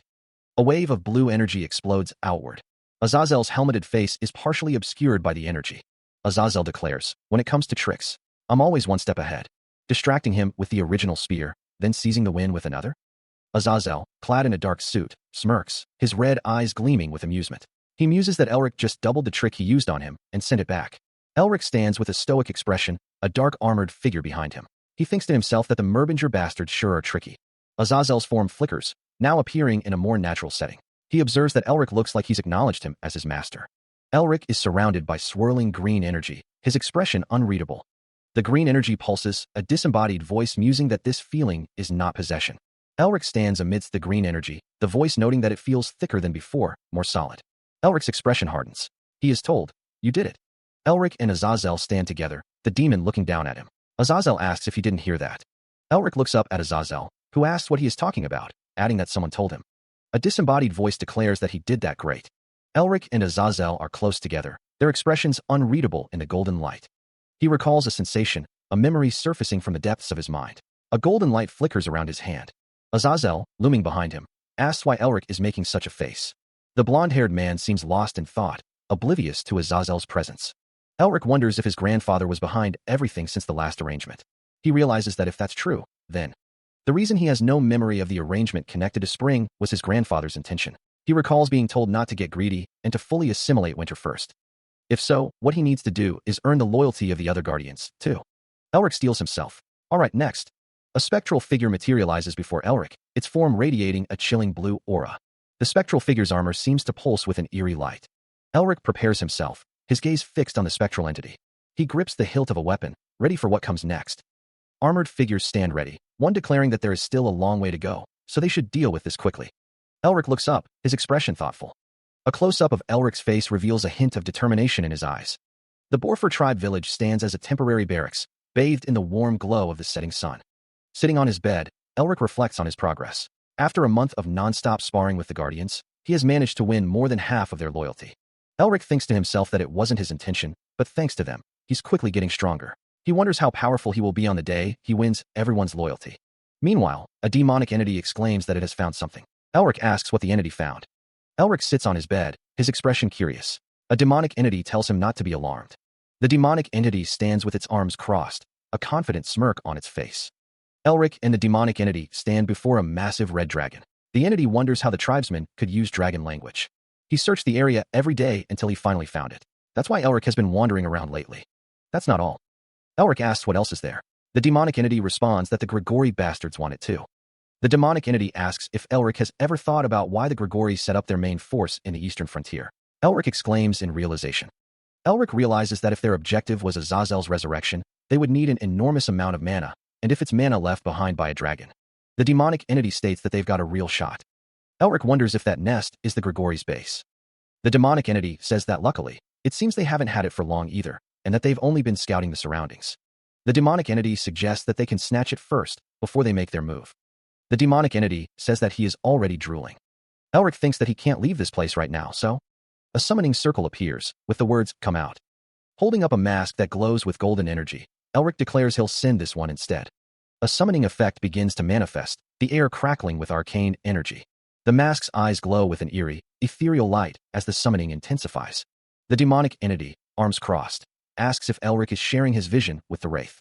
Sitting cross-legged, Elric thinks to himself that this way, it should be able to go far without drawing attention. The demonic entity observes that Elric really does the strangest things. The demonic entity stands silhouetted against a fiery sunset, the mask floating beside him.